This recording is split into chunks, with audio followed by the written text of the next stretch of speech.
Chapter 1: A Journey Through Time. Uyang gleu ponthi hospitalbed, his face obscured by arspirator, yethaful this breaths becoming increasing lilaboard.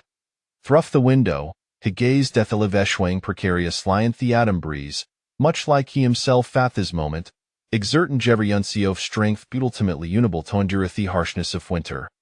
When his sharp beat ceased, alt hate remained dways an overwhelming sense of regret, destined to return to dist. If there is a next life, I wish for a healthy body, hey moost. Uyang tossed and turned on the small but in woodshed, still grappling with disbelief that he had traversed time.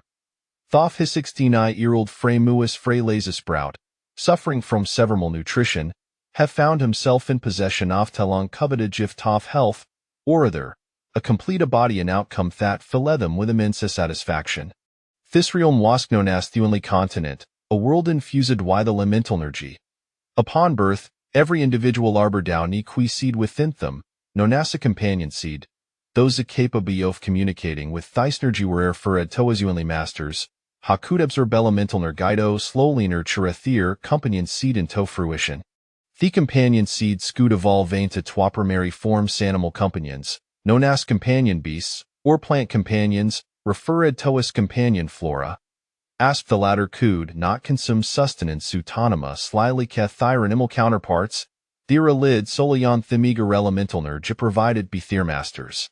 This meditech seeding lit difficult for companion flora to accumulate teth energy necessary for advancement, rendering them widely recognized as worth less and devoid of cultivation potential. Conversely, should done befortunate not hatch a companion beast, they would be honored as a prospective warrior from that moment forth. Alas, such glory was wholly irrelevant. Residing in Ja village, which consisted of over 300 households, Uyang's father, Udong, was a third-year Yuanla warrior, a figure of modest repute among the surrounding villages. His companion seed manifested as a formidable magical wolf, while his mother was an ordinary woman.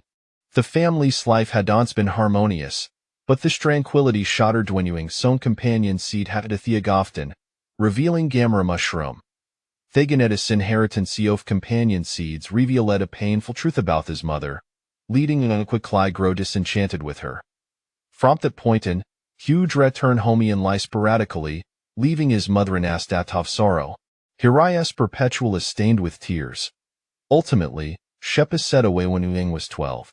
Barely 2 days shad passed before Udong brought me Hanu wife, Chun, along with Anger brother, Eugen, how Osmer Yuri Underthan Uyang. It seemed that thief was no calling out hate thief, as Thermother Hadelways fell too away shame to confront their father. Eugen was a prodigy, his companion beast era 2-headed magical wolfgang, destined for greatness, likely to achieveth the steamed Dranko fair-evered master. In stark contrast, Uyang's companion flora was deemed utterly useless, leaving him with little standing within the household. Gradually, everything had was overshadowed by Eugen's brilliance, relegating Uyang to a life of seclusion in woodshed.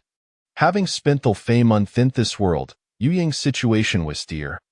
Henaton le faced hunger but also endured a wretched live engenderment.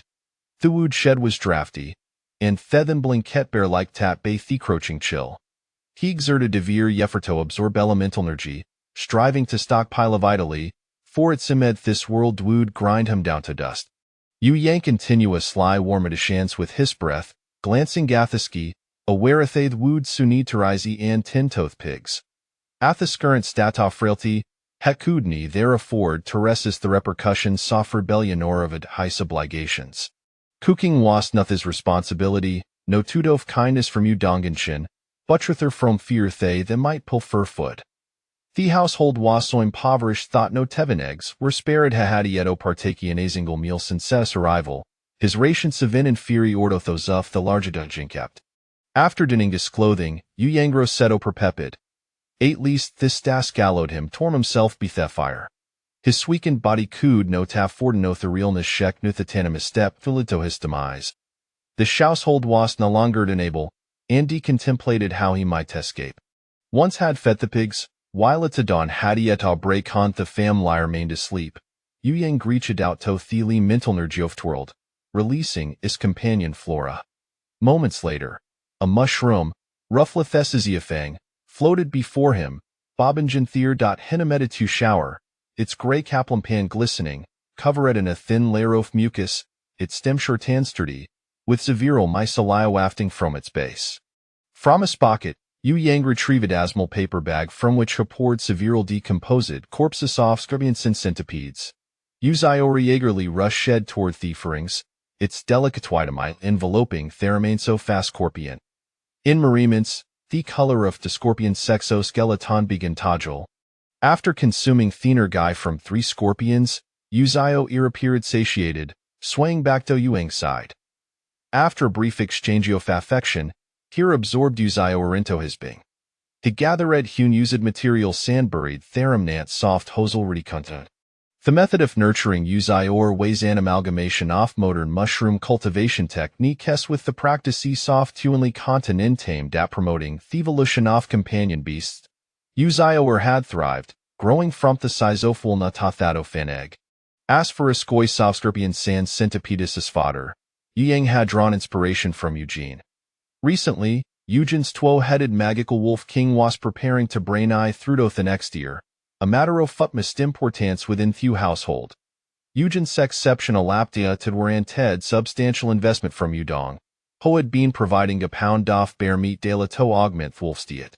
A single piece of bear meat equated thimmonth lie expenses so fain ordinary family, and feeding companion beasts with elemental animal flesh not on liar.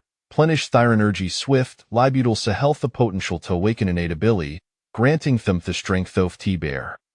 Yu Yang's seneschal plan was to transform Yu Zio into a poisonous mushroom benefit did not reach the level of the Notarius death cap, it would still serve a purpose.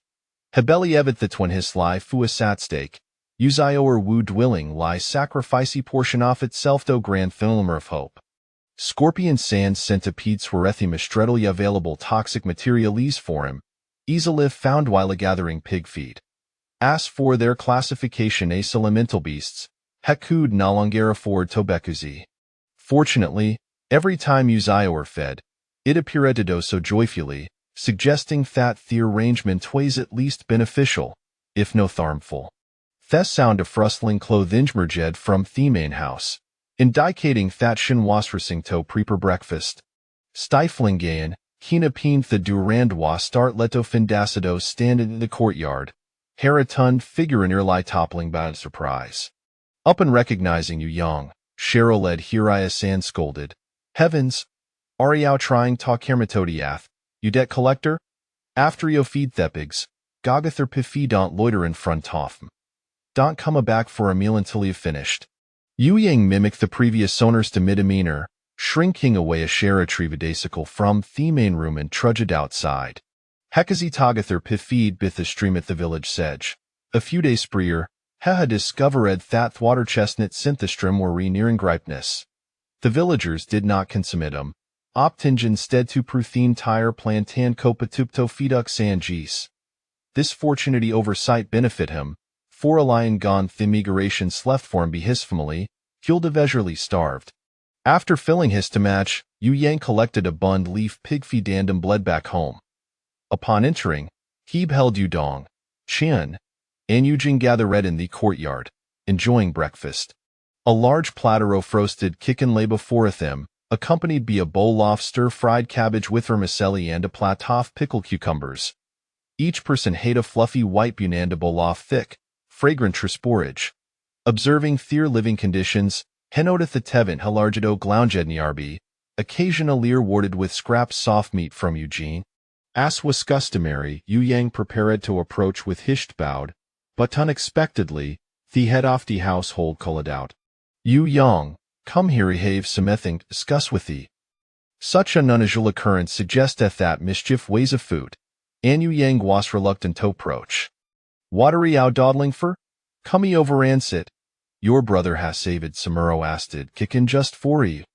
Hurry, inilgituable offbridge, Chin said, her facey, light with as my lease herozito head to thekachin. What area still doing? Do we have it to askew again? Udong said impatiently, gesturing to easy at beside him.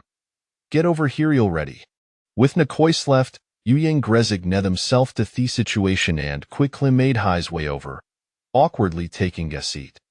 Eugen's narratively, Anshin lightly patted Yu Yang's head from behind, saying, "How can you treat our brother like these?"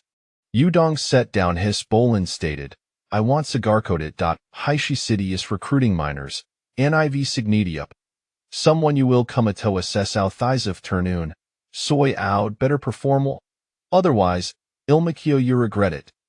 A jaw tough shot coursed through Yang Sheer Tasha fidgeted with his fingers, stammering, "All right, father. When will I back? How much silver can I earn from an engine a month?" Yu Dong frowned and replied, "Weary a concern to booty?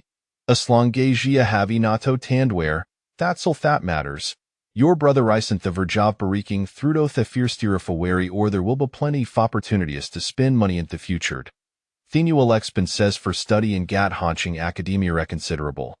Having grazed the outithis, it's time for you to repis. This is nothing short of a blood-sucking schema to support the injured sibling." After finishing breakfast, Iwasu unexpectedly granted a whole day off rest.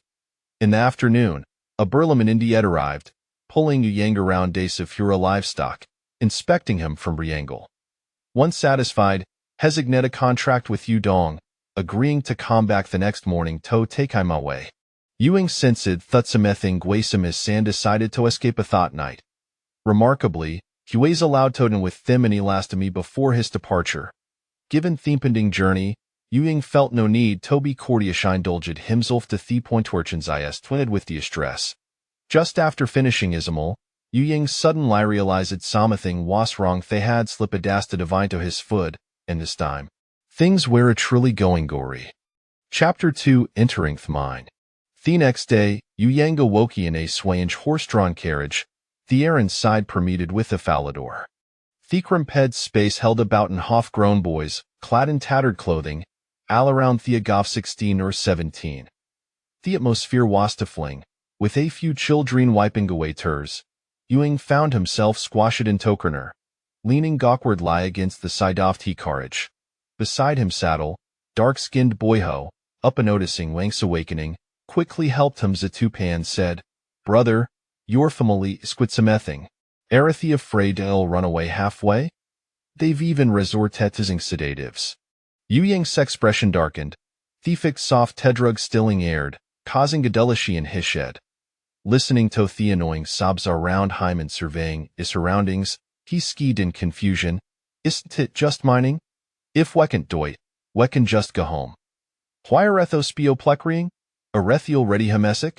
Up in hearing this, the nearby boys looked at him in astonishment, and the darks, "Be cautious, liest, you don't know the tweed been sold to me, do you?" "Sold?" Yu Yang was taken aback, a sense of foreboding confirming his fears. Hekwa clilift tethi carriage curtain to look outside, only to siren barsa crossed windows and several mounted mercenaries patrolling nearby. Hishert sank to the depths. Closing eyes, Hinwini Deader remain calm and stabilize his condition before anything else. Just as she complete the full rotation of his energy, the carriage zuden like Hamato jolting halt. The occupant stumbled into disarray. Sound softier second batter up Ted from the front, interspersed with the roars of wild beasts. The boy shuttled Togather in fear. "It's the elemental combat masters fighting," one boy in a blur be Trembledasha spoke. Yu Yang discreetly lifted a corner of the curtain. The mercenarius outside were fully armed, and one, wielding a bow, caught Yu Yang's furtive gaze. He immediately met these weapon too young, prompting him to hastily drop the curtain and retreat to his previous position. Lowering his voice, Hein struck the Theatherson the carriage, "Let's not speak. To void drawing gun into Datenshin. Thebadal rigidon for about 15 minutes until Celine Cephal." Then, a fierce-looking mercenary scurried vicinity corregidor, his cold, piercing gaze sweeping gover every inside a shekold like commanded, "Hurry up, get down, and assemble in front." The boy sterned pale with fright, immediately following orders to disembark. The blue bed boy, too nervous, stumbled over his sewn clothing gondra let off the carriage, landing right at the feet of Heskered mercenary. Yu Yang prepared to assist them, but just as she lifted hoot, he heard a loud bang. Thebluarabed by was brutal akikid be thimercenary on tothwiloft he courage, gaspinjin panishi curlage upon the ground, unabaltorise. A heavy sulin seemvlaped the atmosphere, why the Vrionils frozen in terror. Thescared mercenary spat disdainfully and cursidae thegroup, watery austeringat, hurry up hand move. Ario waitin formato coming over and kiki at chofayu? Keep quiet, especialite hosu hotink they have assam skills. Ifu kazi and amoritrable, don't blamus forbian gruthless. Ifi outi, itwilbine vein. The bluerabed boy, unableta speak, in due red the panisha stumbleto follow theathers. When Thirker Karev arrived, about 30 others shadalreedy gathered. Mercenarius guard dead the parameter, each accompanied by Thirsamond beasts, magical wolves, raging bears, earthhounds, and several Othurkeries Yuang did no recognize. Perhaps due to the recent bloodshed, the summoned beasts looked particularly fierce and menacing.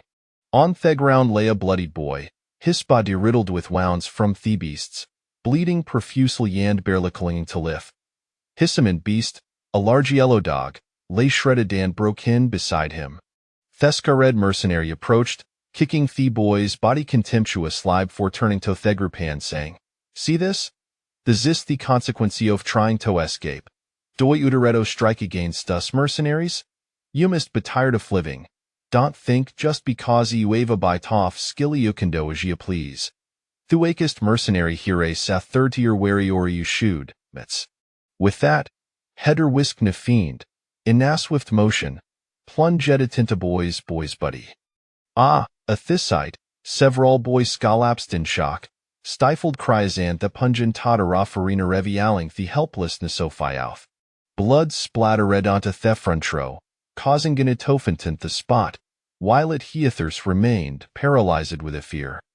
Seeing subjective achieved, the mercenarily horseback na deden satisfaction at the fectoff the intimidation ander diridism to herdivrio back to perspective.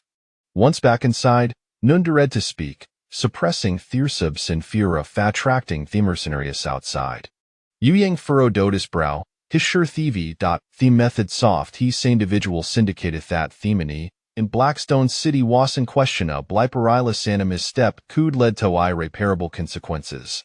Honey dead brain eye thrudo thefirstier if a wary or reach increment toff strength would provide greater assurance. Tumor day specid without incident during their journey, anthe tinsi alfs gradually regains mesemblancio vitality. Thegroup begin to grow familiar with only another. The tall, dark-skinned boy beside Yang was named Zhao Haipang, a fitting name for his robust build. Haha dwelling Lai sold himself to pay off amledets, only to find himself thrown into the fire. Thedamid blurabed by was nemed Wangming he weighs a perspective a combat master, Hissamon b Stasherman Grabbit named Huan. Coming from a privileged background, had been sold bidiscovitu sun cleafter thun time lidiathofis parents. Aside from Yu Yang, there were at Wuther boys with summoned plants and named Qin Xiao, whose plant twice a dog-tail grass called Xiaomalier, and Theother named Lu Yu, with the wisteria planum Shuang. Compared Yu Yang, Thewary somewhat luckier, having grown Yupin relatively warm environments without tex housing Therbodius too early.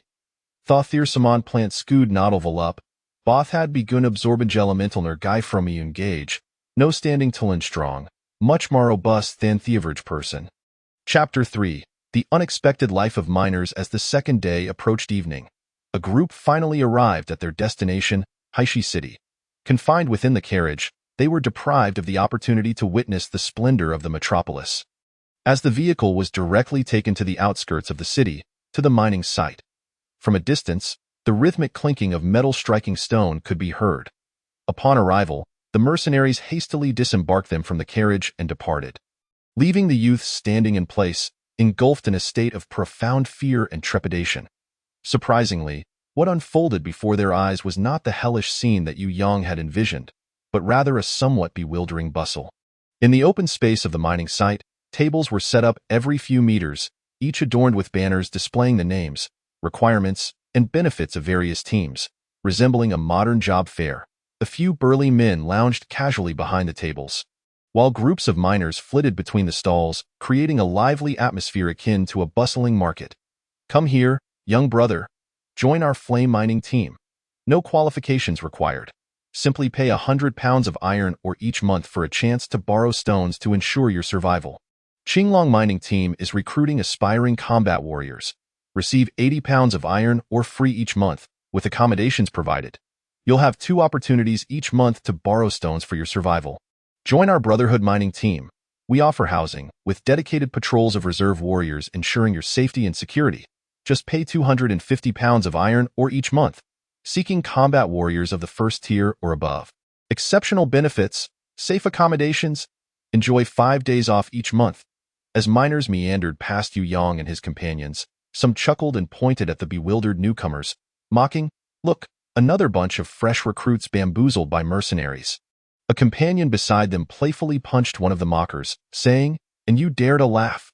When we arrived, the mercenaries were so keen to establish their authority that they frequently caught us off guard. "You were the most timid among us." The group laughed and bantered as they walked by, even whistling in their direction. The newcomers stood frozen, unsure of how to respond. Fortunately, before long, a foreman known as Lao Yu arrived. He was responsible for overseeing the mining operations and first led them to the mercenary office to collect basic necessities and the tools required for mining. Then, he guided them along a winding mountain path for about half an hour to the miners' living quarters. Looking up, Yu Yang saw the sign painted in red, "Abandoned Mine Number 19, with other numbered mines nearby, as miners occasionally entered and exited the dark openings. Inside the number 19 mine, the space measured roughly 200 square meters. And most of it had already been claimed. A few robust men, having finished their day's labor, lay sleeping on their bunks, merely rolling over at the newcomers' arrival without even opening their eyes. Only a small area of about 15 or 16 square meters remained unoccupied, yet the new arrivals numbered 37, making it impossible for them to share the space. "Lao Yu, there is hardly any room left for us to stay," exclaimed Wang Dajiang, a familiar face among the newcomers, who was not in the same carriage as them. A preparatory combat warrior, he possessed a sleek black cat as his companion beast, making him one of the more qualified miners among the group. Lao Yu chuckled. "I trust you all noticed that in the central square of the mining site, every evening around this time, mining teams hold recruitment drives. Most offer accommodations, and believe me, if even 10 of you remain here, it will be more than enough to find a place to sleep." After the group found a spot to set down their belongings, Lao Yu explained the rules of the mining site. The first and foremost rule: do not approach the perimeter walls of the mining site. Anyone found within 100 meters of the walls will be treated as a runaway slave and executed on the spot. The second rule: you must mine at least 200 pounds of black iron ore daily, which is colloquially referred to as the head tax. Any excess or can be exchanged for points. 1 pound of black iron ore earns you 1 point. Everything can be traded for points, as long as you have enough. You can obtain. Others truly had a chance upon their first encounter, and the conditions post-admission were remarkably generous. The accompanying beasts manifested themselves one after another, showcasing their splendor to the examiner from the Wild Wolf mining team. Unfortunately, no further fortunate souls emerged, and in the end, all that remained was an envious and jealous gaze as they watched the examiner from the Wild Wolf mining team depart alongside Wang Dajiang and his entourage. With the departure of the Wild Wolf mining team, a window of opportunity opened for other teams, and several examiners launched a vigorous recruitment campaign aimed at the remaining prospective combatants. Even those like Lu Yu, whose accompanying plant was a robust vine-type energy master, garnered considerable interest. Zhao Haipeng, with his strong physique and impressive martial arts display, also attracted the attention of several mining team examiners. Yu Yang and Qin Shao found themselves in a rather awkward position.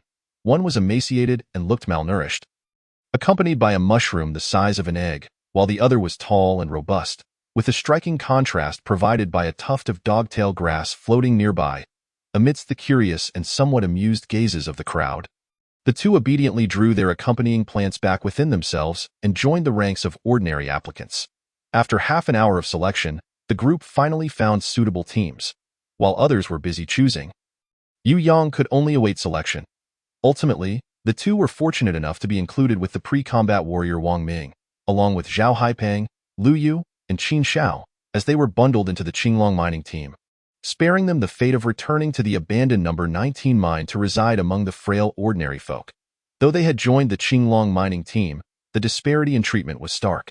Wang Ming, the most qualified among them, was the only one to enjoy the benefits of board and lodging, with 3 meals a day provided by the mining team. His assigned accommodation was a 2-bedroom cave dwelling, supplemented by a monthly ration of 150 pounds of black iron ore and the right to rent an additional 300 pounds. He was also granted 3 days off each month. Lu Yu, despite being an energy master of the accompanying plant type, had a sturdy root system of his lingxiao flower, allowing him to transport 150 pounds of black iron ore at once, making him a sought-after asset.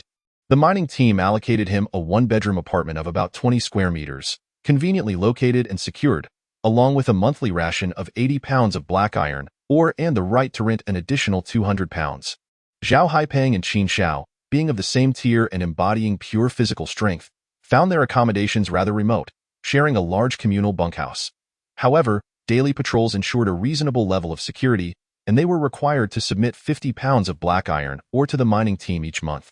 With the right to rent 150 pounds of ore in stark contrast, Yu Yang was truly forced into a corner, as his assigned living quarters were located at the edge of the team's base, with no established cave, necessitating excavation on his part.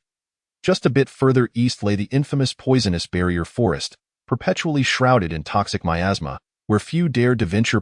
One could hardly believe that avoiding entry would guarantee safety. Even the fringes were often besieged by venomous creatures, where a mere bite could prove fatal. He was also required to submit 50 pounds of black iron ore monthly, with a rental allowance of 100 pounds. Upon witnessing Yu Yang's dire living conditions, the others could only express disbelief. It seemed that the only advantage over residing in the abandoned number 19 mine was the right to rent 100 pounds of black iron ore, while still being burdened with a monthly submission of 50 pounds, leading them to feel as though they had gained little.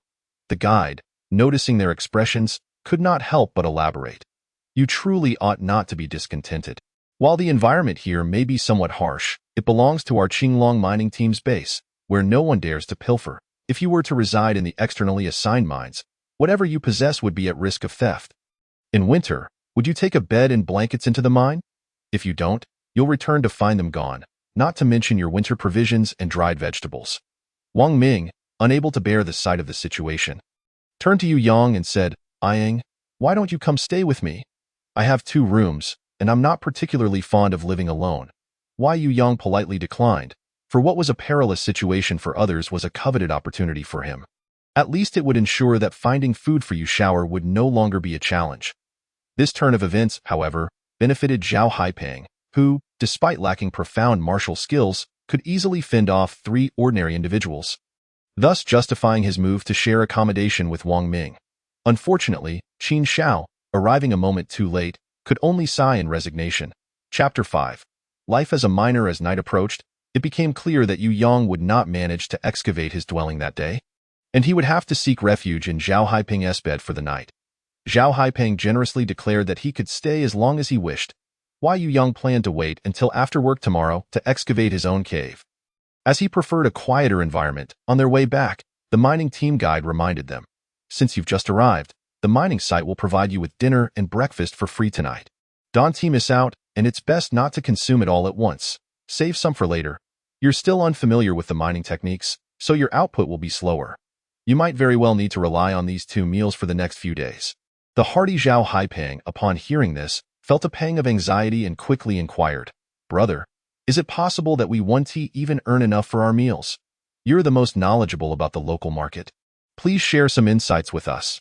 The guide, merely a foot soldier within the mining division, was accustomed to performing such thankless tasks. However, he was eager to foster good relations with this group, especially since one of them was a prospective combat warrior, an acquaintance he would not typically have the chance to make. "I am a few years older than you, so if you don't mind, just call me Brother Liu. The issue of meal scarcity is something only new miners like yourselves encounter, particularly in the beginning. Your mining skills are still unrefined, and it's a struggle to yield enough or to meet the 200-pound requirement for the mercenary lord, let alone earn meal money. If you don't eat well, you'll have no strength for work, creating a vicious cycle." Apart from Wang Ming, the others were burdened with the concern of daily meals, leading to considerable anxiety. Zhao Haipeng urgently asked, "Brother Liu, is there no effective solution? You see, we just arrived and are lacking in experience. Once we settle down, we'll surely reward you with fine food and drink." The others quickly nodded in agreement. Understanding that insufficient food was a grave issue in this environment, Brother Lu quickly reassured them.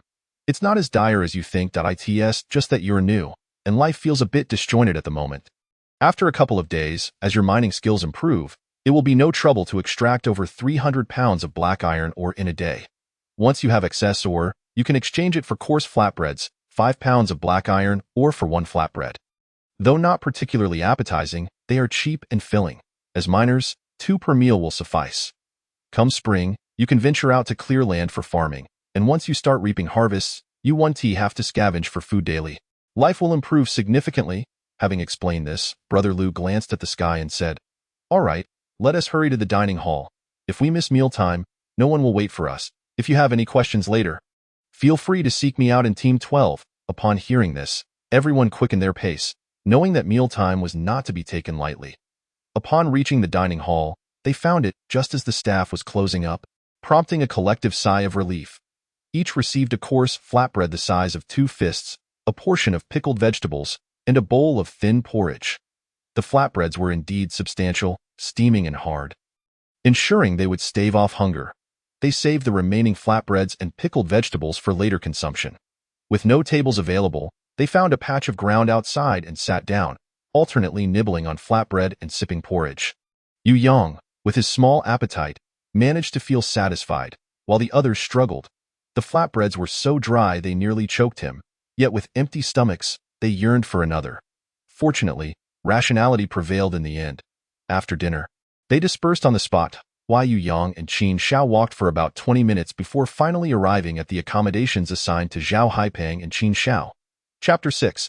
A box of nutrient soil. Once the bedding was laid out, Qin Shao released his accompanying plant. Though it was merely a plant, the dogtail grass exhibited an unusual level of vivacity. It frolicked around its owner for a while before eagerly exploring its surroundings, darting here and there. The dormitory's occupants were quite tolerant of its antics, with others also bringing out their accompanying plants to join in the fun. Observing Yu Yang amusing the dogtail grass, Qin Shao remarked, "Little rice grain is quite playful, restless as ever. By the way, why don't you let your Yu shower out to play? It's time for bed. Let them relax a bit and not get pinned up." Yu Yang assessed the environment here as relatively safe, with various accompanying plants present, which could also provide an opportunity for Yu Shower to experience the world. Suddenly released into the open, Yu Shower appeared dazed and still half asleep. Seeing her dear friend, Xiaomi Li excitedly dashed over, eager for a hug, only to be swiftly swatted aside by the newly alert Yu Shower using its mycelium. Xiaomi Li, caught off guard by such treatment, was left in a state of shock, her leaves drooping in despair. Qin Shao, with a gentle smile, consoled Xiaomi Li, saying, There, Xiaomi Li, do not be disheartened. Come here and indulge in some delicacies. We shall not share with you Shower for its rudeness, right?" With that, Qin Shao produced a modest wooden box from his luggage, revealing shiny black soil within. The moment Xiaomi Li spotted the soil, she sprang back to life, her sadness forgotten as she hurried over, her speed rivaling that of ordinary accompanying beasts. Yu Shower, clearly intrigued, stealthily followed suit. Unfortunately, Xiaomi Li was overly protective, sending leaves flying everywhere and denying Yu Shower any chance to approach. After several futile attempts, Yu Shower, feeling defeated, returned to Yu Yang's side, nuzzling to convey its desire for a taste as well. Yu Yang, unable to bear its hunger, wished to share, but he had nothing prepared and felt hesitant to snatch away Xiaomi Li's food, leaving him with no choice but to shrug in resignation. After a brief moment of lingering, seeing that nothing was forthcoming, Yu Shower, in a fit of irritation, floated out of the cave. Just as Yu Yang intended to chase after it, Qin Shao restrained him. "What's this? Is your Yu Shower still weaning, or cannot it leave your sight? You are watching too closely. This place is hardly dangerous. Generally, accompanying plants are quite amicable. Moreover, even in the rare event of danger, you'd sense it. There's no need to rush. Let it enjoy some playtime." Yu Yang was unaware that the master of accompanying plants would also sense danger. It seemed his understanding of accompanying plants was still too limited. So he reluctantly permitted Yu Shower to venture out. Qin Shao handed Yu Yang a small box containing Xiaomi Li's nourishment, presumably a blend of nutritious soil. "Here, this is a gift for your little mushroom. I tailored this soil based on Xiaomi Li's needs. It adores this particular ratio. I wonder if it will suit Yu Xiao's palate. When it returns, use this to coax it. This will greatly benefit the growth of accompanying plants. In the future, you might even try your hand at concocting your own blends. Although our accompanying plants cannot level up, they can absorb more nutrients, allowing them to grow stronger. After expressing his gratitude to Qin Xiao, Yu Yang accepted the small box, carefully storing it away, intending to prepare a return gift for Xiaomili later. Once they had tidied up their belongings, they sought advice from their dorm mates on the various mining tools and methods for identifying ores they would need the following day. By the time they finished, over half an hour had passed, and Yu Yang noticed that Yu Xiao still hadn't returned. Just as he was about to fetch it, he spotted Yu Xiao wobbling back, struggling with its flight, bumping into things along the way. Upon closer inspection, he realized that the mycelium was wrapped around a grasshopper, its legs occasionally twitching, undoubtedly complicating the task of transport.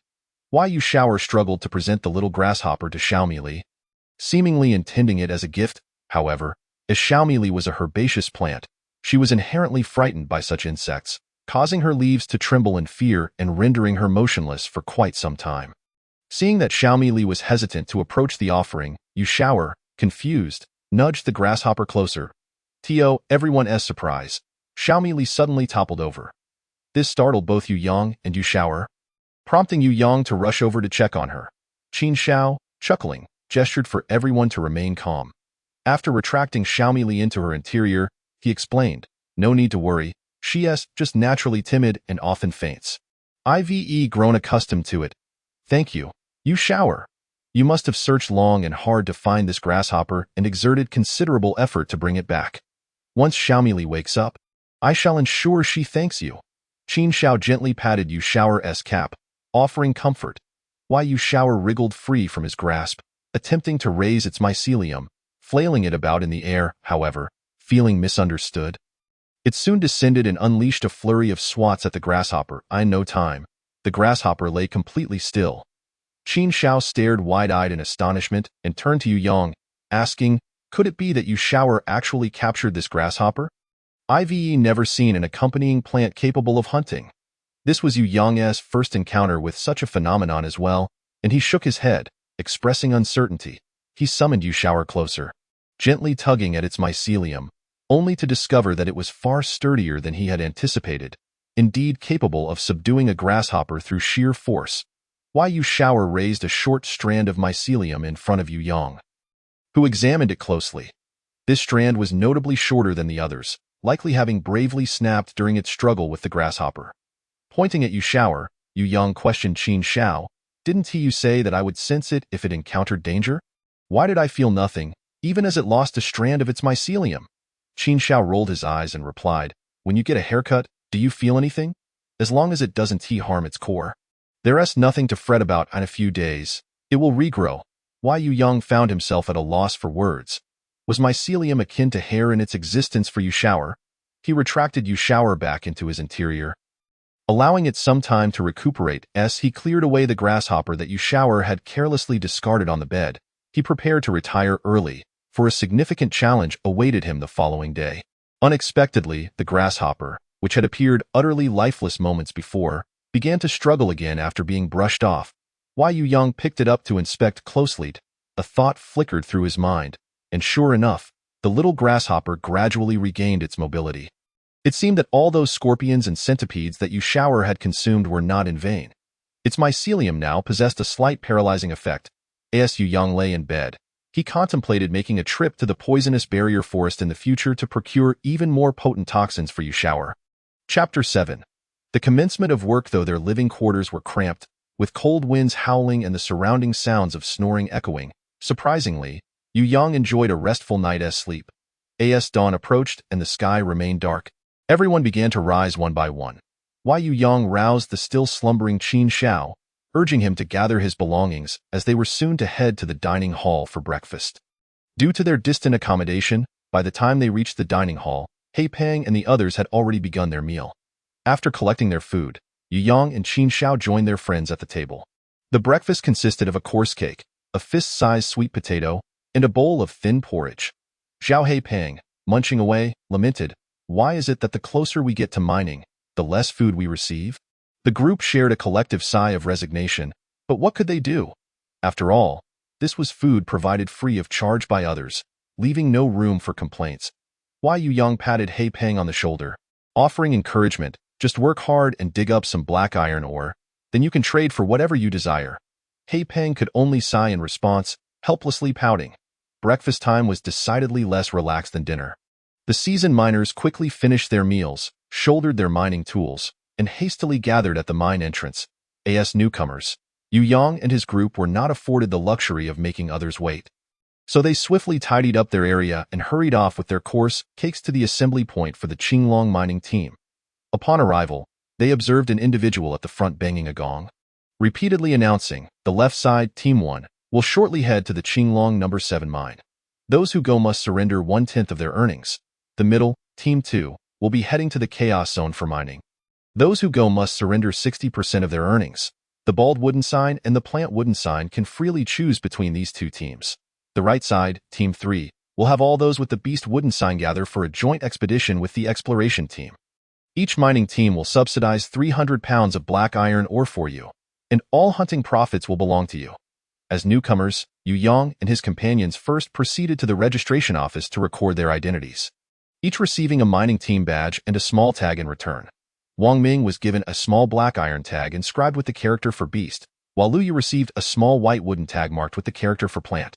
Yu Yang, along with He Peng and Qin Xiao, each received a bare wooden tag, which was presumably what was referred to as the bald wooden tag.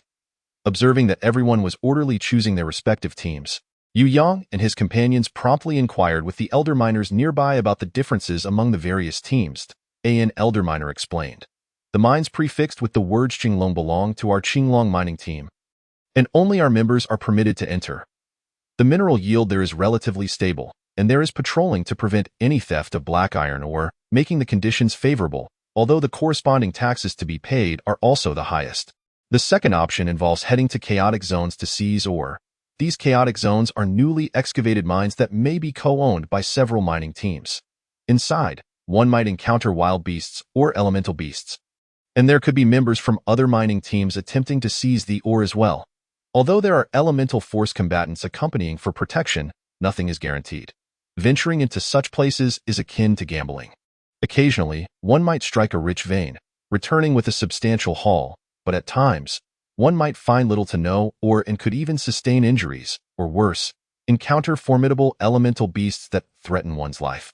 As for the third type, exploration, this is of little concern to us ordinary folks.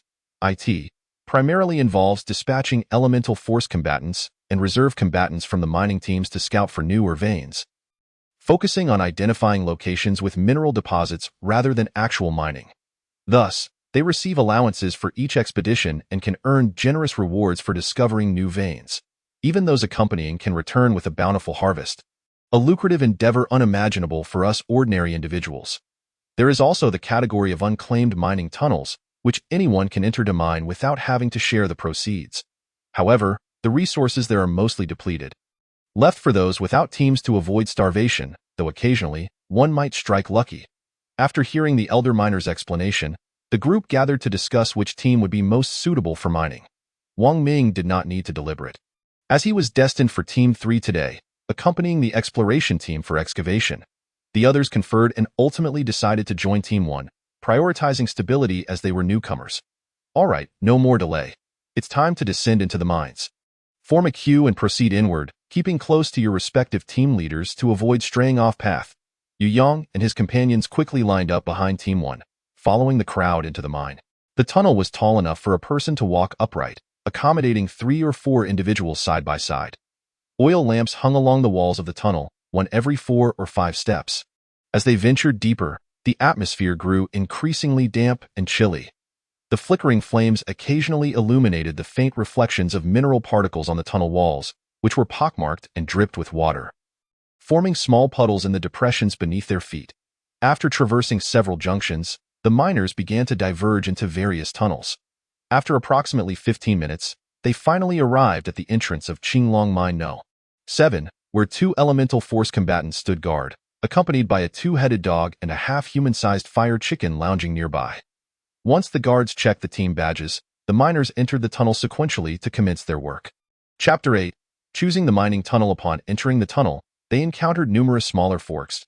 Yu Yang and He Peng discussed their strategy, agreeing to split up and explore different tunnels to gauge which would yield better returns. Planning to regroup later. After parting ways, Yu Yang casually selected a side tunnel and proceeded, employing the techniques taught by the elder miners in the dormitory to identify minerals. Along his path, he observed several pairs of miners already at work. Yu Yang noticed a few groups of two, with one wielding a chisel against the edges of the ore while the other swung a hammer downwards, their coordination impeccable. Before long, a basketball-sized chunk of black iron ore fell to the ground, showcasing far superior efficiency compared to solo efforts. Unfortunately, Yu Yang was alone, and without knowing which tunnels his companions had entered, he contemplated his next move. After a moment's thought, he released Yu Xiao air from within his body, instructing it to venture outside the mine in search of the others, while he continued his quest for black iron ore. Upon finding a promising spot, he would first attempt to break through with his pickaxe. If unsuccessful, he would regroup with the others. Black iron ore was relatively easy to identify, characterized by its dense structure, small crystalline grains, and irregular, scale-like surface reflecting a deep iron-black hue, occasionally displaying faint blue tints. This type of black iron ore was 3 times more valuable than ordinary ore, with a metallic luster on its fractured surfaces and opaque body, and the dust that fell during mining was also black in color. The mine was dimly lit, making it challenging to discern between ore and ordinary soil based solely on color. Thus, Yu Yang had no choice but to proceed cautiously, meticulously feeling along the surface of the tunnel, stopping whenever he detected a scaly texture to examine it closely. After approximately 10 minutes, he finally discovered a palm-sized piece of exposed black iron ore at a bend in the tunnel. Though the visible area of the ore was relatively small, it extended into the tunnel wall. Yu Yang used his pickaxe to strike around the edge, gauging by the echo that this black iron vein would not be diminutive. He resolved to extract his first ever ore from this spot, carefully chipping away at the thinner sections of rock surrounding the ore, revealing a window-sized piece of black iron. The ore's surface gleamed with a scaly texture, exuding a cool metallic feel, unmistakably black iron. Now began the true labor of mining. Yu Yang dug. He genuinely realized that the work of a miner was far from easy. The recoil from the pickaxe upon striking the rock was so intense that he struggled to maintain his grip. And after only a few strikes, he felt a throbbing pain in his wrist. It seemed that this ore had not gone unnoticed. Rather, it had likely been abandoned by others who deemed the extraction too arduous and not worthwhile. At present, he had not encountered any other black iron ore to mine, so he steeled himself and continued striking laboriously for over 10 more strokes, feeling warmer, yet the progress remained painfully slow.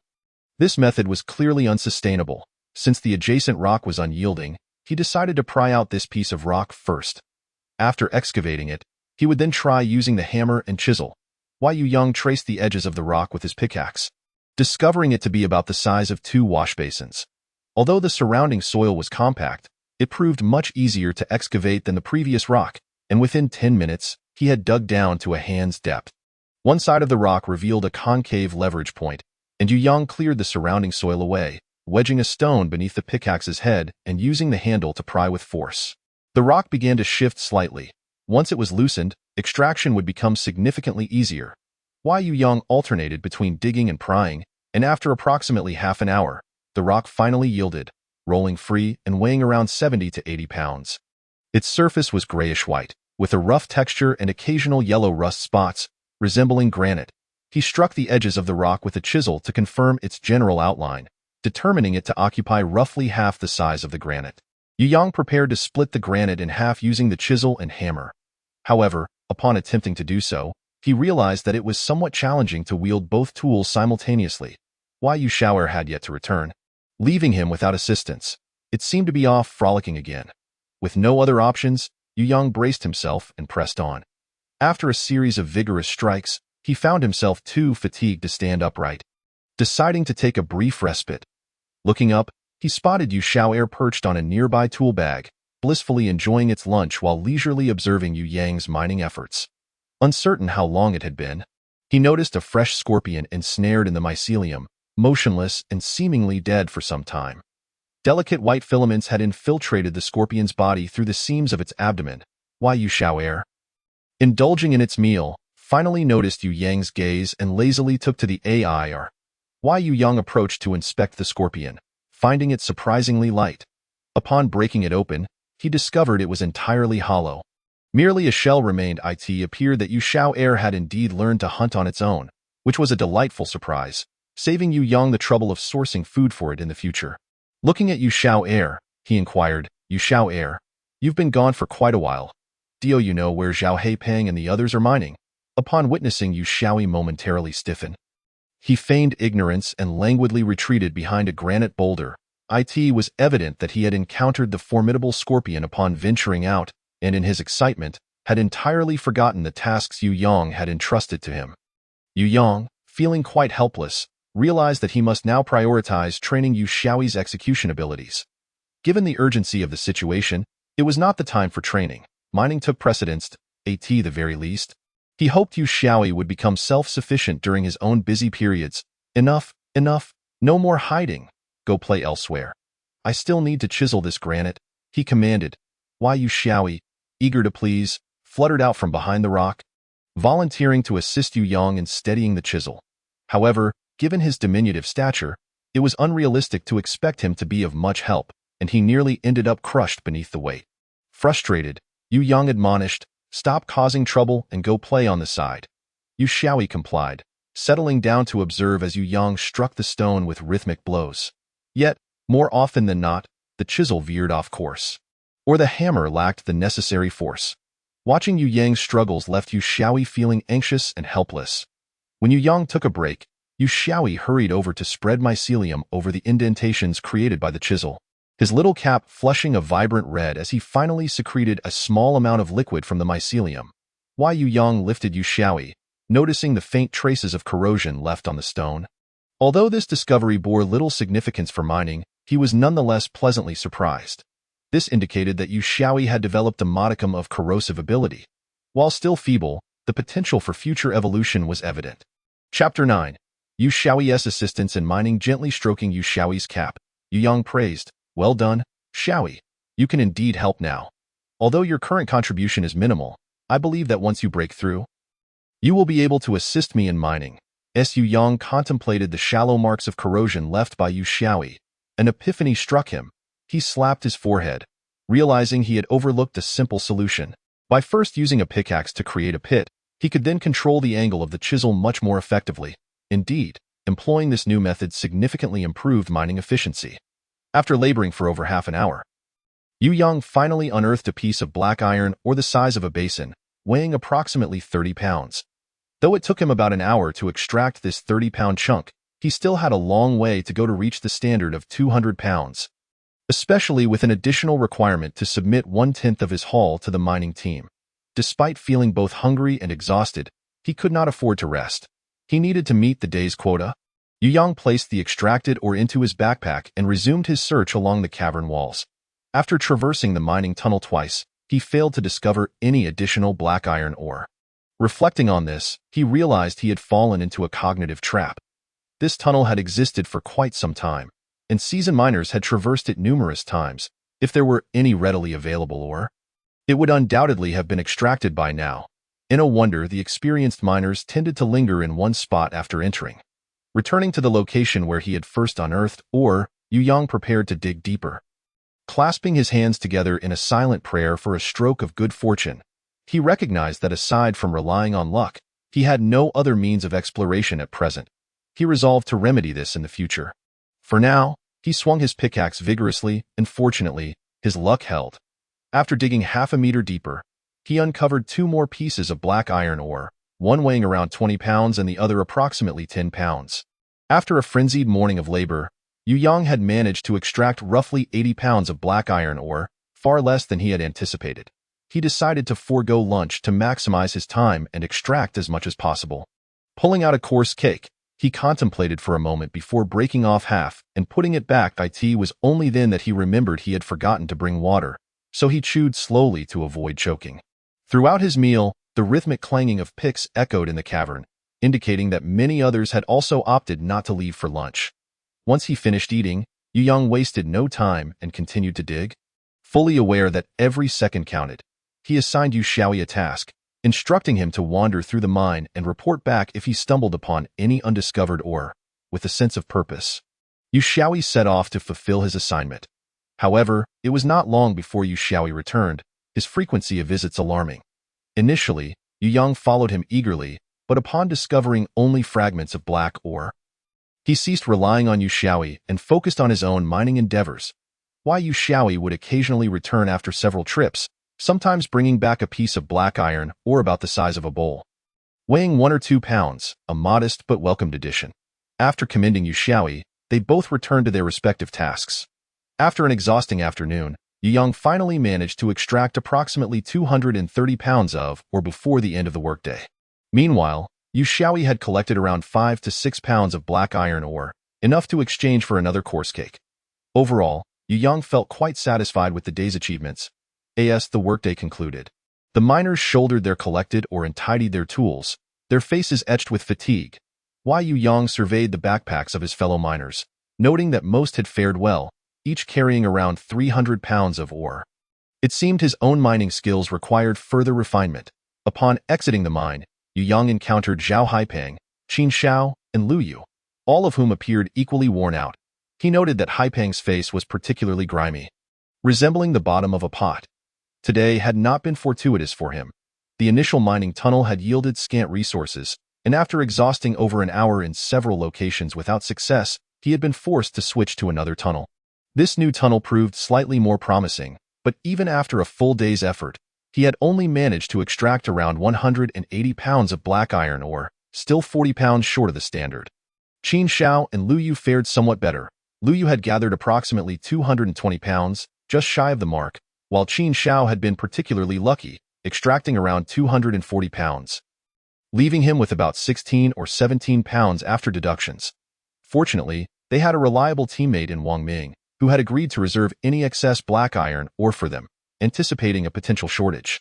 As expected, this arrangement came in handy. At the entrance of the Qinglong No. 7 mine, the group submitted 1/10 of their ore to the mining team. Despite having relinquished over 20 pounds of black iron ore, their backpacks remained burdensome. At this moment, Lu Yu's actions sparked a flicker of envy. He produced his accompanying plant, alternating the load between himself and the plant. While Yu Yang considered Yu Xiaoyi's size and quickly dismissed the notion of having him assist with the burden, leaving Haipeng to envy Lu Yu's situation. Lu Yu clapped Haipeng on the shoulder, saying, "With such a meager load today, let me have Shuang help you out for a bit. We'll take turns." "Grateful," Haipeng replied. "Thanks, brother. That lifts my spirits."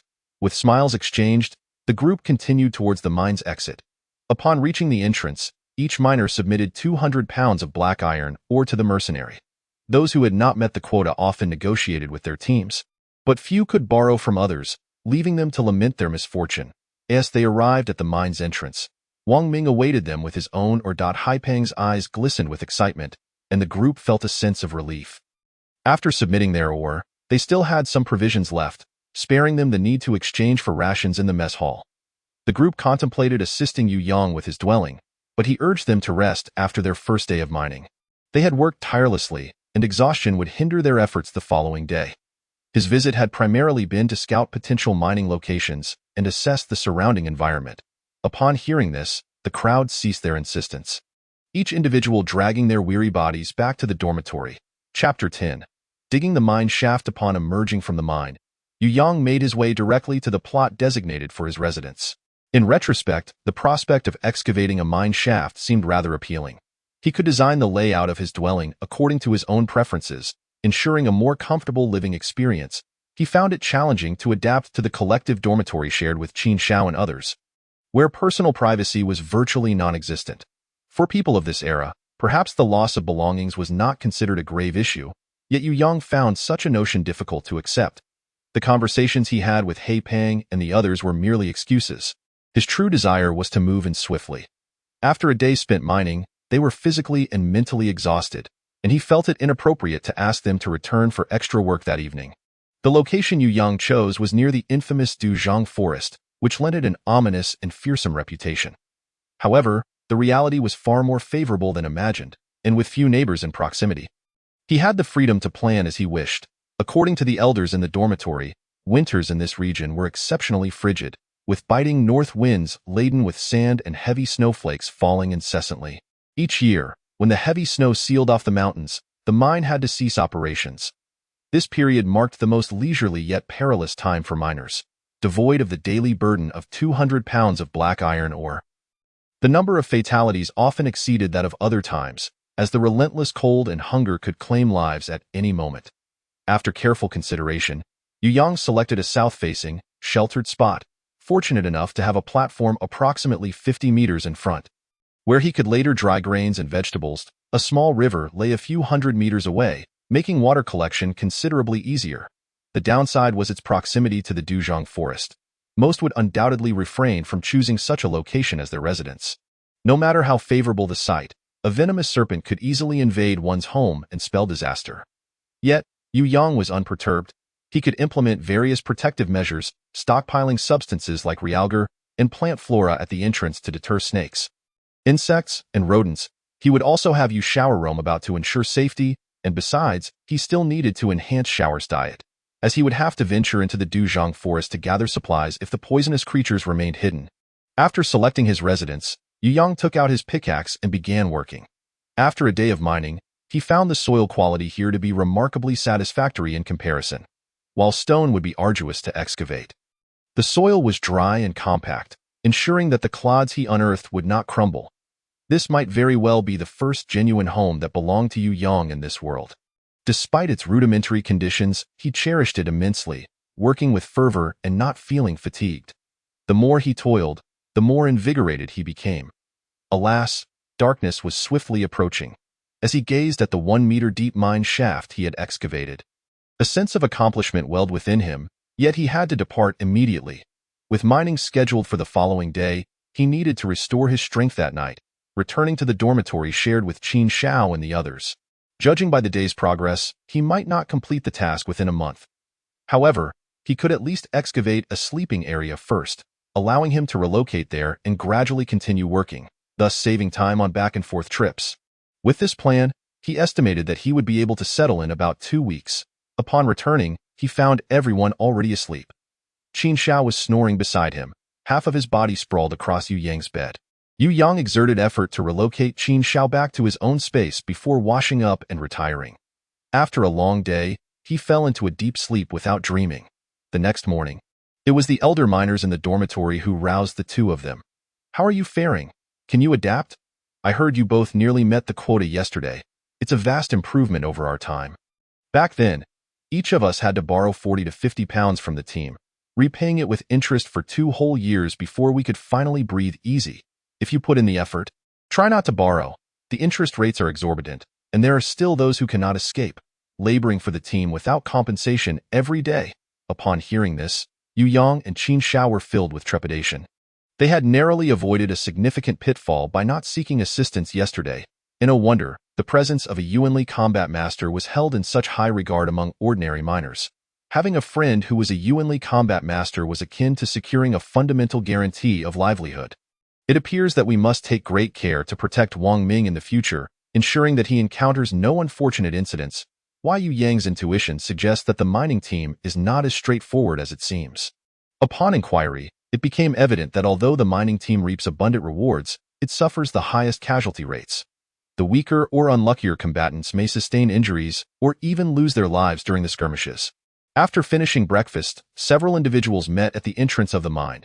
Why Yu Yang shared what he had overheard in the dormitory regarding Wang Ming's critical position within the team, leading everyone to unanimously decide to enhance Wang Ming's combat capabilities. Despite being the only reserve combatant in the team, Wang Ming does not possess the strongest fighting prowess among them. He is timid, possesses a meek disposition, and his physical strength is lacking. His companion beast, Huan Huan, also pales in comparison to the others' companion beasts in terms of battle strength. Currently, the team lacks the means to elevate Huan Huan's abilities, so they focus their attention on Wang Ming instead. He Peng is particularly invested in this matter, as much of his life and fortune is tied to Wang Ming's well-being. Having trained in martial arts since childhood, He Peng may not have mastered it to a profound level, but he is well versed in the basic training regimen. He resolved to provide Wang Ming with specialized training, not expecting him to become exceptionally powerful, but at the very least to ensure he could escape when outmatched. Wang Ming, for his part, is relatively content with his current life. Yesterday, he merely accompanied others on a stroll and returned with 300 pounds of black iron ore, a far easier endeavor than what He Peng and the others endured. However, he understands that this is for his own benefit. He realizes that the mining team cannot always enjoy such smooth sailing. Thus, he gritted his teeth and agreed to participate in nightly training sessions. After reaching an agreement, the group proceeded to the mine according to their respective needs. Upon entering the Qinglong No. 7 mine, Qin Xiao and Lu Yu deemed yesterday's harvest satisfactory and had no intention of switching caves, returning instead to their original mining locations. Yu Yang teamed up with He Peng to experiment with their combined mining techniques. Upon arriving at the spot where Yu Yang had mined the previous day, he released Yu Xiao air from within, allowing it to move freely while the two began their work. Although the initial adjustment was not entirely smooth, it was significantly faster than mining alone. He Peng, being the powerhouse of the group, proved to be much quicker than Yu Yang. After a morning of collaboration, their synergy improved by the afternoon, and they soon excavated a piece of ore. Although not large, it was a marked improvement over He Peng's findings the previous day. He Peng, seemingly unable to stop, continued mining energetically while Yu Yang took a break. By the end of the day, they calculated that they had collectively mined over 500 pounds of black iron ore, with Yu Xiao air contributing approximately 3 pounds of ore. To their astonishment, they found themselves with a surplus the following day. He Peng, brimming with excitement, grasped Yu Yang's hand and declared that they were now an unbreakable duo. Unfortunately, their good mood did not last long. Upon exiting the mine, they found no sign of Wang Ming, which cast a pall over their spirits. After inquiring, they learned that the mining team had encountered a formidable creature, the earth-trembling frog, resulting in 1 fatality and 3 injuries before they managed to subdue it. Without waiting to hear more, the group hurried to Wang Ming's dormitory to check on him. Fortunately, Wang Ming had only sustained injuries. A piece of flesh had been torn from his thigh, leaving him bedridden and unable to move. Thankfully, as he was injured in the line of duty, the team provided him with free medication and granted him a 10-day leave to recuperate before returning to the team. The hazardous external environment had taken them by surprise, making training all the more urgent. Chapter 11. Fishing. In the days that followed Wang Ming's absence, the others worked even harder in the mines. Fortunately, they consistently met their daily goals without incident.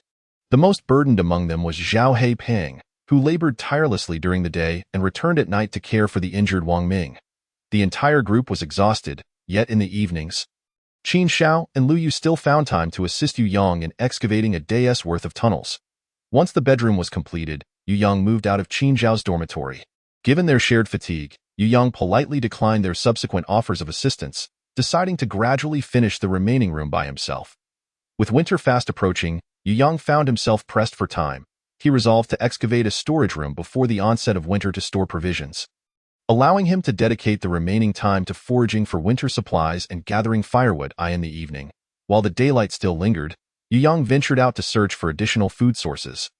Reminiscent of his days in the village where locals overlooked water chestnuts, much to his benefit, he observed that the locals seemed disinterested in aquatic life. Fish and shrimp were rarely seen at the market. Occasionally, a fish vendor would appear, but business was typically lackluster. People found fish preparation too cumbersome, often leading to unpleasant flavors and lingering odors, with utensils remaining unwashed for an extended period after cooking. Yu Yang, however, had a penchant for fish, especially salted dried fish. In modern times, his frail health had prohibited him from indulging in preserved foods. As a child, the enticing aroma of grilled salted fish would tempt him relentlessly. Given the high cost of salt here, he considered making smoked or dried fish to preserve for winter sustenance. That night, Yu Yang gathered supple, sturdy vines and fashioned several long fish traps. He dug up some worms and chopped them into pieces, placing them inside the traps before casting them into the stream's weedy shallows just before bed. The following morning, he returned to collect his catch, typically netting a few small crucian carp each day, along with the occasional river shrimp or loach. Any fish he could dry were promptly processed before he headed to work, and he would bring the dried fish back to the cave in the evenings. After several days of overtime, the cave began to resemble a home. In response to Yu Xiao's request, he even carved out a small room for it, complete with a charming little wooden door, which delighted Yu Xiao so much that it refused to return to Yu Yang's body for several days. Each day, it would catch small scorpions or grasshoppers to store in its own quarters. Yu Xiao'er had become busier than Yu Yang, scurrying about like a diligent little squirrel, gathering food before dawn broke. It no longer accompanied Yu Yang into the mines, having filled its schedule to the brim. Moist foods were carefully placed on the drying platform outside, just as Yu Yang had taught it. Why Yu Yang glanced at its little room, which was now overflowing with the remains of scorpions, centipedes, and grasshoppers. Out of kindness, he expanded its quarters into a storage area, helping it organize its gathered provisions.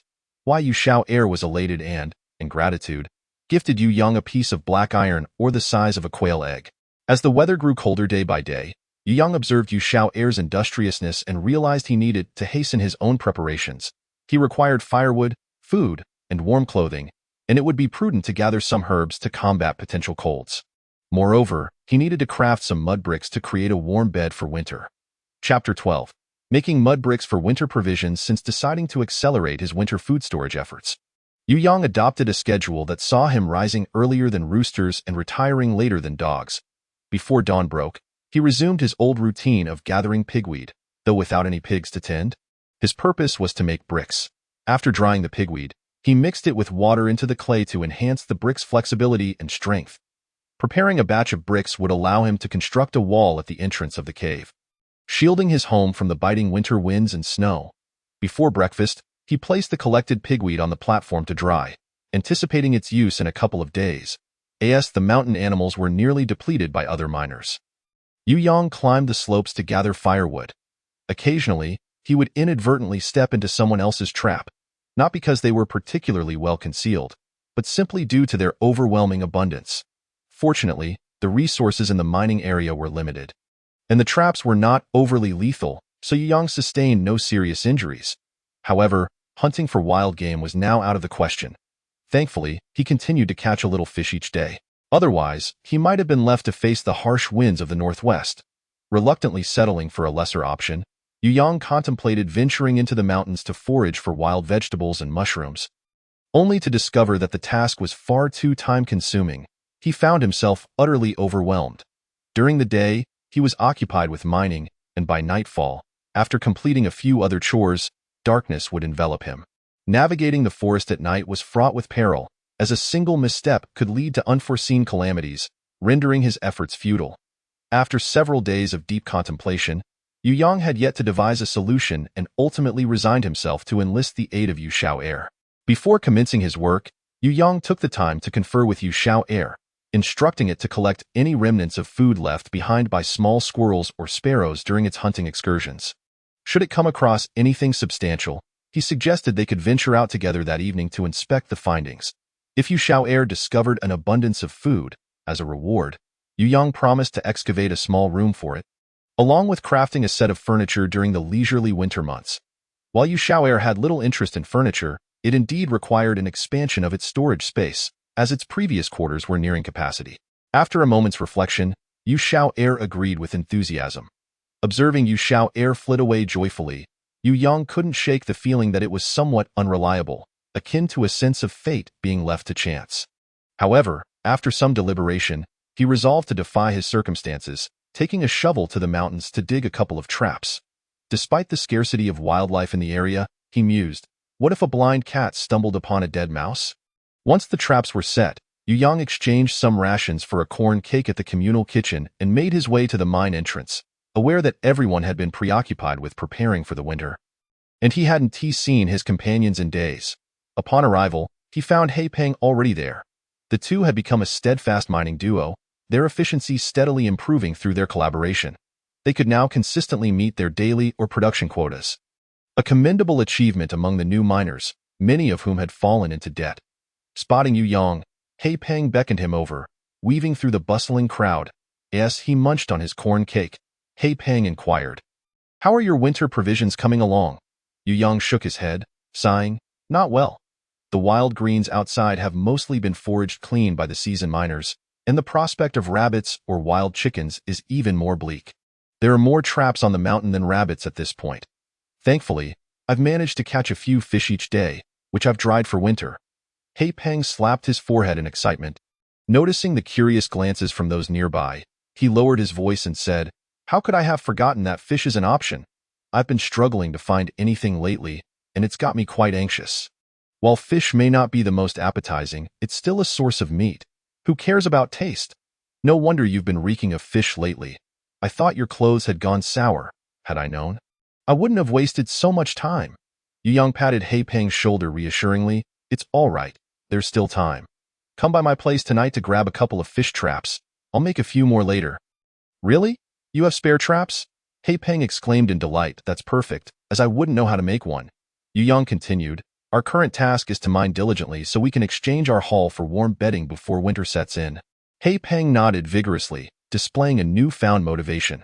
That day, they worked with exceptional fervor, managing to dig 3 meters deep and amassing a small pile of black iron ore by noon, sitting atop the ore heap during lunch. He Peng chuckled. If we keep up this level of productivity, buying a big quilt before winter won't be just a dream. Seems like fortune has finally smiled upon me. Zhao He Peng. Yu Yang shared in his excitement, recognizing the growing synergy between them. If they could maintain this yield, daily meals would no longer be a concern. We must at least sustain today's mining pace. Yu Yang remarked with a light laugh. He Peng readily agreed, and after lunch, they returned to their work. Perhaps luck was indeed on their side, as just before quitting time, they unearthed a high-grade piece of black iron ore, glimmering with a faint blue hue. This particular stone weighed around 30 pounds, and after processing, it would amount to nearly 100 pounds. This was indeed an unexpected delight, and their total yield for the day soared to approximately 780 pounds of black iron ore, nearly 400 pounds each, surpassing the earnings of many seasoned miners. After submitting their required shares, they each had around 153 pounds remaining. This marked the highest income they had earned since beginning their mining ventures. In a state of exuberance, He Peng decided to indulge that night, purchasing a corn cake to bring back to Wang Ming as a token of gratitude for his ongoing support. Yu Yang, however, was reluctant to part with any of the ore, as he intended to save it for a warm blanket and some salt before winter arrived. Chapter 13. The Adventure of Yu Xiao'er After Work. He Peng accompanied Yu Yang home to retrieve the fish traps. Upon seeing the 2 large rows of dried fish laid out at the entrance, his eyes sparkled with excitement. This was the security he needed for winter. Without further ado, he grabbed the 2 fish traps Yu Yang had provided and hurried back, eager to set them in the creek that night for a bountiful catch. Upon returning home, Yu Yang noticed that Yu Xiao'er was still absent. Outside its door lay several newly collected items from the day's foraging, presumably intended for Yu Yang. Among the finds were a grasshopper leg, a small yellow berry, and a few unidentified seeds. Yu Yang examined each item, shaking his head in dismay. As expected, none of these were what he needed. After brushing off the dust from his clothes at the entrance, he had a simple dinner before heading out to retrieve the fish traps. Upon emptying the catches and adding some bait, he tossed them back into the water. The first trap yielded meager results, netting only 2 tiny carp, while the second trap brought up just a single small loach. It seemed that the fish in the vicinity had grown wary of the traps, prompting him to consider relocating them next time.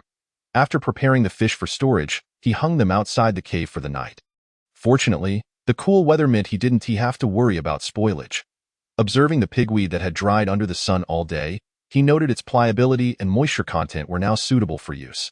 He aimed to finish making some bricks that evening, placing them out on the platform to dry overnight and preventing them from cracking under the morning sun's heat. Yu Yang also wished to create sturdier bricks that required firing, but lacking the knowledge and time for experimentation, he settled for these rudimentary mud bricks to get through the winter. He gathered some soil from the nearby slope, mixing it with gravel and a portion of pigweed at the cave entrance, gradually adding water until achieving the right consistency. Using a crude wooden mold he had prepared earlier, he shaped the mixture into uniform bricks. Just as he was about to fill the mold completely, Yu Xiao'er finally returned in the dim light. Yu Yang struggled to see clearly, but he sensed something was different about Yu Xiao'er. It appeared significantly larger than before. Summoning Yu Xiao'er to his side and stepping into a brighter area, he was astonished to discover that Yu Xiao'er had grown to the size of a goose egg, twice its previous size, its growth rivaling that of a well-fed creature. Had it encountered something extraordinary while out? Yu Yang recalled Wang Ming mentioning that a companion beast would alert its owner upon leveling up, granting them a share of its energy to enhance their physical prowess. While companion plants differed from companion beasts, they likely shared similar traits. However, such a drastic transformation in Yu Xiao'er indicated it had experienced some remarkable adventure. Why Yu Yang set aside his brickmaking for the moment, cradling Yu Xiao Air in his hands and lighting an oil lamp extravagantly. Yu Xiao Air proudly flaunted its plumper form before Yu Yang, who enthusiastically lavished praise upon it, causing Yu Xiao Air to bubble with delight. After a while, Yu Yang finally broached the subject, asking, "What caused your sudden growth?" Yu Xiao Air pondered for a moment, then zipped off to its room, returning with a small wooden box, a familiar sight to Yu Yang. Inside was the nutrient-rich soil that Qin Xiao had gifted Yu Xiao Air, which had been consumed long ago, but Yu Xiao Air had kept it as a treasured memento, unwilling to discard it. "Did you discover particularly fertile soil out there?" Yu Yang speculated. Why Yu Xiao Air swayed its body affirmatively and darted back to its room, struggling to drag out a still-fresh scorpion carcass, which it tossed into the wooden box. Why Yu Yang, taken aback, exclaimed, "Did you rob someone's grave?" About Yu Xiao, who did not comprehend the meaning of disturbing ancestral graves. He stood in a daze for a moment before resolving to cease discussions with Yu Yang on this topic. After indulging in self-admiration for a while, he dragged his small wooden box to take a bow and returned to his room to rest. Having obtained no answers, Yu Yang lay in bed that night, tossing and turning, unable to find sleep. It was too late. He decided that tomorrow Yu Xiao must accompany him to take a look. Perhaps this opportunity could aid Yu Xiao in breaking through. Chapter 14. Foolish planting brings foolish fortune. The next morning, after rising, Yu Yang intended to explore his recent discovery with Yu Xiao. However, upon awakening, he found that Yu Xiao had already departed. If Yu Yang was rising earlier than the rooster and sleeping later than the dog, then Yu Xiao was truly the epitome of both. Yu Yang thought of summoning him back into his body but feared it might disrupt Yu Xiao's tasks. Thus, he decided to wait until evening, as he also had a multitude of chores to attend to. Following his original plan, Yu Yang first gathered the mud bricks and placed them in a shaded area to prevent them from cracking under the sun's exposure later. Once finished, he went to the stream to retrieve his fish trap. Finding only a few small fish, a far cry from the bountiful catches of previous days, Yu Yang walked upstream for over 100 meters, seeking a more verdant spot to add bait to his fish trap before casting it once again. He resolved to return that evening after finishing his work to check on the situation. Currently, all his thoughts were consumed by Yu Xiao, leaving him somewhat lethargic towards other tasks. While mining, Yu Yang often found his mind wandering when working alongside Zhao Haipeng, nearly striking his companion's hand on several occasions. The two narrowly met the day's mining quota, with Zhao Haipeng expressing his disdain for Yu Yang's apparent disinterest in the mining endeavor. Before Yu Yang could finish his self-reproach, Zhao Haipeng interrupted him, mischievously boasting about having caught 8 or 9 palm-sized crucian carp using the fish trap Yu Yang had provided. This was his most abundant harvest since beginning to store food for the winter, and he shamelessly requested that Yu Yang prepare 2 more fish traps for him in a few days, promising to overlook Yu Yang's shortcomings today. Yu Yang readily agreed, considering it a trivial matter of using some vines. After exiting the mine, he hurried back to intercept Yu Xiao. After exchanging quick pleasantries with Zhao Haipeng, he rushed home. Fortunately, he moved swiftly, avoiding any delays, and managed to block Yu Xiao at the entrance just as it was about to step outside. With the mycelium wrapping around the small wooden box meant for carrying nutrient soil, it seemed that this time, Yu Xiao had grown wiser, preparing to directly take the box to collect soil. Upon seeing Yu Yang, it even freed a strand of mycelium to greet him before attempting to pass by. Yu Yang quickly called out, "Wait! Let me set down my tools, and I will accompany you to take a look." Upon hearing this, Yu Xiao flew over to Yu Yang's side, and after he set down his tools, it gleefully ran ahead, cradling the small wooden box. Yu Yang followed closely behind, winding their way for over half an hour until they approached the poisonous miasma forest, where a foul, nauseating odor assailed their senses. Unprepared, Yu Yang hesitated to venture deeper. He had not anticipated that Yu Xiao would sneak into the poisonous miasma forest daily. How did it manage to avoid harm from the toxic elements? Just as Yu Yang was about to halt Yu Xiao's advance, he noticed it had stopped on its own, soaring to the top of a tree that could be embraced by 2 people. Was it searching for something atop the tree? Thankfully, they were at the forest's edge, and with caution, there should be no issues.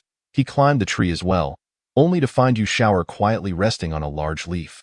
Could it be that it was taking a moment to relax before getting to work?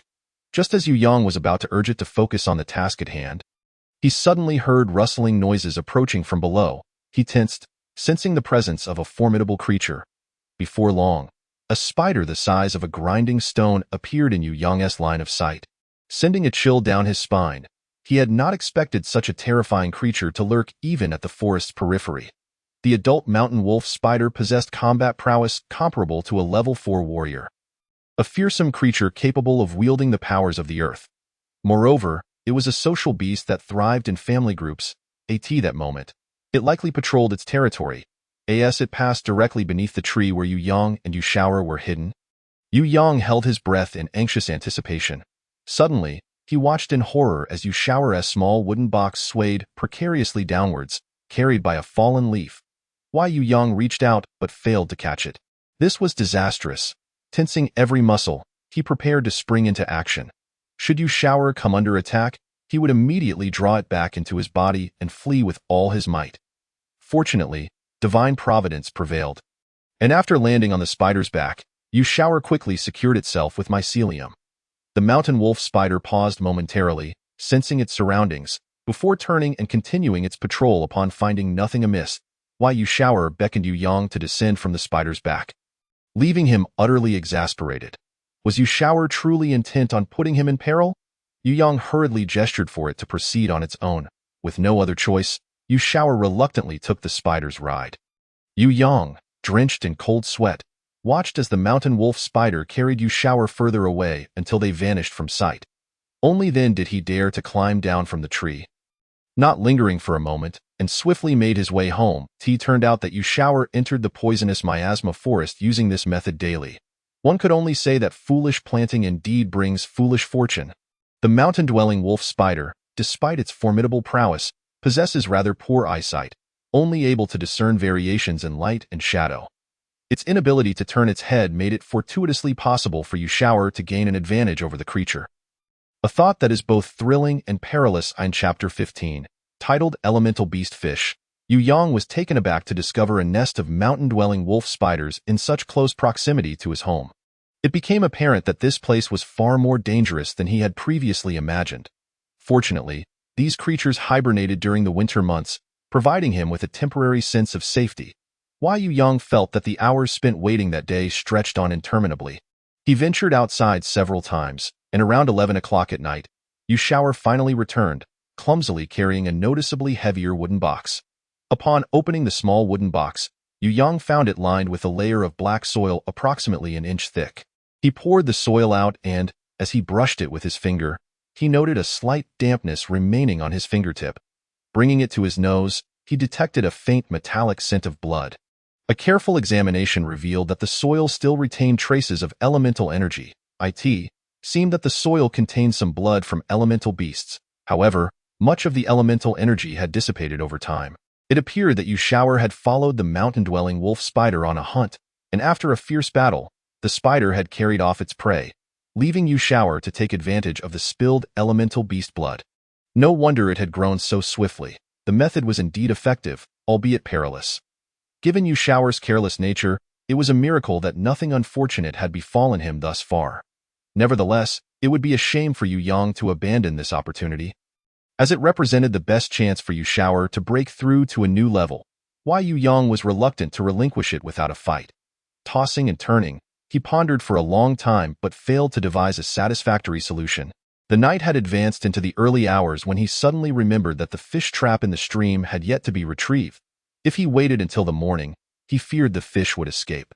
In a time when food was more precious than gold, nothing could be wasted. Despite his exhaustion, Yu Yang resolved to rise and make his way to the stream in this newly changed location. He wondered what the yield from the fish trap would be. Battling his fatigue, he pulled the trap from the water, finding it surprisingly heavy, accompanied by the sound of fish tails thrashing against the trap. To his delight, it seemed he had finally caught a substantial specimen. Upon pouring it out, a black and red monstrous fish emerged, measuring the length of an arm, its scales shimmering with a metallic sheen. In the moonlight, its teeth glinted ominously, suggesting it would not be easy to handle.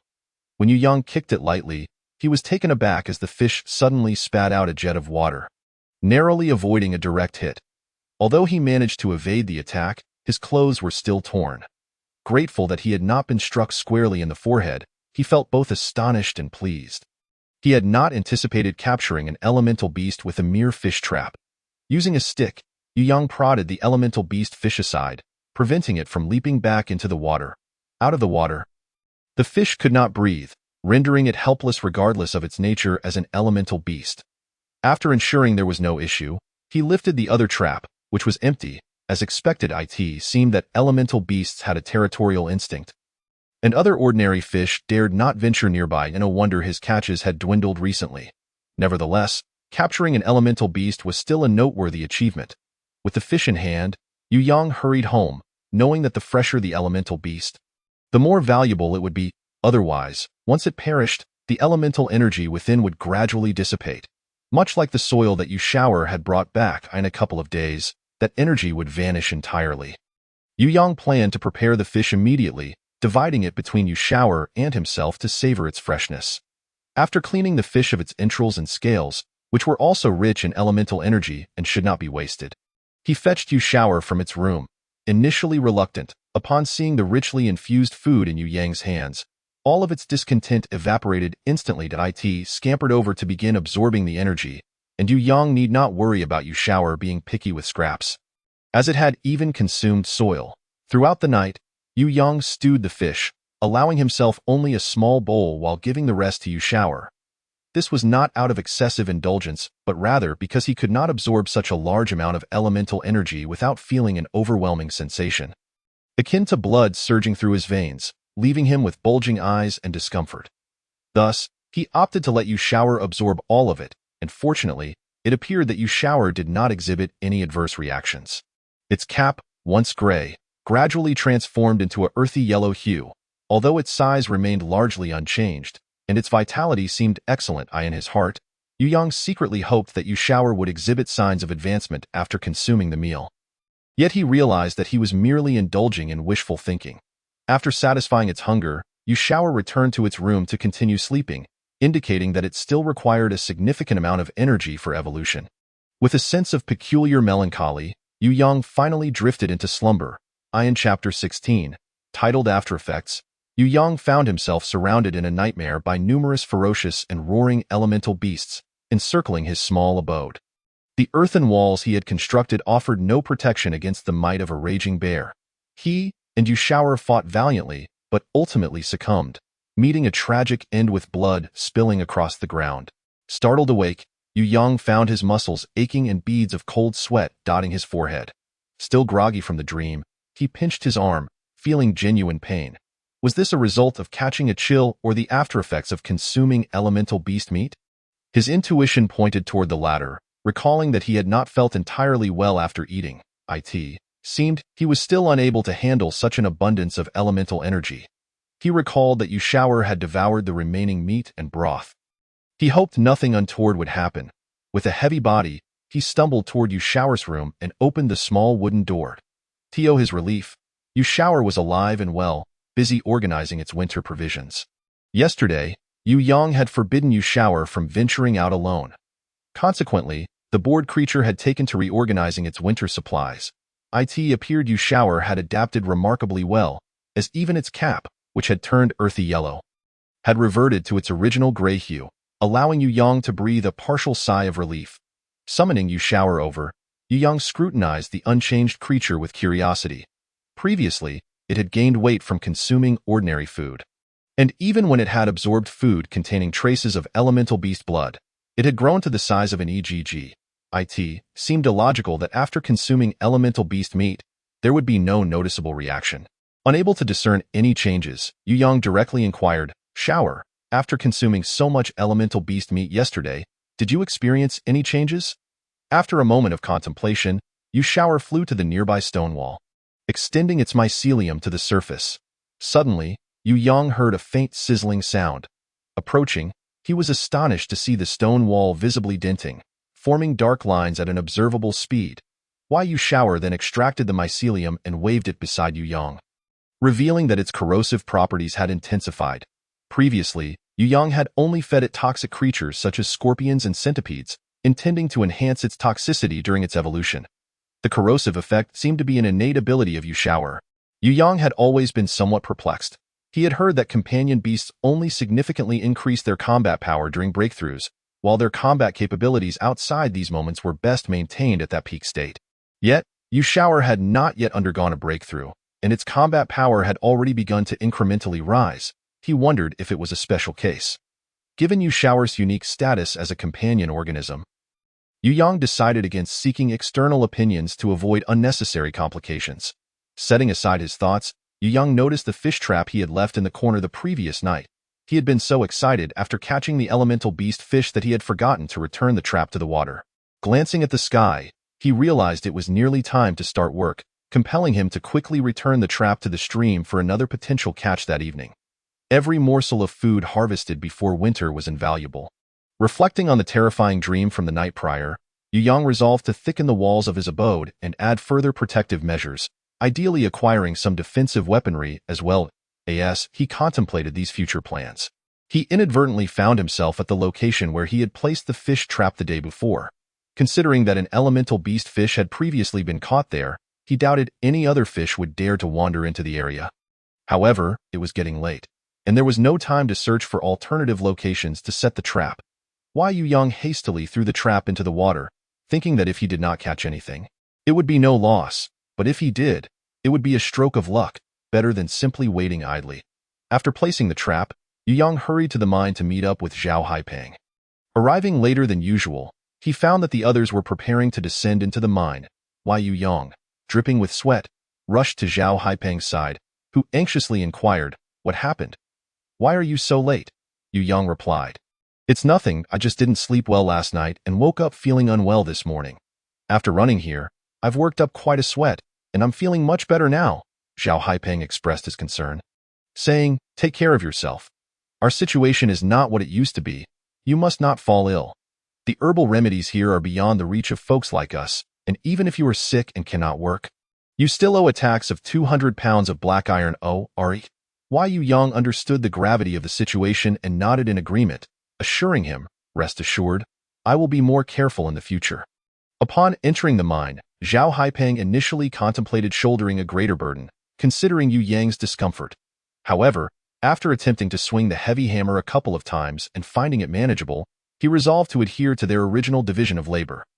The two of them took turns wielding the chisel and swinging the hammer, with Yu Yang designated to start with the hammer today. After a few tentative swings to gauge his rhythm, he officially commenced his work. Perhaps due to the meat consumed the previous day, Yu Yang felt an increasing vitality as he toiled. The strength within him gradually radiated through his muscles, creating a harmonious synergy among them. A warm sensation enveloped him, akin to a profound awakening of his physical being. After completing a round of work, it was Zhao Haipeng's turn to wield the hammer while Yu Yang took up the chisel.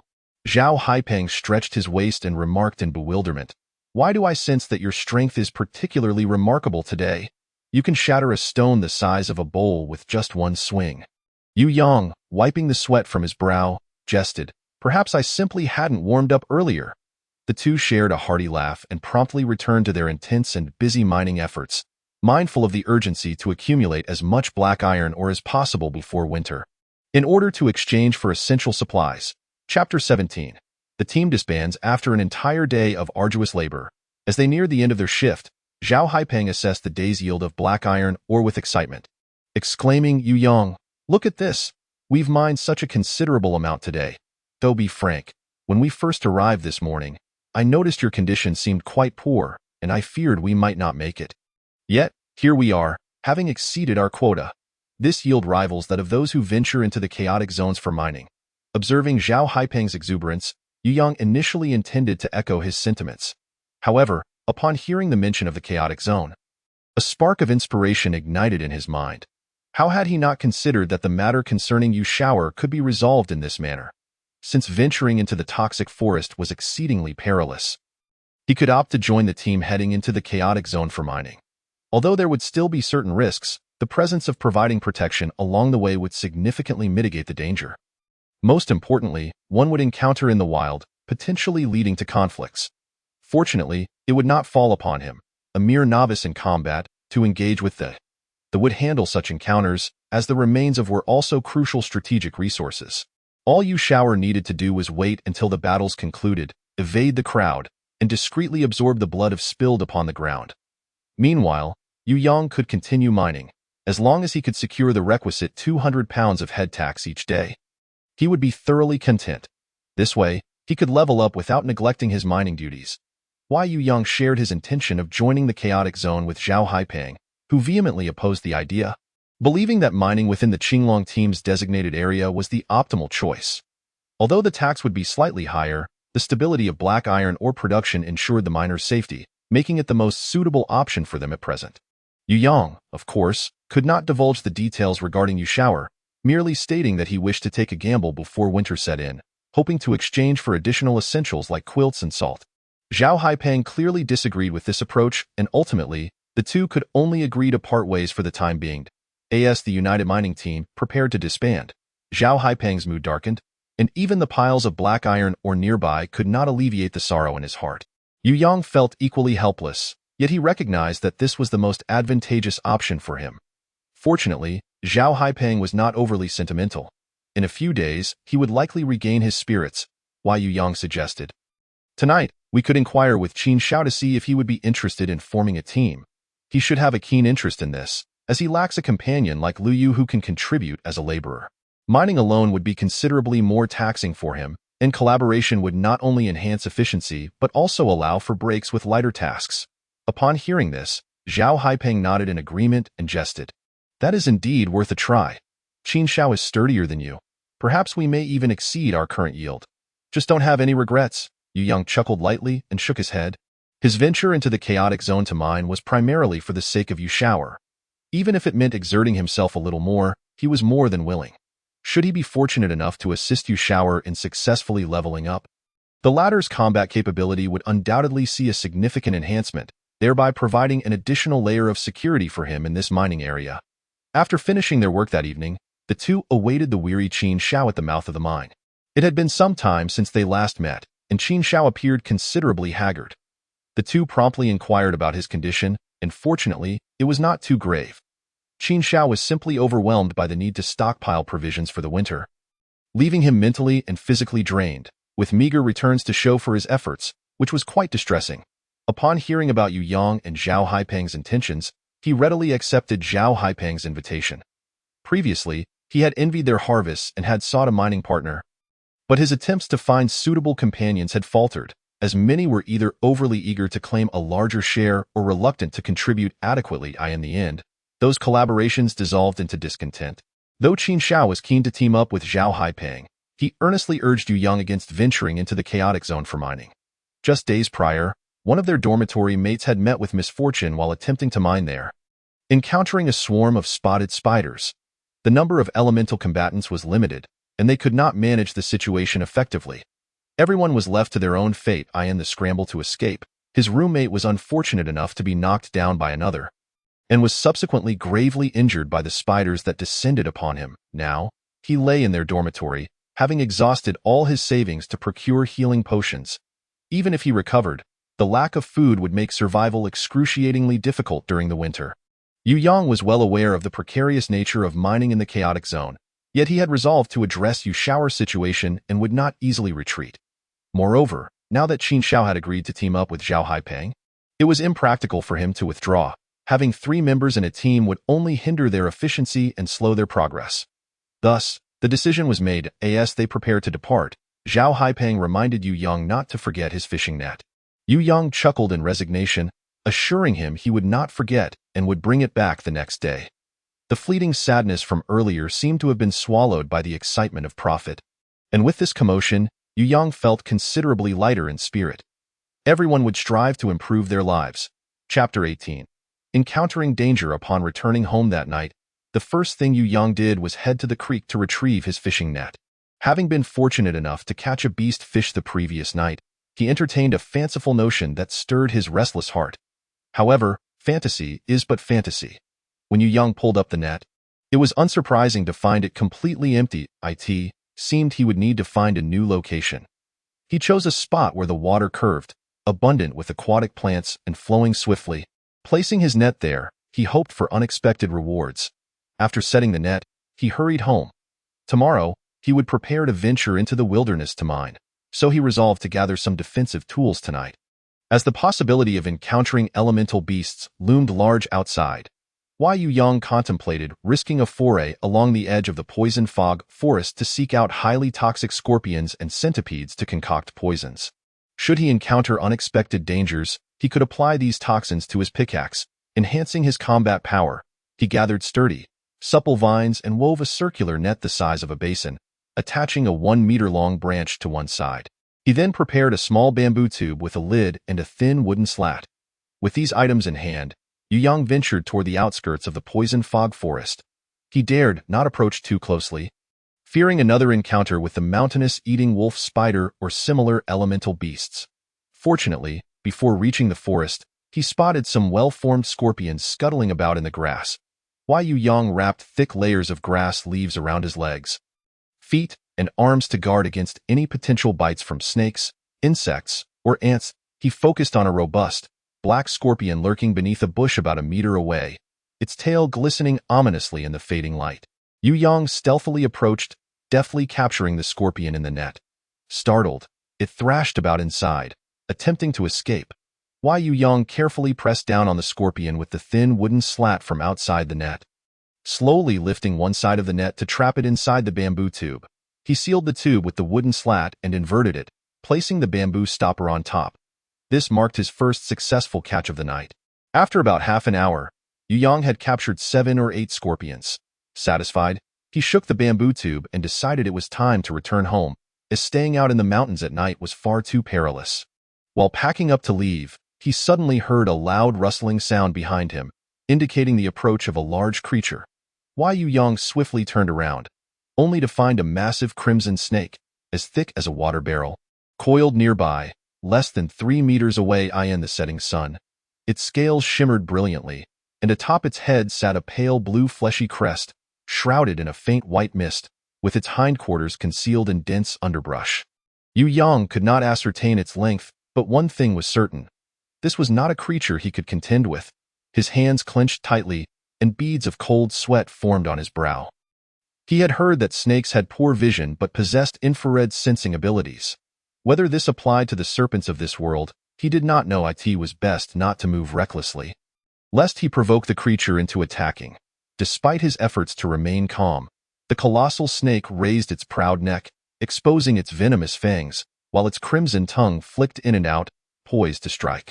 At merely 3 meters away, a single leap would allow the snake to reach him. Yu Yang dared not hesitate any longer. He turned and fled as he ran. The fear of being ensnared by the massive serpent spurred him to weave around trees, while the snake pursued relentlessly, smashing through smaller bushes in its wake. Yu Yang felt a gust of wind rush past him from behind. With no time to think, he rolled to the side, instinctively feeling a sharp pain on the outer side of his right thigh.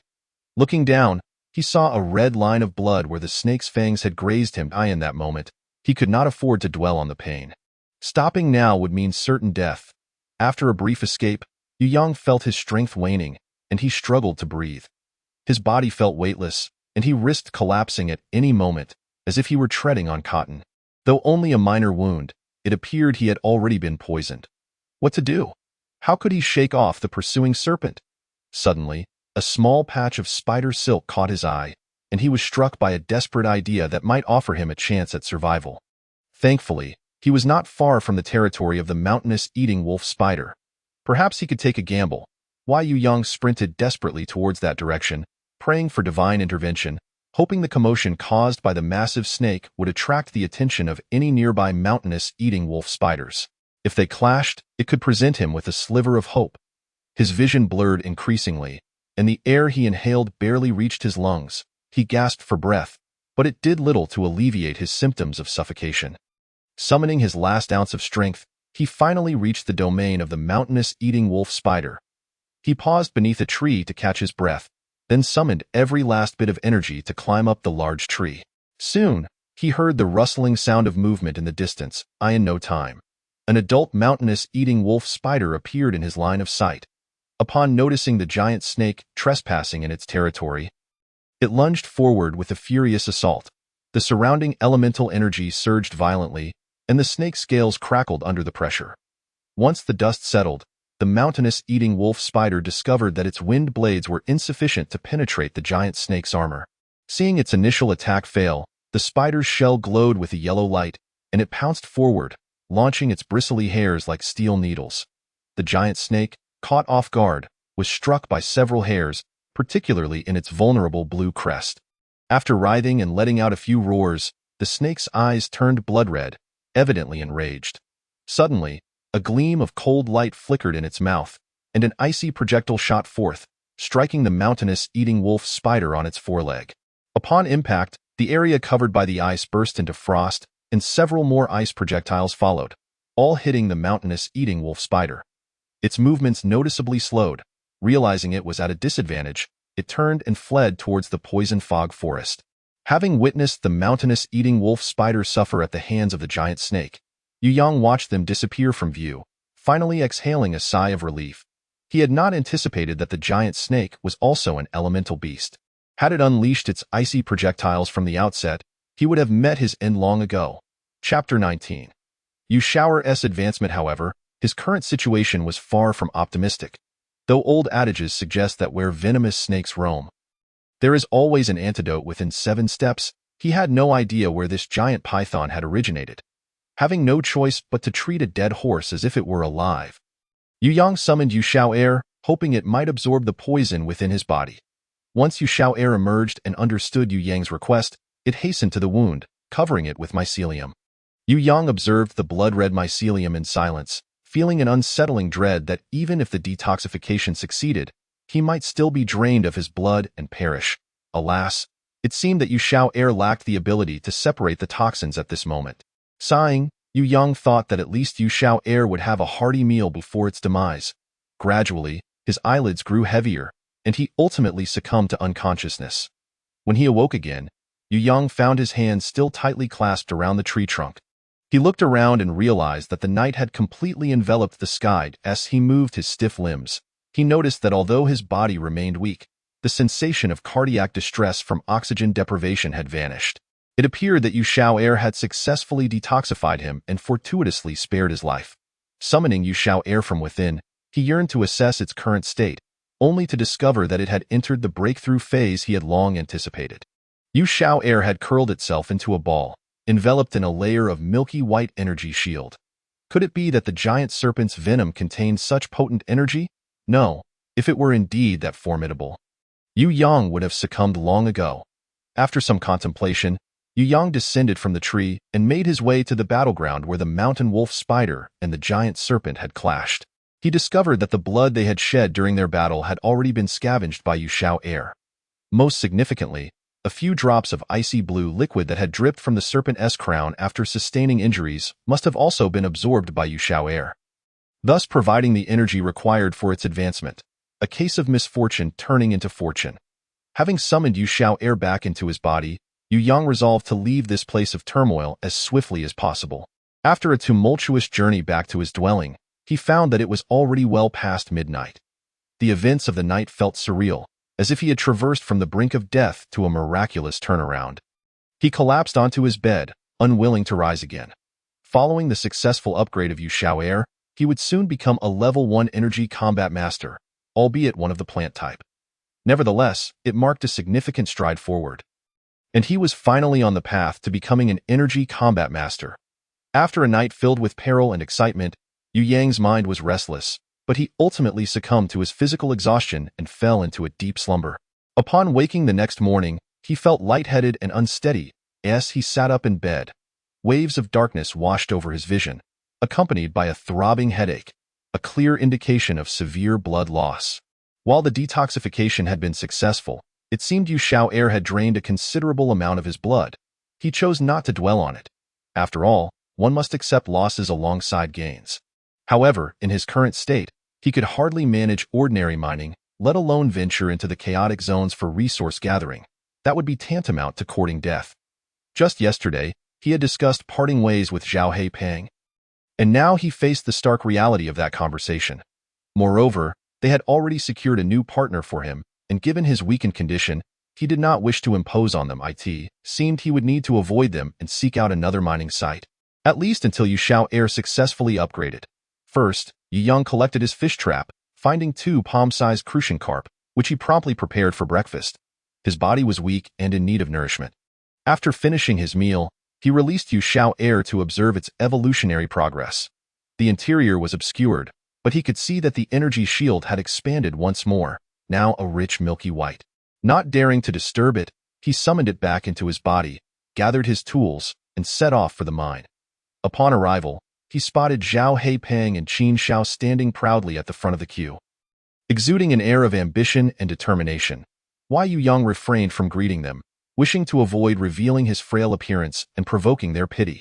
Fortunately, shortly after his arrival, the management organized the group to enter the mine. Inside the mine, Yu Yang selected a new tunnel, carefully examining the walls.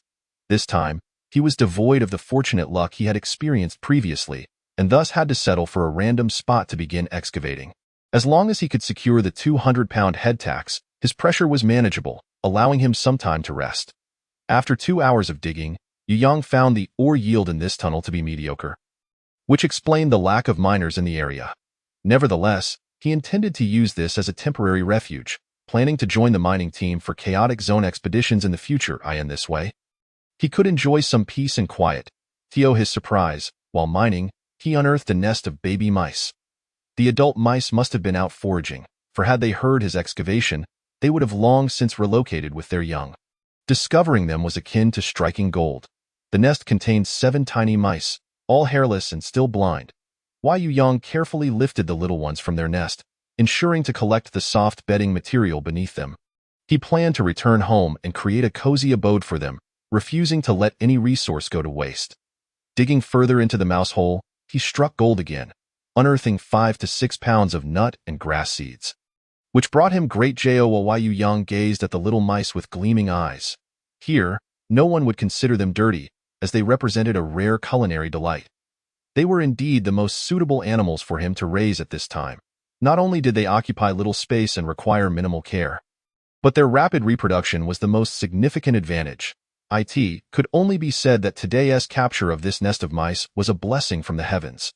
Even if Yu Yang's mining yield did not meet expectations today, leading to a 20-pound deficit, the presence of the baby mice did not dampen his spirits.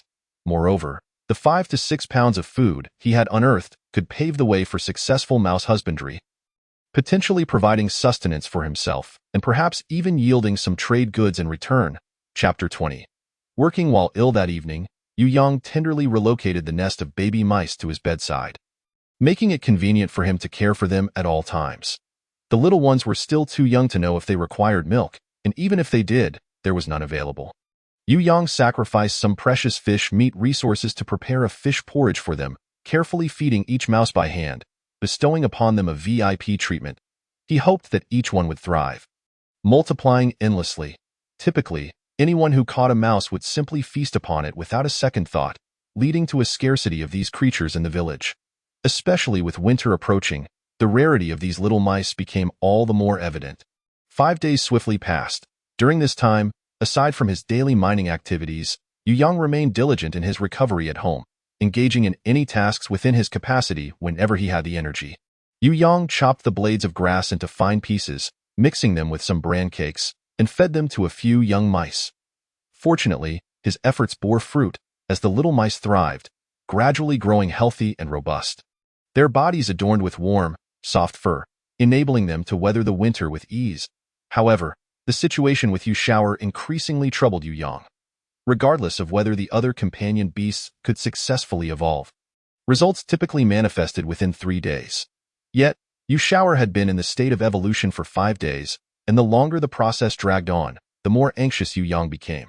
Suddenly, he sensed through their connection that Yu Xiao was enduring extreme torment. Caught in a frenzy, without pausing to comprehend the situation, Yu Yang hastily summoned Yu Xiao from within him.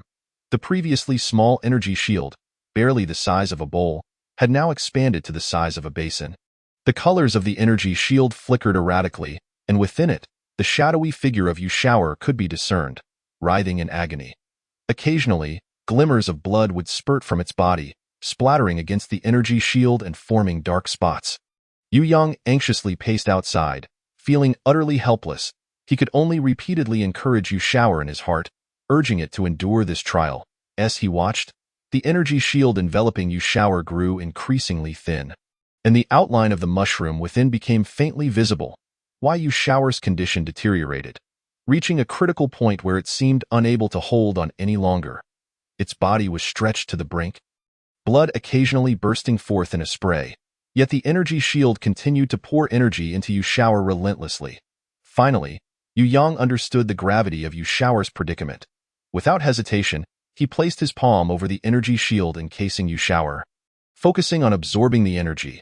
Although the shield was now only a thin layer, Yu Yang still struggled to withstand the overwhelming influx of energy. After all, the human body lacked the formidable capacity for energy absorption that companion beasts and plants possessed. After only a brief moment of absorption, he felt his entire being surge with energy, his blood boiling, and his breaths became increasingly frantic. In his ears, he could almost hear the pounding of blood vessels in his head. And at that moment, his eyes turned crimson, his skin swelling alarmingly, threatening to rupture. Yu Yang endeavored to restrain the massive energy coursing through him within its designated pathways, but small surges of energy continued to escape, wreaking havoc on his body. Gritting his teeth, he suppressed the coppery sweetness in his mouth. Today, both he and Yu Shower had to fight against the odds. Failure would mean dire consequences. With a soft pop, akin to the shattering of a bubble, the energy shield enveloping Yu Shower finally dissipated, a sound that resonated to Yu Yang like celestial music. As he momentarily relaxed, the energy within him surged like a wild stallion, causing a mouthful of blood to erupt from him. He dared not lose focus, promptly sitting down and channeling all his energy, distributing small amounts to strengthen his muscles and bones with each cycle. Thus, he labored throughout the night, and gradually, Yu Yang felt he could regain control over the energy within him. Upon opening his eyes, he realized it was already midday of the following day. Yu Shower lay beside him, seemingly asleep, its little belly rising and falling gently. Now, Yu Shower's body had grown to the size of a basin, still retaining its rosy hue, while its underlying mycelium emitted a faint blue glow. When Yu Yang touched it, he felt an intense warmth radiating from its surface. It appeared that the energy within Yu Shower had not yet been fully absorbed. However, at least the threat of death had passed. Yu Yang drew Yu Shower back into himself, allowing it to recuperate internally. He needed to hurry to the mines. Though he appeared gravely unwell, failing to pay the head tax might lead to dire consequences. Upon reaching the mine, he found that everyone had already descended.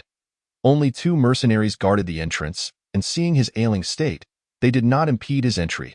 Yu Yang navigated through the tunnels until he located the mining site of the Qinglong mining team. After showing the guards his team badge, he proceeded to his previous mining site and immediately set to work. As he mined, Yu Yang pondered why Yu Shower faced such difficulties during its first evolution. Was it truly that companion plants struggled to evolve? Reflecting on Yu Shower's performance during the later stages of evolution, he realized it had encountered issues with energy absorption. Thus, 2 possibilities arose. First, as a companion plant, Yu Shower's energy absorption rate was significantly inferior to that of companion beasts, resulting in an overwhelming influx of energy during evolution that it could not handle, nearly leading to its demise. Second, the blood of the mountain-dwelling food wolf spider and the unknown giant snake it absorbed during evolution might have been too potent, overwhelming Yu Shower and almost resulting in disaster. Yu Yang believed both scenarios were plausible. Regrettably, his knowledge of companion plants was still limited. Had he possessed sufficient understanding, he could have guided Yu Shower more effectively, helping it avoid unnecessary setbacks. If only he could attend a specialized school like Eugene. Thinking of Eugene, resentment stirred within Yu Yang. He would not forget the immense favors owed to their family. If he managed to escape this predicament, it would be time to repay their kindness. Gripping his pickaxe tightly, he channeled his anger into strength, focusing solely on Yu Shower's safety, leaving other plans for the future. Chapter 21.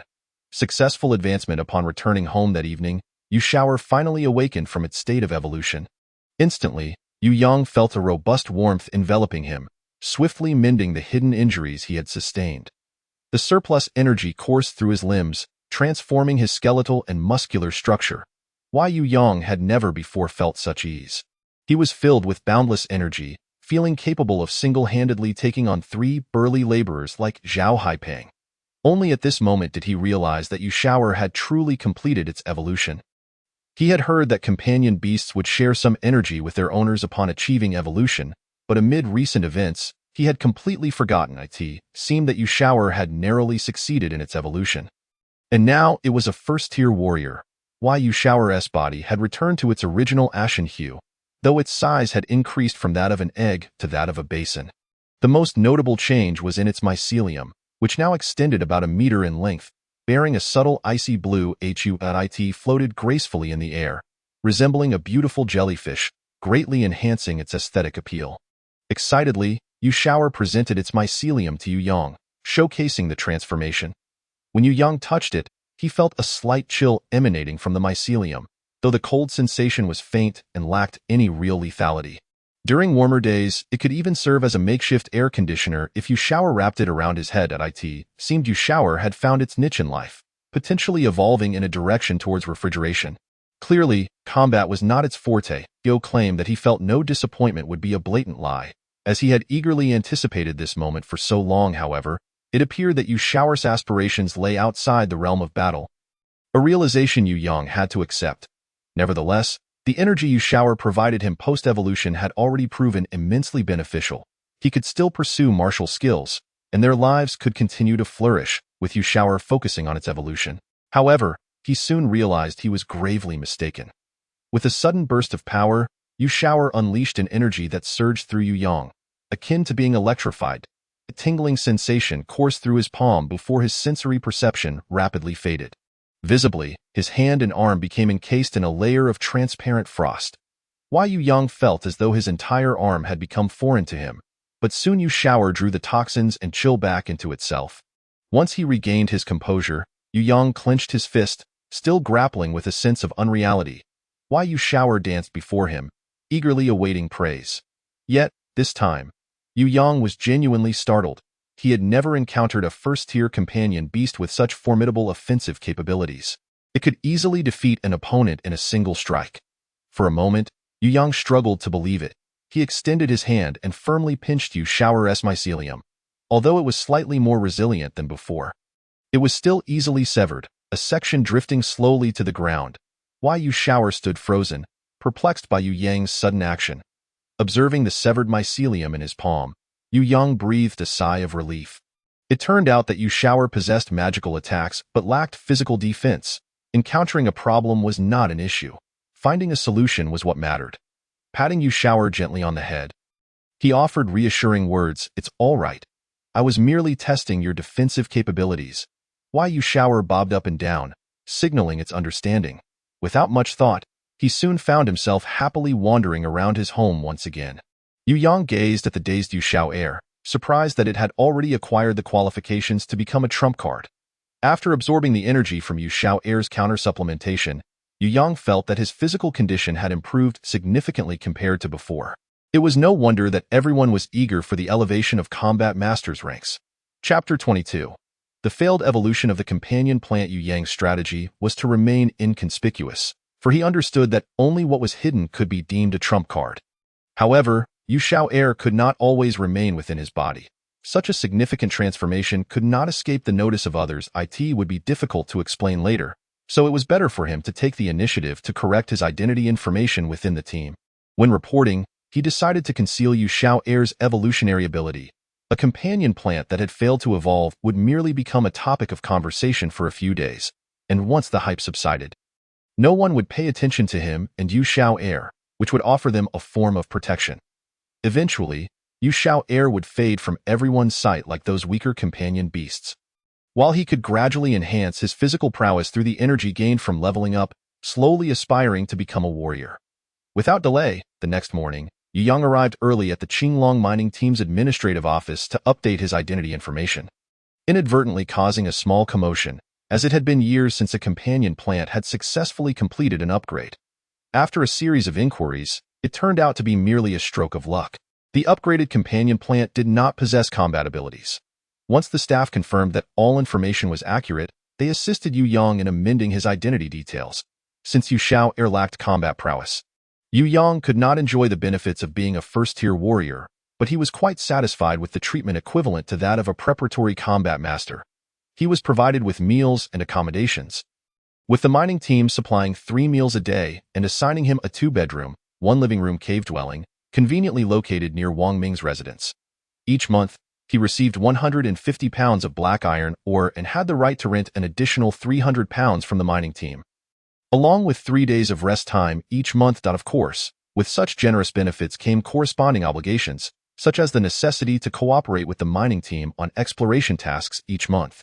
In the following days, Yu Yang became something of a legend.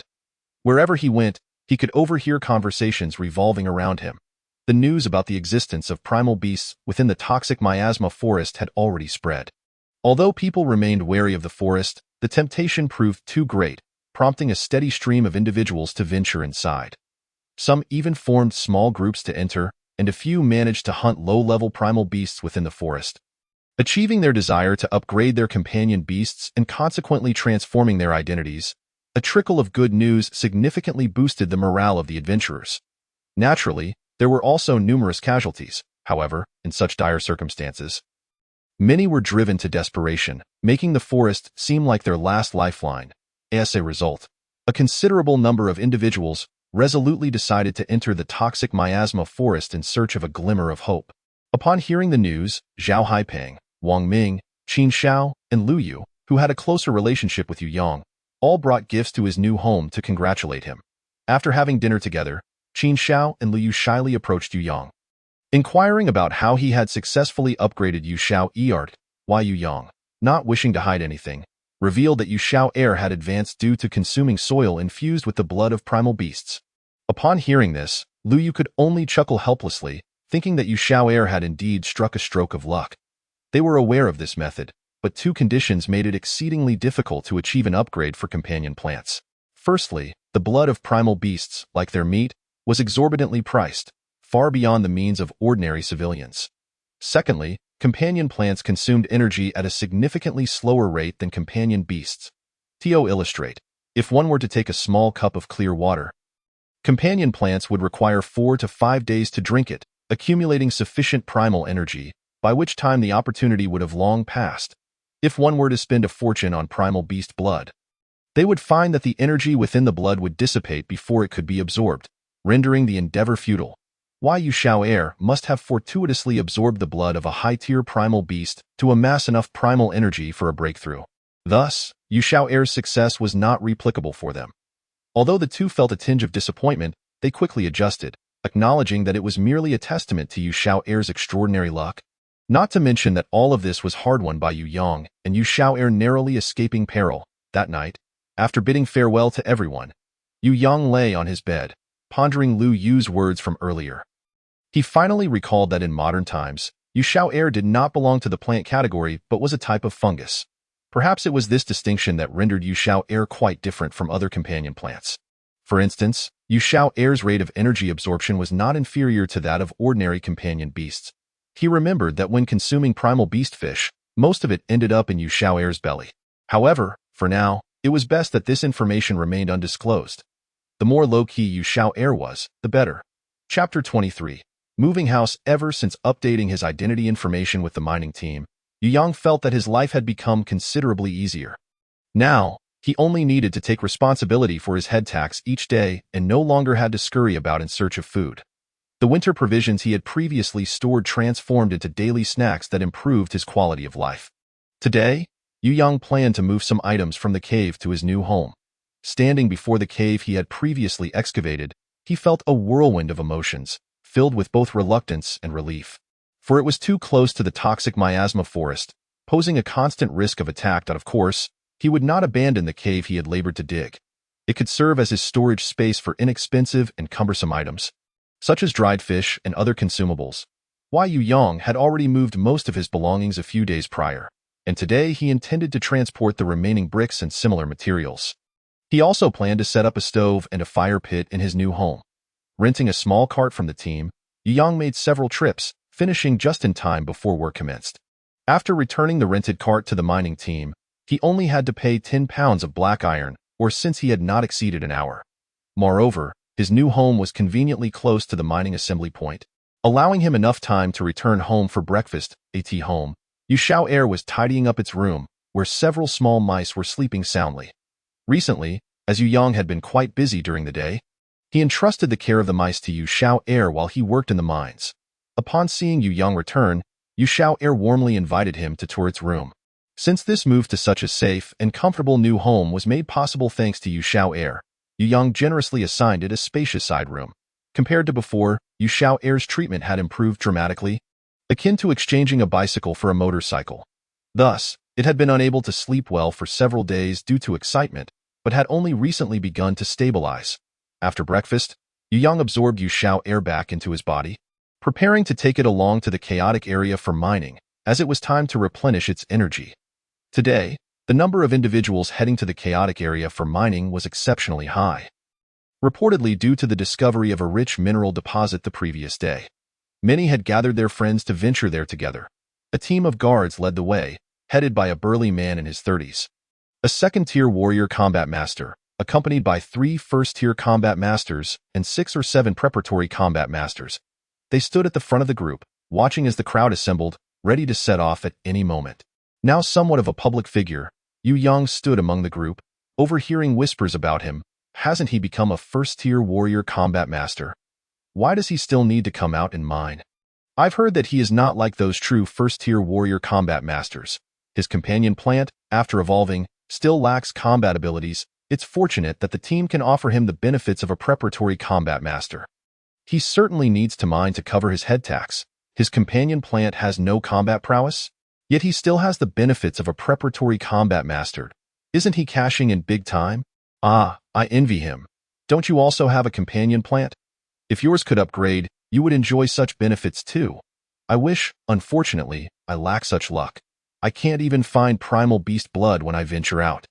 Yu Yang listened to the cacophony of discussions, closing his eyes to conserve his energy. Over the past few days, he had heard such remarks numerous times, and in truth, what they said was largely factual. And Yu Yang had little reason to be concerned, for only he knew the specifics of the situation. This state of affairs was, in fact, what he desired, as it served to better conceal the peculiarities of Yu Xiao. Chapter 24. The mining conflict. After a mere 10 minutes, the team announced their departure. Around 100 individuals boarded the horse-drawn carriages, and the convoy set off in grand formation. This time, they were not descending underground. Yu Yang gazed at the sun above, feeling a surge of emotions. He mentally calculated that it had been many days since he arrived at the mine, and this was his first opportunity to venture outside during the day. He released Yu Xiao to bask in the warm sunlight, for despite having frolicked freely not long ago, he had imposed a house arrest on it recently, which had left it rather restless. Nearby, several individuals were startled by the sudden appearance of the giant mushroom. Once they regained their composure, they exhibited great interest in Yu Xiao. The few bold souls even poked at the large cap of Yu Xiao, tugging at the mycelium beneath it. Fortunately, Yu Xiao was exceptionally well-mannered, allowing them to explore its form without protest. After satisfying their curiosity and confirming that Yu Xiao posed no threat, they gradually lowered their guard, with some even releasing their own companion beasts to frolic alongside Yu Xiao. While Yu Xiao was thoroughly enjoying itself, and in a moment of distraction, it dashed to the front of the line to engage with the members of the escort team. It was only when reminded by those behind that Yu Yang noticed its absence. He quickly called Yu Xiao back, only to discover that a piece of jerky was tangled in its mycelium, the origin of which remained a mystery, whether it was a gift from someone or a prize it had pilfered. Seizing the moment before anyone else noticed, Yu Yang hastily confiscated the jerky, enforcing a strict limit on Yu Xiao's range of movement to within 1 meter. After approximately an hour and a half of travel, they finally arrived at their destination, only to find it already occupied by members of another team. The leader's countenance darkened as he raised his voice. Wang Daong, this is the site discovered by our Qinglong mining team. Is it not rather unscrupulous for your Qian team to come here and seize it the very next day? In response, a tall, slender man clad in a yellow cloth garment stepped forward, sneering, Qin Yang, you must be but a child, requiring others to yield for your survival? In the chaos zone, the rule has always been that the capable prevail. If you're dissatisfied, let us settle it in battle. Qin Yang, the leader of the Qinglong team, was left speechless by this retort. He was well aware of the rules of the chaos zone. Yet any newly discovered mining site was typically kept under wraps for months. This site had only been discovered yesterday, and now another team had claimed it, an affront to the Qinglong mining team's pride. Clearly, there was a traitor among them. Otherwise, the Qian team would not have acted with such swiftness. Moreover, they were well prepared today. Both he and Wang Daong were second-level warriors, yet the Qian team had 2 more first-level battle masters than they did. Though reluctant to concede, he resolved to make an attempt to seize the site. Otherwise, he would have no explanation to offer upon his return. Suddenly, a brilliant white light flashed from Qin Yang, and a towering Xianbing turtle materialized before the crowd. This was a mutated beast evolved from a turtle-type companion beast, and it was Yu Yang's first encounter with a mutated animal companion. Around the Xianbing turtle, 5 ice spikes coalesced, poised for attack as the turtle's foot struck the ground. Qin Yang declared, "Wang Daong, if you lack benevolence, do not blame me for being ruthless. I trust you have heard of the power of my ice spike strike. If you do not withdraw from the mining site, do not blame me for my mercilessness." Wang Daong laughed heartily, awaiting this very moment. In the past, he had endured much humiliation due to Qin Yang's mutated Xianbing turtle. If he could defeat Qin Yang today, then in this mining area, others would have to regard his face with respect. With a flash of red light, a dazzling red firebird appeared behind Wang Daong, eliciting gasps from the crowd. In a wonder, he dared to intercept the Qinglong team's ore. It turned out his companion beast had also mutated. It seemed the Qian team was poised to rise in prominence. Qin Yang smiled ominously, recognizing Wang Daong's intention to use him as a stepping stone, and it remained to be seen if he could withstand it. With a wave of his hand, the ice spikes from the Xianbing turtle shot forth, while the firebird emitted a cry, enveloping itself and Wang Daong in a protective red energy shield. The ice spikes melted upon contact, and Wang Daong scoffed, "Qin Yang, surely you know that fire overcomes ice. Is this all you are capable of? If you do not reveal your trump card, do not blame me for my lack of mercy." Qin Yang's expression darkened as he commanded the Xianbing turtle to envelop him in an ice armor, then leaped into action with his blade, plunging it into the protective shield released by the firebird. While its attributes could counter the Xianbing turtle, they could not suppress his elemental energy. After 3 strikes, the energy shield shattered. Wang Daong, unfazed, raised his large blade, using it as both weapon and shield. With the firebird launching fireball attacks from the side, the Xianbing turtle's sluggish reactions became glaringly evident, and Qin Yang sensed he was at a disadvantage. Chapter 25. The bone-eating ants. As the 2 sides clashed fiercely, Yu Yang suddenly felt a subtle tremor beneath his feet. The combatants remained oblivious, yet a few first-level battle masters observing the fight sensed the disturbance. One released a bird-type companion beast, which soared high before quickly returning. Noticing his serious expression, it seemed a grave matter had arisen.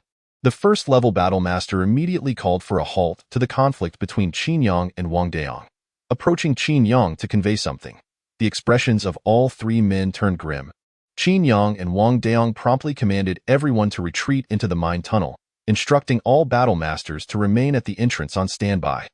Though Yu Yang longed to follow into the depths of the mine, he was, after all, a genuine first-level battle master. If he hid now, he would have no future in this field. Once everyone had retreated into the mine, the escort team stationed themselves at the entrance. Wang Daong, noticing Yu Yang still outside, coldly remarked, "Why are you still here? Do you wish to stay behind as fodder for the bone-eating ants?" Upon hearing the term bone-eating ants, Yu Yang's heart sank. Though not a spirit beast, their reputation struck fear into the hearts of many. Those bitten would experience excruciating pain. The venom of the bone-eating ants could swiftly paralyze a person's limbs, rendering them immobile. Moreover, they were notoriously greedy, always appearing in swarms, and once they set their sights on a target, they would not relent until they had devoured every last morsel, even gnawing on bones for good measure. Yu Yang was about to explain his reasons for remaining behind when Qin Yang interjected, "Enough, old Wang. He is our team's first-level battle master who evolved from a companion plant. His companion plant lacks combat ability, but he possesses considerable strength. We will have him assist us in moving some stones to block the entrance." Wang Daong nodded, then turned to Qin Yang. "What bad luck. It's clear we've been set up. Your Qinglong team needs to conduct a thorough purge of those pests that harm both others and themselves." Qin Yang's expression darkened as well. Without Wang Daong's prompting, he was determined to root out the traitors upon his return. This was not merely a bout or theft. It was evident they sought his life. Now was not the time for grievances. Qin Yang quickly directed several strong battle masters to assist in moving large stones. for the bone-eating ants were on their way. The smaller the gap left at the entrance, the better. Any opening, no matter how slight, could allow the ants to invade. With fewer gaps, they might stand a chance to fight them off. But too many gaps would lead to disaster, and none would escape alive. Yu Yang joined several escort team members to select flat stones, stacking them at the entrance while the remaining individuals stood guard. Prepared for any imminent conflict, the noise grew ever closer, yet suitable stones became increasingly scarce. "We can't find any suitable large stones," a young man reported anxiously to Qin Yang, furrowing his brow.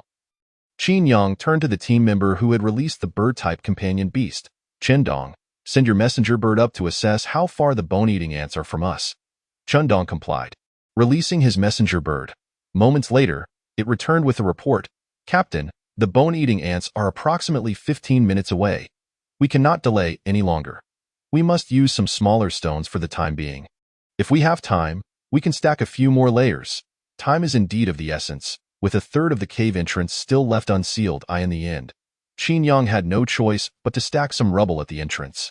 However, the gaps between the stones were numerous and easily dislodged by the bone-devouring ants, indicating that a fierce battle was inevitable. With time running short, Yu Yang even summoned Yu Shao Air to assist. After its evolution, its strength and resilience had significantly increased. Though it could not move larger stones, it was capable of shifting rocks the size of a basin, thus providing a measure of labor.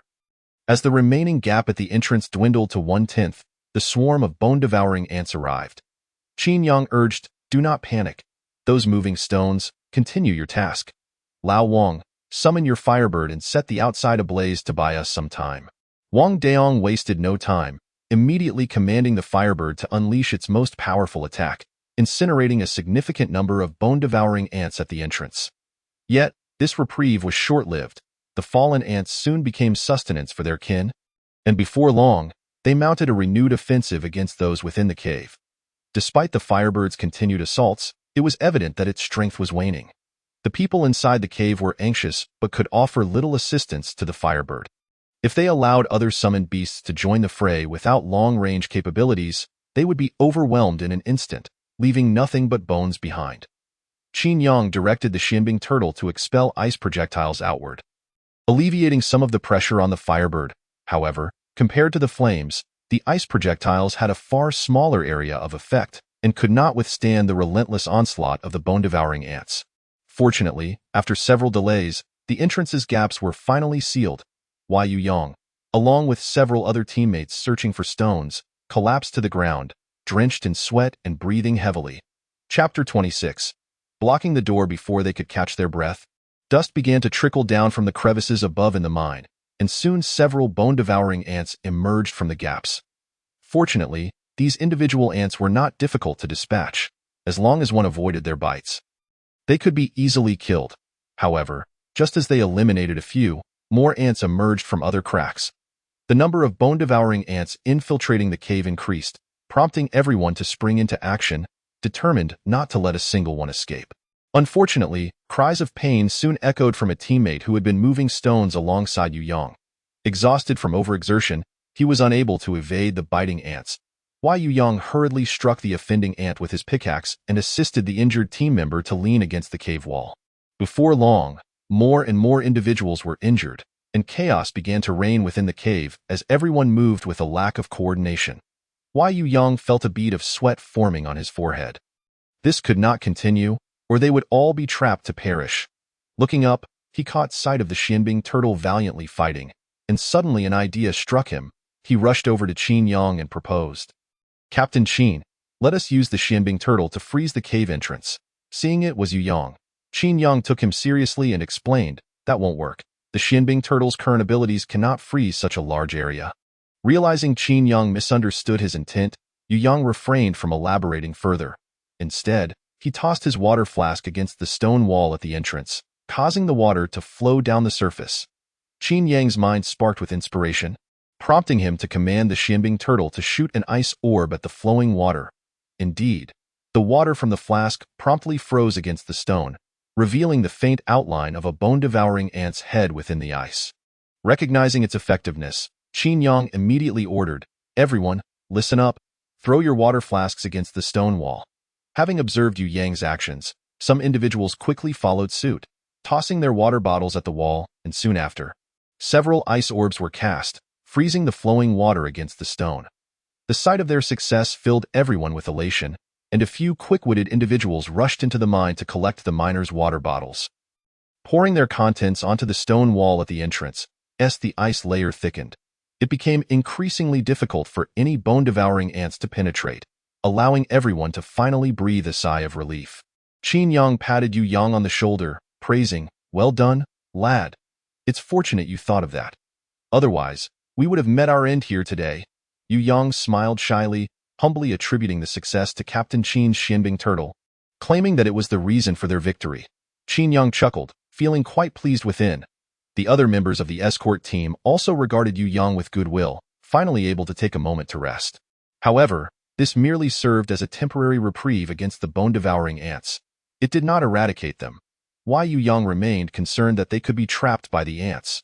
After expressing his worries to the others, he was met with relaxed laughter. One escort team member explained, "Don't worry.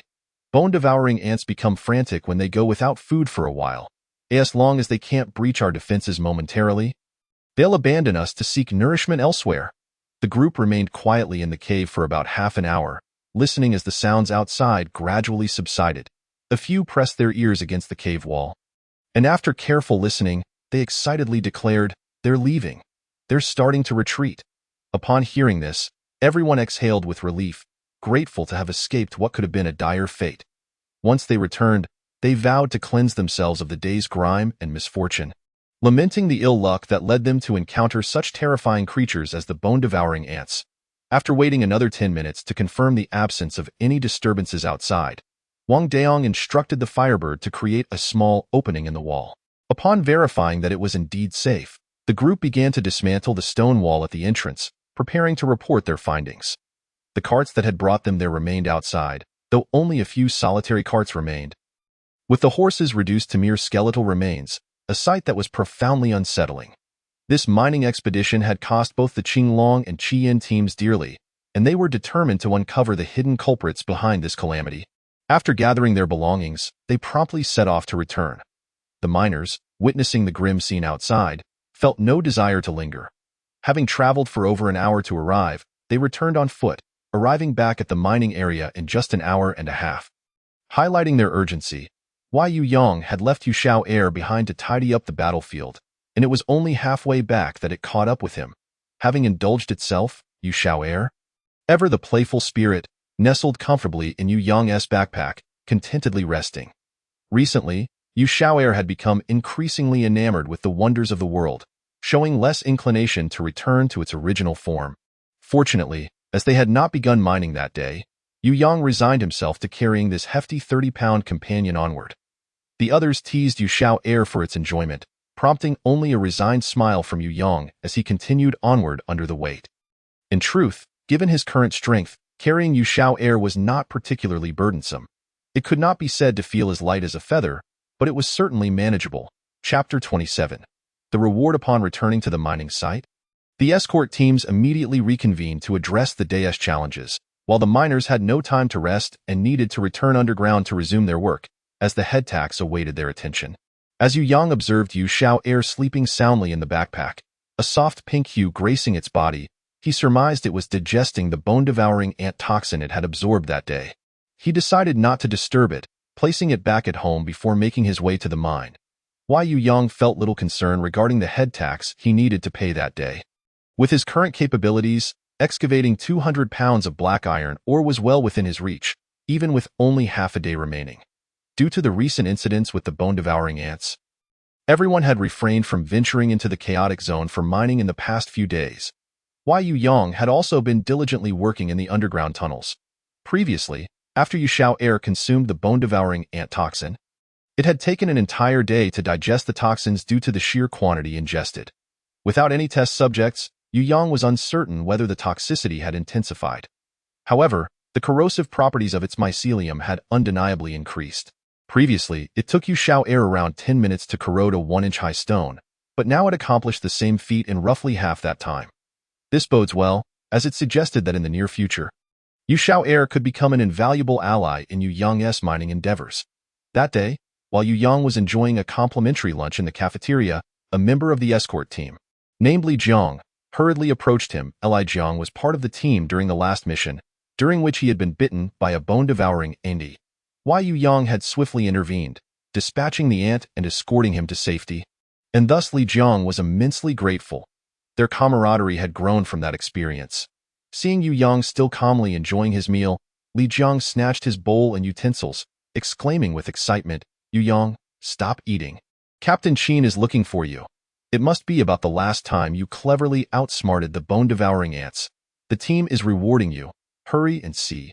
Yu Yang insisted on finishing his meal, replying, "You, with your status as a combat preparatory member, have enjoyed complimentary meals since your arrival. You have no idea how precious this food is here. Let me finish this first. Don't worry, Captain Qin won't run away." Li Jiang, feeling helpless, could only watch with longing as Yu Yang consumed the last morsel of his meal before finally rising to make his way towards Captain Qin's office. Li Jiang trailed behind, chattering incessantly, speculating about the rewards Yu Yang might receive. Why Yu Yang, observing him, couldn't help but feel bemused. Despite being over 6 feet tall, Li Jiang exhibited a rather gossipy disposition. In truth, Yu Yang held little hope for this reward. Had he been a battle master of exceptional talent, the team might have considered him a prime candidate for focused training following his recent merit. However, given his capabilities, which fell short even of the most ordinary first-tier warriors, the team would certainly not squander resources on him. At best, he would receive some minor compensation in the form of ore, but that was not what he truly needed at present, as anticipated. Captain Qin informed him that the team had decided to grant him a one-time reward of 600 pounds of black iron ore. Despite his indifference, Yu Yang's face was alight with gratitude as he expressed his heartfelt thanks to the mining team, ensuring his appreciation was conveyed in the most sincere manner possible. To display any displeasure at this moment would only serve to offend them. Listening to Yu Yang's obsequious expressions of gratitude, Qin Yang's lips twitched in a stiff smile, choosing not to expose the facade. Clearing his throat, he continued, "You could say you were fortunate to encounter a good opportunity. We have a security team that suffered significant losses due to an encounter with a herd of primal beasts, and they need to replenish their ranks. Ordinarily, your qualifications wouldn't grant you a chance to test, but due to your recent contribution in repelling the enemy, the team has decided to make an exception and offer you an interview." Yu Yang was genuinely surprised. Gaining entry into the security team was no trivial matter. The ironclad rule was that the combat effectiveness of one's accompanying beast must meet certain standards. It seemed that Qin Yang had truly fought for him this time. Yu Yang's gratitude towards Qin Yang became noticeably more sincere, tinged with a hint of embarrassment for his earlier nonchalance. Qin Yang chuckled heartily, patting Yu Yang on the shoulder with a weighty tone. "I can secure you an interview slot, but whether you can successfully join the security team will depend on your own abilities. To be frank, the qualifications of your accompanying beast are lacking in various aspects.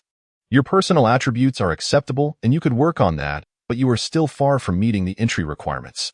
Let me give you a piece of advice. Do not be overly ambitious. Whether you gain entry ultimately rests on your performance." Yu Yang nodded earnestly. This opportunity was indeed precious. Gaining entry into the security team would mean he would become an internal member of the Qinglong mining team, a status vastly different from that of a mere miner.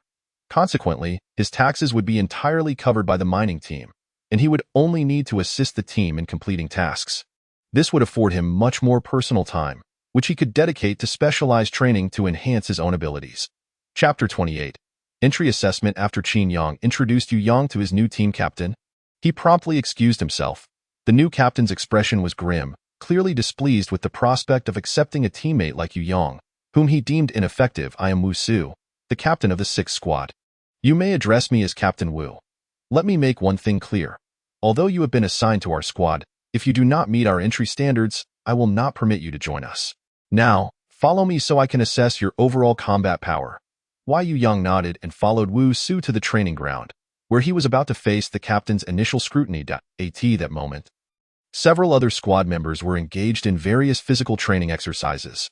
Upon seeing Captain Wu escorting an unfamiliar young man, some of the more informed members quickly deduced Yu Yang's identity and gathered around, eager to observe the unfolding drama.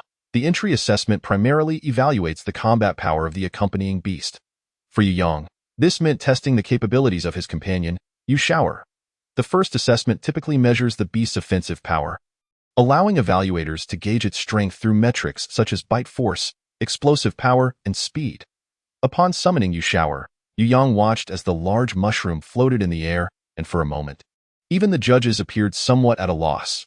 After inquiring whether Yu Shower possessed any combat advantages and receiving a negative response, they found themselves in a quandary.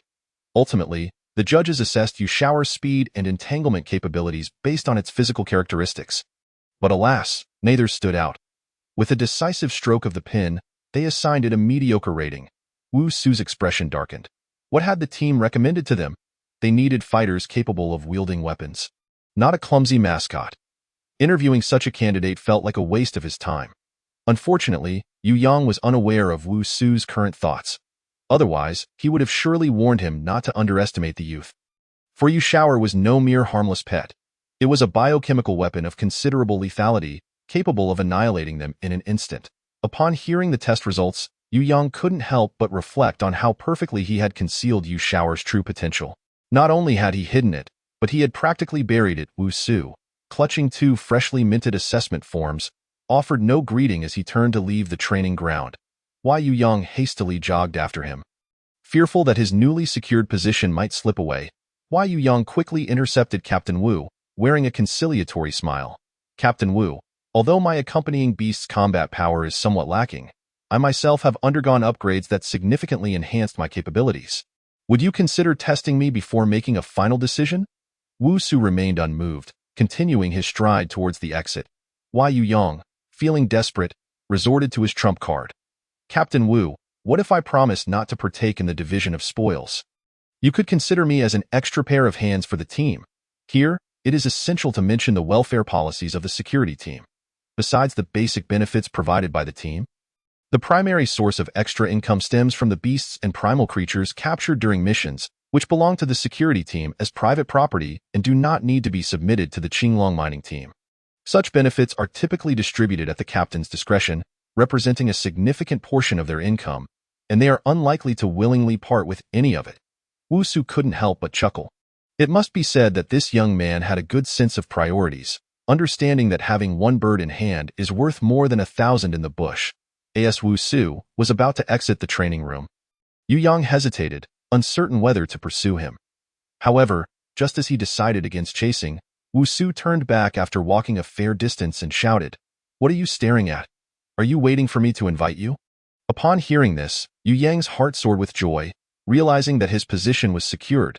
He quickly scampered after Wu Su, ecstatic at the prospect of becoming a proud member of the security team. Chapter 29.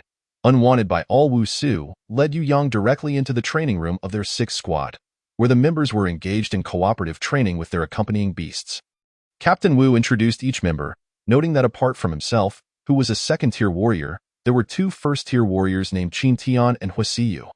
Additionally, there was a reserve combat member, who, though also a recent addition, had entered through the formal interview process and possessed genuine combat prowess. Her name was Wu Shuang, and her lowest combat assessment was rated as Excellent Bead. The news of Yu Yang's combat assessment in the public training room had already spread like wildfire, and he had become something of a local celebrity within the security team, albeit for all the wrong reasons. The members were astonished that Yu Yang, with such dismal results, had managed to smoothly infiltrate the 6th squad. Unbeknownst to them, Yu Yang's successful entry was largely due to the recommendation of the Qinglong mining team. For a moment, the members exchanged glances, their expressions varied, yet none approached Yu Yang to extend a greeting. As Yu Yang surveyed the room, he noticed that whenever his gaze fell upon someone, they would promptly avert their eyes. This was hardly a promising sign. It seemed they were deeply averse to him. Having formed a united front against him, Wu Su, noticing the team's attitude, cleared his throat to capture their attention. "This is our new member, Yu Yang. I trust you all have heard about him. Given his low combat assessment rating, I have decided that for the time being, he will not participate in combat during missions, nor will he partake in the division of spoils. Does anyone have any objections?" The others shook their heads, visibly relieved. While their indifference towards Yu Yang remained, the earlier tension had dissipated, and the atmosphere was no longer one of hostility. Wu Su then turned to Yu Yang and inquired, "Yu Yang, do you have any questions?" Yu Yang, fully aware of his own limitations, quickly shook his head, indicating he had none. His sole intention was to leverage his position within the security team to free himself from the burden of the head tax. Therefore, he adopted a proper demeanor and sincerely stated, "I have no objections. Since I cannot contribute in battle, it is only right that I refrain from participating in the distribution of spoils. I hope everyone will be patient with me in the future." As soon as Yu Yang's words fell, someone began to retort, unable to contain themselves. "If you knew your own worth, you should obediently return to your mining duties instead of causing trouble for our guard team. Do you expect us to not only battle the primal beasts during missions, but also be distracted by your safety?" Wu Shuang, a standout recruit from this round of recruitment, was chosen for special cultivation in the team.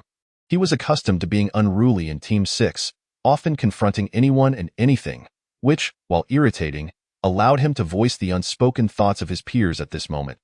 Yu Yang felt an overwhelming urge to roll up his sleeves and engage him in a fight. Perhaps even have Yu Shower disassemble his limbs. However, reason prevailed. Yu Yang knew he could not defeat Wu Shuang alone, and even if Yu Shower intervened, it would undoubtedly lead to both of them being roasted in the aftermath. Wu Su was well aware of Wu Shuang's notorious temperament, his foul mouth having offended countless individuals. Upon Yu Yang's arrival, he had already faced a rough initiation. Yu Yang's face flushed with indignation, yet he dared not utter a word in rebuttal. Wu Su held a certain disdain for Yu Yang, believing that those lacking in courage could not survive in this environment. Nevertheless, the authority of their captain could not tolerate Wu Shuang's provocation. He looked at Wu Shuang and stated, "It is not for you to decide who joins our ranks. During missions, just ensure your own safety. Yu Yang does not require your oversight. Now, everyone, return to your training." Seeing that he could not drive Yu Yang away, Wu Shuang devised another malicious scheme. "Captain, our training room is quite small, and with the primal beasts around, there is hardly any space to maneuver. Since his companion plant has no need for training, why not let him find a corner to practice his body techniques?" Wu Su surveyed the other teammates, inquiring, "Do you all agree?" Noticing Qin Tian and Huasiyu nodding slightly, he turned to Yu Yang and said, "Come here and I will teach you a few body technique movements. You can practice in the public training room or at home. Come to me every couple of days for new movements, and I will notify you in advance when there are missions. Train diligently. As you just heard, during battles, they will not be concerned for your safety. You must take responsibility for it yourself." Yu Yang nodded, learned 3 movements from Wu Su, and then, in a muddled state, returned home. Although he had secured a job that suited him, allowing him to avoid daily clock-ins at an office, his mood was far from pleasant. Today, he had endured the disdain of others, and now, having matured from his youthful ignorance, he began to grasp the hardships of enduring trials and tribulations. Chapter 30. The crossbow. Yu Yang realized that if he wished to swiftly enhance his combat prowess in the short term, merely relying on the body techniques provided by the team would be insufficient. They would at most bring him to the level of modern military boxing. Thus, he contemplated the use of weapons. As the saying goes, to accomplish great things, one must first sharpen their tools, and no matter how skilled one might be, one would still fear a cleaver. After weighing the merits of various weapons, Yu Yang settled on the crossbow. It offered several advantages that were precisely what he urgently required. First, it was a ranged weapon, compensating for Yu Shower's inability to engage in direct combat. Second, he could apply poison to the bolts, enhancing their lethality while cleverly utilizing Yu Shower's venom. Third, the crossbow was portable and easy to conceal, allowing for rapid increases in attack power through precision practice, far exceeding the speed of traditional martial training. Not one to procrastinate, Yu Yang promptly made his way to the mercenary office, intending to exchange his points for a quality crossbow. However, the shopkeeper presented him with crossbows that failed to meet his criteria, too large in size or with insufficient range. An idea struck him, and he inquired whether the shopkeeper had any design blueprints for crossbows. The elderly shopkeeper pondered for a moment, then turned to rummage through the back warehouse. After some time, he retrieved a few sheets of yellowed paper, chuckling as he brought them to the counter. "I remembered having a copy of this. It seems my mind hasn't completely dulled. However, previously, others sought to exchange for it but could not comprehend the design. Young man, take a look. If you wish to trade for this, it will cost you 600 points." Yu Yang received the blueprints and examined them closely, discovering they were merely ordinary 3-dimensional diagrams without any complexity in understanding. The dimensions were marked, and the materials for each component were indicated in sufficient detail. Though Yu Yang felt quite satisfied internally, he maintained an expression of deep contemplation, furrowing his brow as he addressed the shopkeeper. "Shopkeeper, there are a few aspects I don't fully grasp, but I genuinely like this. Since it has been sitting here for so long, wouldn't it be better to sell it to me at a lower price? I'll see if I can find a carpenter friend to help me decipher it." The old shopkeeper recognized Yu Yang's intent to bargain but acknowledged that the blueprints had been neglected for too long, merely gathering dust. Selling it would not only rid him of an unnecessary item but also yield some profit. However, he could not reduce the price further, yet he generously included a set of carpenter's tools valued at 85 points at no cost to Yu Yang. Both Yu Yang and the old shopkeeper were content, and after the transaction was complete, Yu Yang returned home with the newly acquired blueprints and toolbox for the materials needed to construct the crossbow and bowstring. Yu Yang planned to search for them himself first, as external resources were plentiful. If everything else failed, he could always return to exchange here, considering the exorbitant prices. 600 points equated to 600 pounds of black iron ore. Without the 500 pounds of black iron ore from the recent mission reward, he couldn't fathom how long it would take to accumulate that amount on his own. After acquiring the blueprints, Yu Yang contemplated making some modifications. He envisioned transforming the crossbow into an automatic shooting mechanism, allowing for rapid succession shots, an instrument of greater practicality. His idea was to integrate the principles of modern handguns with the crossbow. The first step was to seek suitable wood for crafting the crossbow. The blueprint specified that the frame should be made from wood, with the best choice being sour jujube, followed by jujube wood, and lastly, hawthorn wood, with ordinary pear wood being unsuitable. Both sour jujube and jujube trees possess long growth cycles, resulting in hard, durable wood. However, both types of jujube often contain internal cracks, which, if used, would compromise the strength of the crossbow. Chapter 31. Seeking materials. As for where to find sour jujube trees, this posed quite the challenge for Yu Yang. After traversing numerous locations without success, he summoned Yu Shower and inquired, "Yu Shower, during your extensive travels, did you ever encounter a jujube tree, the one bearing red fruits?" To his surprise, Yu Shower proved resourceful, guiding Yu Yang through mountains and across rivers until they finally stumbled upon a hawthorn tree. Yu Yang reassured himself that although he hadn't found the anticipated sour jujube tree, the hawthorn was still a welcome discovery, providing a source of vitamins during this resource-scarce winter. He gathered a handful of hawthorn berries in his clothing, preparing to return home. This was indeed a pleasant surprise. However, he couldn't simply return empty-handed. Since suitable wood eluded him, he could at least collect some ordinary wood to practice his skills. After organizing the wood and hawthorn, Yu Yang and Yu Shower set off for home. As they passed a small river in the valley, they encountered a hunting wildcat. While it wasn't the finest of prey, it was better than none. Especially considering that just days ago, he had been struggling to find food. Now that he had spotted prey, it would be senseless to let it go. Moreover, Yu Shower, having recently leveled up, had yet to truly test its combat capabilities. In recent days, it had been belittled to the point of feeling somewhat dejected. Yu Yang urgently needed to give it a chance to prove itself and restore its confidence. This initial test against a wildcat was quite appropriate. Compared to common beasts, wildcats were known for their bravery, keen senses, and agility, making them ideal practice for Yu Shower. Once the target was confirmed, Yu Shower charged forward with confidence. Initially, Yu Yang anticipated a fierce battle. However, Yu Shower defied expectations, effortlessly floating above the wildcat and releasing its mycelium. The wildcat didn't even have time to scream before it was encased in a block of ice. Lifeless, Yu Yang had intended to evaluate Yu Shower's performance in various aspects following the skirmish. But the battle concluded so swiftly that he found himself at a loss for words. He kicked the frozen carcass of the wildcat, now fully encased in ice and undeniably dead. Yu Yang instructed Yu Shower to absorb the cold and toxins. And once Yu Shower had completed its task, he carried the wildcat's body home, eager to test whether the carcass could be repurposed. Upon returning home, Yu Yang cut a small piece of meat from the wildcat's body and fed it to a mouse, placing the mouse in a separate enclosure. After 2 hours, the mouse remained lively and energetic, indicating that the toxins had been completely absorbed by Yu Shower. Fortunately, this ensured that he would not waste the hunt. Yu Yang then meticulously extracted the wildcat's sinew, saving it for future use as bowstring.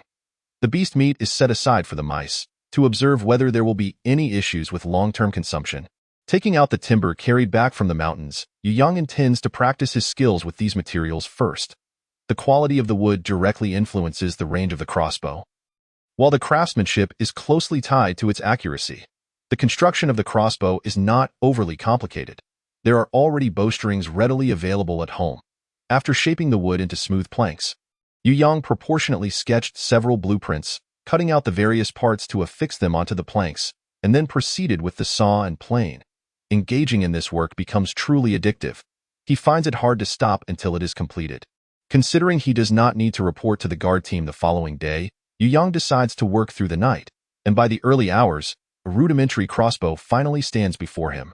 Without the crossbow bolts yet manufactured, he temporarily substitutes with several chopsticks to satisfy his urge to test it. Although the accuracy is somewhat lacking, the strength is commendable. Using unsharpened chopsticks, they penetrate the wall to a depth of a finger's width.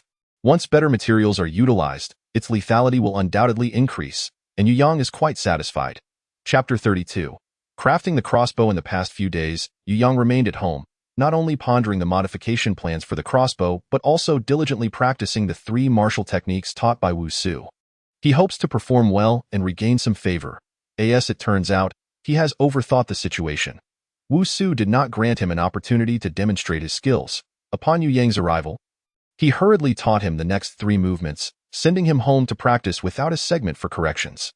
Determined not to remain confined at home any longer, Yu Yang begins to frequent the public training grounds of the guard team, where not only is the equipment ample, but there are also specialized training sessions for companion beasts, allowing them to undergo endurance, hunting, and evasion training. For combat practitioners, there are strength, endurance, and explosive power training sessions. Most importantly, there is a ring in the center of the arena where regular battles occur, allowing Yu Yang to glean insights from observing others. Utilizing the various training apparatus available, Yu Yang strives to unlock his physical potential, arriving earliest and departing latest each day. Initially, he sees some improvement, but eventually, the growth stagnates. Yu Yang realizes he has reached a bottleneck. He has become a regular in the central ring.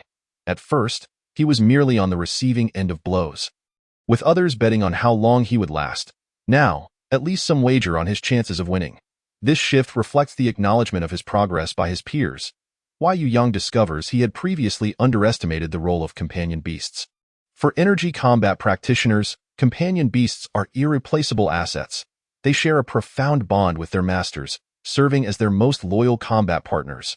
Moreover, their power far surpasses that of ordinary human warriors, especially those awakened with innate abilities, who can become veritable killing machines. An energy combat practitioner without their companion beast is akin to a dragon knight without a dragon. While Yu Yang has a fair chance against an energy combat practitioner alone, once they coordinate with their companion beast, his odds diminish to nil. It is no wonder Wu Su was so unwilling to accept him. Yu Yang now comprehends his sentiments. Today, he wraps up training early, eager to visit the mercenary office to exchange for materials to craft his crossbow. Time is of the essence, so he does not linger, realizing he will ultimately have to face them. Spending 50 points, he acquires a piece of sour jujube wood, roughly the length of a half-arm, which will suffice for his needs. Fortunately, he has previously constructed several crossbows from ordinary wood, allowing him to grasp the basics. Given the difficulty in procuring materials, Yu Yang resolves to take his time and do it right. It takes him 3 nights to complete this crossbow. After testing it, he finds the accuracy and effective range commendable. He can now achieve a 5-centimeter margin of error within 100 meters, which is quite impressive. The crossbow's maximum range reaches approximately 170 meters, which is certainly sufficient for his current needs. Once the crossbow is completed, Yu Yang quickly summons Yu Xiao Air to provide some venom.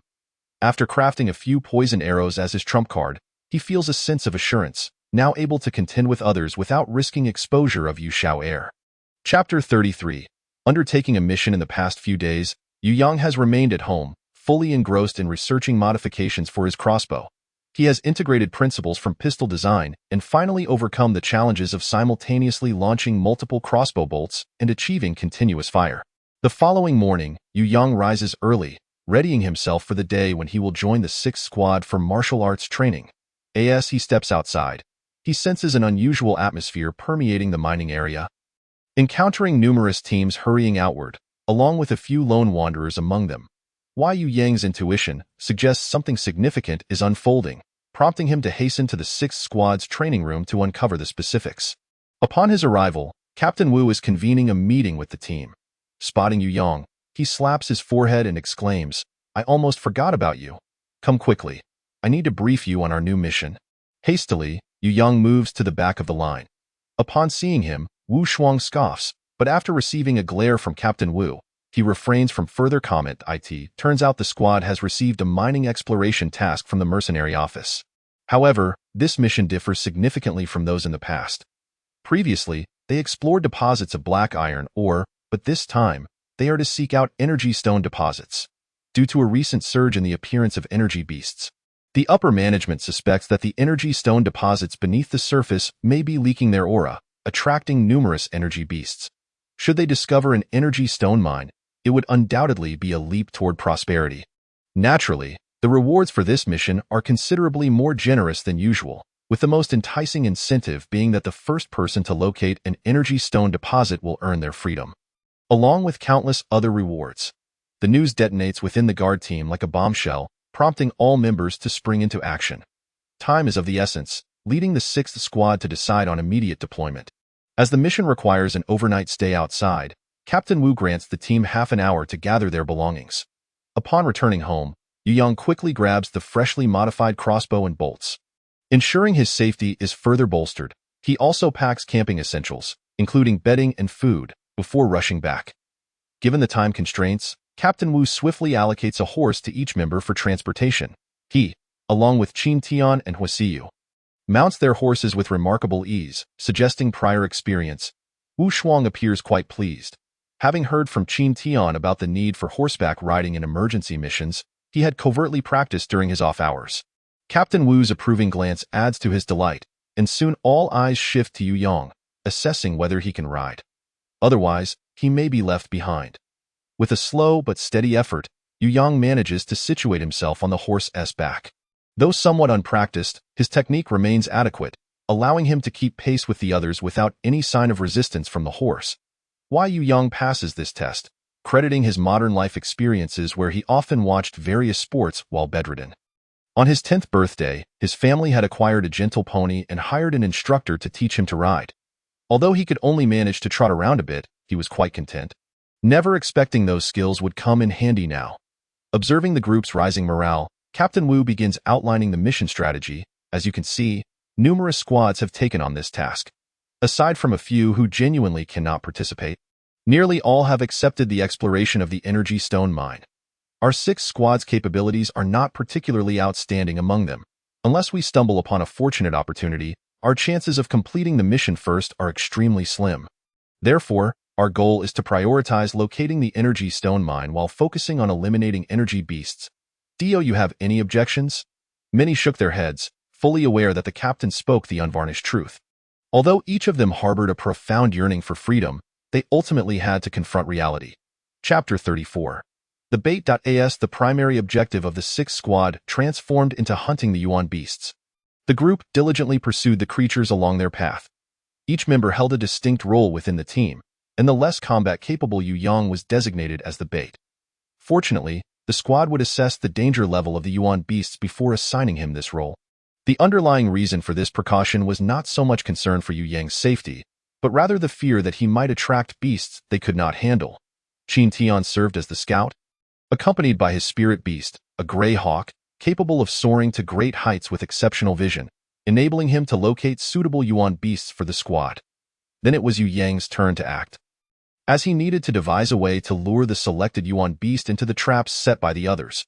Once the team successfully subdued the Yuan beast through a flurry of attacks, they reached the moment everyone eagerly anticipated. The distribution of the spoils was then that Yu Yang encountered a significant pitfall. To ensure his smooth integration into the team during the interview, he had previously informed Captain Wu that he would not partake in the distribution of the prey. Captain Wu relayed this decision to the team, who etched it firmly into their memories. Bypassing Yu Yang entirely during the allocation process, this could hardly be blamed on Yu Yang. He had never anticipated that the 6th Squad would be so callous, expecting him to shoulder the burden despite his meager combat prowess. Wu Shuang tossed the piece of Yuan beast meat allocated to him onto the ground for his spirit beast to consume. as the meat needed to be eaten promptly to prevent the loss of its essence. His spirit beast, a snow-white tiger, lay on the ground voraciously devouring its share. As Wu Shuang stroked the sleek fur of the white tiger, he cast a derisive glance at Yu Yang and scoffed. "What do you call this? A lack of ability compensated by sheer stamina. Did you really think tagging along with us would grant you any advantage? Well, you did gain something. At least you can accumulate some experience. By the way, isn't your spirit plant capable of absorbing the blood of Yuan beasts to level up? Come on, there's some blood on the ground. Let your spirit plant absorb it, don't waste it." He gestured disdainfully at the crimson stains left by the white tiger's feast. The others pretended not to hear Wu Shuang's cold remarks towards Yu Yang. Firstly, they did not wish to meddle. And secondly, as Yu Yang himself had indicated, they wanted him to understand that the benefits of their squad were not easily acquired, intending to instill a sense of humility in him for better control in the future. Moreover, he had adamantly claimed during his induction that he would not partake in the distribution of the spoils, and no one had coerced him, not even Captain Wu, who merely feigned sleep while Yu Yang, however, did not squander Wu Shuang's suggestion. With a forced smile, he released his spirit plant, Yu Shao Air, to absorb the scattered blood of the Yuan beast from the ground. Wu Shuang, witnessing Yu Yang actually doing this, could not help but sneer disdainfully, as the blood on the ground was of no use to them anyway. To endure such humiliation without feeling anger would be impossible. Why Yu Yang pondered that their combat abilities were not as formidable as he had imagined. They were certainly inferior to Qin Yang and his cohort. Their cunning was also lacking. Why were they attempting to suppress him right from the start? Were they not concerned that he might inadvertently lead a high-level Yuan beast to them, resulting in their annihilation? They seemed untroubled, for Yu Yang had left a deep impression on them as a cowardly and spineless individual, devoid of any spirit. He had never dared to retort against Wu Shuang's previous insults. And as for the fear that he might sabotage their efforts during missions, they deemed it improbable. Did they not wish to survive themselves? They had indeed guessed correctly. Yu Yang realized that their current predicament was not dire enough to warrant his demise. However, expecting him to wholeheartedly serve as bait again was out of the question. To vent his frustrations, Yu Yang decided that the quality of the Yuan beasts he lured would be inconsistent. Aside from Yu Yang, who focused solely on being bait, the other members sustained varying degrees of injury. Although the others began to harbor doubts about Yu Yang, they could find no evidence to substantiate their suspicions. Yu Yang's efforts appeared particularly diligent, and in the end, the matter remained unresolved, merely increasing Wu Shuang's workload in luring the Yuan beasts. Consequently, Wu Shuang, with a grim expression, attracted even more fearsome Yuan beasts than Yu Yang had. Lacking any finesse, he resorted to relentless aggression against the target Yuan beast. At times, he would inadvertently lure multiple beasts, while on other occasions, he would provoke a Yuan beast into a frenzied state, leaving the group with no choice but to flee for their lives. Yu Yang narrowly avoided injury, but the other squad members, being the primary attackers, nearly lost their lives due to Wu Shuang's blunders, forced to attack desperately while simultaneously making a frantic escape. Chapter 35. The Red Signal Flare. Once they confirmed their escape from danger, Captain Wu, with a stormy expression, ordered everyone to rest in place and tend to their wounds. However, before they had settled for long, a loud bang echoed, and a red signal flare shot up into the sky from the right. Upon seeing this, Captain Wu exclaimed, "Red signal flare. All personnel must assemble immediately. Failure to comply will result in severe consequences. Everyone, to the assembly point." The weary group could only muster the strength to mount their horses and hasten towards the designated location. The red signal flare could only be launched by mercenaries. Yu Yang speculated anxiously, had they swiftly located the Yuan stone mine? If so, there would be no need for everyone to rush over. Had they encountered some issue during mining, as they galloped along?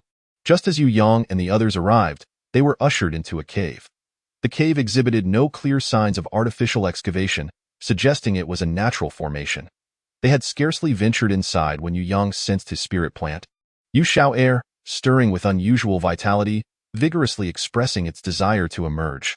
Perplexed, Yu Yang noted that Yu Shao Air was typically lethargic, only motivated by gain. Its sudden exuberance surely indicated something significant. Before long, Yu Yang discerned the cause. A faint scent of blood pervaded the air, intensifying as they delved deeper into the cave. Soon, The other members of the squad also became aware of the mounting tension, and the atmosphere grew increasingly grave. The leading mercenary, sensing their unease, reassured them, "Fear not. This is merely the blood of Yuan beasts. You will understand upon entering. There is no need for concern." Despite the mercenaries' explanation, it did little to alleviate their anxiety. As they progressed deeper, they could intermittently hear the anguished cries of Yuan beasts. The members tightened their grips on their weapons, and Yu Yang even readied his few poison arrows and his crossbow.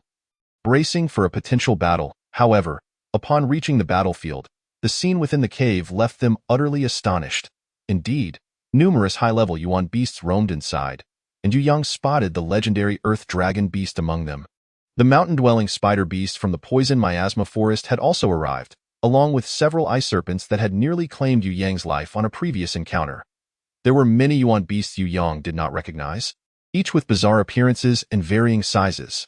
Yet, at that moment, they displayed no inclination to engage in combat with one another, nor did they exhibit any hostility towards the humans present. Instead, they seemed entranced, repeatedly hurling themselves against a white barrier within the cave. Some Yuan beasts disintegrated into blood mist upon contact, while others effortlessly passed through. The ranks of the Yuan beasts varied, as did the timing of their entries. It appeared entirely capricious, as if determined by fate. Some of the same species managed to enter successfully, while others were reduced to nothingness. After the sixth squad entered, they quietly positioned themselves in designated spots. Silence enveloped the cave, punctuated only by the roars of the Yuan beasts. Why Yu Shao air, restless within Yu Yang's body, was understandably agitated. The air was thick with the blood of high-level Yuan beasts. A veritable treasure trove for it. Finding a secluded corner, Yu Yang discreetly released Yu Shao air, advising it to exercise caution. It stealthily blended into the group of towering Yuan beasts, seeking a safe nook to nestle. The mycelium extended into the ground, allowing it to indulge in its feast. After observing for a while and seeing no immediate issues, Yu Yang turned his attention back to his own safety. After a short wait, the mercenary captain, seeing that most had arrived, casually selected a few individuals. As they stepped forward, a mercenary promptly thrust a small pill into their mouths. The captain announced, "This pill is called Half Day's End. As the name suggests, if you do not obtain the antidote within half a day, you will perish from diminished vitality. Soon, you shall proceed to the far side of the White Veil to ascertain what could provoke such a gathering of beasts. There is no need for you to retrieve anything. Merely investigate the situation." As soon as the leader finished speaking, before the few individuals had a chance to react, they were directly tossed into the herd of beasts by the mercenaries behind them. Fortunately, the primal beasts were too preoccupied to pay them any mind, allowing them to successfully squeeze to the front of the white barrier. Occasionally, some of them were splattered with the blood of the primal beasts, causing others to hesitate in fear. Suddenly, a short boy clad in blue was hurled against the white barrier by a primal beast. Luckily, the boy fell safely into the barrier, though the beast was not as fortunate, disintegrating into a mist of blood. After the boy entered, the group waited for quite some time but saw no sign of him returning. The chilling roars of the primal beasts nearby only heightened the trepidation of the remaining individuals, making them even more reluctant to advance recklessly. Just as they hesitated, an arrow flew in from behind, striking one of the retreating figures. Seeing that death awaited them on all sides, the group realized that escaping without the antidote would lead to certain demise. Their only chance for survival lay in crossing the white barrier, which offered a glimmer of hope. With their eyes closed, they charged towards the barrier, but tragically, none emerged alive on the other side. All the miners present were left pale with fear. Yu Yang noticed that some individuals were preparing to sneak away. The mercenary captain, witnessing such a low success rate, also wore a grim expression. He glanced at the miners exhibiting unusual behavior and ordered his subordinates to capture them. Each was forced to ingest poison and became the second batch of test subjects. This group was somewhat luckier, with 3 individuals managing to pass through the barrier. However, after waiting for 2 hours, the poison's time limit approached and none returned. Chapter 36. A narrow escape. Everyone kept their heads down, terrified of becoming the next batch of test subjects for the mercenary captain. Yu Yang, too, felt the sweat bead on his forehead in anxiety. Yet, regardless of how cautiously they tried to avoid detection, they could not escape the merciless selection method. This time, A full third of the miners on the left side were chosen as test subjects. All members of the 6th squad were included, totaling around 40 individuals. As they awaited the mercenaries to administer the poison, the miners' counterattack erupted unexpectedly. In any case, they would meet a grim fate. It was better to gamble their lives in a desperate attempt. Perhaps they could escape. Among them were those who fought with reckless abandon. The commotion finally drew the attention of the primal beasts. As they stirred in chaos, Shower, who had been quietly developing, was suddenly shoved forward by another beast and hurtled towards the white barrier. Yang's heart raced at the sight, and he turned to rush in that direction. However, before he could reach him, Shower had already collided with the white barrier. Yang held his breath in fear, momentarily forgetting to call back the primal beast. Fortunately, Shower did not turn into a splatter of blood, but successfully entered the barrier. Once Yang regained his composure, he was drenched in cold sweat. He quickly attempted to contact Shower in his mind, but received no response. Watching the blood splattering onto the white barrier, he diligently observed the patterns of successful passage. Shower was the closest being to him in this world. Regardless of the situation, he would not abandon him. However, after several rounds, Yang could not discern any patterns, and the mercenaries began their effective counterattack, leaving him with less and less time.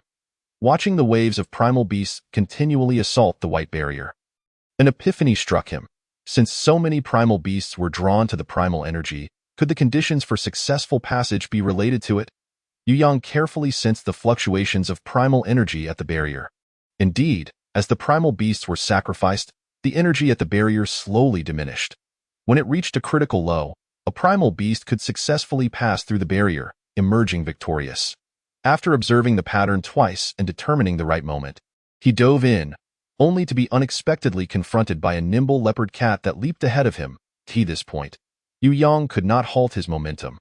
Watching as half of the leopard cat's body leapt into the white barrier, he swung his hand with all his strength, grasping its sharp hind paw, causing blood to instantly seep from his hand. With a mighty pull, he yanked the leopard cat back just as it was fully emerging. In that instant, his body crashed into the white barrier, and with it, the leopard cat exploded into a mist of blood. Yang endured another explosive impact, and a mouthful of blood erupted from him.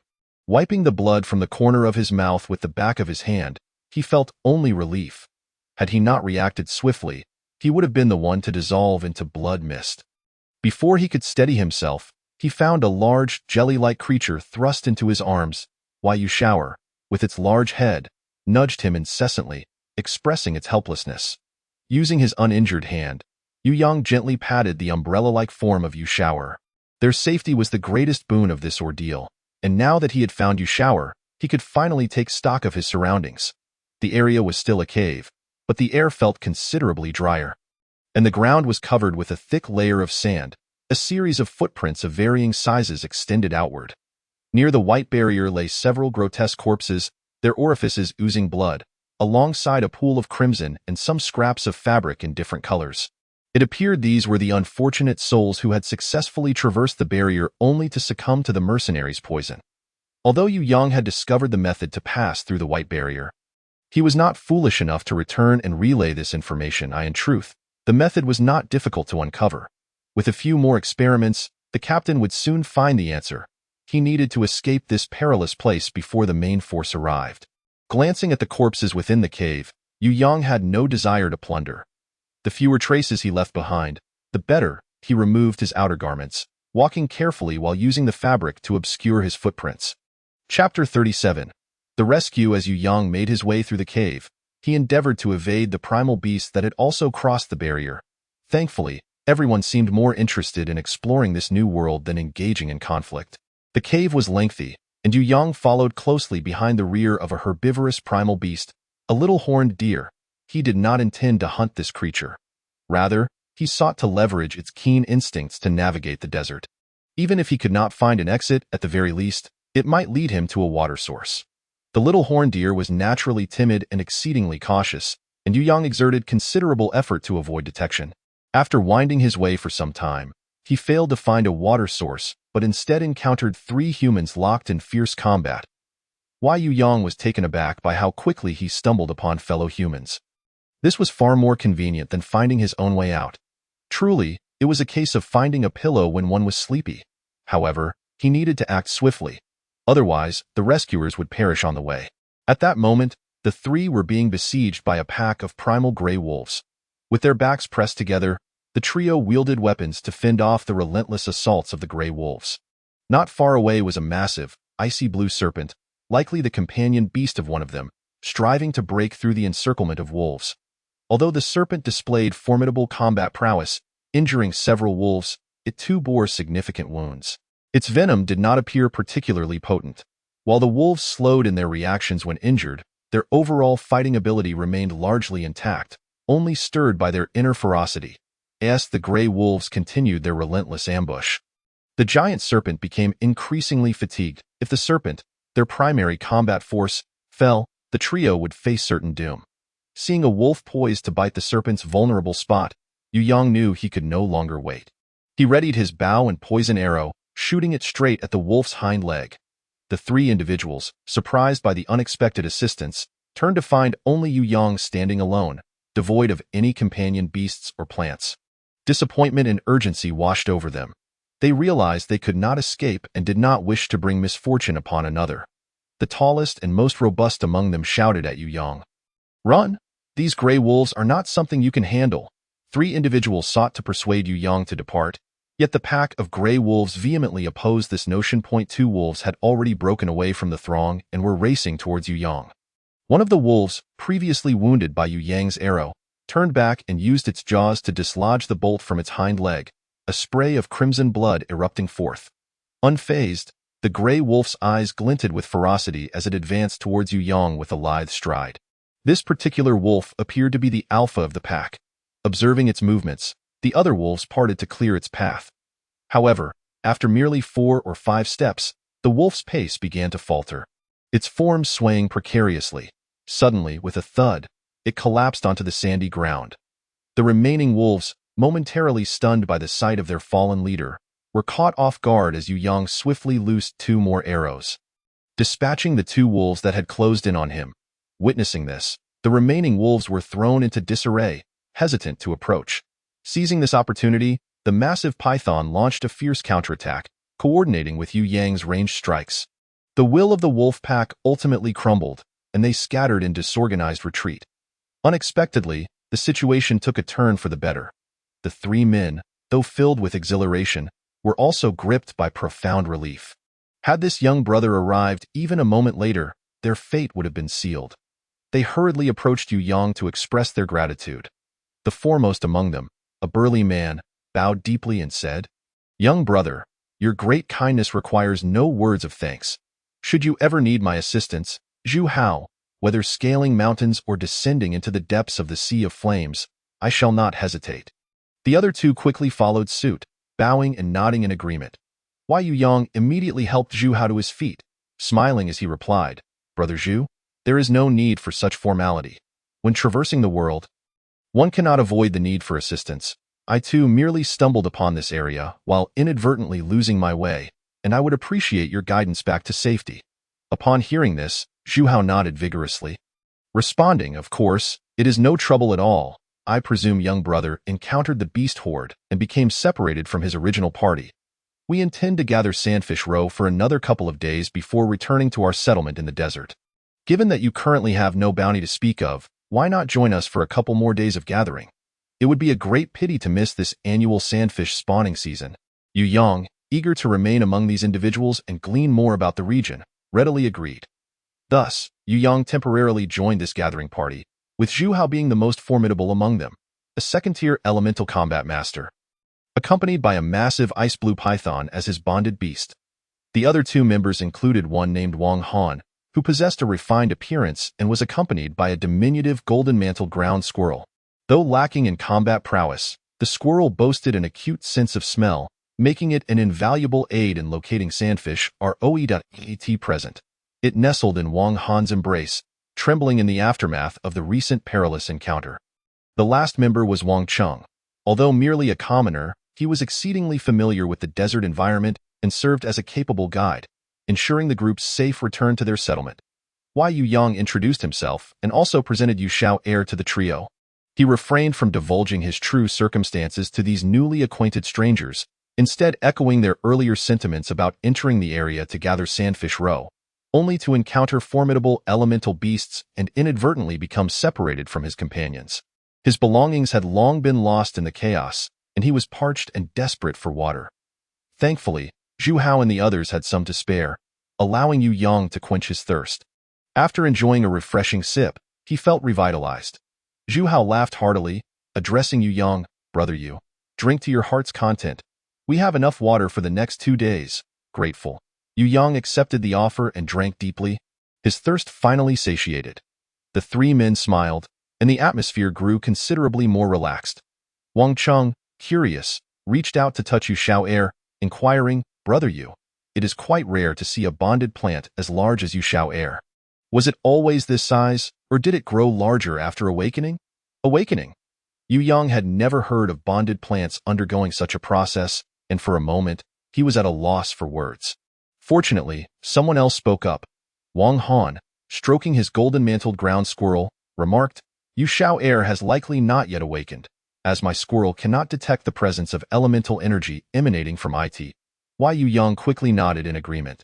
Eager to learn more about this awakening process, he subtly guided the conversation to elicit further insights, sensing that this might be a significant opportunity for Yu Xiao'er. From their discussions, Yu Yang learned that here, both bonded beasts and plants had a singular opportunity for awakening. By accumulating 10 gold coins, one could visit the Awakening Tower and utilize elemental stones for the process. For instance, the giant python gained an ice-based ability upon awakening. Without this power, they would have perished in the northwest long ago. However, using such abilities required considerable energy, with a limited number of uses per day. The giant python could only use its power once daily. Otherwise, they would have been left to engage the wolves in close combat. Wang Han's golden mantle ground squirrel had yet to awaken. He needed just one more gold coin to afford the process and intended to head to the Awakening Tower after their return. Here, every bonded plant and beast had a single chance for awakening, leading to significant disparities in strength among individuals. Some bonded plants, after awakening, became formidable weapons, elevating them beyond the status of mere underlings in society. Thus, the three men regarded Yu Yang as an equal teammate, especially considering his formidable archery skills. After a brief respite, the group processed the remains of the slain gray wolves. The others unanimously insisted that all spoils should go to Yu Yang. But he, wishing to join them in gathering sandfish roe, insisted on an equitable division. After some persuasion, they reluctantly agreed to share, though the joy in their expressions was unmistakable. After all, the gray wolves were legitimate late-stage first-tier elemental beasts, far more valuable than sandfish roe. With this bounty, Wang Han's plans for his squirrel's awakening were secured. While Yu Yang felt a pang of regret, he understood the necessity of having reliable companions. Well aware of the perils of harboring valuable possessions without the means to protect them, as night descended, the desert became perilous, and the group resolved to find a safe haven. Under Wang Cheng's guidance, they located a sheltered cave to serve as their lodging for the night. As evening arrived, the temperature in the desert plummeted, accompanied by howling winds that whipped sand and stones into a frenzy outside, transforming the world beyond into a chaotic maelstrom. Yu Yang tightened his clothing around him, huddled by the fire, and sipped a bowl of hot soup, gradually warming himself. Observing the thick winter coats worn by the others, he fell into contemplation. Zhu Hao and his companions had initially intended to offer their coats to him, their savior, but Yu Yang had graciously declined, recognizing their own vulnerability. He requested a small knife from Zhu Hao and retrieved the gray wolf hide from his earlier spoils. Discarding the toxic wolf meat, Yu Yang meticulously scraped off the fat and flesh residue from the hide. He then took some ash from the fire and rubbed it onto the hide, completing a preliminary treatment. Once done, he draped the wolf hide over himself. Although it still bore a faint scent of blood, it provided significantly more warmth than before. Observing Yu Yang's rugged attire, the three men silently raised their thumbs in approval. After the group finished their evening meal, Zhu Hao stationed the giant python outside to keep watch while the others seized the opportunity to catch up on sleep. The sandfish would emerge around 3 in the morning to mate and spawn. With the freshly laid roe glowing softly, its surface translucent and delicate, the optimal moment for gathering. Once collected, the roe had to be immediately submerged in water for preservation. Exposure to air for more than 10 minutes would cause the surface to turn a dull brown and harden, indistinguishable from ordinary sand. However, this night was destined to be sleepless in the unfamiliar environment. Yu Yang was a light sleeper.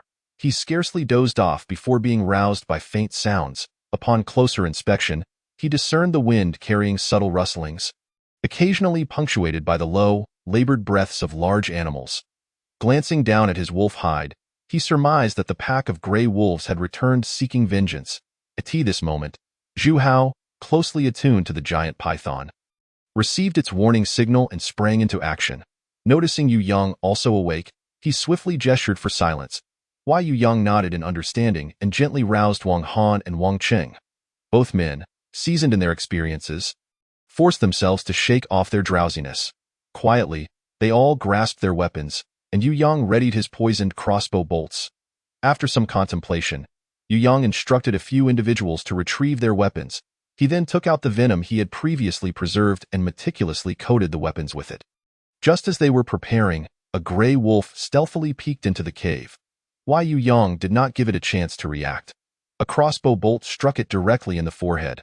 Before the wolf could let out a howl, it collapsed lifelessly to the ground. The battle horn had officially sounded, and outside the cave, the howls of wolves echoed, indicating that at least 8 or 9 were approaching. With only 5 bolts left in his crossbow, and having had no opportunity to replenish them since arriving, Yu Yang knew he must utilize each arrow effectively. He was reluctant to reveal his trump card, Yu Shower, at this moment, preferring to let Yu Shower gradually showcase his strength after awakening.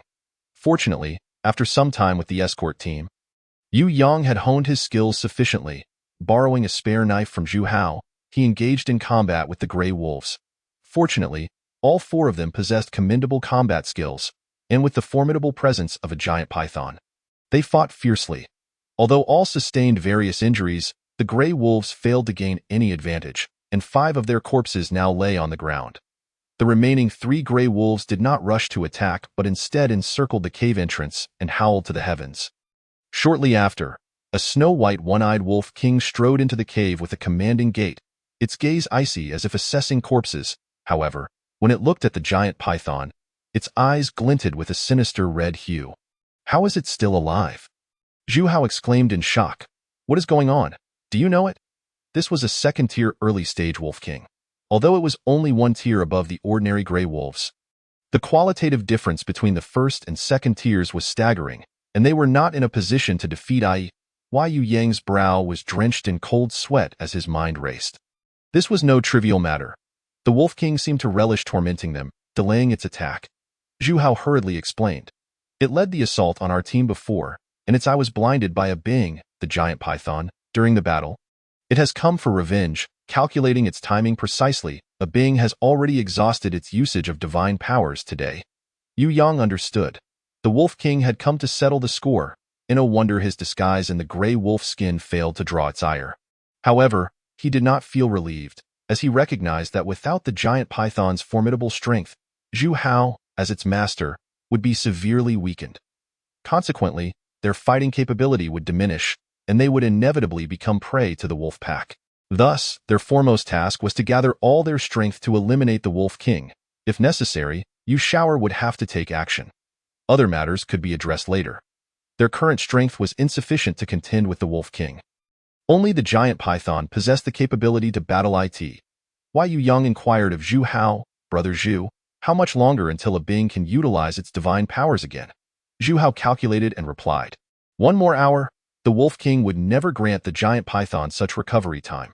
Indeed, after about 15 minutes of play, the Wolf King focused its attention on the giant python, intent on devouring it before it could recover. As Yu Yang observed the Wolf King targeting the giant python, he knew time was of the essence. He drew his crossbow to impede the Wolf King's assault, but the Wolf King was no ordinary gray wolf. Its speed and strength had significantly improved, effortlessly dodging the 2 bolts Yu Yang shot, which were rendered ineffective. The Wolf King cast a disdainful glance at Yu Yang. It was not that Yu Yang's aim was poor, but the arrows shot from his crossbow were far too slow for the Wolf King to evade. Thus, even coated with lethal poison, the bolts posed no threat to it. With only 3 bolts remaining, Yu Yang could not afford to waste any further. he needed to devise a plan to assist the giant python. If the Wolf King managed to kill or severely injure it before it regained its divine power, their chances of survival would be virtually nullified. Resolutely, Yu Yang decided to act. If the bolts were ineffective, he still had a poisoned short knife. Naturally, Yu Yang dared not confront the Wolf King alone. He quickly dashed to the giant python's side, intending to strike the Wolf King from behind when it was distracted. However, in the clash of titans, collateral damage was inevitable. Before Yu Yang could find an opening, the Wolf King landed a swift claw upon him. Fortunately, after injuring Yu Yang, the giant python seized its opportunity and bit down on the Wolf King's hind leg. The pain did not deter the enraged Wolf King. Instead, it became more ferocious, its remaining eye turning crimson, as it lunged for the giant python's vital spot. With gleaming white teeth reflecting a chilling light, it seemed poised to deliver a fatal bite. Yu Yang could not allow this to happen. He swiftly loosed 2 arrows. The first was deflected by the Wolf King's teeth, shooting past its snout, while the second finally struck the Wolf King, albeit merely grazing its nose and causing it to bleed. Nevertheless, this was sufficient. Though Yu Yang could not prevent the giant python from being injured, the poison had entered the Wolf King's body. If they could stall for a bit longer, allowing the poison to take effect, their chances of victory would greatly increase. The giant python, gravely wounded, caused Zhu Hao to spit out a mouthful of blood. Realizing the situation, Zhu Hao hurriedly withdrew the giant python back into his body. The Wolf King, strutting arrogantly, disdainfully surveyed the remaining individuals, its gaze landing on Yu Yang. Its crimson tongue flicked across its nose as it began advancing toward him. Intent on settling the score with the one who had caused it pain, Yu Yang could almost envision the wicked grin on its lips as he tightly gripped his crossbow, with only 1 bolt remaining. He could not allow it to close the distance. His physical strength was no match for the Wolf King. As he watched it approach, he keenly observed a slight delay in the Wolf King's reactions. It paused to shake its head and continued toward Yu Yang, indicating that the poison was beginning to take effect. Drawing his bow, Yu Yang aimed for the Wolf King's chest, not necessarily aiming for a vital spot, but simply hoping to hit. Fortuitously, as the Wolf King sidestepped, the bolt struck its left foreleg. The moment it was wounded, the Wolf King's demeanor shifted from casual to enraged. It dashed toward Yu Yang. Lunging for his neck, Yu Yang rolled away, drawing his short knife to defend himself. Seeing Yu Yang in peril, the other 3 rushed to assist, but they were momentarily hindered by the other gray wolves. Unable to reach him in time, leaving them anxious, the tension did not last long. As Yu Yang rolled out of the Wolf King's attack range, the Wolf King turned to launch another assault. However, it found its hind leg weakened and soon collapsed, its body limp, with only its eyes still able to blink. Fearing that prolonged exposure could lead to unforeseen complications, Yu Yang quickly sprang to his feet. Rushing to the Wolf King's side, he raised his short knife and plunged it into the Wolf King's neck multiple times, ensuring it was dead before he breathed a sigh of relief. Yu Yang's furious onslaught intimidated the remaining 3 gray wolves, instilling a sense of retreat within them. Although he appeared exhausted, none of the gray wolves dared to attack him. After exchanging glances, the 3 gray wolves slowly backed toward the cave entrance, seemingly considering escape. Yu Yang immediately urged the others, "We cannot let them flee. If we do not eradicate the roots, they will return with the spring breeze." Zhu Hao and the others understood this principle. It was precisely because they had failed to eliminate the wolf pack last time that they found themselves in tonight's perilous situation, nearly losing their lives. Fortunately, a few gray wolves had lost their fighting spirit, while the rest of them remained resolute. After some effort, they successfully dealt with the remaining 3 gray wolves. Once the battle concluded, they divided the spoils. Since the Wolf King had been slain by both Zhu Hao's giant python and Yu Yang, its carcass was split evenly between them, while the other gray wolf bodies were distributed among the rest, 2 for each person. Due to Yu Yang's earlier assistance in upgrading everyone's weapons with poison, the team members initially wanted to give him an additional gray wolf, but he declined. Instead, he collected the poison wolf meat to let Yu Shower absorb it in front of them, intending to reveal that Yu Shower could secrete toxins. After all, they could not waste all the meat. He also wanted to gauge their reactions. Fortunately, the others did not show any significant response. After all, in this realm, powerful companion beasts were numerous, and poisonous mushrooms were merely rare. Perhaps this was just a toxic fungus. Regrettably, it is a pity that so much wolf meat has gone to waste. Yu Yang merely scratched his head in embarrassment, explaining that Yu Shower absorbed things slowly. At that moment, he was eager to leave that place of strife and had no choice but to painfully discard it. The others nodded in understanding, expressing no doubts, and joyfully handed over the gray wolf meat to Yu Yang. Zhu Hao even contributed the meat of the Wolf King to Yu Hao. Yu Yang piled the wolf meat into a heap, allowing Yu Shower to absorb it slowly. He specifically reminded Yu Shower in his heart to take his time to prevent any slip-ups. Yu Shower nodded with delight and went to enjoy a hearty meal. Yu Yang inquired about the giant python's condition from Zhu Hao, and upon learning that there was no immediate danger to its life, only a need for prolonged recuperation, he felt reassured. After everything was settled, the group gathered by the campfire to discuss their plans and decided to return to the desert settlement the next day, temporarily refraining from delving deeper into the desert to search for sandfish eggs. The primary reasons were twofold. First, their recent battles had yielded abundant spoils, and it would be prudent to sell them off promptly to avoid attracting the attention of those with ulterior motives, which could lead to unforeseen calamities. Secondly, Zhu Hao's combat prowess was currently in a diminished state, and without the giant python's participation, they were effectively lacking a formidable warrior. Should they encounter a powerful team accompanied by elemental beasts, they would find themselves at a significant disadvantage, potentially facing perilous situations. Thus, the group resolved to return, recuperate, and then return to gather the sandfish eggs, especially since the sandfish's spawning season lasted for a month. Leaving them ample time. As for the third point, Yu Yang was aware of the reason behind the abnormal desert environment, likely linked to the white light curtain incident. However, he could not disclose this information. As it seemed the locals had already taken notice, it was imperative for him to leave this place as soon as possible and assist Yu Shower in awakening his powers. Chapter 42. The first bucket of gold. Wang Cheng's navigational skills in the desert were unparalleled. Since the group had no intention of competing for prey, and given Zhu Hao's prior accumulation of some renown, they encountered no one foolish enough to target them. Apart from encountering a sandstorm, which forced them to take shelter for half a day, their journey proceeded smoothly. By noon on the second day, Yu Yang finally beheld the legendary desert settlement. The reality surpassed his expectations. The environment was far superior to what he had imagined. The settlement was surrounded by lush greenery, and the clear, azure lake sparkled like a jewel amidst the desert. Upon entering the settlement, each person was required to pay 10 copper coins. Yu Yang had no currency of this region, and the others assumed he had merely misplaced his funds. Zhu Hao kindly stepped in to cover the fee on his behalf, for which Yu Yang expressed profound gratitude, promising to reimburse him after selling their catch. Zhu Hao waved his hand with a smile, saying, "This time, if it weren't for Brother Yu, it would have been uncertain whether we could return alive. There's no need to mention it further. That would be akin to slapping my own face." The other two chuckled in agreement. Wang Han remarked with a smile, "Brother Yu, do you have a reliable buyer here? If not, Zhu Gu can introduce you. His brother manages the treasure pavilion, and they always offer fair prices, treating both young and old with honesty, far superior to outside merchants." Zhu Hao nodded in agreement, adding, "Brother Yu, selling to my brother won't guarantee a price higher than market value, but it certainly won't involve any unscrupulous undercutting." Yu Yang readily concurred, as he was not a local and had little understanding of the prices for various elemental beast materials. Even without their suggestion, he intended to leverage their connections, which aligned perfectly with his intentions. The group meandered to the entrance of the treasure pavilion. Upon seeing the dilapidated and narrow wooden door, Yu Yang briefly wondered if he had been deceived by Zhu Hao. However, once they stepped inside, it revealed a world of wonders. Several charming maidens busily traversed between various rooms, carrying an array of dishes and boxes.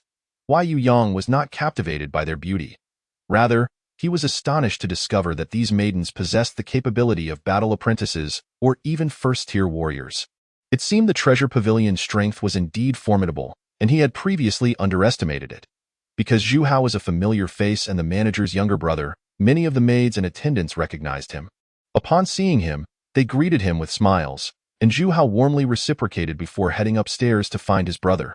Shortly thereafter, a plump, middle-aged cultivator descended from the upper floor, with Zhu Hao following closely behind. He waved to Yu Yang and the others, who hurried over. Wang Han and Wang Cheng appeared to be quite familiar with Manager Zhu, greeting him with smiles as they introduced Yu Yang. Zhu Hao had likely informed Manager Zhu of their recent experiences, as the manager now treated Yu Yang with exceptional warmth, inviting him upstairs to appraise their various spoils. He candidly stated that Yu Yang was the savior of his son, Zhu Hao, and that he would never repay kindness with ingratitude. Why Yu Yang surmised that the prices he was offered were indeed generous. After all, selling their catch would yield 10 gold coins and 30 silver coins, enough to cover the costs for awakening. Notably, Wang Han had saved for many years and had only just accumulated enough this year. Following the transaction, Yu Yang expressed his gratitude to manager Zhu before descending the stairs with his newly acquired gold coins. When he rejoined his companions and they learned he had received 10 gold coins in one go, their eyes sparkled with envy. However, they understood that this was due to manager Zhu's desire to repay a debt of gratitude. And they knew they would not receive such favorable terms, thus relinquishing their ambitions and focusing on their own transactions. Yu Yang and Wang Han agreed on a time to visit the Awakening Tower the following day before departing. As he sought a tavern to rest well, only now did he realize, with a sense of awakening, that he had finally regained his freedom. From now on, he could soar high like a bird in the sky or leap freely like a fish in the vast sea. Chapter 43. Yu Shower awakens that evening. Yu Yang sought accommodation at a moderately priced inn, spending a total of 55 copper coins for a night's lodging and meals, a reasonably fair price. During this hunting expedition, Yu Yang had reaped a bounty of 10 gold coins and 30 silver coins. After deducting the 10 gold coins earmarked for awakening, he found himself with a disposable fortune of 30 silver coins remaining. Given that 1 gold coin could be exchanged for 100 silver coins, and 1 silver coin for 100 copper coins, this amounted to quite a considerable sum. The following morning, Yu Yang set aside 5 silver coins and 50 copper coins for immediate expenses. Depositing the rest at the Tongbao money house, he then took a stroll around the desert settlement, discovering that despite its modest size, it was well equipped with a delightful array of shops, offering everything one could desire. He located a blacksmith's shop, where the craftsmanship of the blades caught his eye. He presented his blueprints and commissioned the forging of a crossbow made of refined iron, along with 30 matching bolts. The blacksmith, exhibiting remarkable efficiency, assured him that the items would be ready for collection that very evening. After paying a deposit of 1 silver coin, Yu Yang proceeded to the meeting point he had arranged with Wang Han the previous night, intending to bring Yu Shower to the Awakening Tower. Upon his arrival, Yu Yang found Wang Han already waiting, clearly having taken great care in his appearance, eagerly glancing toward the entrance despite it not yet being the appointed time. Realizing Wang Han's impatience, Yu Yang hastened his steps. As he drew closer, he was struck by the extravagance of Wang Han's attire. A brand new outfit of deep green silk, adorned with a circling garland of pristine white flowers around his neck, a curved dagger encrusted with sky-blue gems hanging from his chest, and a fist-sized rose-red stone suspended from his waist. The overall ensemble was remarkably grand, bordering on excessive. Previously, Wang Han's attire had seemed quite normal. It was perplexing to witness such a dramatic shift in style. To his surprise, Wang Han was equally astonished by Yu Yang's more understated appearance. It is worth noting that preparing for the awakening of one's companion beast or plant is akin to a second birth. No extravagance is too great, as all participants adorn themselves with tokens of good fortune. It was uncommon to find anyone, like Yu Yang, seemingly indifferent to the occasion. However, since they needed to enter at an auspicious hour, and with other preparations lacking, Wang Han promptly led Yu Yang into a nearby flower shop. There, he selected a string of white nosong flowers, symbols of blessings, to drape around Yu Yang's neck before hastily making their way to the Awakening Tower. For time was of the essence. Upon reaching the Awakening Tower, Yu Yang realized he felt somewhat out of place. Each individual resembled a shaman, bedecked with various talismans to enhance their fortunes. Some even bore large drums. Compared to them, Wang Han's presentation was relatively modest. Fortunately, they had barely arrived when the auspicious hour Wang Han had calculated approached. Just as Yu Yang was about to enter, Wang Han stopped him, explaining that the auspicious timing was based on the attributes of each companion beast or plant, as well as the owner's gender and age, rendering it unique for each individual. Wang Han determined that Yu Yang's auspicious moment would arrive in a quarter of an hour. After relaying this, he hurried inside, accompanied by 3 others, all cradling small mammalian companion beasts. Since Wang Han had already made the calculations, Yu Yang felt it inappropriate to press his luck and opted to wait an additional 15 minutes before proceeding. This time, there were 6 of them in total, all elemental masters with companion plants, exchanging knowing smiles before stepping together into the awakening tower. The interior was not as Yu Yang had envisioned. It consisted of numerous individual rooms. Some doors were closed, while others stood ajar. After paying the requisite fee, Yu Yang chose one of the open rooms and entered. A servant promptly came to activate the sacred stone within, then discreetly exited. Once the sacred stone was activated, Yu Yang observed that Yu Shower seemed entranced, swiftly entering an ethereal state. The stone's energy drew near, enveloping Yu Shower in a gentle breeze within the room. Yu Yang settled into a corner, keenly observing the changes unfolding in Yu Shower. Having previously inquired with Wang Han, he understood that the awakening process posed no inherent danger, only varying degrees of success. So he was not overly concerned about Yu Shower's safety. Hearing the rhythmic drumming from outside, Yu Yang considered it prudent to follow local customs and removed the nosong flowers from around his neck, scattering them over Yu Shower as a gesture of blessing. Unbeknownst to him, this act inadvertently triggered an unexpected transformation. Yu Shower suddenly entered a state of breakthrough to the second tier of the warrior class. In an instant, elemental energy surged wildly toward Yu Shower's body, surrounding it with an energy shield, while the sacred stone continuously supplied energy, intertwining around him. Cold sweat broke out on Yu Yang's brow.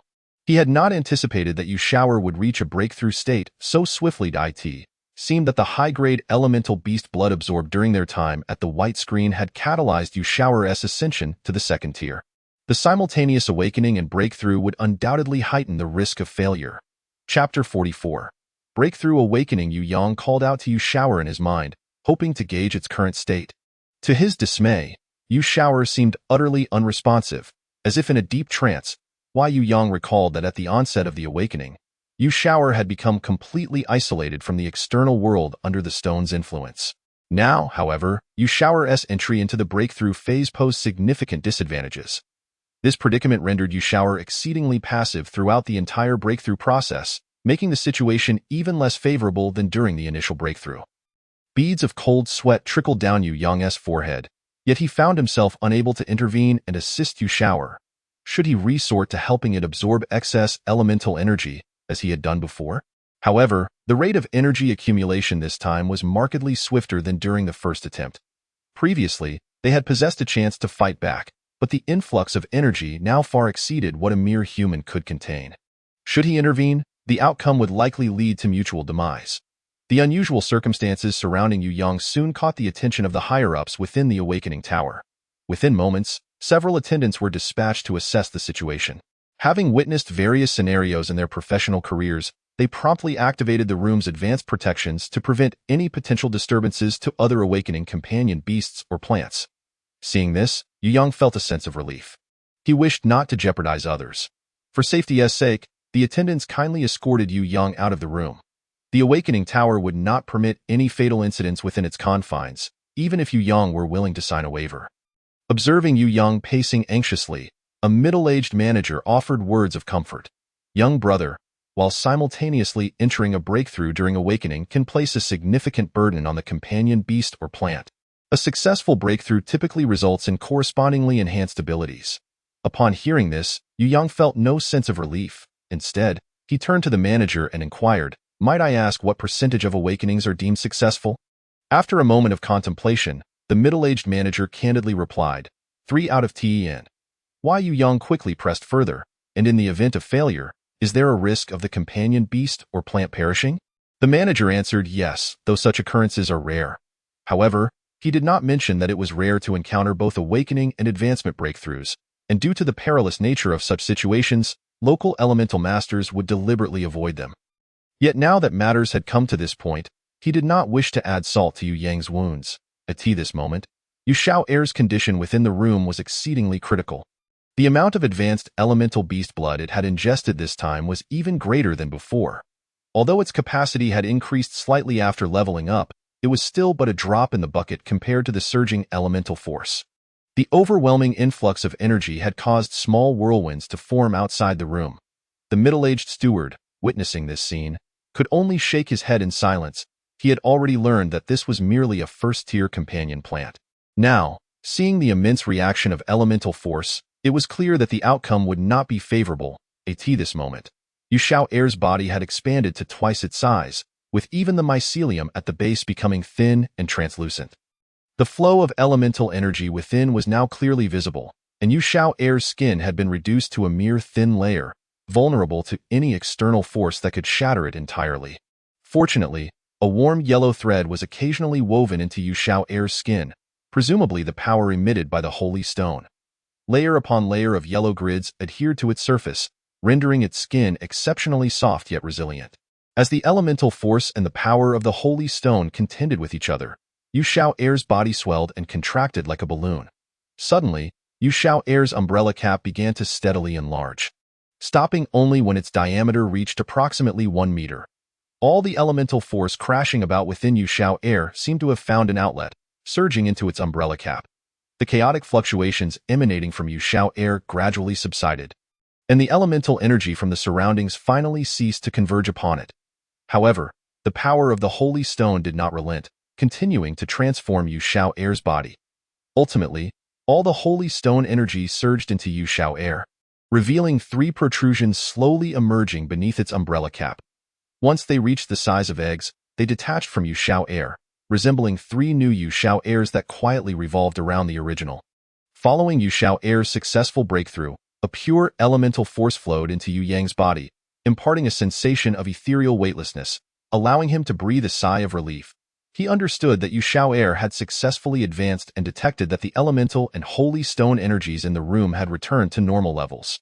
The advanced protective barrier around Yu Xiao'er's room was finally lifted. With trembling hands, Yu Yang pushed open the door, and upon seeing Yu Xiao'er floating serenely in the air, the tension within him instantly dissipated. Yu Xiao'er had fortuitously succeeded in its breakthrough. What a stroke of luck! The middle-aged steward, standing behind Yu Yang, wore a beaming smile as he said, "Congratulations, young master, on your companion plant turning misfortune into fortune. However, due to your companion plant's breakthrough, we activated the advanced protection, which incurs an additional charge of 20 silver coins." Undoubtedly, this statement from the steward dampened Yu Yang's previously unbridled joy, reducing it by a third. Yet, there was no alternative, as he was indeed at fault. Thus, he begrudgingly paid the 20 silver coins and left the awakening tower in a dejected manner. However, after he departed, the middle-aged steward discovered that the holy stone energy in the room had been completely expended, causing him to feel a pang of heartache, as it would take at least 2 years for the holy stone in this room to be replenished. How much profit would he lose? The potential of this awakening was truly extraordinary. He considered recruiting Yu Yang under his banner, but when he later sent someone to find him, Yu Yang had already left the desert settlement. Chapter 45. Preparing to depart. When Yu Yang emerged from the awakening tower, he found Wang Han anxiously pacing outside, nearly wearing a groove into the ground. Upon seeing Yu Yang, he hurried over to inquire about the situation, questioning why it had taken so long and whether any mishaps had occurred. Yu Yang recounted the events to Wang Han, causing him to break out in a cold sweat. "Brother Yu, you were far too careless. How could you forget such an important matter?" Yu Yang genuinely did not know this common knowledge and could only helplessly brush it off. He then shifted the topic, asking Wang Han what abilities his companion beast had awakened. At the mention of this, Wang Han could not contain his excitement. His golden rat had awakened a treasure-hunting ability, significantly enhancing its sensitivity to elemental energy and the range of perception, which was considered above average among awakenings. Moreover, it was particularly suited for a small creature like the golden rat, and Wang Han was exceedingly satisfied. After his excitement subsided, Wang Han hurriedly inquired about Yu Xiao'er's awakening situation. Since Yu Xiao'er had yet to regain consciousness, Yu Yang could only inform Wang Han that it had evolved into 3 smaller bodies. Wang Han pondered for a moment and said, "This is somewhat akin to a splitting ability. However, one cannot directly assess the level of such abilities. For if the original body possesses great strength, then its manifestations will also be formidable. Conversely, if the original is weak, the manifestations will lack combat prowess." Yu Yang understood Wang Han's unspoken concern, yet he was not worried, for he held Yu Xiao'er's combat strength in high regard. His concern lay elsewhere. If one of the manifestations were to perish, would it be able to regenerate? Wang Han nodded and replied, "As long as it is a manifestation, it can be birthed anew by the original upon death. However, this requires immense energy and time." Hearing that regeneration was possible alleviated Yu Yang's worries. As for other matters regarding the abilities, he could directly inquire with Yu Xiao Air once it awakened. That evening, the 4 members of the gathering team dined together, as Yu Yang planned to leave the desert settlement the following morning. He had no desire to engage with anyone from Blackstone City for the time being. Yu Yang informed everyone of his intention to wander freely. After dinner, Zhu Hao asked if Yu Yang would like to accompany the merchant caravan leaving from the treasure pavilion. Knowing that Yu Yang had been swindled in the Awakening Tower and was short on silver, Zhu Hao suggested that Yu Yang could earn some pocket change by helping the caravan along the way, especially since the caravan provided meals and lodging, significantly reducing expenses. Additionally, the caravan had dedicated guards, ensuring Yu Yang's safety. Yu Yang was immensely grateful, as this arrangement was far superior to traveling alone. After parting ways with the others, Yu Yang first went to the blacksmith shop, paying 10 silver coins to retrieve the bow and crossbow with arrows he had ordered in the morning. After a trial run, Yu Yang was very satisfied. Although it was somewhat expensive, it was well worth the value, as the accuracy and shooting range of the bow and crossbow had greatly improved. Next, Yu Yang prepared some luggage for his journey, focusing on procuring delicious and long-lasting food items. He did not believe that, as a mere servant, the caravan would provide any decent meals. This time, he simply wanted to enjoy a relaxing break. His previous life had been excessively tumultuous, either enduring mistreatment at home or laboring as a miner. The hardships he faced were not for others to know, and he now yearned to savor a taste of ordinary life. Chapter 46. Support personnel. On the following day, Yu Yang arrived early at the assembly point of the caravan, which was already bustling with activity. Mules and horses were prepared, hauling fully loaded goods past Yu Yang as everyone busily attended to their tasks in preparation for departure. After reporting to the caravan steward, the steward inquired about his circumstances, learning that his companion plant was temporarily incapacitated and unable to participate in combat, thus relegating Yu Yang's combat strength to that of an ordinary person. He was assigned as a support worker for the caravan, viewing Yu Yang's capabilities as a privilege to be part of the team. Once the steward assigned Yu Yang's tasks, he noticed a small errand boy passing by and quickly beckoned him over, instructing him to lead Yu Yang to the support crew for reporting. As soon as he finished his instructions, he hurried off to attend to other matters. Yu Yang was quite content with this arrangement, as he did not wish to become too entangled with the caravan. If he encountered a place along the way that piqued his interest, he would simply detach from the caravan. The small errand boy, shying away, agreed and led Yu Yang to the domain of the support crew. The guide, namely Xiaoshu, informed Yu Yang that their support crew consisted of 10 individuals, and during travel, they could sit in the last cart, which was filled to the brim with goods. Everyone would be cramped together, with insufficient space to stretch their legs, and some would even have to walk alongside the cart. At night, they would have to sleep outside on the ground. Their primary responsibilities included caring for the horses and elemental beasts transporting the goods, feeding, watering, grooming their fur, and washing them wherever water was plentiful. The more docile ordinary beasts were manageable, requiring only a bit of effort.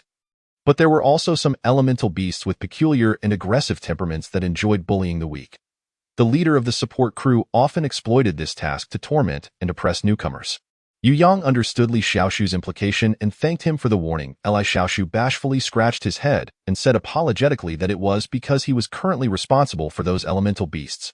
However, with Yu Yang's arrival, it seemed this task would fall upon him, and he felt a pang of sympathy, yet it was not something he could contest.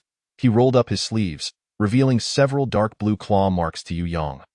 Although they had begun to scab over, the severity of the injuries was still evident. Li Xiaoshu pointed to the wounds on his arm and remarked, "This one was inflicted while bathing the hellhound belonging to the captain of the guards.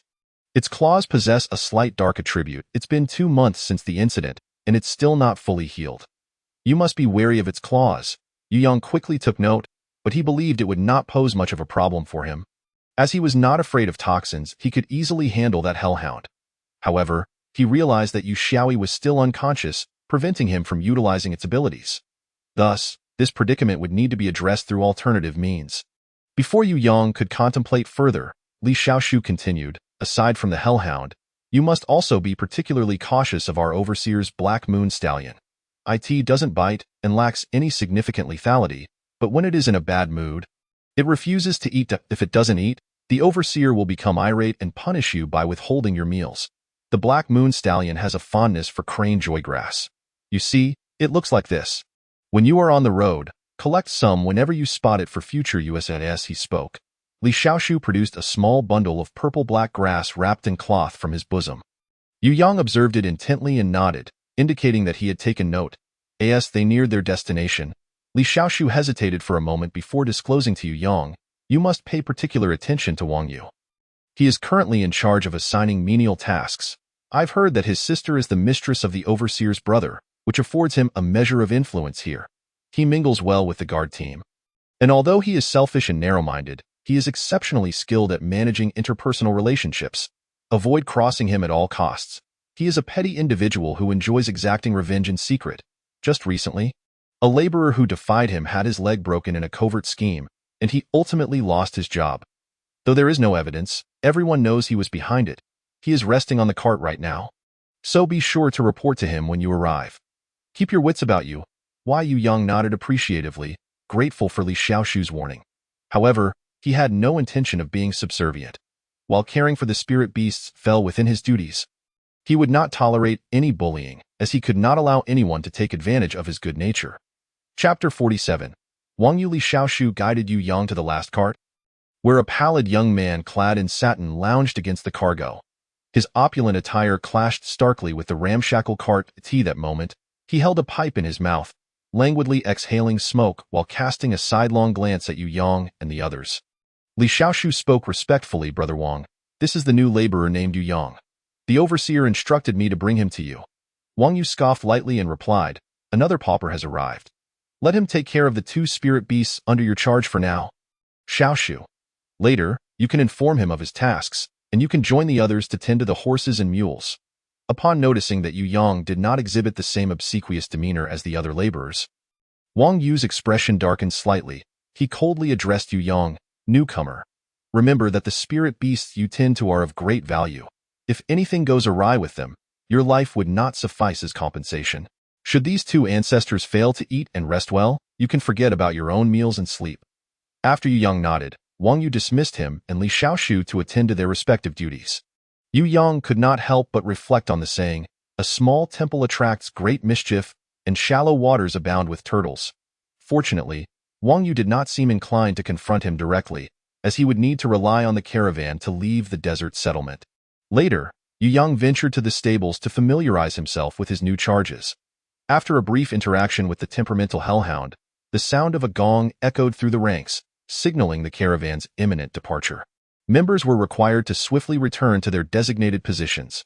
Yu Yang hurried to the gathering place for the laborers, where he noticed that aside from Wang Yu, 3 others occupied the cart.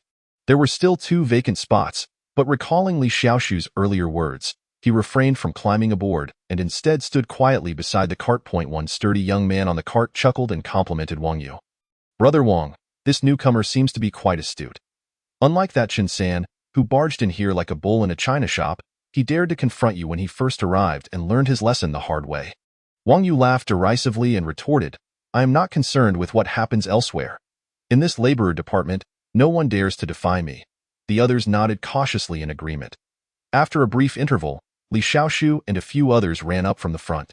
Wang Yu casually gestured for 2 of them to board the cart, and they beamed with joy, for this not only spared them some travel distance, but also indicated that Wang Yu held a favorable view of them, alleviating their fears of falling victim to any underhanded schemes. The caravan soon set off, and Yu Yang trailed behind the cart with his belongings. The others had already secured designated spots for their luggage. But it was evident that Yu Yang had yet to earn that privilege. Li Xiaoshu discreetly informed him that only through passing a trial could one claim even a small space on the cart for their belongings. However, Yu Yang was unconcerned. He had no intention of placing his luggage separately for 2 reasons. First, he felt physically capable and could carry his modest burden without fatigue. Second, while he could carry his bow and crossbow, he needed to store the spare bolts in his luggage, making it impossible to place the luggage on the cart. As the caravan picked up speed, Yu Yang jogged alongside, gradually regulating his breathing to facilitate the smooth circulation of his internal energy. The pure energy he had received from Yu Xiaoyi's successful breakthrough was being absorbed by his muscles and bones. However, he felt an abundance of strength without a proper outlet. He realized he needed to find a martial technique. Otherwise, he would squander this golden opportunity. Unfortunately, due to his previous impoverished living conditions, he had no clear direction for his efforts. He had been relegated to repetitive basic exercises to enhance his strength, endurance, and agility. Over the years, while he had built a solid foundation, he was acutely aware that without martial skills, he would be at a disadvantage when facing those who possessed them. Previously, when Yu Yang had visited the treasure pavilion, he noticed that even a low-grade yellow martial skill was priced at over 200 gold coins. He patted his empty pockets, realizing that he was still far too poor. He approached Li Xiaoshu and inquired, "Xiaoshu, how much silver do we laborers earn in a month?" At the mention of money, Li Xiaoshu's spirits lifted, and he excitedly replied, "Last month, the overseer completed a significant order, and each of us laborers received an additional 20 copper coins. Including last month's wages, we received a total of 80 copper coins. My mother was absolutely thrilled." Yu Yang had anticipated that laborers' wages would be meager, but hearing Li Xiaoshu's words exceeded his expectations. It seemed that the substantial harvest during their time in the desert was indeed a rare stroke of luck. Upon hearing Li Xiaoshu's words, a nearby laborer scoffed dismissively, 80 copper coins is considered a lot? Just look at the combat masters in the guard team. They each received 500 copper coins as a reward last time. Once I become a spirit force combat master, I will join the guard team. Li Xiaoshu gazed enviously at him, though he knew that such aspirations were beyond his reach, as he was not a spirit force combat master. Suddenly, Wang Yu snickered and mocked, "Look at that, we have someone among the laborers with lofty ambitions." "What is it, Wang Matzi? You think your little pup can join the guard team? The guard team isn't a place for just anyone. If you truly have the ability, save up 10 gold coins to awaken your pup's innate powers. After that transformation, you might even aspire to become a captain of the guard. But if you lack that fortune, stop daydreaming. You should focus on how to properly tend to the caravan's horses." Wang Matzi's face flushed with embarrassment from the ridicule, and he dared not retort, continuing to trudge along in silence. Wang Yu's intervention dampened the group's spirits, and they resumed their solemn trek in silence. After hearing Wang Yu's words, Yu Yang realized that the number of individuals capable of awakening their companion plants or spirit beasts was likely limited. It seemed that during his time at the treasure pavilion, the overseer had indeed counted his brother's life-saving funds as part of the gold coins given to him. At noon, the caravan halted for a rest. Li Xiaoshu and his companions, panting and pale-faced, were drenched in sweat, while Yu Yang stood among them, appearing as a crane among chickens. Upon descending from the cart, Wang Yu noticed Yu Yang's refreshed demeanor and remarked, "Young man, you have impressive stamina. I appreciate capable individuals. This afternoon, let the others take a turn on the cart while you continue running below." As Wang Yu walked farther away, Yu Yang found himself still somewhat bewildered, unable to comprehend how he, having been so compliant on the journey, could possibly provoke him. Wang Matzi approached Yu Yang to clarify, saying, "Do not be surprised. Wang Yu cannot tolerate anyone surpassing him. Otherwise, why would he be so averse to the preparatory battle masters? There was once a promising fellow named Chan San, who was cunningly ensnared by him, resulting in a broken leg and his expulsion from the caravan. If you wish to keep this job, it would be wise to retreat into your shell like a timid quail." Chapter 49.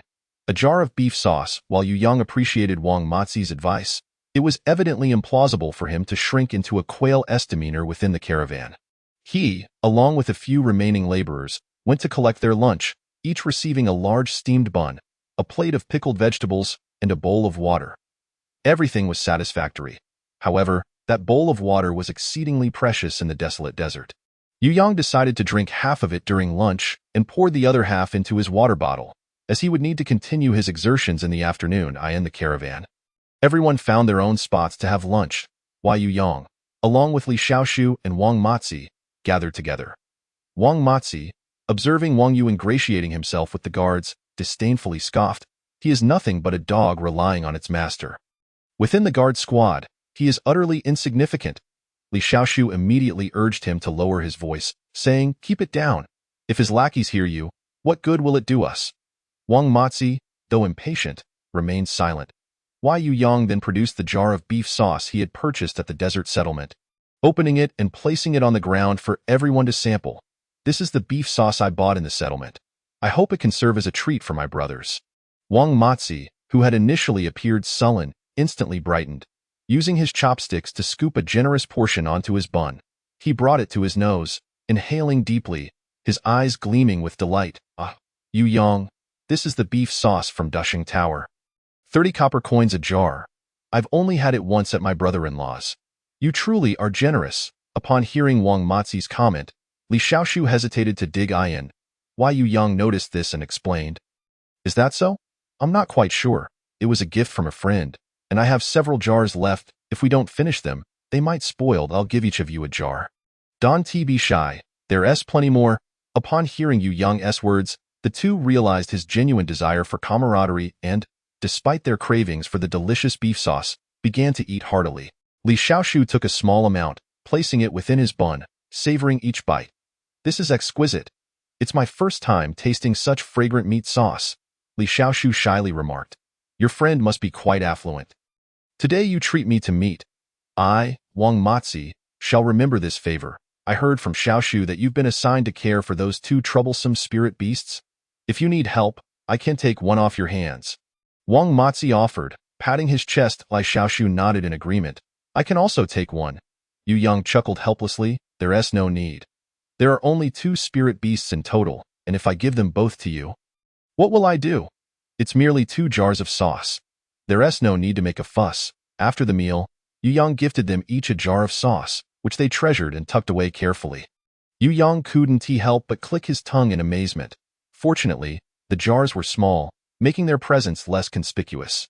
Following the sharing of the beef sauce, the bond among the 3 men visibly strengthened. Through Li Xiaoshu and Wang Mazi, Yu Yang gained insights into the living conditions of ordinary folk. For instance, only the offspring of prominent families could typically awaken their companion beasts or plants. And even then, it was a selective process.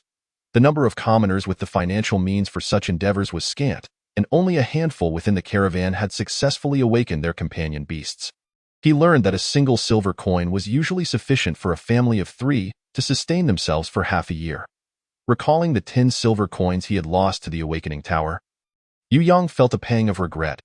Furthermore, for those spirit power warriors with limited resources wishing to learn a martial skill, they could scour the black market for a low-quality technique at a minimal cost. Albeit with varying quality, however, it was still better than having nothing at all.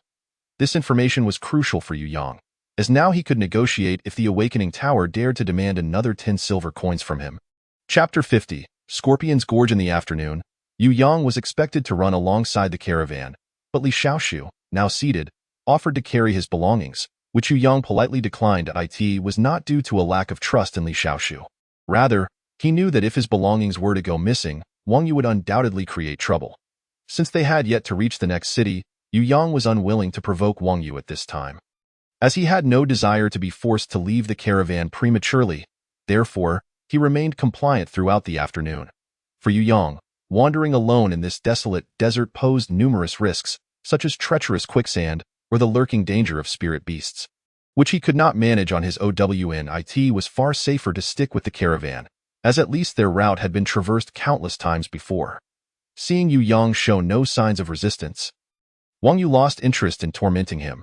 Consequently, Yu Yang's days remained relatively tranquil. After running with the caravan all day, even Yu Yang, robust as he was, began to feel fatigued. During dinner, Li Xiaoshu and Wang Mazi approached him, offering comfort. Once they were assured of privacy, Wang Mazi whispered, "Rest assured, you will definitely be on the cart tomorrow. The caravan will pass through Scorpion's Gorge, where there are swarms of crossing evil scorpions. They are a Tier 1 mid-grade spirit beast and exceedingly troublesome. When we reach that place, there will certainly be a battle, and the transport carts will move at full speed. No one is allowed to lag behind." Wang Yu would not dare to act out during such a time, for doing so would be a significant breach of protocol, and anyone would find themselves in dire straits. Yu Yang paused, surprised, and asked, "Crossing evil scorpions?" Wang Mazi nodded. "Yes, why are you so astonished?" It was no wonder Yu Yang reacted this way.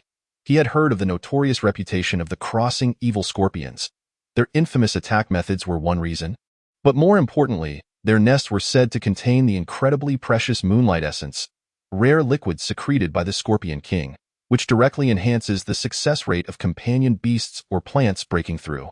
This was something every spirit power warrior coveted. He had previously heard tales of their near extinction.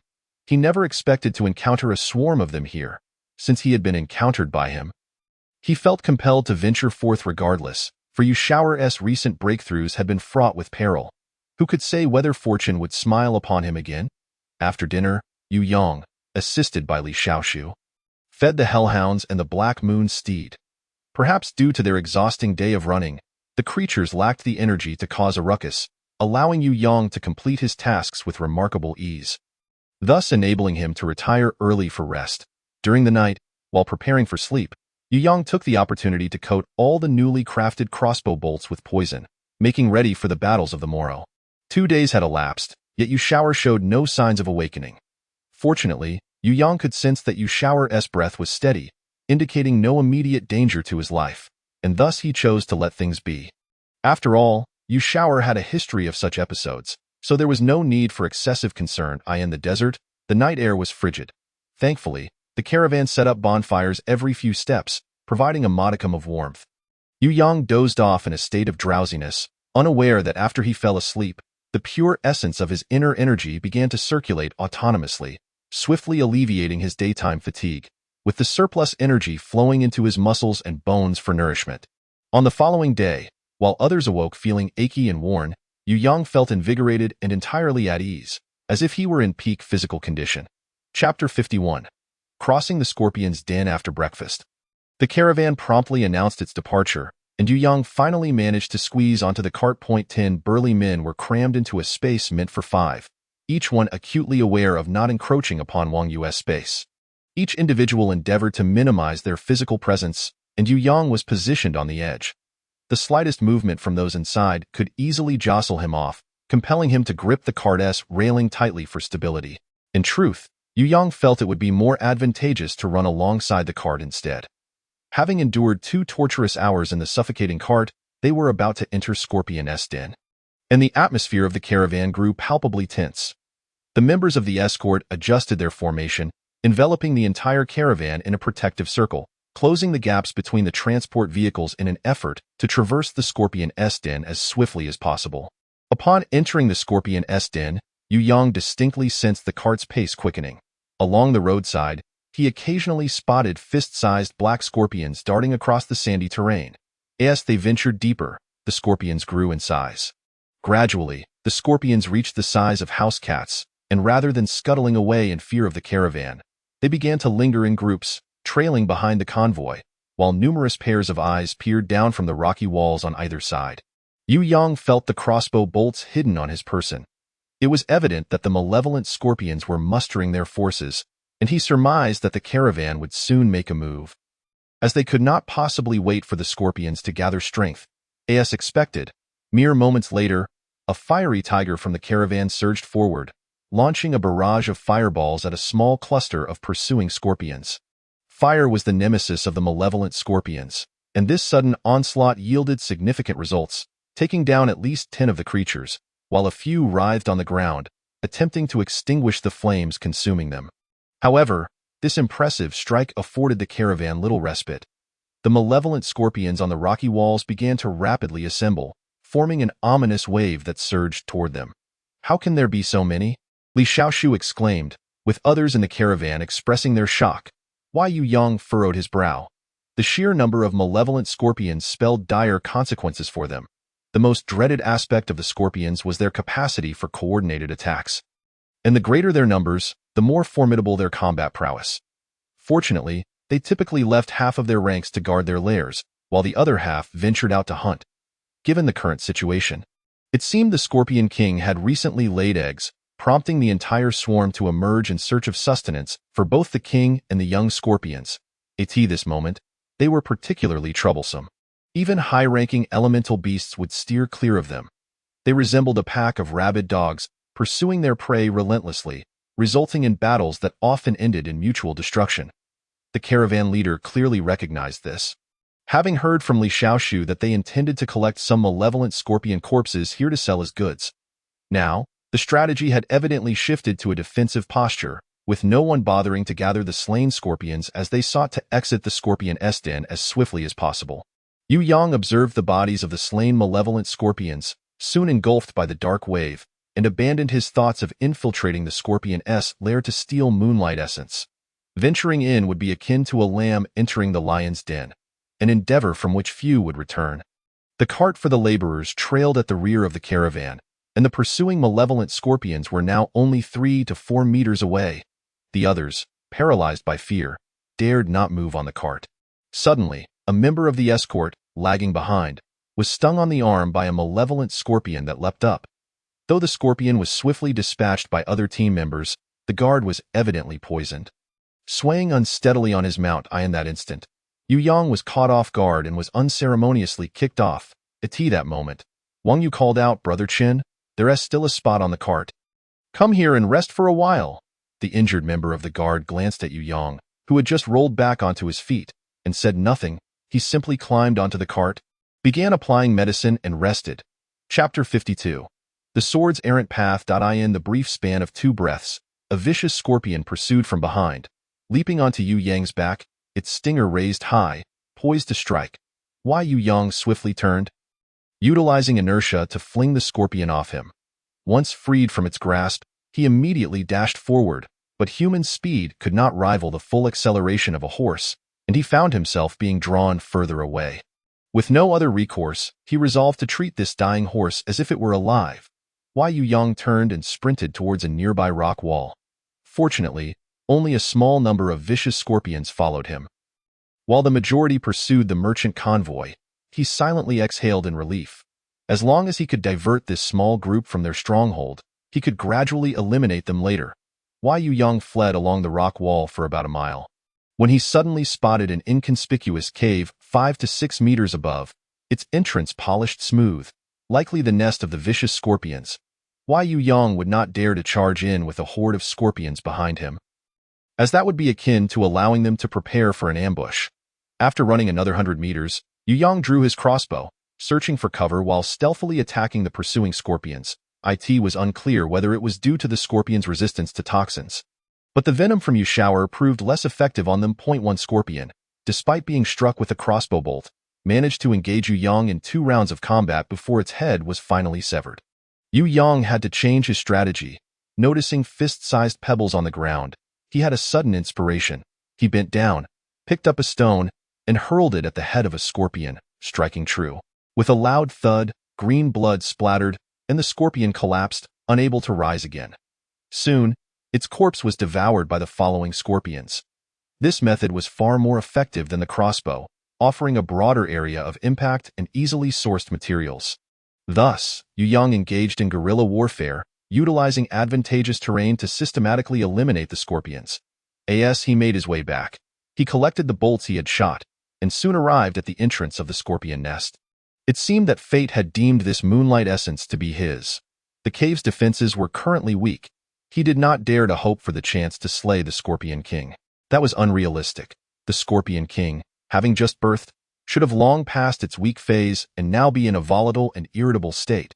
Yu Yang would be mad to provoke it.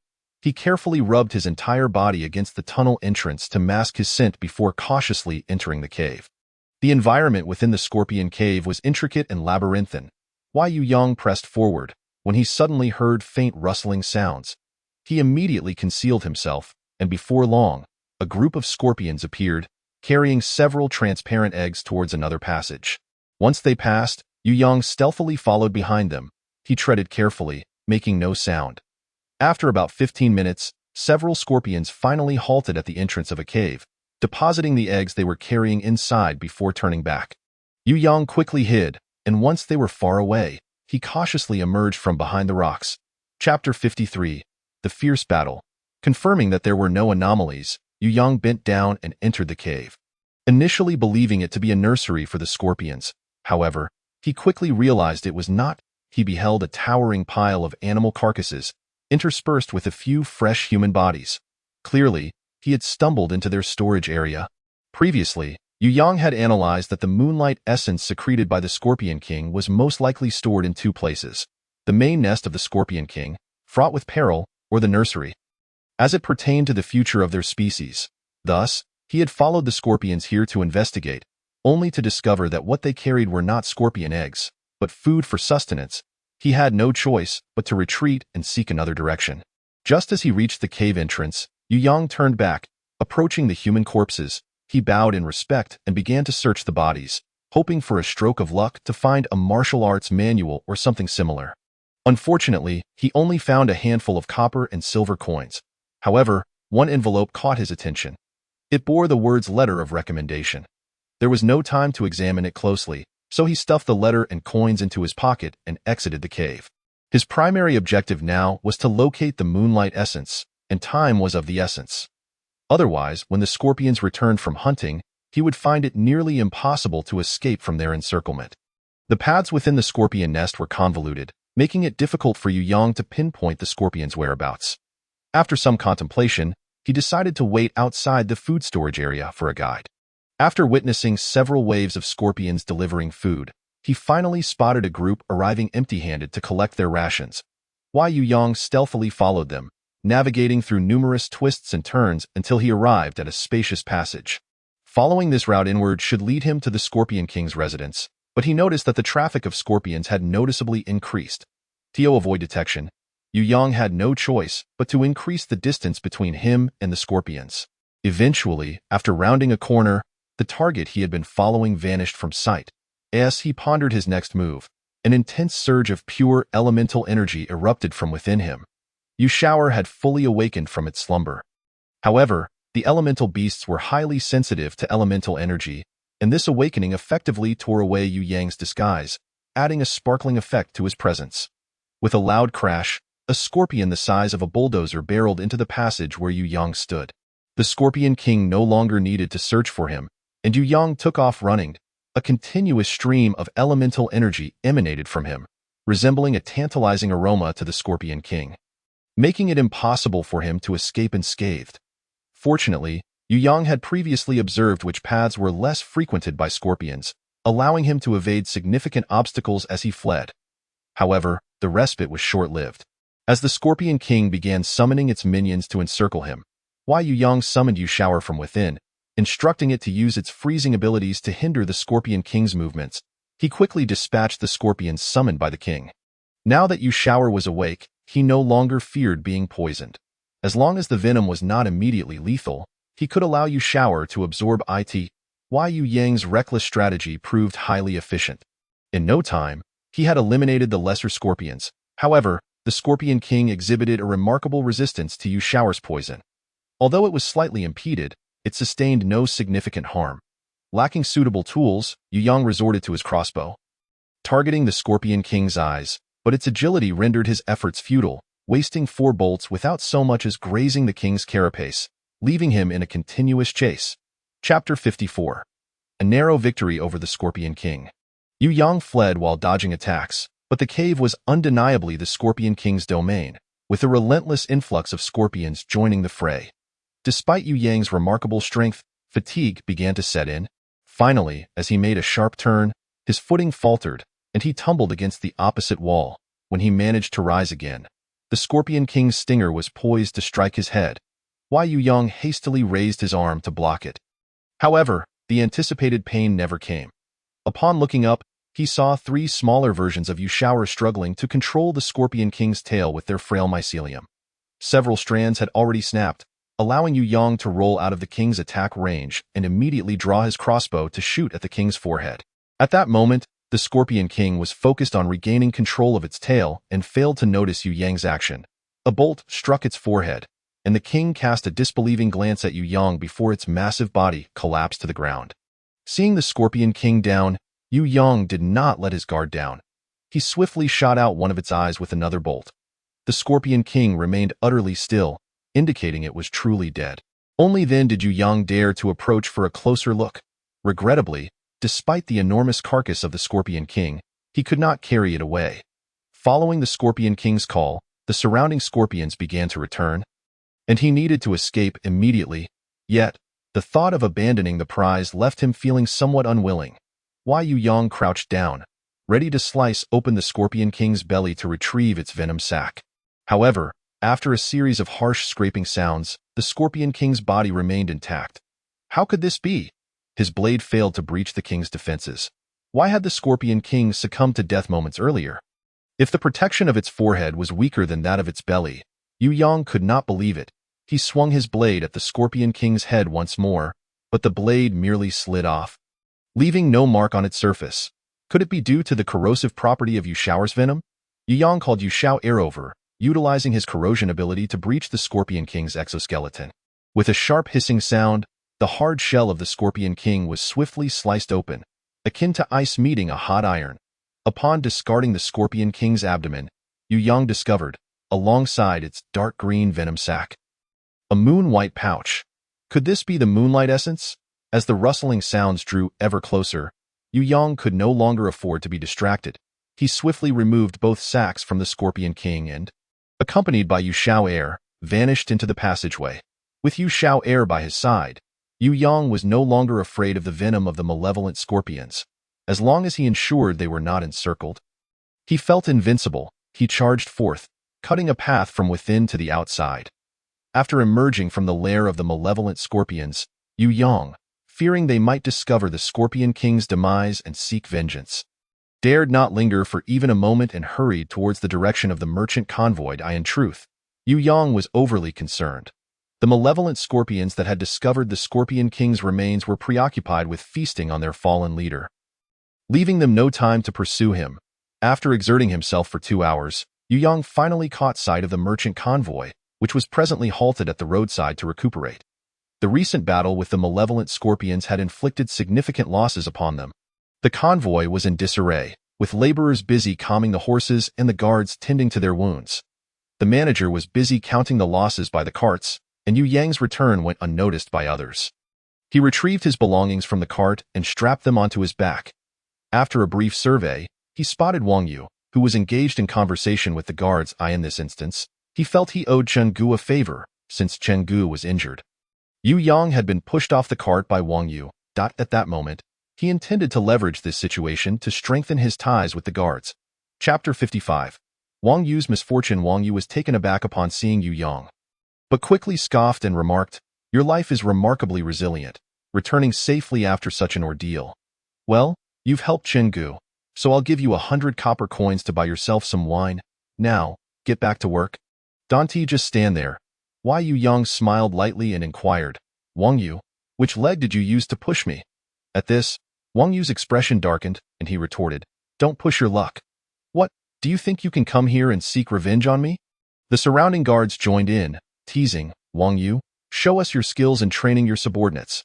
Wang Yu bantered with them while summoning 2 of his lackeys, instructing, "Keep your distance, don't disturb the convoy, and only stop when he has had enough." Yu Yang smacked his lips. It seemed Wang Yu would not learn until it was too late. Why? Yu Yang retrieved his crossbow and shot twice, both bolts striking Wang Yu's thigh bones, causing him to collapse to the ground. The others were momentarily stunned before quickly drawing their weapons at Yu Yang. He released Yu Shao air, ready for a confrontation if necessary. The onlookers were bewildered by the sudden appearance of the large mushroom and hesitated to act. Ignoring them, Yu Yang approached Wang Yu, squatting down to tap his face with the crossbow and said, "It's a pity. I just offered you a chance, but you chose to dismiss it. Now, I've rendered both your legs useless. Save that 100 copper coins to fashion yourself a wheelchair." Wang Yu's eyes widened with fury, his gaze bloodshot.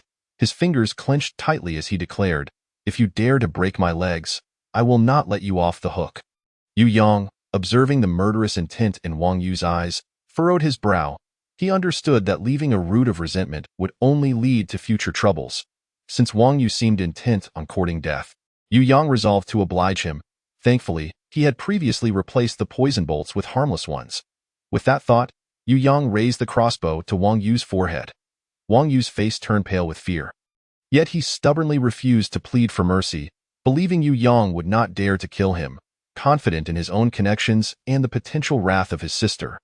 Just as Yu Yang was about to pull the trigger, the manager of the convoy rushed over, urgently calling out, "Young brother, please show mercy.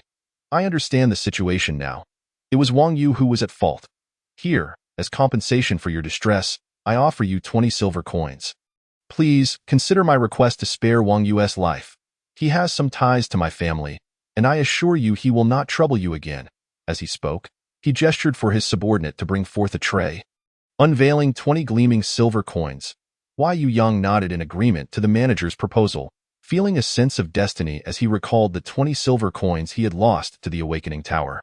Wang Yu attempted to protest, but was swiftly subdued by a strike from one of the manager's men. Yu Yang gave a thumbs up, while the manager clasped his hands in a gesture of gratitude. Smiling wryly, resolved to teach his younger brother a lesson about not provoking just anyone. The manager had been present for a while, and upon witnessing Yu Xiao'er manifest 3 additional avatars, he realized Yu Xiao'er must have undergone a transformation.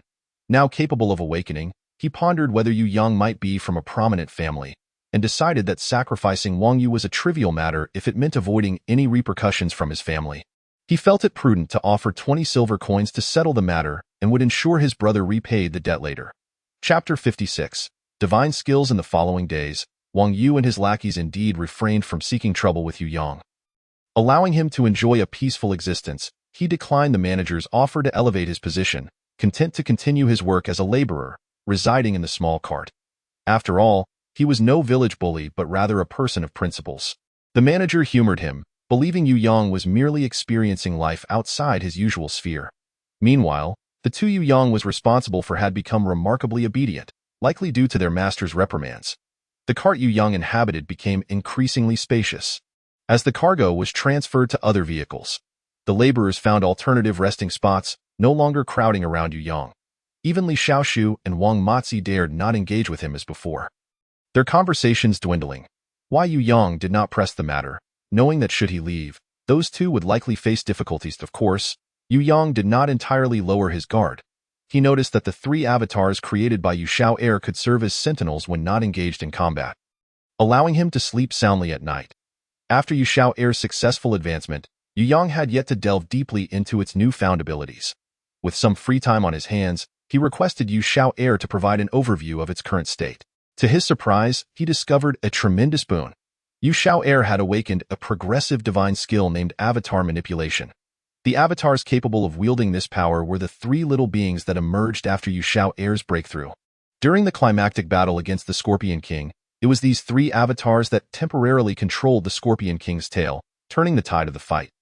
Currently, they were still quite weak. They could only fully control smaller creatures like grasshoppers or field mice. For larger beings, they could only temporarily restrain a part of the body, with the duration of control diminishing with the creature's strength. Yu Yang was unclear about the divine skills of others. Yet he found immense satisfaction in this development. The only regret was that these 3 little beings, being mutated avatars of Yu Xiao'er, lacked intelligence and could only comprehend simple commands. To facilitate future identification, Yu Yang assigned them the names 1, 2, and 3. Since Yu Xiao'er's breakthrough coincided with the awakening of its divine skill, it remained uncertain whether the potency of the skill was the cause. But Yu Xiao'er's combat prowess had not significantly increased. Its cap had transformed into a mobile power bank, capable of storing excess absorbed during the day, complementing the energy demands of the divine skill. What pleased Yu Yang the most was that 1, 2, and 3 also possessed a standby mode, consuming very little energy when not in combat. Therefore, Yu Xiao'er could keep them outside, perfectly meeting Yu Yang's need for sentinels. After confirming that 1, 2, and 3 were renewable resources, Yu Yang fell into a contented slumber, feeling an overwhelming sense of ease and joy. Accompanying the merchant convoy, Yu Yang leisurely journeyed for over 10 days, encountering no major crises along the way. Any minor issues were swiftly resolved by the guards. These past weeks had been exceedingly pleasant for him. The convoy members mentioned that they would soon reach their first destination, Cedar City, in just 2 days. Everyone was bubbling with excitement, eagerly anticipating a good meal and a restful night. Yu Yang shared their anticipation, looking forward to experiencing the diverse customs and cultures that lay ahead. Chapter 57. The Black Market. As the merchant convoy finally arrived at Cedar City, amidst the eager anticipation of the crowd, all the laborers busied themselves with unloading goods.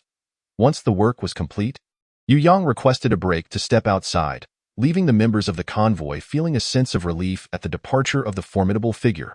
Yu Yang wandered through a few streets, ensuring no one was around before turning into an alley. Inside, Wang Matzi awaited anxiously. Upon seeing Yu Yang, he sighed in relief and hurried over, saying, "Brother Yu, upon seeing the note you left for me, I feared it was a prank. Thankfully, I decided to check in on you. I would have felt terrible if I delayed your matters."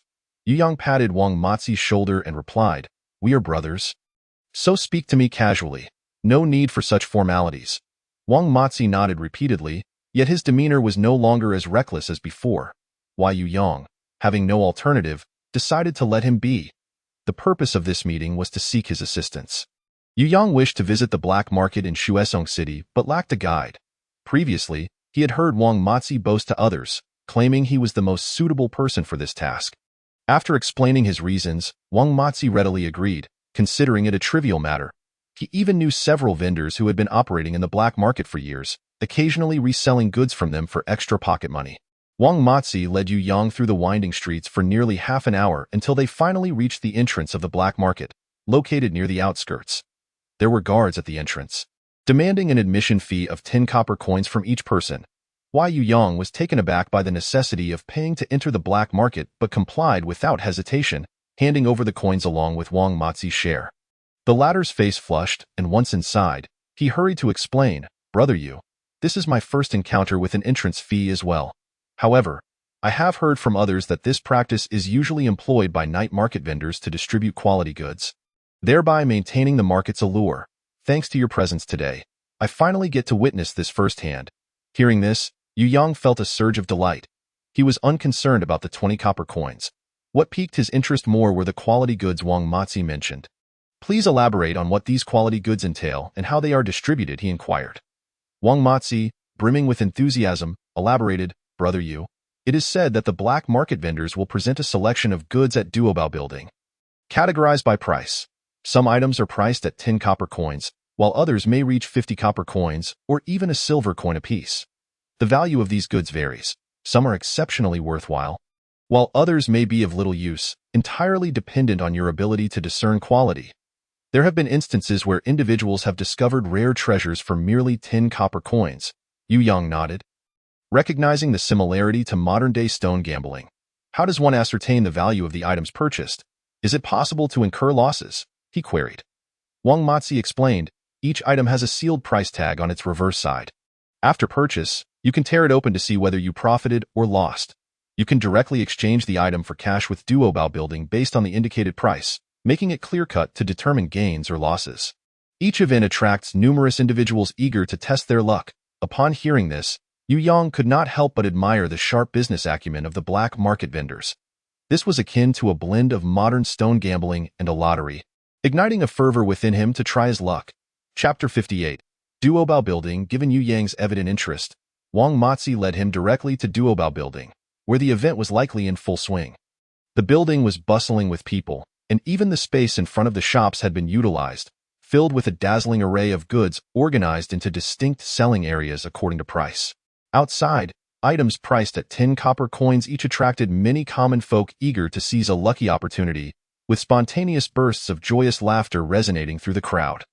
Wang Matzi, unable to contain his excitement, turned to Yu Yang and said, "Brother Yu, shall we take a look together?" Yu Yang smiled and nodded but decided against accompanying Wang Matzi. His primary objective was to find a martial arts manual, which he doubted would be among the items priced at 10 copper coins. They parted ways, with Yu Yang heading inside while Wang Matzi dove into the throng outside. Inside the first floor, items were densely packed, predominantly priced at 50 or 100 copper coins. Most shoppers were affluent townsfolk. In contrast to the lively scenes outside, the interior was noticeably quieter, with fewer patrons and an air of subtle superiority. Shoppers carefully examined the goods, engaging in hushed conversations, their glances occasionally drifting toward the bustling crowd outside, infused with an unspoken pride. Yu Yang, clad in coarse clothing, entered boldly, attracting a few curious glances, though no one dared say much. A few individuals frowned and instinctively moved a step away from him. After a leisurely stroll around the first floor, Yu Yang noted that the items on display were mostly porcelain, jade, and various scholarly supplies, including instruments and artworks. However, there was a distinct absence of high-end goods, as the offerings catered to the shopping psychology of the emerging middle class. Now came the moment that would test the discerning eye of the buyer. Most transactions resulted in losses, but Duobao Building explicitly advertised a relic from 400 to 500 years ago, redeemable for 1 gold coin, thus stoking the fervor of the crowd, as everyone aspired to be the chosen one. Unfamiliar with the identification of antiques, Yu Yang did not linger on the first floor. He assumed that items related to combat would be found on the second floor. so he prepared to ascend. Just as he reached the staircase, he overheard someone mockingly comment from behind. "Look at that fellow, truly believing himself to be someone significant. He can't even afford anything on the first floor, yet dares to venture to the second, where prices start at 1 silver coin. If he loses, won't he end up losing his trousers?" Ha! This individual, not daring to pick a quarrel with Yu Yang without cause, had been observing him since his entry. After watching Yu Yang circle around without purchasing anything, he concluded that Yu Yang was merely putting on a faade. Thus, upon seeing him head toward the second floor, the young man could not suppress his derision. In his view, Yu Yang was an interloper, a fool who lowered their standards. Why Yu Yang turned to see a youthful gentleman, around 20 years old, with a delicate face, adorned in a deep blue silk robe, brandishing a plain folding fan with an air of nonchalance. Accompanying him was a servant, which explained the disdain the young man harbored towards Yu Yang. After all, even the servant's attire surpassed Yu Yang's. Chapter 59. The gambling area. Yu Yang, unfazed by the verbal jabs, responded with a smile, "Young master, one should not judge solely by appearances. As for finances, you needn't worry about me. Why not join me in exploring the second floor?" The young man flushed with indignation, wishing to accompany Yu Yang, but his funds were insufficient. Despite coming from a well-off family, the expectations placed on him were stringent. Before reaching adulthood, his monthly allowance was limited, merely sufficient for daily needs, and his family would never allow the younger generation to develop habits of extravagance. At that moment, he was on his way to seek assistance from his elder siblings. But time was not on his side. Frustrated, the young man cast a desperate glance at his servant, hoping for support to salvage his dignity, but the servant merely lowered his head, clutching a book, adopting an expression of indifference, unwilling to engage in their skirmish. The servant recalled the words of the master and mistress before their departure, insisting that the young master should learn to endure hardships and temper his arrogant disposition. With no other recourse, the young man begrudgingly settled the bill and hastily exited Duobao building. Why Yu Yang was left somewhat bewildered. He had not anticipated that the duo would possess such feeble resilience, making it appear as though he was bullying a child. Shaking his head, he decided to disregard them and proceeded to the second floor. Indeed, all items related to combat were located on the second floor, featuring an array of yuan beast meat, yuan plants, and raw mineral materials, alongside the martial arts manuals Yu Yang sought. However, this floor differed from the others, as it was divided into a gambling area and a standard pricing area. As the name suggests, the gambling area operated similarly to the first floor, allowing patrons to wager small sums for the chance of larger returns, albeit with the significant risk of losing everything. In contrast, the standard pricing area offered goods at normal prices, ensuring authenticity. It was evident that everyone present believed in their potential to become the chosen one. Thus, the standard pricing area was nearly deserted while the gambling area was teeming with eager participants. Although Yu Yang felt he was different from the rest, he ultimately found himself drawn to the gambling area, as his funds were insufficient to explore the standard pricing area. Listening to the occasional lamentations around him, Yu Yang speculated that Duobao Building had intentionally established the standard pricing area to mute the complaints of these gamblers, as the quality merchandise was right there, just waiting for those willing to take a chance. Upon arriving at the martial arts section, all manuals were priced at 1 silver coin each. The price was reasonable, yet Yu Yang surmised that the majority of these manuals were likely fraudulent. He casually picked up a book titled Shattered Stone Fist, only to find that only the first 3 pages were visible, while the rest remained sealed. The visible content contained merely the principles of qi manipulation. Even with immediate practice, significant results would be hard to achieve, and the effectiveness was only described in the introduction. The manual Yu Yang held claimed that mastering it would enable one to shatter a boulder weighing 100 pounds. Nearby, a middle-aged man engrossed in a manual titled Ethereal Steps appeared to be thoroughly captivated by its description, ultimately deciding to purchase it. After completing the transaction, the man eagerly unwrapped the book, only for a white slip of paper to fall out, bearing the inscription. Discarded manual, no viable training results. A mere silver coin felt like a loss, and the middle-aged man sighed in resignation. How are we to make a choice when we cannot even ascertain the authenticity of the martial arts techniques? Even a fragment would suffice. Beside him, the attendant forced a professional smile and replied politely, "My esteemed guest, please do not take offense. You might wish to try your luck once more. Who knows, Perhaps you shall turn the tide next time. This could be a venture with substantial returns. Upon hearing the attendant's words, the middle-aged man awkwardly shook his head, repeatedly insisting, "No, no, my available funds are limited, and I must reserve some to purchase essential supplies." With that, he swiftly exited the realm of martial arts. After all, why squander a silver coin when it could procure something far more valuable than a tattered book?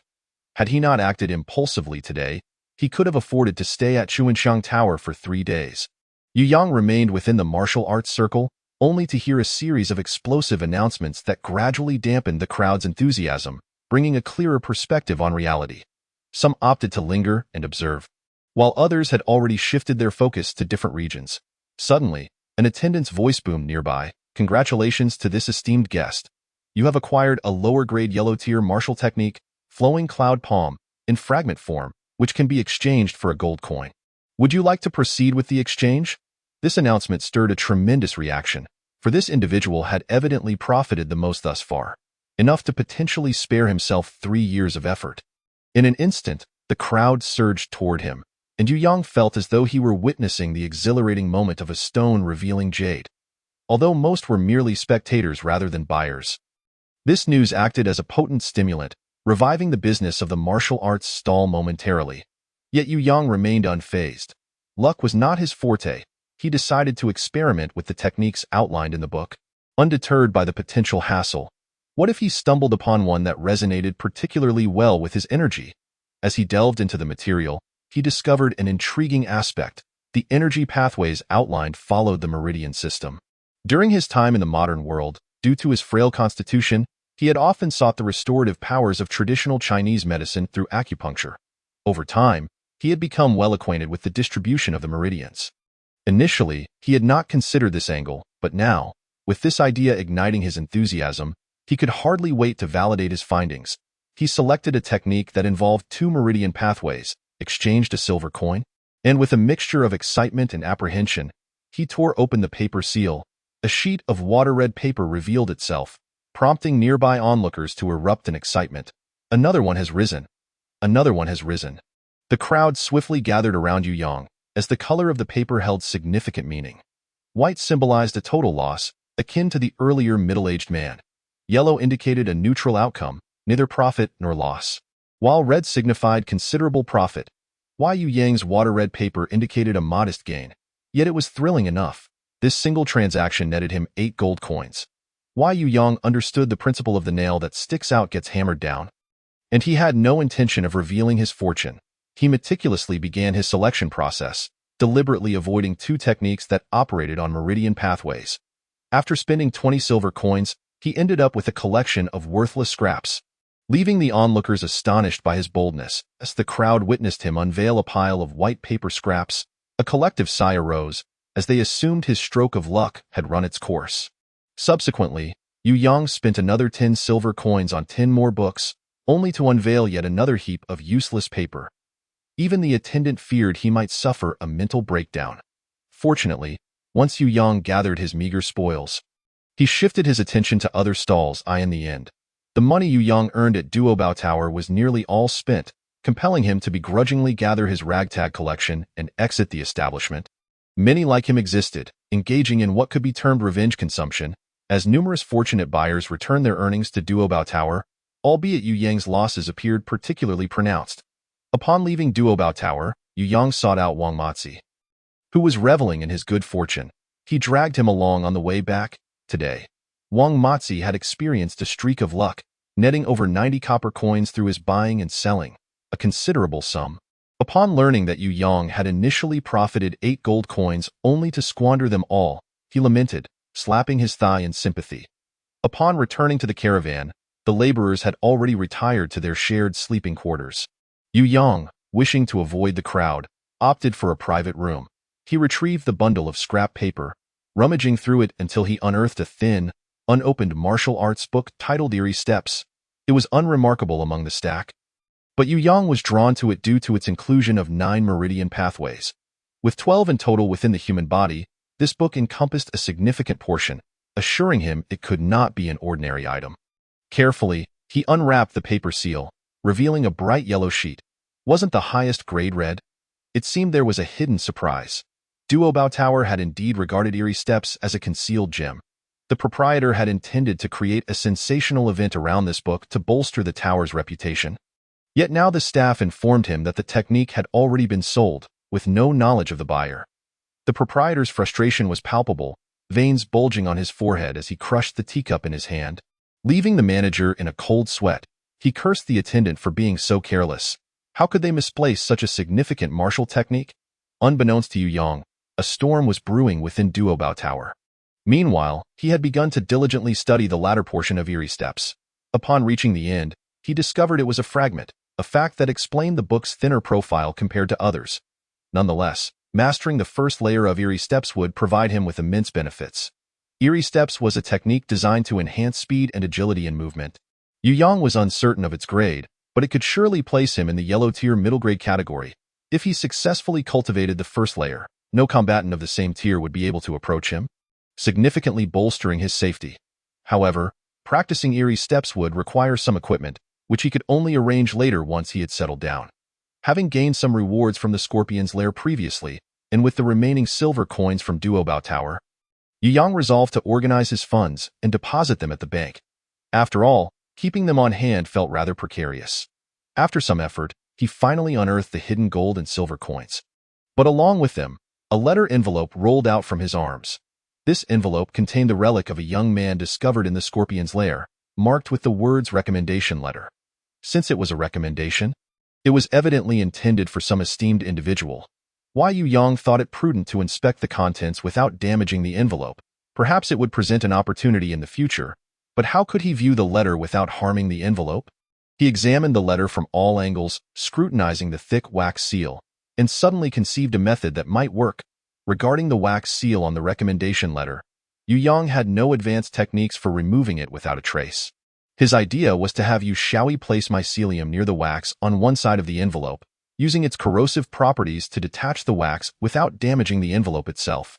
This way, the surface design of the removed wax would remain intact, leaving only a thin layer on the envelope. Carefully, Yu Yang employed a sharp blade to meticulously cut along the envelope's edge.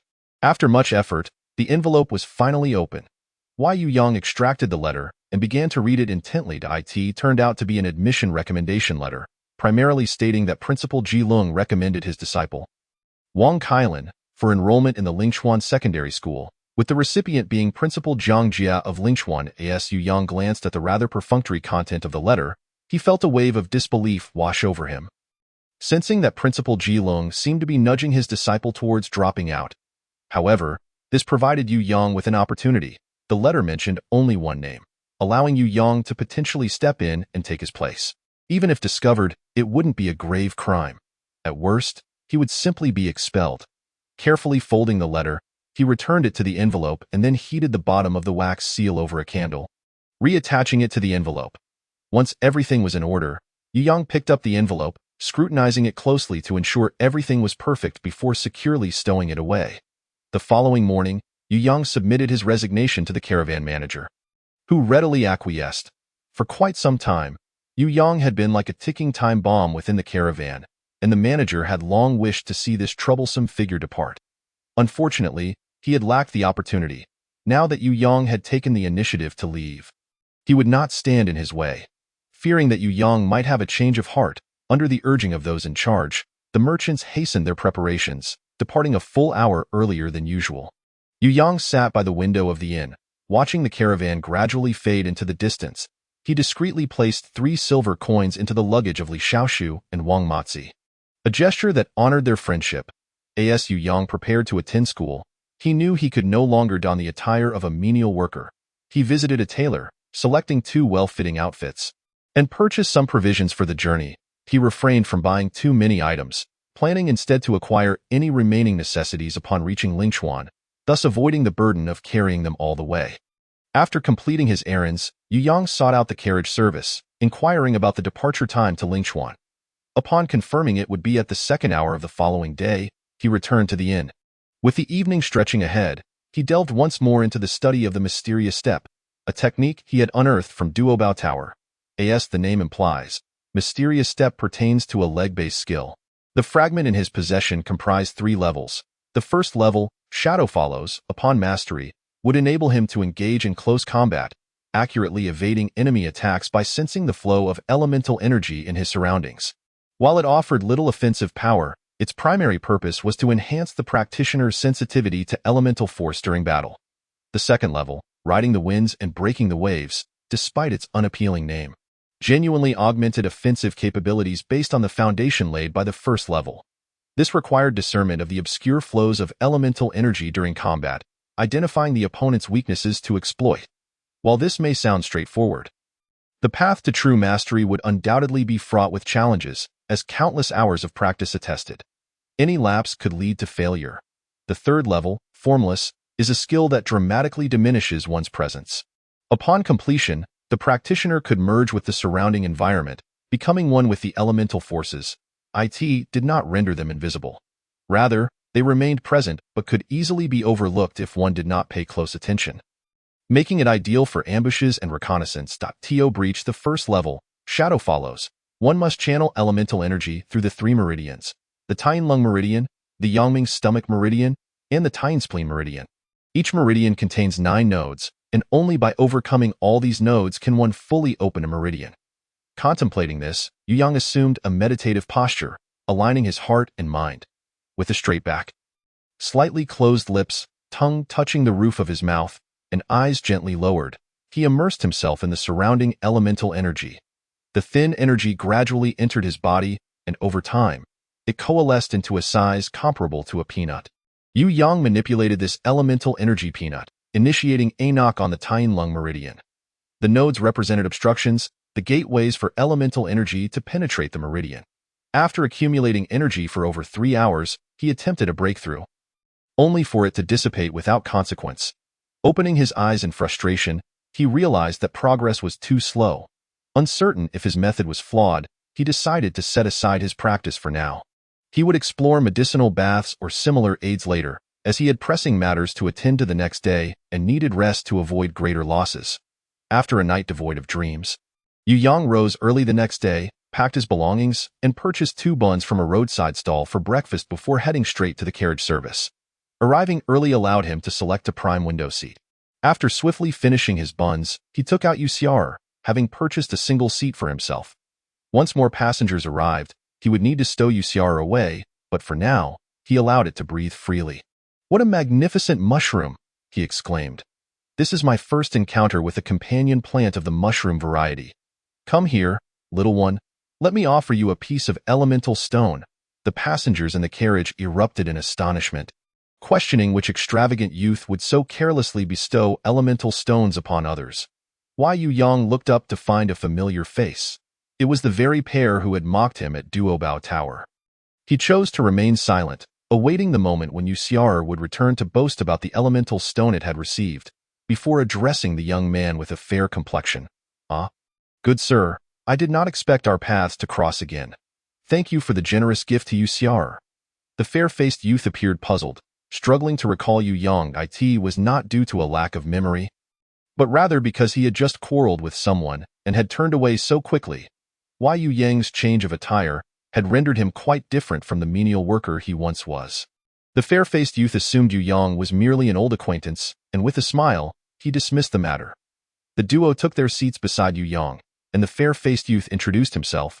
"I am Su Yuan. Are you also heading to the Lingchuan Academy?" Yu Yang nodded and began conversing with Su Yuan, utilizing the name Wang Kailin from the recommendation letter. Upon learning that Yu Yang was the laborer who had clashed with him in Duobao Tower, Su Yuan exclaimed about fate and expressed great interest in Yu Yang's audacious manner of confronting him. He mentioned that he wished to seek Yu Yang's guidance in the future. Seeing the piece of elemental stone in Yu Xiaoyi's possession, Yu Yang felt a surge of joy in befriending this wealthy individual. When Yu Yang inquired why Su Yuan did not go to the second floor of Duobao Tower, Su Yuan sheepishly explained that his parents had imposed spending restrictions on him to cultivate his character. Referring to the elemental stone in his possession as part of that spending control, Why Yu Yang could only feel envious, reflecting on the father who had sold him out. He decided it was best not to dwell on it. Chapter 64, Lingchuan Secondary Academy. After a leisurely chat with Su Yuan, Yu Yang learned that the so-called recommendation letters were akin to modern acceptance notices, merely penned by students and stamped with the principal's private seal. The Lingchuan Secondary Academy did not scrutinize the letter's content in detail, as long as it was not a forgery. This revelation greatly relieved Yu Yang, as he felt assured that he would not be exposed upon enrollment. However, to prevent being recognized by Wang Kailan's former classmates, he needed to clarify his name before school began. Lingchuan was only a day's journey from Shuesong City. With some urgency, they set off early in the morning to arrive in time for the school's evening meal. Su Yuan and Yu Yang conversed animatedly along the way, sharing a sense of camaraderie as if they had known each other for ages. Upon their evening arrival at the school, the entrance was still bustling with activity. A vibrant scene teeming with new students, as it was the time for new enrollments. Those who had completed their paperwork wandered in groups through the snack street at the entrance. Like Yu Yang and his companions, many had just arrived, laden with bags while waiting in line at the new student reception for enrollment procedures. Fortunately, the queues were not too long, and they were soon called forward. The academy staff would check each student's accompanying plant and beast levels. With varying tuition fees based on their types, thankfully, all were within Yu Yang's means. Having reviewed the contents of the recommendation letter, which contained no descriptions of Wang Kailan's accompanying plant or beast, Yu Yang felt confident that he would not be exposed. After presenting the recommendation letter to the academy staff, he summoned Yu Xiaoyi to provide a brief overview of its situation. Upon learning that Yu Xiaoyi had undergone 2 breakthroughs and awakened the intermediate supernatural ability of duplication, the academy staff appeared moderately satisfied, though not overly impressed. In this world, cultivation resources were abundant, and gifted individuals could receive training from a young age. By the time Yu Yang reached his current age, many had already attained the 2nd tier of bravery, especially the prodigies from prominent families who had achieved the 3rd tier, like Su Yuan.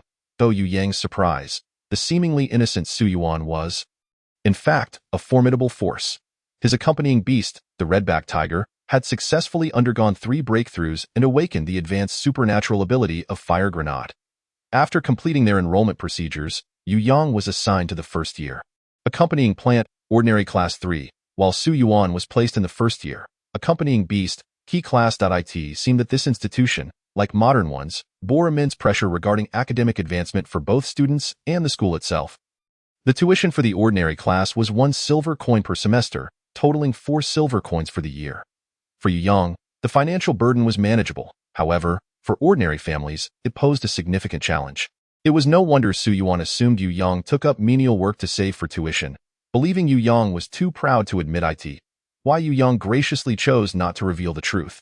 The tuition for Su Yuan's key class was 1 gold coin per semester, amounting to 4 gold coins for the year. Why Yu Yang finally found some balance in his thoughts, accepting that he could not afford to attend the key class. He resolved to cultivate a good relationship with Su Yuan, hoping to learn about the curriculum of the key class, as opportunities to learn were rare and should be utilized wisely. Chapter 65. Work-study student Zhao Lei. After completing their enrollment procedures, the two went to collect their living supplies. The higher fees offered the advantage of not having to purchase anything themselves. In addition to life necessities, meals and accommodation were provided free of charge.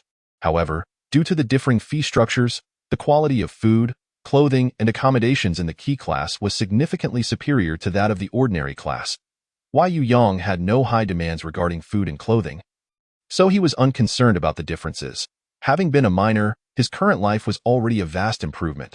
At least he no longer faced the threat of being executed for failing to meet mining quotas, or the fear of freezing or starving to death during the cold winter months. He still regretted wasting the reserves he had painstakingly saved for the winter, intended for the mice he had been nurturing and the dried fish he had accumulated over time. While Yu Yang did not envy Su Yuan's living conditions, he genuinely admired his accommodation, a private villa complete with a small garden in the front and back. In contrast, ordinary students were crammed into 4-person dormitories with bunk beds, leaving little room for privacy. For someone like Yu Yang, who harbored many secrets, living in such close quarters felt akin to being monitored in a restroom. He resolved to consider ways to move out in the future. Becoming a day student would be advantageous, allowing him to train Yu Xiaoyi without the need to avoid others. Following the room number, Yu Yang arrived at the door of their dormitory. As the last to arrive, the other 3 beds were already occupied, leaving only the upper bunk closest to the door. Upon entering, he found only one person inside, engrossed in a book. Noticing Yu Yang with his belongings, the gentleman quickly offered assistance, attempting to take the heavy bag from Yu Yang's shoulder. However, upon lifting it, he realized its weight and nearly dropped it. Fortunately, Yu Yang turned quickly to support him, narrowly avoiding a back injury. Seeing the bag return to Yu Yang, the courteous youth felt slightly embarrassed and explained, "I apologize. I almost couldn't hold on. I hope I didn't break anything." Why Yu Yang smiled and replied, "No worries. Nothing of value is in there. If it breaks, it's no issue." After arranging his bed, Yu Yang engaged in conversation with the courteous youth, learning that his name was Zhao Lei, a work-study student. Noticing Yu Yang's simple attire, Zhao Lei assumed they shared similar circumstances and began sharing various ways to earn money while at school. Yu Yang found this information quite useful, as he could not hunt for the time being and needed to prepare for renting an off-campus residence. He could not rely solely on his few silver coins for sustenance, especially as he aspired to own a small, modest home, old and perhaps run down, but with a deed that was his own. This desire seemed to be an intrinsic obsession among people from Huagua, akin to cultivating land. During their conversation, Yu Yang learned that the school had established a task hall specifically for work-study students, where they could take on tasks corresponding to their level by presenting their badges. The tasks ranged from laundry and errands to group monster hunting expeditions, with a wide variety of difficulty and types available. However, given the multitude of work-study students, securing high-value tasks required not only skill but also a stroke of luck. Chapter 66. Task Ranks in the Dormitory. Yu Yang was engrossed in conversation with Zhao Lei when two young men entered, adorned in luxurious silks and satins. Their opulence was striking. Yu Yang greeted them with a smile and introduced himself, but their responses were lukewarm, with one introducing himself as Su Ziyu and the other as Wang Tao. These two clearly hailed from well-off families and seemed somewhat dismissive of Yu Yang and Zhao Lei. The awkward silence lingered, and Yu Yang recalled that he had pressing matters to attend to. He informed Zhao Lei of his intention to visit the task hall and stepped outside. Just as he turned to close the door, he caught a glimpse of the derisive smirks on Su Ziyu and Wang Tao's faces, which they had failed to retract in time. Yu Yang shook his head in resignation. Was it really necessary? He supposed they thought his eagerness to go to the task hall was merely a desperate attempt to earn money. What was so amusing about that? Youth was indeed a time of innocence. Once they entered society, life would teach them valuable lessons. For now, they should savor this pure school experience. Yu Yang arrived at the Academic Affairs office, fabricating a casual excuse, informing the teacher that his mother had remarried, and that he would henceforth adopt his stepfather's surname, changing his name to Yu Yang. Although such occurrences are rare, they are not entirely unheard of, since he had already paid his tuition and confirmed his enrollment. The teacher at the Academic Affairs office did not press further. She retrieved the roster and altered the name Wang Kailan to Yu Yang. After the matter was settled, Yu Yang felt a tremendous sense of relief. Fortunately, in this world, there were no identification cards or the like, or else he would have hesitated to act so recklessly. Upon exiting the Academic Affairs office, Yu Yang inquired about the location of the task hall and made his way there. Upon entering, he discovered that aside from the staff, only a handful of individuals were present, perusing the task details. Noting that it was likely nearing closing time, Yu Yang dared not delay further and hurriedly approached a senior student working part-time to inquire about the process for accepting tasks. The senior immediately recognized him as a new freshman and, observing his robust physique and calloused hands from previous mining work, a typical characteristic of a work-study student, she recommended several whiteboard tasks to him. The tasks were categorized into whiteboard tasks, primary tasks, intermediate tasks, and advanced tasks. Whiteboard tasks had no prerequisites and primarily involved menial labor such as cleaning and transporting, making them suitable for newcomers devoid of any combat prowess. To undertake tasks of primary level or above, one must first undergo a combat power assessment within the school, subsequently receiving badges corresponding to their combat power level, which determine the tasks they could accept. This process was a protective measure against students pursuing immediate gains recklessly, ensuring their safety. Yu Yang expressed his gratitude to the senior, but politely declined the recommended whiteboard tasks, which involved menial duties such as guarding spirit beasts, cleaning, and washing dishes, tasks that consumed time and offered little reward. He believed that engaging in such activities was less beneficial than dedicating time to honing his martial skills. What he sought were tasks that would sharpen his combat abilities. After some inquiries, Yu Yang learned that the assessment of students' combat power levels occurred only during the end-of-year examinations, meaning that first-year students had to content themselves with whiteboard tasks for the time being. Seeing his evident disappointment, the senior reassured him that there would occasionally be team tasks assigned to upperclassmen, intended to enhance the battlefield adaptability of freshmen, he might have a chance to join in, with upperclassmen available to provide guidance along the way. However, such opportunities were highly competitive, as they were usually snatched up by those with prior knowledge of the announcements. Upon returning to the dormitory, Yu Yang shared the information he had gleaned from the task hall with Zhao Lei. Upon learning that they would be limited to whiteboard tasks for the year, Zhao Lei also expressed his disappointment. Unlike Yu Yang, he was in dire need of substantial task rewards. Although the school provided food and accommodation, he still needed to save for next year's tuition, and feeding his companion beast required a significant amount of money. Merely completing whiteboard tasks would not suffice. Fortunately, there were still opportunities to seize. Albeit rare, he resolved to frequent the task hall in hopes of encountering more chances. Unexpectedly, this notion elicited laughter from Su Ziyu and Wang Tao. Su Ziyu, lounging on his bed with his legs crossed, leisurely remarked, "You don't actually believe that being diligent will land you those intermediate or advanced tasks, do you? How naive. Such tasks are typically reserved for those with connections. The remaining slots are historically offered to the highest bidders. Do you think there would be any left for you?" Wang Tao's gaze toward Zhao Lei and Yu Yang was laced with disdain. In agreement with Su Ziyu, he chimed in, "Instead of wasting your time on unrealistic thoughts, let me offer you some sage advice. Why not seek to pledge loyalty to a wealthy heir? Once you do, you won't have to worry about expenses anymore. If you play your cards right, you might even find someone to serve you." "You?" Zhao Lei retorted, his usually amicable demeanor tinged with anger. "Even if we are poor, we won't stoop so low as to rely on you." After hearing Wang Tao's words, Yu Yang, who typically maintained a good temper, felt his face flush with indignation. While he recognized some merit in Wang Tao's suggestion, Zhao Lei's reaction hinted at deeper sentiments at play. With tempers flaring, the four roommates parted in discord. After Su Ziyu and Wang Tao had left, Yu Yang inquired of Zhao Lei about the underlying issue.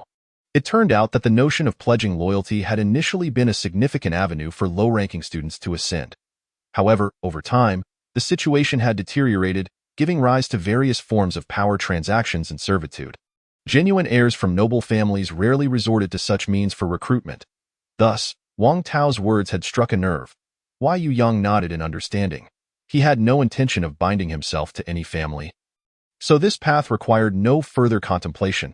However, if Zhao Lei were interested, he might consider introducing him to Su Yuan. It was evident that Zhao Lei did not oppose aligning with a noble family as scion. Rather, he was averse to the sordid methods that often accompanied such arrangements. That Su Yuan, being pure-hearted and devoid of ulterior motives, would make a commendable figure for such loyalty, particularly since he belonged to a prominent family, an opportunity that was indeed rare. For now, there was no rush. They were merely first-year students, with myriad possibilities lying ahead. Just recently, their sole concern had been surviving the winter in the Blackstone mine. Who could have foreseen that opportunities for escape would present themselves, leading them to academic pursuits instead? Reflecting on the Blackstone mine brought a heaviness to Yu Yang's heart.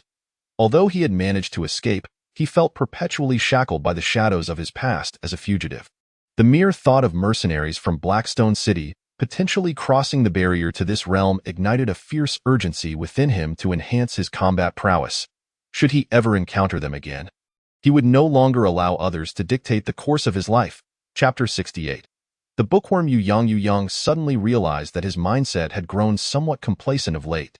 It seemed that ever since Yu Xiaodi successfully awakened his divine powers, the tension within him had gradually relaxed. Perhaps it was due to the impressive growth potential of Yu Xiaodi's newfound abilities, which had unwittingly bred a sense of complacency within him. Yet, Yu Xiaodi was akin to a tiger with baby teeth, imposing in name yet lacking in true lethality. Such an attitude was utterly detrimental. Thankfully, he recognized it early enough to avoid entangling himself with formidable adversaries. He needed to rectify this immediately, for it was far better to amend his ways than to live with regret later on. Suppressing his restless emotions, Yu Yang redirected all his ambitions toward enhancing his combat strength, wholeheartedly immersing himself in the rigorous demands of the new academic term. He spent every available moment in the library, ravenously absorbing knowledge like a sponge, rapidly expanding his understanding of this world. At the very least, he had progressed beyond asking basic questions, such as whether the fungi harming Yu Xiaodi posed a genuine threat, the answer being, it was not a fundamental harm and could be remedied with a period of recuperation. Time flew by amidst the bustle, and before long, Half a year had passed. The tale of the bookworm had spread throughout the school, with whispers about him being a work-study student.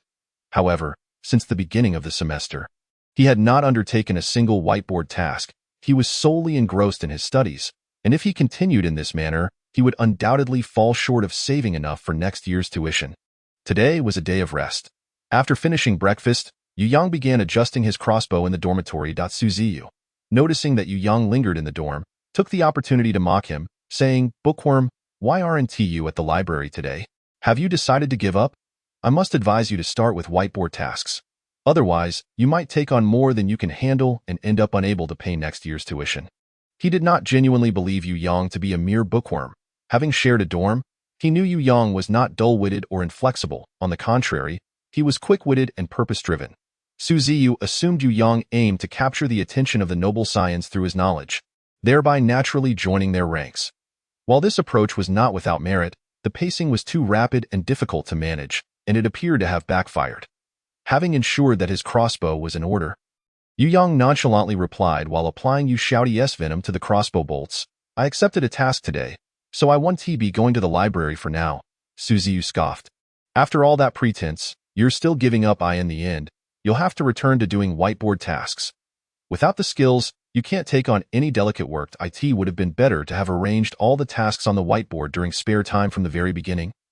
Like Zhao Lei, although life remains rather frugal at present, the tuition fees for next year should be secure. Unlike Yu Yang, who flits like a butterfly from one flower to another, ultimately gaining nothing of value. Today, Suziyu is in a good mood and chooses not to engage in banter with Yu Yang. Ata gathering a few days ago, he invested a considerable sum to secure a coveted spot from the senior Su Shuezhang for a task involving the hunting of poison dart frogs. A coveted opportunity that first-year students would eagerly vie for. Now, it is in his grasp, and he is about to head to the assembly point, unbeknownst to how many would be envious, with Wang Tao being one of those who, despite exhausting all means, failed to secure such an opportunity. Suziyu, feeling quite pleased, retrieves his Qingyue sword from the bedside and turns to leave the dormitory. Chapter 69. The Hunt for Poison Dart Frogs. Before heading to the assembly point, Suziyu takes a leisurely stroll around the first-year dormitory area. Whenever someone strikes up a conversation, he deftly steers the topic towards the mission of hunting poison dart frogs with the senior, garnering a plethora of envy.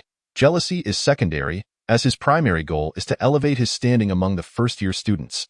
Upon finally arriving at the assembly point, he is taken aback to see an unexpected figure among the gathered crowd, his work-study roommate, Yu Yang, who stands quietly, dressed modestly, and is presently preoccupied with organizing his gear, starkly contrasting with the affluent young gentleman surrounding him. After greeting the team leader, Suziyu saunters over to Yu Yang. Mocking him, "Yu Yang, I never expected our tasks would be the same. I must admit, I underestimated you before. But do you truly possess the financial means to acquire a spot?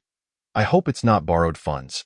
Otherwise, you might find yourself in a fruitless endeavor. TSK, TSK, TSK.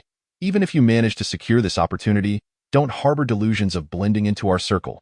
Do you see anyone here engaging with you?" Yu Yang raises an eyebrow. He initially thought Suziyu was somewhat astute, at least more so than Wang Tao, and would not seek trouble with him.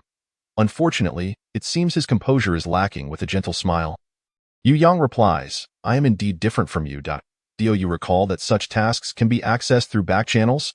I entered through one without spending a dime." Suziyu is taken aback. He had not considered this possibility. If back channels were so easily navigated, he wouldn't have squandered so much money. Though his family possesses a modest fortune, it isn't sufficient for him to waste freely. He is unaware that leveraging connections often requires far less money. Alas, with Su Ran, the team leader, coming from a well-off background, attempting to spend a little to foster a connection with him would be futile and could even backfire. It would be far more prudent to compete openly for opportunities.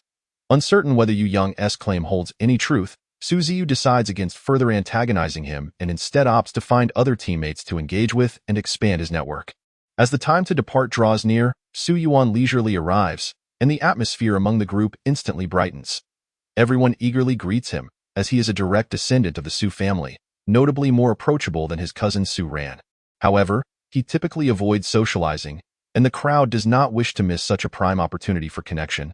Su Yuan responds with polite nods and smiles, and soon, he finds himself surrounded by admirers. Su Yuan's smile begins to stiffen as he patiently awaits his cousin's command to depart, allowing him to finally escape to Yu Yang's side. He has never enjoyed such gatherings and purposely timed his arrival to avoid excessive socializing. Originally a quiet presence at the back of the line, Yu Yang becomes the center of attention due to Su Yuan's sudden appearance, shining brightly in the eyes of the other team members. Particularly Su Ziyu, whose eyes gleam with surprise. He had not anticipated that Yu Yang's back channel was Su Yuan himself. While Su Yuan appears more affable than his cousin, he maintains a polite distance, making it no easier to forge a close relationship with him. However, Yu Yang is far more approachable. As a work-study student, he has encountered numerous fine things. In the future, he could easily share a few minor benefits with Yu Yang, who would surely appreciate it. As their relationship gradually improves, he could even have Yu Yang introduce him to Su Yuan. Chapter 70. I understand. I completely understand. As the group proceeds, they steal glances towards the back of the line. Yu Yang, accustomed to being a mere shadow, feels somewhat uncomfortable under the eager gazes of others. Embracing a spirit of avoidance, he discreetly distances himself from Su Yuan. Just as he settles, he meets Su Yuan's accusatory gaze. Well, it seems he cannot escape this. Why? Yu Yang quietly inquires. If you dislike this social environment so much, why participate in this task? You neither lack money nor training opportunities. Upon hearing this, Su Yuan's expression reveals his excitement, and he whispers to Yu Yang, I have my reasons for wanting to join, and I've received some insider information that I cannot disclose just yet. Otherwise, my brother would surely have my head. But rest assured, this venture only brings benefits, not drawbacks. Otherwise, why would I exert myself to bring you into the fold? I have not forgotten to include you in my good fortune. Look at me. How reliable I am. Who else can claim to be addicted to posing as a work-study student while trying to distance themselves from me? Yu Yang awkwardly rubs his nose. He is nothing like this young master. He genuinely needs money, and he explains, I'm not pretending. I truly am a work-study student. I need to earn tuition and food for you, Xiao'er. Su Yuan casually nods. I understand. I completely understand, just like when I was in the position of a mere errand boy. Yu Yang gazes skyward in silence, resigned to the fact that Su Yuan's perception of him is unlikely to change anytime soon. Not wishing to engage in futile conversation any longer, he scans the surroundings, which seem relatively safe, and begins to observe the flora and fauna around him, calmly referencing a thick field guide from his pocket whenever he encounters something unfamiliar, diligently comparing it with real-life specimens. Su Yuan's expression is somewhat complicated. Yu Yang's reputation as a bookworm is already well established, and it has even been endorsed by their teachers. He once overheard a teacher in the office remarking, this child works hard and studies diligently. Whenever he has free time, he is engrossed in his books. It's just a pity that he isn't very bright. Despite reading so much, he still makes some basic mistakes. What a shame. Su Yuan admires Yu Yang's determination. Faced with so many external critiques, he might have given up long ago if it were him. Yet, he recalls their conversation during the bus ride to school and finds kinship in Yu Yang's perspective and thought process. This is precisely why he has gone to such lengths to include Yu Yang in the team. He requires a teammate like him in the future. As for why Yu Yang is in his current state, he remains uncertain. Nonetheless, it does not concern him, much like his lack of understanding regarding Yu Yang's decision to be a mere errand boy, as long as it does not harm his family's interests. He is indifferent. He is indeed a qualified scion, never prying into matters that do not concern him.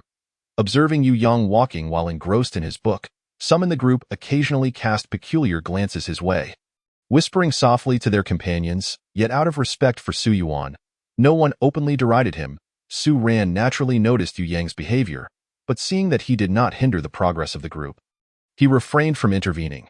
Nevertheless, Yu Yang, being quite perceptive, put away his book once they entered the forested terrain, transitioning into a state of heightened readiness for battle. Chapter 71.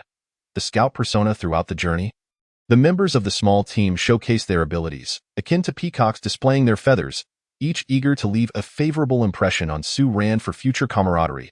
Yu Yang, of course, could not afford to be overly lax. Standing out too much would undoubtedly attract undue attention. Thus, he crafted a persona of a scout with comparatively weaker combat prowess, allowing him to conceal Yu Xiao'er's true capabilities while occasionally revealing the advantages he had already awakened. Within this group, his strength was average, neither too conspicuous nor too insignificant. The three small avatars of Yu Xiao Air circled around Yu Yang before executing their designated reconnaissance tasks as per his instructions. Yu Yang's scout persona did not intend for him to engage directly. Instead, he utilized the three avatars to carry out the exploration. Their small size afforded them excellent concealment and being companion plants. They excelled at blending into the intricacies of the natural environment. Most importantly, the three avatars were capable of regeneration, meaning that even if they were to fall during their missions, Yu Yang would not be troubled by their loss. After all, the avatars were merely manifestations of Yu Xiao Air's powers, tools rather than sentient beings akin to Yu Xiao Air. Each time Yu Xiao Air invoked his powers, three avatars would materialize, providing far greater safety than if he were to engage personally. Moreover, this strategy allowed for simultaneous reconnaissance in three directions, a feat unachievable by the other members' companion plants or beasts. The only drawback was their sluggish speed. Regrettably, despite searching through countless tomes in the library, he found no text that could enhance the speed of companion plants' evolution. This is hardly surprising, as the evolutionary directions of companion plants and beasts are typically based on the inherent advantages of their species. And the ability to walk already represents a compromise on their capacity to absorb elemental energy. Suddenly, the third avatar relayed information about detecting an early-stage third-tier withered leafgrass in a nearby valley. A significant discovery indeed. As they were still on the forest's outskirts, the surrounding elemental plants had already been thoroughly scavenged. Their team had only managed to gather a handful of first- and second-tier elemental plants along the way. Yu Yang contemplated claiming the withered leaf grass for himself. However, he remained clear-headed enough to recognize that a guardian elemental beast would likely be nearby. He was wary of the possibility of losing more than he gained, jeopardizing the good reputation he had built. After sharing the information with Su Ran, it indeed captured the team's attention. This marked their first foray into harvesting third-tier elemental plants, inevitably leading to a confrontation with the guardian elemental beasts. Each member displayed excitement, sharpening their resolve to showcase their skills. Yu Yang calmly checked his equipment, ensuring that his bow, arrows, and dagger were all in place, before quietly positioning himself in the middle of the group as they advanced toward the valley. No wonder the withered leaf grass had managed to endure until now. It thrived nestled between the intertwined roots of two trees, its new shoots cleverly concealed. Were it not for the prior notification from the third avatar, one might have struggled to pinpoint its exact location. The withered leaf grass itself was particularly slender, with only a single leaf above ground, its color a dull yellow, growing low to the ground like an aged fallen leaf, rendering it of little interest even to passing rodents. Yet, despite its perfect disguise, it inevitably emitted some elemental energy during its growth, which, while not acutely perceptible to humans, could attract a guardian elemental beast. Chapter 72. Withered leaf grass. Su Ran did not instruct anyone to rush forward and harvest the grass immediately, considering the significant sum spent when the team members joined the hunting party. It was only fitting that he impart some knowledge to them in the spirit of fairness. Yu Yang, lend me your botanical guide for a moment. I shall explain the characteristics of withered leaf grass, its common guardian elemental beasts, as well as their attack patterns and weaknesses. Yu Yang promptly extracted the hefty tome from his pocket, kindly flipping it to the page on withered leaf grass. Su Ran cast an appreciative glance at Yu Yang, realizing that he was not as rigid as the rumors suggested. Coupled with the evident advantages of his companion plant and reconnaissance, it was no wonder that his cousin had strongly recommended him for the team. Regrettably, Yu Yang's combat prowess was indeed too feeble. Who would divert their focus to ensure his safety during high-tier missions? Well, if he could successfully develop over the next couple of years, perhaps he could be considered for inclusion in Su Ran's team. However, the task at hand was pressing, and Su Ran swiftly refocused his thoughts, elucidating the characteristics of withered leaf grass to the group. He emphasized the importance of not damaging the plant during harvesting, as any inflicted wounds would immediately secrete toxins. While the toxicity was not severe, it would compromise the medicinal efficacy of the entire plant, rendering it devoid of any practical value. Therefore, it was crucial to exercise extreme caution, ensuring that the whole plant was harvested, including the soil near its roots, before soaking it in water to gradually wash away the dirt. The group nodded in agreement. No one dared to mock Yu Yang for his constant reading anymore. Even if they could not memorize everything immediately, a quick reference when needed was far preferable to the anxiety of inadvertently ruining a hard-earned elemental plant. Seeing the group attentive and receptive, Su Ran proceeded to introduce several common guardian elemental beasts associated with the withered leaf grass. Among them was the ice snake, which had nearly led Yu Yang to a fatal encounter on a few occasions. However, the ice snake, being large and not particularly adept at concealment, possessed an acute sense of smell. If the guardian beast for the withered leaf grass were indeed an ice snake, a confrontation would likely have already ensued. Aside from the ice snake, the most common guardians for withered leaf grass were the withered leaf butterfly and the three-eyed cicada. The latter two insect-like elemental beasts were exceptionally skilled at camouflage, and discerning them would be left to the team's own efforts. The members understood that this was a test from Su Ran, and each was eager to rise to the challenge. The withered leaf butterfly and the three-eyed cicada were not particularly rare types of elemental beasts. In class, their characteristics and countermeasures had already been covered. Su Ziyu had a vivid recollection of this material. The withered leaf butterfly has gray-brown wings resembling dried leaves, and its primary means of attack is its scale powder. When the powder adheres to the skin, it causes localized redness, swelling, and itching, and if inhaled, it can lead to respiratory distress and overall weakness, potentially resulting in suffocation if severe enough in battling it. Comprehensive physical protection is vital to avoid contact with the butterfly's scale powder.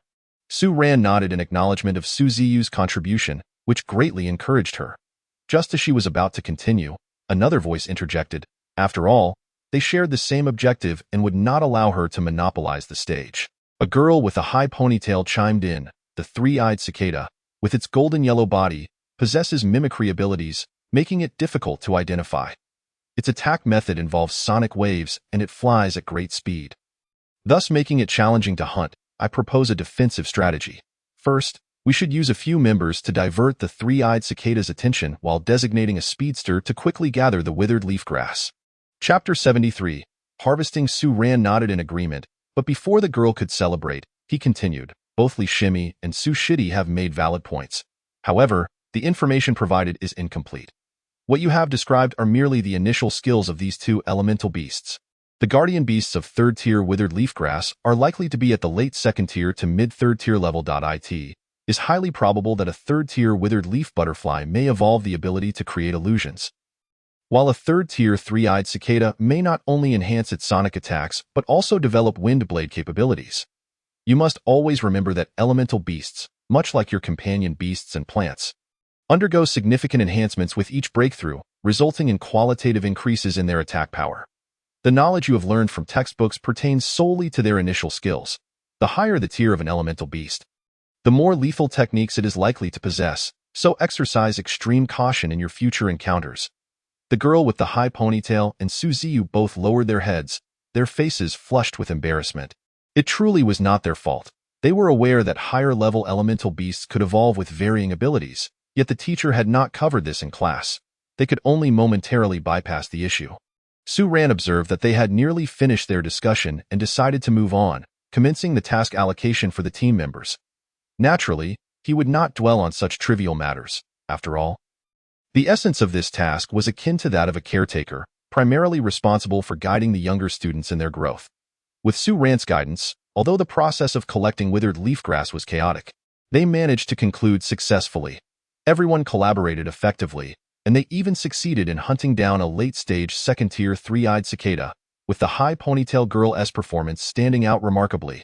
Her companion beast, the extreme-winged bird, was considered the nemesis of the three-eyed cicada, not only surpassing it in flight speed, but also wielding the advantage in battle due to its evolved steel feathers. It could be said that the capture of the three-eyed cicada owed at least half of its success to this extreme-winged bird, making the girl with the high ponytail the center of attention for the moment. Su Yuan nestled next to Yu Yang, whispering to him. Neither of them had participated in the battle, primarily because they felt it was not their place to intervene. Yu Yang had initially contemplated coasting through the task, but a few overly enthusiastic team members left him with no opportunity to do so. TSK. It seems Li Xiao has received word as well. Unfortunately, her extreme-winged bird is too small and lacks sufficient attack power. Unless it fortuitously counters the enemy, it is unlikely to achieve any surprising results. My cousin would certainly not select her. What a waste of her performance. Sai, can't you be a bit more proactive? Look at the other team members. Although they are still unsure of the reasons, they are all putting in considerable effort. Aren't they? Yu Yang pointed at Yu Xiao, who was lounging nearby, and asked Su Yuan, "Who do you think has a better chance of winning, me or Li Xiao?" This time, it was Su Yuan who was left pondering, gazing thoughtfully at the sky at a 45-degree angle. I didn't realize the competition for this task would be so intense. But it's not as if you're running without purpose. Is it? This task does come with rewards, and I will share mine with you. Why Yu Yang nodded, capable of discerning good from bad. Su Yuan genuinely wanted to assist him, yet the timing was not right. Once matters had been sufficiently addressed and after surveying the surrounding environment to ensure safety, Su Ran ordered the team to rest for a while. This was their first experience of a true battle, and the exhilaration coursing through them made it difficult to calm down. They exchanged whispers about the recent skirmish, while Yu Yang, having witnessed grander spectacles, felt less excitement and instead found himself somewhat bored. Playfully teasing Yu Xiao. Not long after, he spotted a figure flying over with the corpse of a peanut-sized emerald green ant in its grasp. Chapter 74. The Green Fire Ant. This was Yu Xiao's snack. Previously, to encourage its evolution towards toxicity, Yu Yang had fed it poisonous creatures like scorpions and centipedes. However, Yu Xiao had not developed a deep understanding of poisons, and over time, it came to believe that its staple diet consisted solely of small animals or insects. Initially, it had hunted on its own, but now, with the presence of number 1, 2, and 3, it had taken on the role of a small boss, directing them to fetch food that piqued its interest. However, today, before the rations could reach Yu Xiao, they were intercepted. Su Ran, holding number 1, scrutinized the tiny ant with a serious expression, flipping it over several times before uncertainly stating, "Green fire ant? Yu Yang, could you check the insect encyclopedia to see if there is an entry on the green fire ant?" Yu Yang truly could not recall having seen it, as he had not yet perused the insect section. He hurriedly retrieved the book from his pocket and began searching through the index. Indeed, there it was. Upon reading the description of the green fire ant, Yu Yang finally understood why Su Ran was so intrigued by this ant. The name treasure ant does not refer to any extraordinary qualities of the ant itself, but rather its fondness for lapis lazuli, a relatively precious material for refining tools. Thus, discovering the green fire ant often indicates proximity to lapis lazuli. After meticulously comparing the photograph in the book with the ant in his hand, Su Ran confirmed without a doubt that it was indeed the green fire ant. He promptly led everyone to the location where number 1 had discovered it. There, they found themselves at a grayish cliff, barren all around, with a crooked tree growing at the edge. After searching the vicinity, they found no sign of lapis lazuli, indicating that it was likely embedded within the cliff. The color of lapis lazuli is strikingly similar to that of ordinary gray stones, and among the novices present, few had ever seen lapis lazuli. Thus, they could only rely on Su Ran to take the lead. Fortunately, his companion beast was a large golden rock. Su Ran perched upon the rock, wielding a pickaxe as he began to strike the cliff. The team members watched with excitement from below, while Yu Yang, being quite familiar with mining, felt little thrill from such a minor spectacle. He nudged Su Yuan beside him and asked, "I just want to know, aren't we out here on a mission to hunt poison dart frogs? Why is your cousin carrying a mining pick?" Su Yuan chuckled and replied, "You see, those who embark on long-term missions always bring along a retractable high-strength pickaxe. It's lightweight and doesn't take up much space. When we go out on a mission and come across good ore, are you going to pry it up with a small knife? This is an essential tool for tasks outside.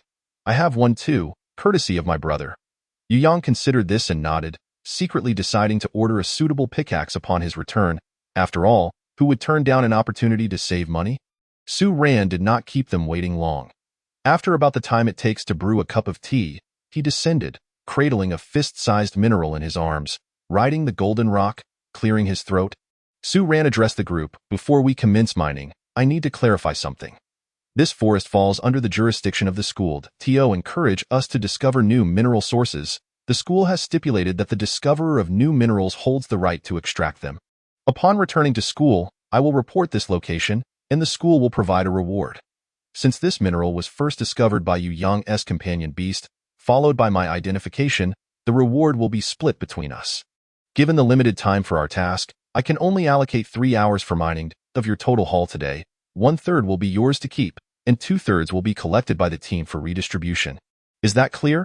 After receiving affirmative responses from everyone, Su Ran allowed them to examine the sample of lapis lazuli he had just struck from the cliff. then elaborated on the characteristics of lapis lazuli before instructing the team members to disperse and mine freely. Chapter 75. Mining again. As the free mining began, Yu Yang observed his teammates pulling ropes, folding picks, and retrieving portable nets from their bags, their equipment impressively complete. Yu Yang patted himself down. Aside from his offensive weapon, he could only produce a volume of the insect encyclopedia. Noticing Yu Yang's incredulous expression, Su Yuan explained, "There's a task toolkit available for sale at the school gate, providing one-stop service. Each kit is only 1 silver coin, satisfaction guaranteed." Well, he couldn't compare himself to these small bourgeois. Turning to Su Yuan, he inquired, "Have you mined before?" Su Yuan shook his head. Yu Yang pressed on. "Do you know how to mine?" Su Yuan nodded. "Just dig it out with the pick, right? Is there some sort of technique?" Yu Yang, with an arm around Su Yuan's shoulders, said, "That approach won't work at all. It'll be exhausting and yield minimal results. I've worked as a miner before, so let me suggest this. Lend me your tools, and I'll give you 60% of the ore I extract. Don't let the fact that you're only getting 40% fool you. You'll definitely end up with more than the others. If I fail to match their haul, I'll make it up to you. What do you say?" Su Yuan was taken aback, realizing that Yu Yang was truly a tough character, juggling life experiences while also working as a miner. How unlike him, who merely traveled to study with a retinue in tow. However, brothers should keep accounts clear, especially since he had never experienced the thrill of mining himself. Yet he could not simply wait for his good brother to return empty-handed, so he devised a compromise. They had 3 hours for mining. After all, he first ascended alone to excavate for an hour, while for the remaining 2 hours, Yu Yang joined him, though they agreed to split the work evenly. During the brief time they discussed this, the other team members had already suspended themselves from the cliff face, diligently commencing their tasks. The scene was one of bustling activity, with individuals hanging in midair, intermittently striking here and peering there. While a few unfortunate souls inadvertently entangled their ropes with others, creating a veritable scene of chaos. The operation was executed with a ferocity akin to a tiger, and the damage was estimated at a mere half a point. Meanwhile, while waiting below, Yu Yang was not idle. He instructed Yu Shower to send out teams 1, 2, and 3 in search of lapis lazuli. When it was his turn to excavate after an hour, he could dive straight into the work, thus saving a considerable amount of time in locating the minerals.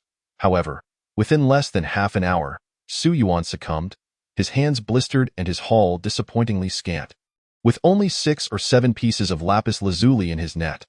Nonetheless, he seemed quite pleased with himself, proudly displaying his meager collection to Yu Yang like a military medal.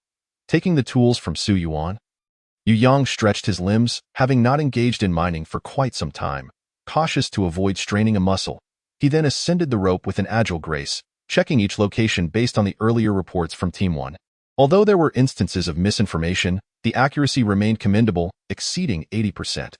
Coupled with his proficiency in mining, his yield quickly surpassed that of his teammates, this remarkable performance immediately capturing the attention of the other team members, and Su ran. At the conclusion of the 3-hour mining session, Yu Yang's astonishing yield was a staggering 5 to 6 times greater than that of his peers. Su Yuan exuberantly declared him a prodigious talent. Following the mining endeavor, the team members' attitudes toward Yu Yang underwent a subtle transformation. Once regarded as somewhat of an invisible presence, he could no longer be overlooked. Even Su Ran began to pay him more attention. A development Yu Yang had not anticipated, nor did he foresee that his mining prowess would elevate him to such a revered status. Chapter 76. The rock lizard with such a substantial haul of lapis lazuli in hand. Maneuvering through the forest became cumbersome. Now that they had gathered enough resources, Su Ran resolved to lead everyone on a mission to hunt the poison dart frogs before returning to school. In his view, the gains from this task were trivial compared to the discovery of lapis lazuli, and they must not delay, lest others seize the opportunity first. Guiding the group along a shortcut, they navigated treacherous terrain, occasionally benefiting from the luxurious service of the golden rock, swiftly arriving at the lair of the poison dart frogs. The objective of this mission was to hunt 8 mid-tier poison dart frogs, which were gregarious beasts residing in numerous caves adjacent to a pond. Preferring the cooler night air, the frogs remained in their dens during the day and ventured out to hunt only at night. Logically, nighttime would be the optimal time to lure them out. However, time was of the essence, necessitating a bold decision to act sooner. Fortunately, Despite being social creatures, each poison dart frog occupied its own den. Akin to crabs, so if they could cleverly coax them out one by one, they could avoid being overwhelmed. Su Ran, a fifth-tier esteemed warrior, took on the role of a flanker. He would not intervene unless a life-threatening situation arose. The remaining members ranged from second to fourth-tier warriors, and they decided to split into 3 groups, each comprising 4 members. This grouping was deemed more than sufficient to handle a mid-tier poison dart frog. Yu Yang, Su Yuan, along with the somewhat reluctant Su Ziyu and the ponytailed girl Li Xiao, formed one team. Apart from Yu Yang, they were a formidable force. Yu Yang took on the roles of scout and bait, while Yu Xiao directed Team 1 to enter the cave and assess the situation. If they encountered only one poison dart frog, they would use Team 1 to lure it out. If circumstances changed, Team 1 would quietly retreat. The 4 chose the lowest cave entrance, allowing Yu Xiao to send Team 1 inside. However, as soon as Team 1 entered, it was swiftly devoured by some creature, the action so rapid that Yu Yang only caught a glimpse of a crimson tongue. Before they could even speculate whether it had been discovered by the poison dart frogs, 5 large lizards, flicking their tongues, crawled out of the cave. Su Ran, observing from a distance, was alarmed. Not good. 3-tier rock lizards. It seems this territory has been seized by them. You are no match. Fall back to me immediately. The group wasted no time, turning on their heels to rush toward Su Ran. He summoned his companion beast, the Golden Rock. Xiao Jin unleashed the Azure Wind Blade. The Golden Rock shimmered with azure light, its wings flapping rhythmically as the surrounding elemental energy converged upon it. The gale whipped up by its wings transformed into razor-sharp winds, striking the nearest rock lizard with astounding speed. Alas, the lizard's defenses were formidable. The wind blades failed to breach its protection, merely leaving behind a series of white scratches on its hide. Xiao Jian? Target its eyes. The Golden Rock understood, adjusting its aim and solidifying the wind blades, hurling them toward the lizard's eyes with lightning speed. Though the eyelids bore significant defenses, they were notably weaker than the rest of its body. The wind blade struck its eyelid, causing a small spray of blood as the rock lizard howled in pain, its mouth opening wide. Although no sound emerged, Yu Yang felt a piercing pain in his eardrums. Realizing that the rock lizard could also unleash soundwave attacks, it was imperative to silence it. The Golden Rock, largely unaffected, seized the opportunity while the rock lizard was gathering its strength and launched another 2 wind blades at its eyes. Finally, breaking through its eyelid defenses, it blinded the closest rock lizard. Upon witnessing this, Su Ran instructed his companions, "This one is blind. Work together to take it down while I deal with the other rock lizards." Chapter 77. The Rock Lizard King. Though the 3rd-tier rock lizard had been blinded by Su Ran, it was evident that a group of 2nd and 3rd-tier warriors could not hope to defeat it. While they might not be able to kill it outright, they could certainly restrain it to prevent it from hindering Su Ran.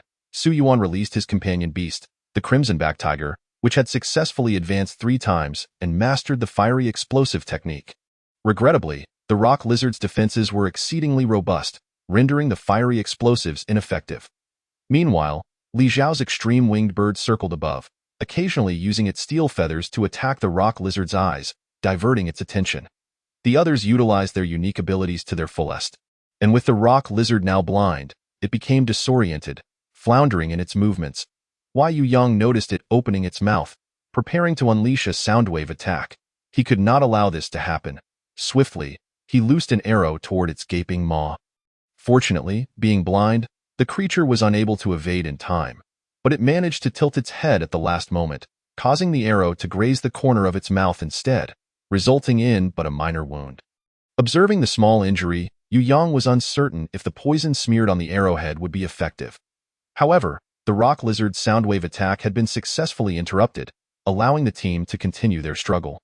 Yu Yang soon realized that the rock lizard's movements were growing increasingly sluggish, likely a sign that the poison was taking effect. Ultimately, Su Ziyu delivered the finishing blow with the clear moon sword, piercing through its eye and into its brain, concluding the battle. Before the group had a chance to celebrate, they were suddenly struck by 2 consecutive soundwave attacks, leaving their heads throbbing and their footing unsteady.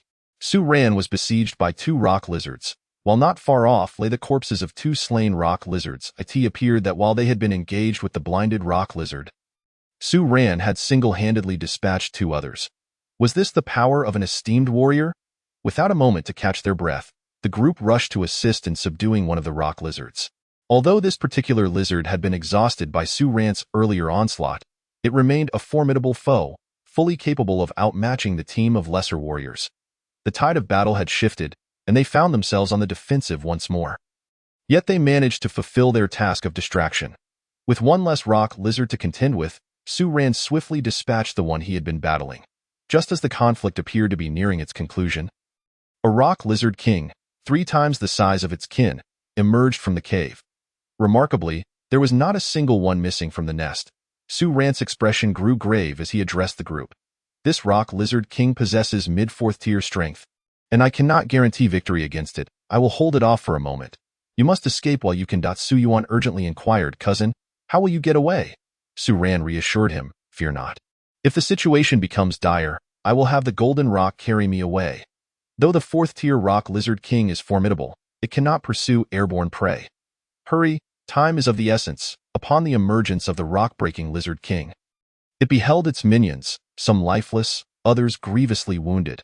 With a furious roar, it charged forth, only to be met by Su Ran, who stepped forward to defend against the onslaught. The others, in a panic, unleashed their various abilities and fled for their lives. Before departing, Yu Yang unleashed 3 arrows towards the gaping, fearsome maw of the rock-breaking lizard king. Whether they struck true or missed, he hoped to alleviate some of Su Ran's burden. Yet, before the shafts could reach their target, they were effortlessly swatted down by the creature's tail, leaving no mark upon it. What a pity! Just as Yu Yang turned to escape, he felt a terrifying presence locking onto him. Daring not to glance back, he activated the 1st tier of his shadowy steps and fled with desperate speed, the sounds of splintering trees echoing behind him. He pushed his velocity to its utmost limit, moving so swiftly that he left behind only a blur of afterimages. Unfortunately, the rock-breaking lizard king's speed was equally formidable. Its massive form covered ground with each stride, outpacing Yu Yang by leaps and bounds. Despite his utmost efforts, the beast remained hot on his heels. Had he known that releasing those 3 arrows would draw the creature's ire upon himself, he would have refrained from such folly. Chapter 78. A desperate escape. As Yu Yang sprinted frantically, he was uncertain if he had managed to shake off the rock-breaking lizard king, but he was certain Su Ran had succeeded. Otherwise, where was the promised support after all this time? For Yu Yang, the creature's incredible speed had rendered him nearly helpless, and its sonic assaults had inflicted severe torment upon him. The two were too close for comfort, preventing him from daring to glance back at the beast's movements.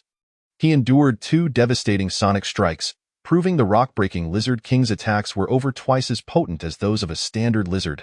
Now, his eardrums throbbed painfully, and blood trickled from his nostrils. What to do? Continuing on this path could only lead to his demise. Yu Yang summoned Yu Shao Air from within, who immediately soared into the sky to evade the rock-breaking lizard king's attacks. Utilizing its divine ability to create clones, it conjured forth clones numbered 1, 2, and 3. Clone 1 maneuvered behind the lizard king, utilizing mycelium to ascend its forelimb, causing a brief hesitation in the beast's movements. Seizing the opportunity, Yu Yang turned and unleashed a volley of crossbow bolts at the creature's eyes. Alas, the rock-breaking lizard king's defenses were astonishing. Even its most vulnerable spots proved impenetrable in an instant. As the beast resumed its actions, the mycelium of Clone 1 snapped under the strain, and the rock-breaking lizard king regained its agility. This blind assault could not continue. It would merely squander precious opportunities for attack. With the current length of their mycelium, they could only afford 2 more strikes. The immediate priority was to breach the creature's defenses. Otherwise, no attack would inflict any harm. Yu Yang had no choice but to gamble on Yu Shao Air's corrosive abilities against the lizard king. He commanded Yu Shao Air to instruct clones 1 and 2 to restrain the head of the rock-breaking lizard king, while he took the chance to secrete corrosive fluid onto the creature's eyelids. However, as clones 1 and 2 took their positions, they strained to extend their white mycelium to cover the lizard king's neck. The rock-breaking lizard king suddenly felt a tingling in its neck and realized the cause was those 2 diminutive beings. With an enraged roar, it twisted violently, finally breaking free from the mycelium's grasp. Its massive jaws opened wide, and Clone 1 was devoured whole. As the creature's gaping maw opened and closed, Clone 1 was swallowed down. Yu Yang seized the moment and shot 3 arrows into its cavernous mouth, but the rock-breaking Lizard King's keen eyesight allowed it to evade the projectiles, leaving only 2 white streaks across its cheek. The rock-breaking Lizard King had no desire to toy with Yu Yang any longer. It had other humans to dispatch. With a furious roar, it charged swiftly toward Yu Yang. Observing this, Yu Xiao Air grew frantic, fully aware that clones 2 and 3 could not hope to impede the Lizard King's advance. Recalling Yu Yang's orders, it attempted several times to approach the creature. He still had several crossbow bolts at his disposal, which could prove invaluable in a critical moment. As he peered through the dense thicket, the scene before him was starkly different from what Yu Yang had envisioned. The colossal broken rock Lizard King lay on the ground, its body emanating a faint icy blue hue, a clear indication that Yu Xiao's poison had taken effect. At this juncture, it could only be regarded as a corpse. However, it was not yet his turn to scavenge the body. 3 fierce primal beasts had already taken up guard here. Point 1 was a massive mountain iron wall monkey, another a earthy-hued earthquake bear, and the last was a scorpion of a mere basin size. Its hue a haunting blue. After a fierce clash, it was the smallest of the trio, the scorpion, that gained the upper hand. Its speed was remarkable, and its attacks were primarily venomous, rendering the mountain iron wall monkey and the earthquake bear constrained in their movements as they sought to evade the toxic projectiles it launched. Just as the scorpion appeared poised to claim victory, the mountain iron wall monkey and the earthquake bear unexpectedly allied. The earthquake bear shook the ground, impeding the scorpion's agility, while the mountain iron wall monkey hurled nearby debris at the blue scorpion. Ordinarily, the scorpion would have easily dodged such attacks with its speed, but the tremors of the earth restricted its movements, resulting in it being struck multiple times. With only moderate defensive capabilities, it soon found itself overwhelmed and had no choice but to flee. The remaining 2 beasts did not engage in the internal conflict Yu Yang had hoped for. Instead, they remained vigilant over the corpse of the broken rock Lizard King. Once they confirmed that the blue scorpion had not returned, they began to feast upon the remains. Yu Yang felt a surge of excitement. After all, the broken rock Lizard King was now a poisoned carcass, and the mountain iron wall monkey and earthquake bear would surely suffer consequences after consuming it. Perhaps the blue scorpion was immune to Yu Xiao's poison, and the 2 beasts were destined for calamity. Indeed, shortly thereafter, the mountain iron wall monkey and the earthquake bear sensed something amiss with the corpse of the broken rock Lizard King. Without a moment's hesitation, they dashed deeper into the forest. It seemed the toxins had not yet fully activated. Or perhaps they had been diluted through the lizard's body, reducing Yu Xiao's poison by several tiers. For now, the mountain iron wall monkey and the earthquake bear were not significantly hindered and quickly vanished from Yu Yang's sight. It appeared there was something antidotal within the forest. Yu Xiao's poison might not be sufficient to harm them after all. Yu Yang dared not follow in pursuit, fearing a mishap. After confirming there were no other primal beasts in the vicinity, he approached the corpse of the broken rock Lizard King. He released Yu Xiao, intending for it to reabsorb the toxins from within the lizard's body. However, upon seeing Yu Xiao, he was taken aback.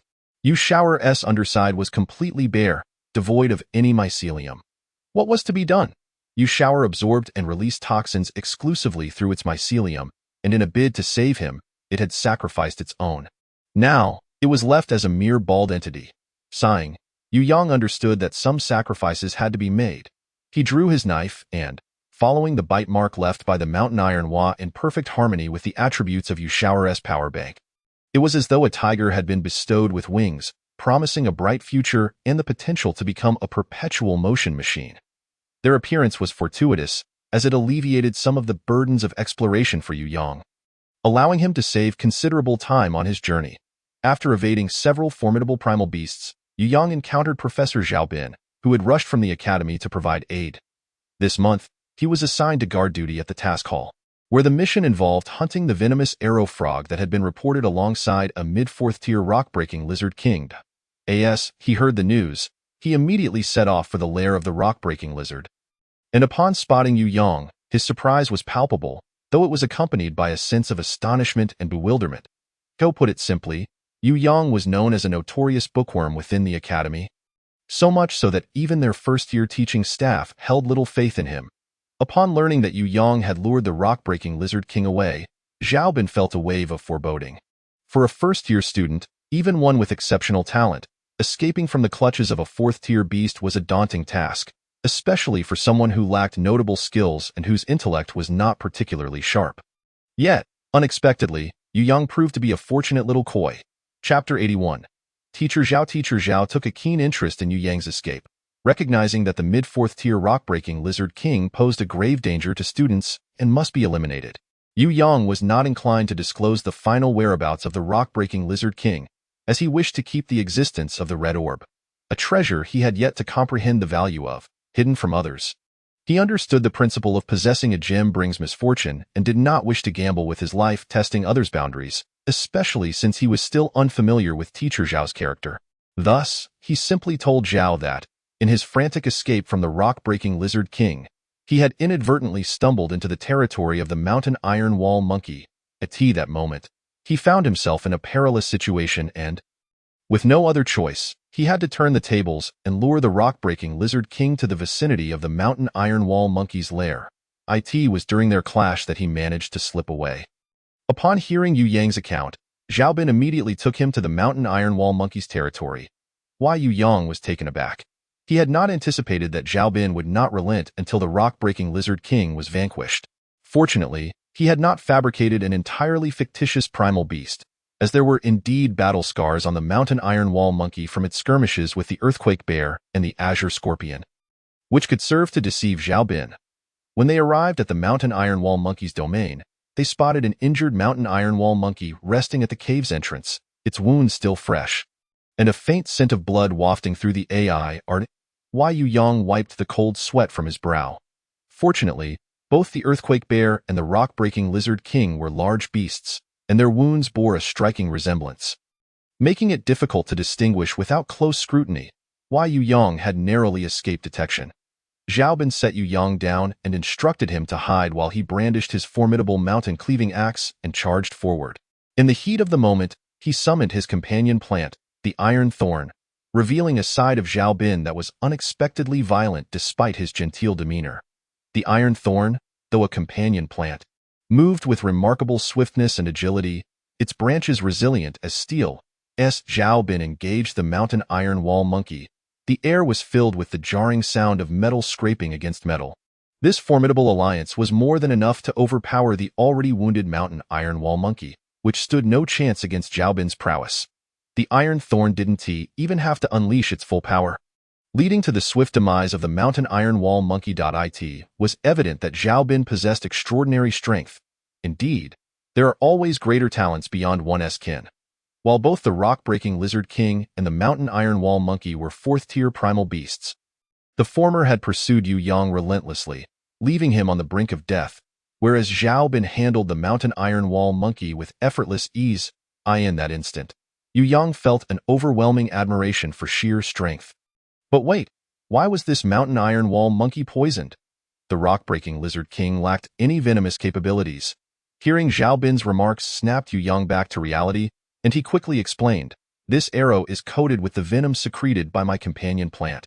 I used it against the rock-breaking lizard king to slow its movements, which allowed me to escape to the domain of the mountain iron wall monkey. The mountain iron wall monkey must have been infected during its battle with the rock-breaking lizard king." Xiaobin examined the crossbow bolt with keen interest, twisting the tip to observe the faint blue luminescence. Suddenly, he drew the bolt across his palm, causing Yu Yang to gasp in alarm and attempt to intervene. The venom from Yu Shower is no trivial matter. Xiaobin paid no heed to Yu Yang's shock, instead closing his eyes to gauge the toxin's effects. He observed as the wound rapidly turned blue, exhibiting signs of freezing, with the toxin spreading quickly. Xiaobin felt his internal energy sluggish and stagnant, realizing that if this continued, the efficacy of his attacks would be severely compromised. It was no surprise that a second-tier warrior like Yu Yang could find a sliver of survival against a mid-fourth-tier rock-breaking lizard king.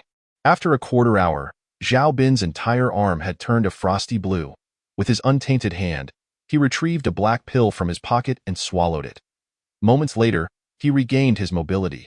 However, he was taken aback to find that a small portion of the toxin remained, entrenched within him, seemingly intent on taking root. Though it appeared harmless at present, it posed a significant threat to his health. In the future, when his internal energies surged during advancement, these toxins could become uncontrollable factors. His expression darkened as he turned to Yu Yang and inquired, "Can you detoxify it?" Upon seeing Zhao Bin's expression, Yu Yang instinctively understood the gravity of the situation. It was a case of trouble arising from nowhere. And had Zhao Bin lacked a means to detoxify, he would certainly harbor resentment against Yu Yang. Fortunately, Yu Shower was capable of detoxification. Yu Yang promptly nodded and released Yu Shower, instructing it to cleanse Zhao Bin of the toxins. Yu Shower extended its newly sprouted mycelium, applying it to Zhao Bin's wound to absorb the venom. After a thorough assessment, Zhao Bin confirmed that the toxin had been completely eradicated. He scrutinized Yu Shower from multiple angles and, after consulting Yu Yang, affirmed that Yu Shower could absorb other toxins as well. He expressed high praise for Yu Shower and suggested that upon returning to school, Yu Yang seek him out. As he could recommend a team where Yu Shower would be well suited as a med, Yu Yang could only rush to the library to embrace his bookish nature. Zhao Laoshi and Yu Yang stepped through the school gates. They spotted Su Yuan anxiously waiting at the entrance. Upon seeing Yu Yang return in one piece, Su Yuan was overwhelmed with excitement and immediately rushed over. After greeting Zhao Laoshi, he took Yu Yang along to explore. While Zhao Laoshi needed to return to the task hall for duty, reminding Yu Yang not to forget to visit him in the office the next day, to which Yu Yang obediently nodded. Su Yuan, filled with enthusiasm, scrutinized Yu Yang, and, once confirming he was unscathed, sincerely apologized. "I am truly sorry. If it weren't for me, you wouldn't have encountered such a perilous beast and nearly lost your life." Yu Yang interrupted him with a smile. "What are you talking about? You brought me into the team out of kindness. I can distinguish that." After a series of banter, they concluded with Su Yuan compensating Yu Yang with a crossbow and 100 precision bolts. Yu Yang, unable to share his own significant gains from the journey, decided to let Su Yuan take this loss for now and repay him later. Chapter 83. Yuan Pearl seizing the opportunity. Yu Yang inquired about Zhao Laoshi's situation. However, Su Yuan, being a first-year student himself, did not possess much knowledge about the third-year Zhao Laoshi, only recalling that his cousin had mentioned several times how formidable Zhao Laoshi was. Not only was he exceptionally skilled, but his teaching prowess also stood out among the faculty. He had unique insights into the evolution of companion plants and beasts, but it was said that they often faced inhumane treatment before their evolution. Yet, what did that matter? As long as the companion plant or beast survived, it could gradually recover. If fortunate enough to receive special care, its strength would significantly improve, proving superior in battle compared to others of the same level. And success would be within reach. Unfortunately, Zhao Laoshi did not teach first-year students. Otherwise, Su Yuan lamented, he would have loved for Zhao Laoshi to help upgrade his redback tiger. Su Yuan's tone was tinged with regret, while Yu Yang, increasingly convinced that Zhao Laoshi was a formidable force, wondered if his companion, Yu Shower, would be left with psychological scars in his hands. He offered Su Yuan a perfunctory consolation, knowing that they would inevitably cross paths with Zhao Laoshi.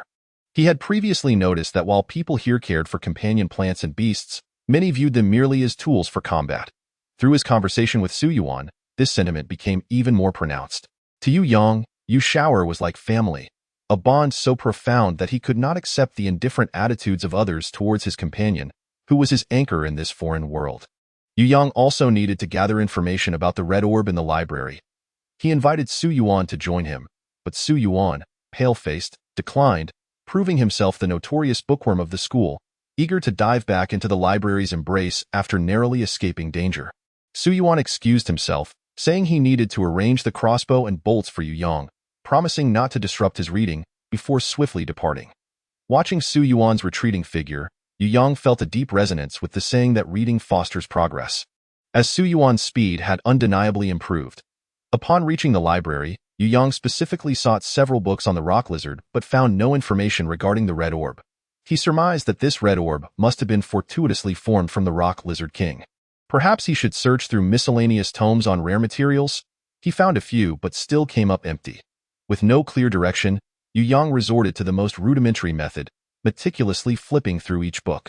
The likelihood of finding information in the miscellaneous section was actually higher than in ordinary texts. Yu Yang settled into the miscellaneous area, flipping through volumes from left to right, top to bottom. Determined not to miss a single one. Fortunately, as he was merely seeking information about the red orb, he skimmed through the books quickly, and the lack of visitors allowed him to focus without distraction. Yu Yang spent 3 hours in the library, nearing closing time, with only 3 more books left unexamined in the miscellaneous section. He quickened his pace, hoping to finish browsing today. Yu Yang hurriedly grabbed the recently examined chronicles of extraordinary events and flipped to the last few pages, only to find his brow furrowing deeper. It wasn't that the red orb posed any danger. Rather, the narrative increasingly resembled a story, leaving him uncertain about the reliability of the information on the red orb. The book described that killing a beast in the midst of its evolution would yield a minuscule chance of acquiring a precious Yuan pearl. Companion plants or beasts that consumed the Yuan pearl could gradually absorb the energy within, replenishing their Yuan power reserves. Most thrillingly, upon complete absorption, they could manifest an ability derived from the slain beast's evolution. Though what that ability would be was left to chance, Yu Yang refrained from reading further. As the following passages detailed the protagonist acquiring a remarkable power and wreaking havoc, he was solely interested in determining whether the red orb was indeed a Yuan pearl, with the library now urging patrons to leave. He reluctantly set the book down, promising to return the next day to continue his investigation into the Yuan pearl. Chapter 84. Yu Shao's breakthrough. Upon returning to his dormitory, Yu Yang startled Su Ziyu, who had been waiting inside. After fleeing, he had overheard others saying that the Rock Lizard King chased after Yu Yang, leading him to conclude that Yu Yang was surely doomed. To his astonishment, Yu Yang had managed to escape, demonstrating that luck indeed formed part of one's strength. Reflecting on it now, Yu Yang's fortune was indeed remarkable. As a work-study student, he had befriended someone as prominent as Su Yuan, and even had the chance to participate in a hunting mission as a first year. Though he faced dangers, he ultimately emerged unscathed. In contrast, Zhao Lei, another work-study student, was still struggling with menial tasks, meticulously counting every penny to afford the next semester's tuition. By this reckoning, Yu Yang could be considered a favored child of destiny. Unbeknownst to Yu Yang, Su Ziyu's thoughts were running wild. If he were indeed a favored child, he would simply feel that fate was a cruel stepmother. However, he was too preoccupied with thoughts of the red orb to engage with Su Ziyu's insinuations. Recalling the battle with the Rock Lizard King, Yu Yang remembered how it had absorbed a vast amount of Yuan power. Initially believing it was preparing to unleash a powerful attack, in hindsight, it was possible the beast had been provoked into a breakthrough state. Furthermore, after Yu Shao consumed the red orb, the Yuan power within him had rapidly replenished. Thus, the likelihood that the red orb was a Yuan pearl was exceedingly high. If it truly was a Yuan pearl, then Yu Shao had indeed struck an incredible bargain, akin to acquiring a skill across species. The Rock Lizard King's formidable defense and its long-range sonic attacks would both be advantageous choices for Yu Shao. However, overthinking was futile. For now, at least Yu Shao was unlikely to face any life-threatening situation. Just as Yu Yang exhaled a sigh of relief, he felt a surge of Yuan energy rushing towards him. He quickly sprang from his bed, grabbing his coat and rushing outside. This situation was familiar to him. It appeared that Yu Shao was about to undergo another breakthrough. The school prohibited students' companion beasts or plants from breaking through in public, hence they had established noise-free chambers for this purpose. He needed to reach one of those chambers before Yu Shao entered the breakthrough state. Thankfully, he had familiarized himself with the school's layout on his first day, and in about 10 minutes, he arrived at the designated location. The senior on duty, upon seeing Yu Yang approach, glowing with energy, immediately understood the situation and ushered him into a room. With a seamless passage, Yu Yang quickly released Yu Shao from within. His face flushed, not from exhaustion but from the immense burden the influx of Yuan power had placed on his body. Once Yu Shao was freed, it began absorbing Yuan power at a rate exceeding 3 times its previous speed. Though he had witnessed this several times, each occasion still left Yu Yang in awe of the stark differences between companion species and humans. The architectural design of this room bears a striking resemblance to that of the residences within the Awakening Tower. Featuring excellent isolation and protective capabilities, it effectively prevents disturbances from nearby companion beasts or plants during their advancement. Most importantly, access to this facility is complimentary, or rather, it is already encompassed within the tuition fees. Yu Yang, however, dared not linger in the secret chamber for long. The dense energy permeating his body was quite uncomfortable. Had it not been for the necessity of releasing Yu Shao air during the advancement process, which would render it immobile thereafter, he would have freed it long ago. Enduring the unease, Yu Yang quickly inspected the overall condition of Yu Shao air in the chamber, confirming that all was well before hastily exiting the room. It was only upon arriving in this realm that Yu Yang learned that companion plants and beasts upgrade more effectively in secret chambers than in the wild. Firstly, they are shielded from external disturbances that could hinder their advancement. Secondly, the energy depletion rate within the chamber is significantly reduced, extending the purification period for companion plants and beasts, thereby enhancing the evolution results. Upon stepping outside, Yu Yang sought out the senior who had just assisted him in opening the door. Expressing his gratitude, had he delayed even for a minute, he would have endured another minute of discomfort. The sensation of energy flooding his body was far from pleasant, and prolonged exposure could potentially inflict irreversible harm. Fortunately, this senior was amiable, choosing not to obstruct his entry at such a critical moment. He had heard tales of other senior students who had engaged in such unscrupulous behavior, merely seeking a little extra profit for opening doors.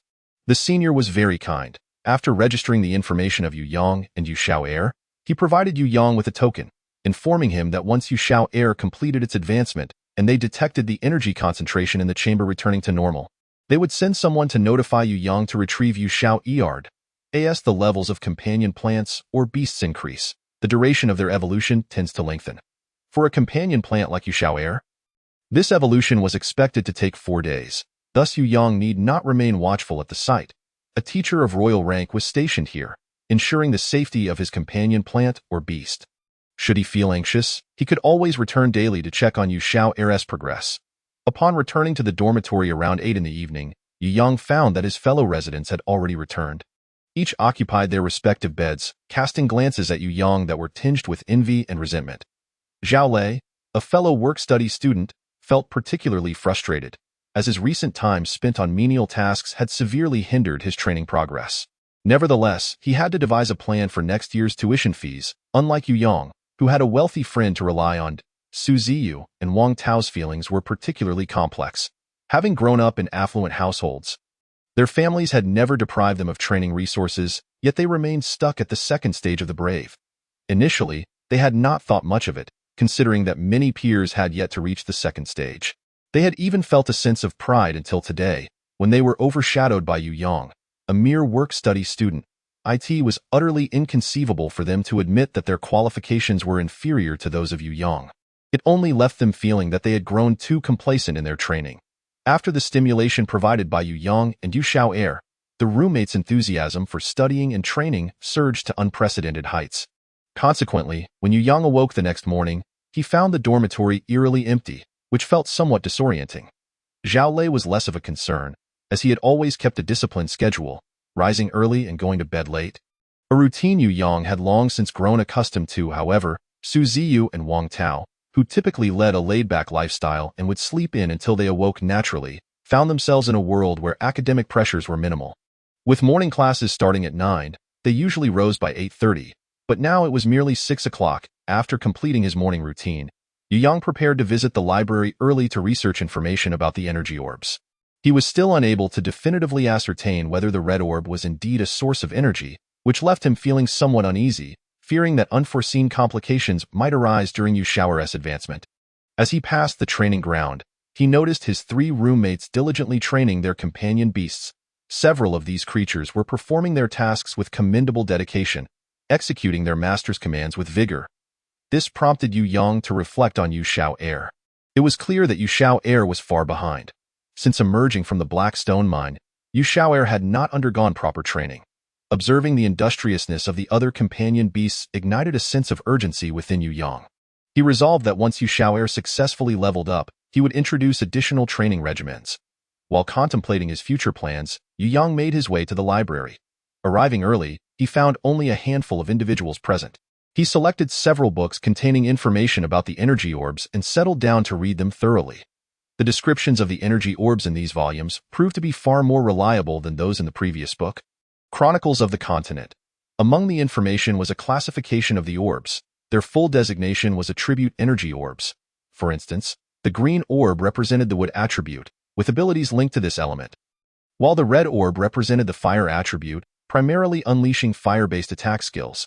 Should Yu Xiao'er be capable of harnessing fire-based attacks, Yu Yang would undoubtedly be elated. Truth be told, the current offensive options available to Yu Xiao'er were rather limited. The rock-breaking lizard seemed not to possess any fire-based attack skills, Why Yu Yang searched for additional texts regarding the rock-breaking lizard, and upon careful examination, he discovered intriguing leads. There had been sightings of a mutated rock-breaking lizard. Its sonic attacks had evolved into a fire attack reminiscent of a dragon's breath. However, Yu Xiao'er lacked a mouth, even if it were fortunate enough to acquire such a rare fire skill. How would it manifest this ability? Yu Yang scratched his head, pondering whether he was overthinking the situation. The occurrence of a rock-breaking lizard evolving such an extraordinary fire attack was exceedingly rare. And even if this orb was indeed fire attribute, he dared not harbor excessive hopes. The more one yearns for something, the greater the disappointment when it eludes them. Maintaining a tranquil mindset was far more prudent. After reviewing the materials on energy orbs in the library, Yu Yang made his way to the cafeteria. Following breakfast, he hurried to the martial arts arena, where the morning's lesson involved a joint combat class conducted with the companion beast class, focusing on the collaboration and combat drills between companion beasts and plants. Regrettably, due to Yu Xiao'er's ongoing evolution, Yu Yang was unable to partake in the practical exercises. He had been eagerly anticipating this class, longing to witness the diverse techniques employed by various companion plants and beasts. Instead, he could only watch from the sidelines as others showcased their skills, lamenting the missed opportunity to participate in such a rare joint course. Yu Yang explained his predicament to their combat instructor, Lu Yi, who raised an eyebrow in surprise. Since Yu Yang had consistently demonstrated modest performance since his enrollment, it was unexpected that he would be the first in their class poised to reach the third stage of the brave. Unfortunately, Yu Yang's companion plant was too weak. Although it had awakened a divine ability, it was the type that thrived against the strong but faltered against the weak. This did not imply that such an ability was inferior. Moreover, Yu Xiao'er had uniquely awakened 3 shadows. Still, the strength of such abilities was closely tied to the original's prowess, while Yu Xiao'er was merely a fragile mushroom with limited combat power. How formidable could its shadows become? Had a more powerful companion beast awakened this ability, its offensive capacity could potentially double. What a pity! In recent days, there had been plans to assign Yu Yang to their class's support team. But now, with the revelation that he was on the brink of becoming the first in the class to reach the third stage of the brave, it was hard for them to accept. Fortunately, Yu Yang was diligent and had a genuine passion for learning, often spending entire days immersed in the library, which earned him a degree of respect within their class. Midway through the lesson, Teacher Zhao from the 3rd year, accompanied by several senior students, unexpectedly entered their classroom. Curiosity rippled among the students, who whispered amongst themselves. Teacher Zhao was not widely recognized, but the seniors were campus celebrities. Rarely seen, making this appearance particularly noteworthy. Lu Yi turned to Teacher Zhao, puzzled, and inquired, "Old Zhao, what brings you to the training area today? Aren't you supposed to be taking students out on a mission soon?" With a smile, Teacher Zhao gestured towards Yu Yang, saying, "I came for him. I had intended for him to find me today. Since I have a mission to undertake shortly, I thought I would swing by and take him with me. I wish to have him join Mu Qing's team as a preparatory medical assistant, and why goodness, joining Chu Muqing's team." Yu Yang had seemingly stumbled upon extraordinary fortune, securing a place in the ranks of the legendary Chu. Whispers erupted in the crowd, with some audaciously calling out, "Chu Dajuan. My companion beast is a lightning cat, far superior to Yu Yang's mushroom. Choose me, choose me." In the midst of a bustling crowd, there emerged a leader, soon followed by a handful of sycophants boasting about their companion plants and beasts. The cacophony of their self-aggrandizing voices filled the air. Teacher Lu Yi, with a hint of exasperation, gestured for silence to this overly exuberant group of students. Managing to quell the uproar, he had just begun to doubt his own hearing when he tentatively inquired, "Are you referring to Yu Yang?" Teacher Zhao nodded affirmatively, his smile as warm as a spring breeze. "Yes, Yu Yang is an exemplary student, a rare talent among us. His companion plant possesses both poison and detoxification abilities, making him exceptionally suited for the role of a medical support in our team." Poison and detoxification? You mean his companion plant has detoxification capabilities? Teacher Zhao raised an eyebrow, realizing that Yu Yang had concealed this aspect well. Even his teacher was unaware of the detoxification trait. Many companion plants and beasts possessed poisonous attributes, yet those with detoxification abilities were few and far between, rendering them invaluable medical resources. It seemed that today, luck was on their side. It was understandable that Teacher Lu had overlooked this detail. As Yu Yang had consistently focused on enhancing Yu Xiao'er's offensive capabilities, detoxification, being a derivative of poison capabilities, had not received due attention, leading to this mix-up with the school during enrollment. Chapter 87. Accepting the task, Yu Yang was aware that Teacher Zhao and his team were soon to embark on a mission, and he could not afford to delay them any further. Yu Xiao'er was still in the school's secret chamber, progressing through a crucial stage, making it impossible for him to participate this time. Yu Yang approached Teacher Zhao to explain Yu Xiao'er's current situation and politely declined the invitation. Teacher Zhao furrowed his brow in contemplation, surprised that Yu Xiao'er would be caught at such a pivotal moment. However, it was imperative to include Yu Yang in this mission, as their destination was rife with poisonous creatures and miasma. Bringing Yu Yang along could significantly reduce expenses. After considering the timeline, Teacher Zhao realized that they would be meeting up with the team from Keistan Academy, allowing for some time optimization along the way. If Yu Xiao'er had not completed his breakthrough within 4 days, their academy would be forced to incur substantial costs for detoxification pills, an inconvenience in terms of reimbursement.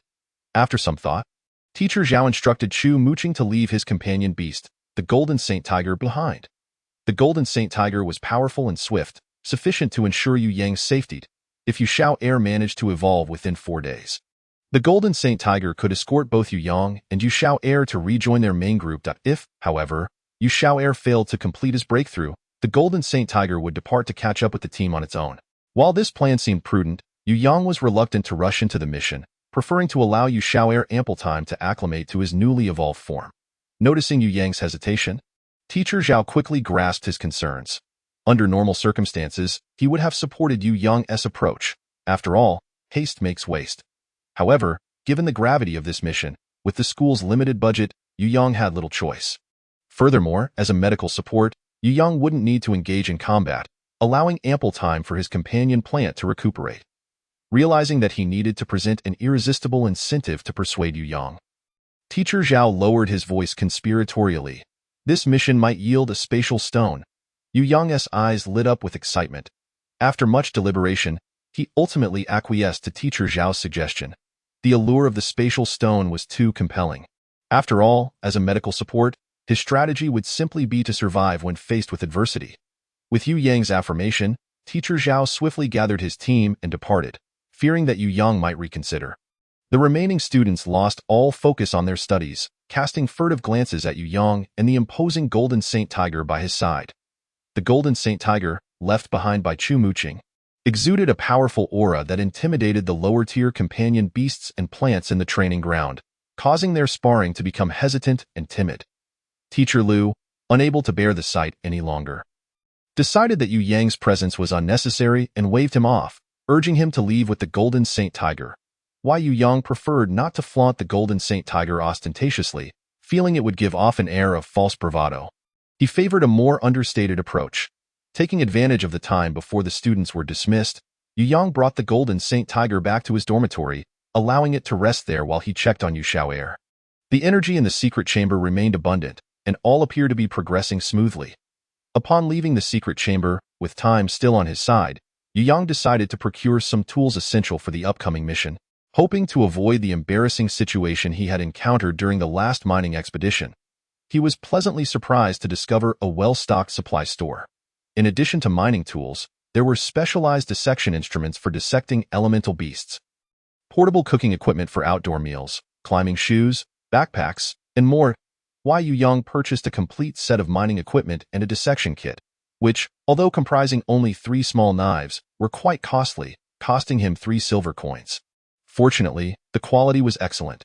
Even the tough skin of ordinary rock lizards could be easily sliced through with them, and they could serve as effective weapons in critical situations. He also needed to inquire with Su Yuan about the status of the custom bow and arrows he had ordered. If they weren't ready within the next few days, he would need to procure some alternatives in the meantime. Chapter 88. Su's products are guaranteed to be top quality after completing his purchases at the school gate. Yu Yang made a deliberate detour to Su Yuan's dormitory.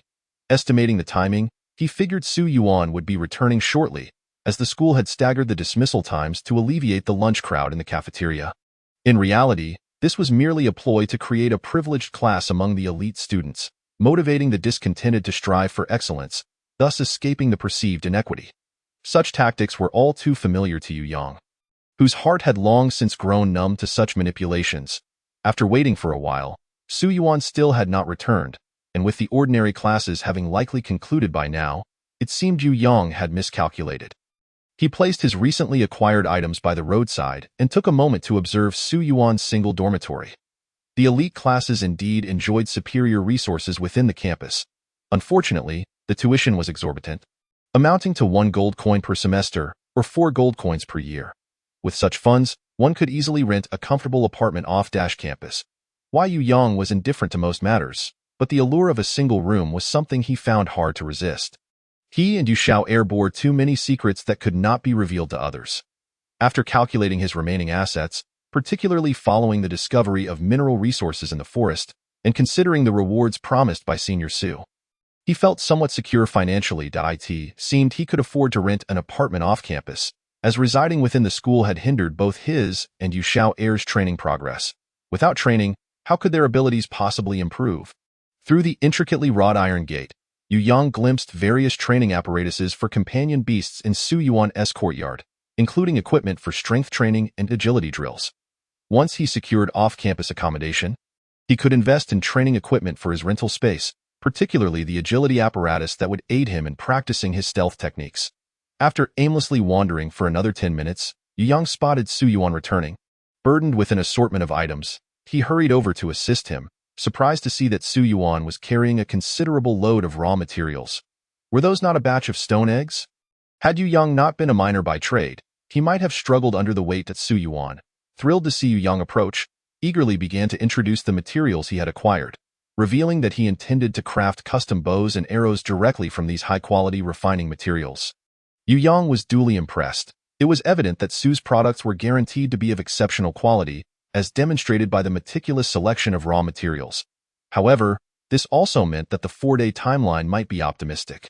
Upon hearing Yu Yang's purpose, Su Yuan confidently assured him that he would enlist a master craftsman to forge the bow and arrows, promising completion within 2 days.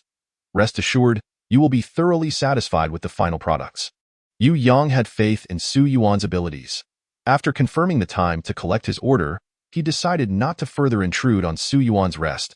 He momentarily forgot about the Golden Saint Tiger. Hoping there would be no unnecessary misunderstandings with that, he swiftly gathered his newly purchased items and made his way back to the dormitory with purpose. Only Su Yuan was left with a desolate silhouette. Upon returning to the dormitory, Yu Yang was met with a scene that caught him off guard. The 3 roommates were caressing the glossy, sleek fur of the Golden Saint Tiger, their eyes filled with longing for such high-tier companion beasts. The Golden Saint Tiger, however, paid them no mind, subtly exuding a sense of disdain. The roommates' companion beasts huddled in a corner of the room like pilgrims, their gazes both hopeful and humble. Standing at the doorway, Yu Yang found himself at a loss for words. He often unconsciously forgot that, in this world, people's attitudes towards companion beasts and wild beasts were entirely different. Even if the owner of the companion beast was absent, and even if it was a fierce creature, as long as it was not on the battlefield, people exhibited boundless tolerance towards companion beasts. Although incidents of companion beasts attacking without provocation were rare, they were not entirely unheard of. Chapter 89. The frenzied journey. On the afternoon of the 3rd day, Yu Xiao'er successfully completed his breakthrough. Before Yu Yang could fully appreciate the influx of elemental energy that Yu Xiao'er had bestowed upon him after his upgrade, he was abruptly swept up by the Golden Saint Tiger and tossed onto its back. Goodness, this nearly took his breath away. It appeared that the Golden Saint Tiger deemed the conditions for triggering a mission to be met and was already preparing to pursue the main group. After much persuasion, Yu Yang managed to negotiate a little time to return and pack his belongings. How had he not realized earlier that the Golden Saint Tiger was such an impatient creature? He hurried back to his dormitory, grabbed the provisions he had prepared a couple of days prior, and dashed out, needing to purchase some food for the journey. Clearly, the Golden Saint Tiger was not willing to spare him any time for hunting.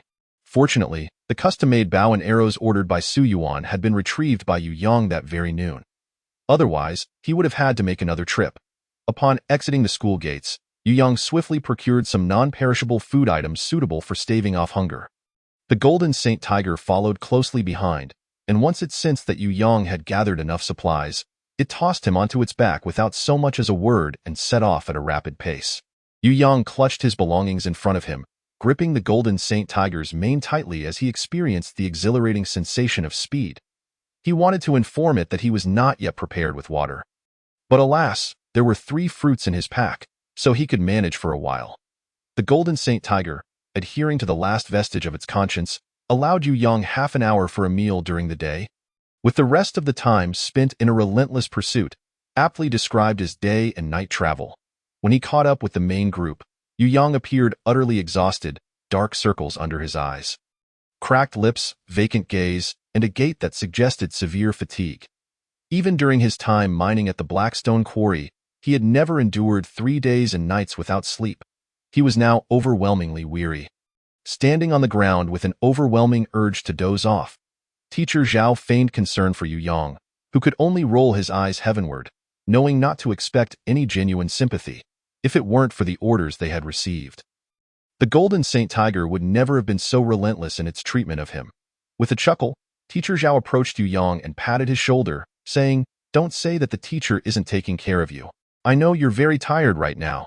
How about I ask Ali, Teacher Zhao's companion plant, Iron Thorn, to weave you a bed and carry you along?" Yu Yang immediately nodded in agreement.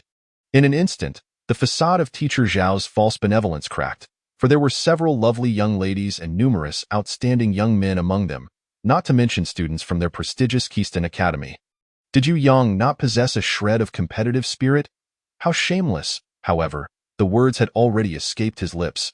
Retracting them was not Teacher Zhao's style, and he could only maintain his composure and share in the embarrassment. Teacher Zhao summoned his Iron Thorn, weaving it into a net the size of a single bead. Yu Yang promptly climbed aboard, and the net tightened, ensuring he would not fall out mid-journey.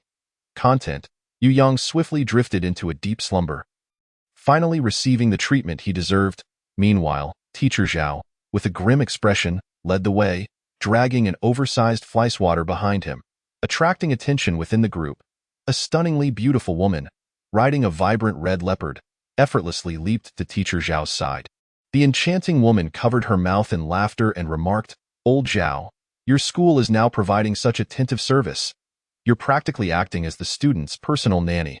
Not only can they cut in line, but they even have someone to carry them along. Our school cannot compare. We bow down in defeat. Who cannot play the part?"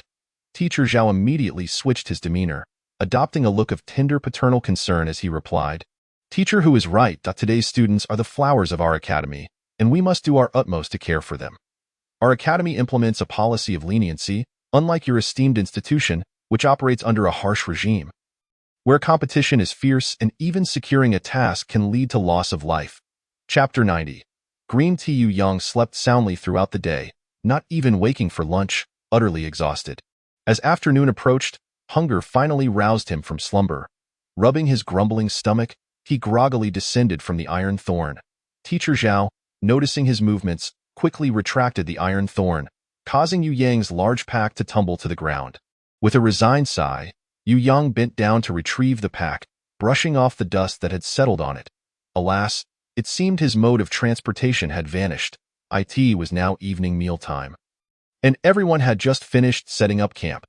Teacher Zhao produced food from his spatial pouch, distributing it among the students of Lingchuan Middle Academy. Yu Yang immediately rushed over to receive his portion, opening the food container to be greeted by an enticing aroma. Inside were both meat and vegetables, along with a serving of glistening white rice. Yu Yang was moved to tears. He had not anticipated such high-quality provisions while on a task. The meals he had at school paled in comparison. From his pack, he pulled out his ration brick, simultaneously enjoying the delectable dinner while reminiscing about his hardships, feeling grateful for the school's generous treatment. As he savored his meal, a young girl's exclamation broke through his thoughts. "Oh my goodness, is someone really bringing wood fruit cakes on a task?" Turning to look, Yu Yang saw a girl around 16 or 17. Pleasantly plump and charming, yet unfortunately a green tea type. Despite her disdain for the taste of wood fruit cakes, it did not diminish her admiration for them. After all, they represented the military rations of another world, durable, hunger-satisfying, compact, lightweight, and easy to carry, unlike those gaudy and worthless imitations. Such provisions could indeed be lifesavers in critical situations. Noticing Yu Yang's gaze, the girl seemed to realize her voice had been too loud and hurriedly explained. "Big brother, I didn't mean to make you uncomfortable. I was just surprised that students from your school would buy fruit cakes like this. Why Yu Yang had little desire to engage with her. He was still recovering from his exhaustion and did not wish to play along. When she continued to prattle on, he furrowed his brow and questioned, "Doesn't your school have work-study students?" Chu Muqing approached, handing Yu Yang a bottle of sour fruit drink while smiling. Keystone Academy actually does not have work-study students. They do not accept students who work to support their studies. This statement from Chu Muqing instantly tarnished Yu Yang's impression of Keystone Academy. After all, he was a poor man and had no reason not to align himself with the impoverished. The girl seemed taken aback by Yu Yang's lowly status as a work-study student, promptly dropping her pretense of being a green tea type. Just moments ago, she had observed the team leader from Lingchuan Middle Academy treating Yu Yang with great care, assuming him to be a promising talent. Her sentiments had been wasted, disinterested. She lost her enthusiasm and walked away. Why Yu Yang was relieved, happily continuing to enjoy his boxed meal. His spirits lifted. Chu Muqing, observing Yu Yang's unaffected demeanor, felt a slight satisfaction. Although his combat prowess was minimal, the team members had not held high expectations for him, and as a preparatory medical assistant, he was naturally entitled to protection from his teammates. If his companion plant's detoxification abilities were commendable, she would convince the team members to accept this first-year student. While Yu Yang might not contribute significantly to the team, he was certainly preferable to those thoughtless individuals who would only hinder the group's progress. In Chu Muqing's team, there had previously been a soft-hearted individual who not only contributed supplies from his own team's resources to others, but also inadvertently revealed critical task information to that green tea type, Erlon. This had led to a costly and labor-intensive mission, ultimately resulting in their return empty-handed, bringing significant embarrassment to the school. Teacher Zhao had been furious and, upon returning to school, expelled the individual from the team, which paved the way for Yu Yang's inclusion as a replacement. They had not prevented Erlon from approaching Yu Yang, as it was intended as a test. Chapter 91. Chu Muqing's team after finishing his boxed meal. Yu Yang scraped the bottom clean of rice grains. The sour fruit drink was refreshingly delightful, with hints of mint and green tangerine dancing on his palate. It was surprisingly delicious. With a single sip, the oppressive heat dissipated entirely, and Yu Yang contentedly squinted his eyes, feeling utterly satisfied. If the school provided such meals consistently, he would not mind working a little harder for them. Chu Muqing found Yu Yang's satisfied demeanor amusing. He was clearly an easy individual to please. She gracefully approached him and inquired, "Are you finished eating? Come, let me introduce you to the other members of our team." With a sense of urgency, Yu Yang promptly rose to follow the captain. Arriving at the edge of the camp, a group of 4 was gathered together, enjoying their meal. Dishes were laid out on the ground for all to share. Everyone helped themselves to what they fancied, and the atmosphere was remarkably harmonious, resembling that of a large family. However, Yu Yang couldn't help but wonder if he would be welcomed among them. Often, the more united a team is, the more resistant they are to the inclusion of outsiders. Why Yu Yang braced himself for potential rejection, knowing he was the weakest among them, which made it understandable if they were reluctant to accept him. Of course, any malicious intent would not be tolerated. Chu Muqing patted Yu Yang on the shoulder, smiling as she introduced him to the others. "Everyone, allow me to introduce our new team member, Yu Yang. That he will be taking over the position previously held by Wang Chong as our medical assistant. He is a first-year student from our academy, and his innate abilities include both poisoning and detoxification. Though his combat strength is relatively weak. So, I hope you all will be a bit more accommodating." The group responded with warm laughter, showing no overt signs of rejection. The only female senior among them kindly encouraged everyone to make room for Yu Yang and Chu Muqing to sit, allowing them to eat and chat together. The team members were all easygoing, with no one standing out as a troublemaker, creating a delightful and harmonious atmosphere. As the captain, Chu Muqing proceeded to introduce each member of the team to Yu Yang. First was the only female member, a stunning young woman named Ji Yeyong, a third-year student with a companion beast from the elite class. Though beautiful, she was already taken, and Chu Muqing jestingly warned Yu Yang not to harbor any inappropriate intentions, lest he cause a rift among the brothers. To lighten the mood, Chu Muqing shared a playful joke with Yu Yang, who smiled and greeted her with a respectful senior sister. Ji Yeyong nodded with a smile, then playfully shot a glare at Chu Muqing, prompting laughter and teasing from the others. One of the boys pointed out that Chu Muqing was famously controlled by his partner, adding, "If you ever find yourself in trouble or feeling wronged, just go to senior sister Ji. She'll sort it out for you. In our team. Offending Chu Muqing might leave you a slim chance of survival, but cross Ji Yeyong, and you can be assured of dire consequences. She is our team's protector. Yu Yang nodded appreciatively, while the boy who had just revealed too much was playfully reprimanded by Chu Muqing, eliciting more laughter from the group. From the very first interaction, Yu Yang felt a strong affinity for this team. Their energies resonated well, and they still possessed the innocent passion of students, creating a warm and genuine atmosphere. After a brief period of camaraderie, Chu Muqing regained control and continued introducing Yu Yang to the rest of the team. Do not be fooled by Yeyong's petite and charming appearance. She is a formidable tank, a third-year student from the elite class. Her companion beast is a giant crocodile tortoise known for its defensive prowess. Once activated, it can generate a protective water shield, and its abilities are centered around defense. Next, Chu Muqing pointed to the boisterous boy. This is Gunan, also a third-year student from the elite class. Don't let his usual antics fool you. His combat skills are exceptional, especially with the sword, making him our primary source of strength. His companion beast is a red-beaked eagle, renowned for its speed and devastating attack power when working in tandem with him. Then, Chu Muqing gestured to the boy next to Gunan. His name is Suji Shan. Also a third-year student from the elite class, he possesses a unique marksmanship skill that rivals that of the primal beasts. His companion beast is a fierce ice serpent, known for its powerful attacks and venomous capabilities. He is undoubtedly one of our team's invaluable warriors. Indeed, the ice serpent was the very creature that had nearly devoured Yu Yang earlier. The last boy was Wang Luan. Despite his slight frame, he was a formidable assassin and the only second-year student among them, indicating his exceptional talent. His companion beast was a mutated ghost cat, which, when summoned, would render him invisible, only revealing itself through subtle fluctuations of energy during an attack, making him exceedingly difficult to detect. Once all the team members were introduced, Chu Muqing offered a brief self-introduction, stating, "I have become the captain due to my blend of wisdom and strength, understand?" Yu Yang nodded in agreement, fully recognizing the prowess of the Golden Saint Tiger. After dinner, the team members assisted Yu Yang in setting up his tent. They pitched their tents closely together, and Yu Yang noticed that, despite all residing in the same camp, there were distinct areas demarcated, likely based on the relationships among team members. It was similar to the clear divisions between the two schools. Although both academies participated in the same activities, the atmosphere was tense, with an undercurrent of hostility that permeated interactions from teachers to students, barely maintaining a facade of peace. Once the tents were set up, the team gathered to discuss the upcoming mission. Yu Yang casually inquired about the relationship between the two academies. Gunan scoffed, his disdain for Kaistun Academy evident as he leaned closer to Yu Yang and said, "Don't be misled into thinking we have a cooperative relationship. Our academy and Kaistun have always been rivals, looking down upon one another.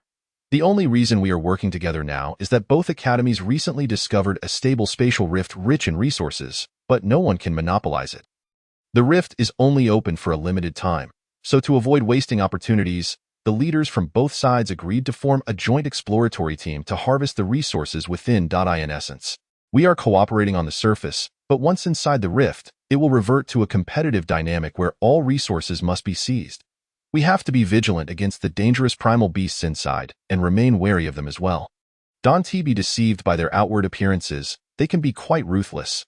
Stay alert and watch your back, as they are known for underhanded tactics." Seeing Gunan growing increasingly animated, Chu Muqing felt compelled to intervene as several others began to pay attention to him. "All right, keep your voice down. We still need to maintain the appearance of peace. Yu Yang, this is your first time participating in such a mission, right? Let me explain the basics of spatial rifts to you. Our team often undertakes missions to locate or explore these rifts, so listen carefully. You'll need to be mindful when working in the field. The energy on this continent is dense, and in areas where energy is particularly active, the space can become unstable, leading to the formation of spatial rifts. Most of these rifts are highly unstable, appearing suddenly and dissipating just as quickly, which renders them of little use to us. However, it is crucial to report their discovery promptly, as chaotic temporal flows often accompany these rifts, posing significant dangers. A moment of inattention could result in being torn apart by the turbulence. Occasionally, more stable spatial rifts can appear, lasting from several days to even months. We can enter a new world through these stable rifts, which is when our exploratory teams are called to hunt for treasures. Our mission's destination lies at the center of the misty forest. Where a spatial rift has recently emerged. It is expected to remain stable for approximately 2 weeks. Yu Yang was already aware of spatial rifts, as he had crossed through one himself. However, he wondered how one could determine the duration a rift would remain open. Surely, there must be some discernible patterns, or who would dare enter without fearing they might never return? Noticing Yu Yang's curiosity, Chu Muqing explained, the exterior of a spatial rift emits different colors of light. Rifts radiating white light are the most stable, existing for years or even decades. Yellow indicates moderate stability, lasting from several weeks to months, while red signifies a dangerous level, indicating that entry is prohibited due to the imminent risk of collapse. The rift we aim for is slightly yellowish but leaning towards red, and the instructors estimate its safe duration to be around 2 weeks. For safety, we plan to exit within 12 days. Our journey will take about a week, meaning we can only afford to stay inside for 5 days. Yu Yang understood immediately. No wonder the Golden Saint Tiger was so desperate to catch up with the group. Time was indeed of the essence. Chapter 93. Yu Xiaoyi laid an egg. Tomorrow, they would have to rise early to continue their journey, so the group refrained from chatting late into the night. Yu Yang crawled back into his tent and nestled into his sleeping bag, preparing to drift off to sleep. Suddenly, he sprang upright, smacking his forehead. How could he forget such a thing? He quickly summoned Yu Xiaoyi from within himself. They hadn't had the chance to properly discuss Yu Xiaoyi's successful upgrade. Nor did he know what skills the fire attribute Yuan Pearl had bestowed upon him. Once Yu Xiaoyi emerged, he floated serenely within the tent, and upon seeing Yu Yang, he excitedly leapt towards him. Yu Yang reached out to embrace him. Yu Xiaoyi's form hadn't changed much, only slightly larger, and the mycelium that had previously broken was now restored to its original length. Yu Yang inquired about the new abilities Yu Xiaoyi had acquired from his upgrade. And to his astonishment, a vibrant red glow emanated from Yu Xiaoyi's body, illuminating the previously dull cap with intricate dark red veins, with even the mycelium shimmering with a faint red light. Yu Yang gasped. He merely sought to inquire, not to prompt a display right then and there. They were still in the camp. Revealing any hidden cards would be unwise, however, after the red glow faded. Yu Xiaoyi remained still. What was going on? Had his arduous upgrade merely resulted in a colorful exterior? Yu Yang was at a loss, unsure whether to laugh or cry. Had the fire attribute Yuan Pearl been wasted on Yu Xiaoyi? Reluctantly, he considered the possibility that the temperature of his skin might be exceedingly high.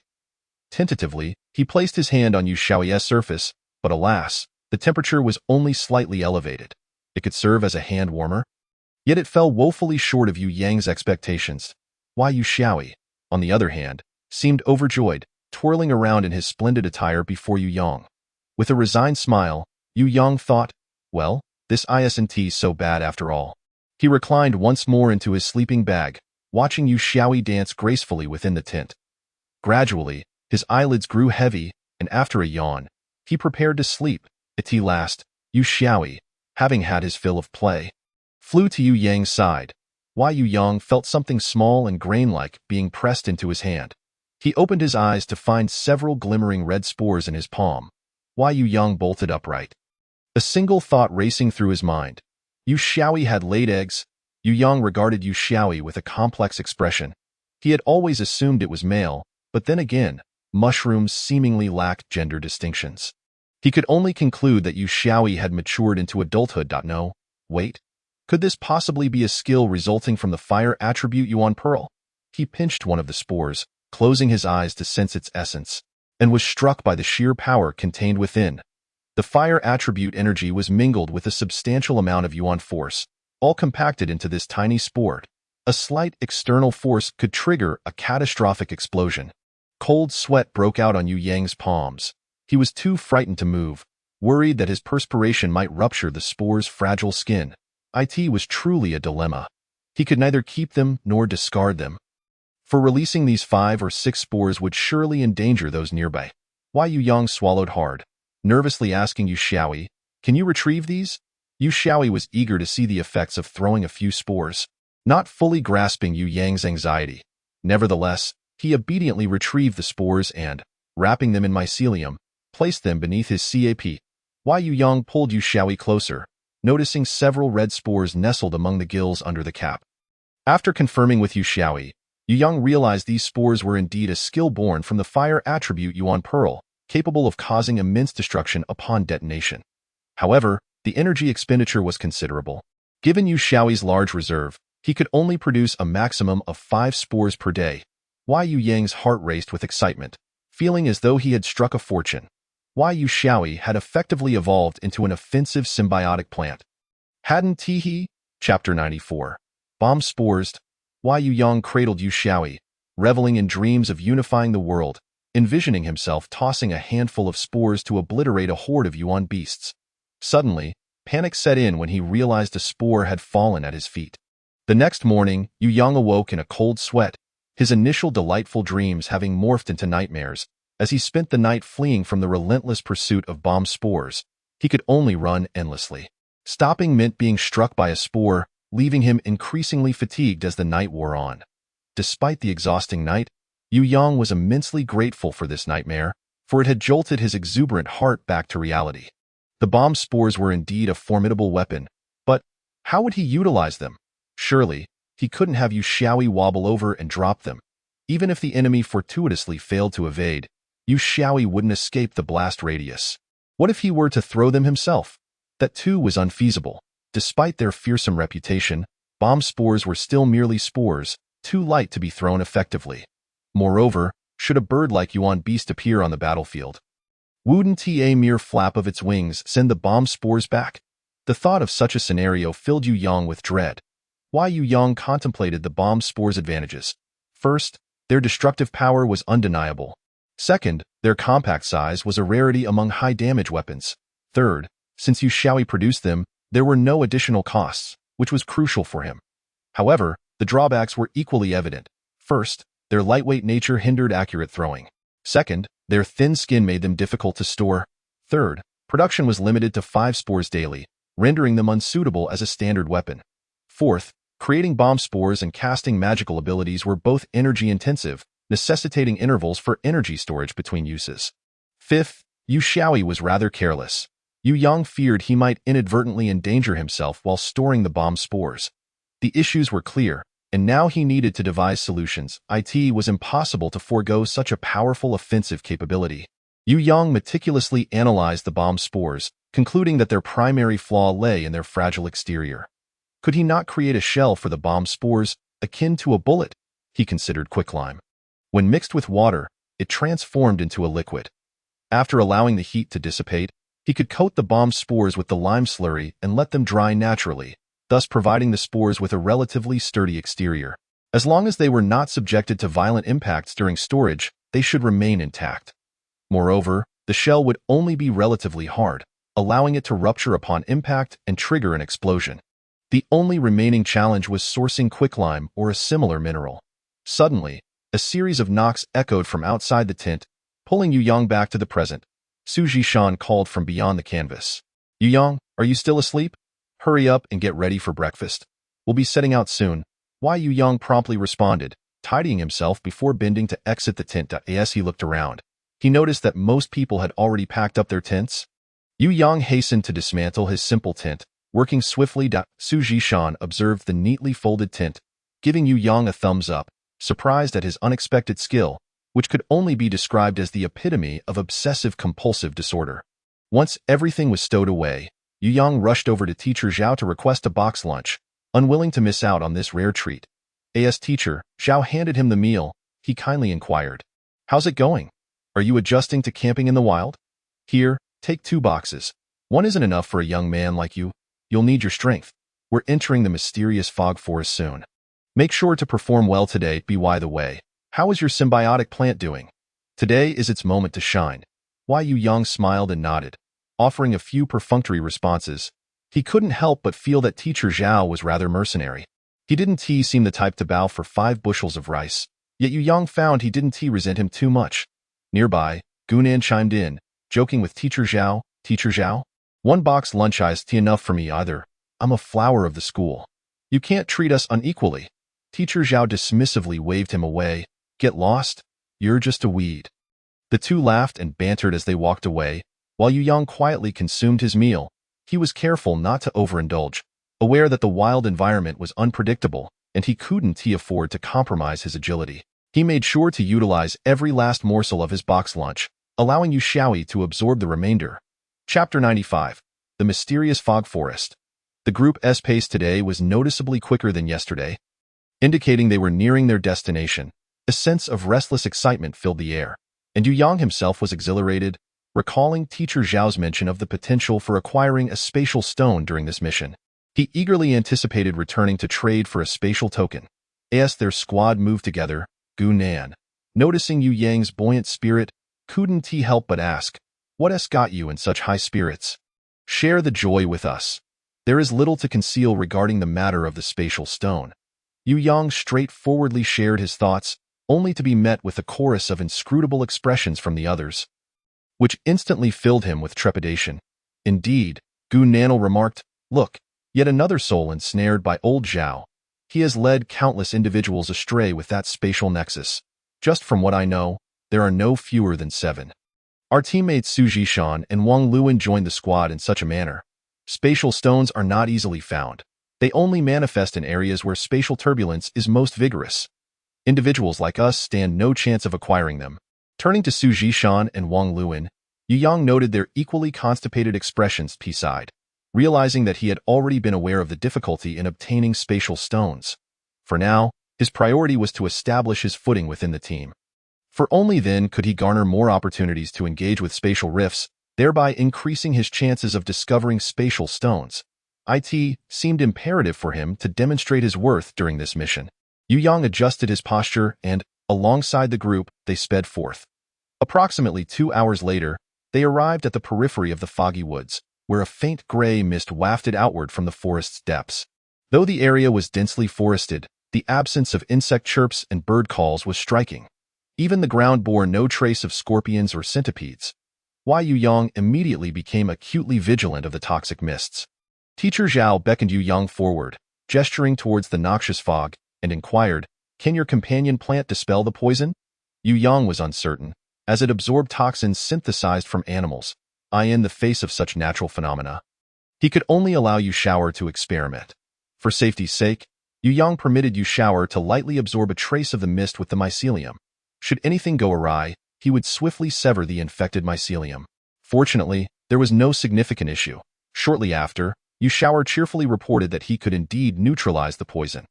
Upon receiving this affirmative response, Teacher Zhao expressed immense relief, repeatedly assuring Yu Yang that he would add extra dishes to their lunch. With the situation confirmed, the group boldly charged into the foggy woods, with the team from Lingchuan Middle School leading the way and those from Kaidan Academy following closely behind. As they traversed deeper into the foggy woods, the mist thickened, and Yu Yang began to feel his body grow increasingly numb, his movements slowing, and even the speed of thought in his mind diminishing. Gradually, everyone began to exhibit varying degrees of poisoning. Given that his cultivation level was the lowest, he likely suffered the most severe symptoms among them. Yu Yang promptly requested Yu Shower to assist him in detoxifying, as delicate white mycelium wound around his arm, its color darkening gradually. Yu Yang's condition visibly improved at an observable pace. After monitoring Yu Shower for a while and confirming he exhibited no adverse reactions, Yu Yang felt a sense of relief. The thrill of practicing this form of sorcery was something others could not fathom. He both wished to amplify Yu Shower's toxicity and feared genuinely poisoning him, a tension-filled joy that was not meant for outsiders. Teacher Zhao silently observed Yu Yang's condition, wishing to assess Yu Shower's detoxification capabilities while also preventing any untoward incidents due to delayed treatment. Once assured that Yu Yang was unharmed, he discreetly stowed away the precious detoxification pills he had been gripping. After all, they were quite costly, and he was loath to use them. As the group continued onward, the number of those exhibiting severe symptoms rose. After conferring with Teacher Zhao, the team leader from Kaidan Academy, Teacher Hu decided it prudent to rest in place.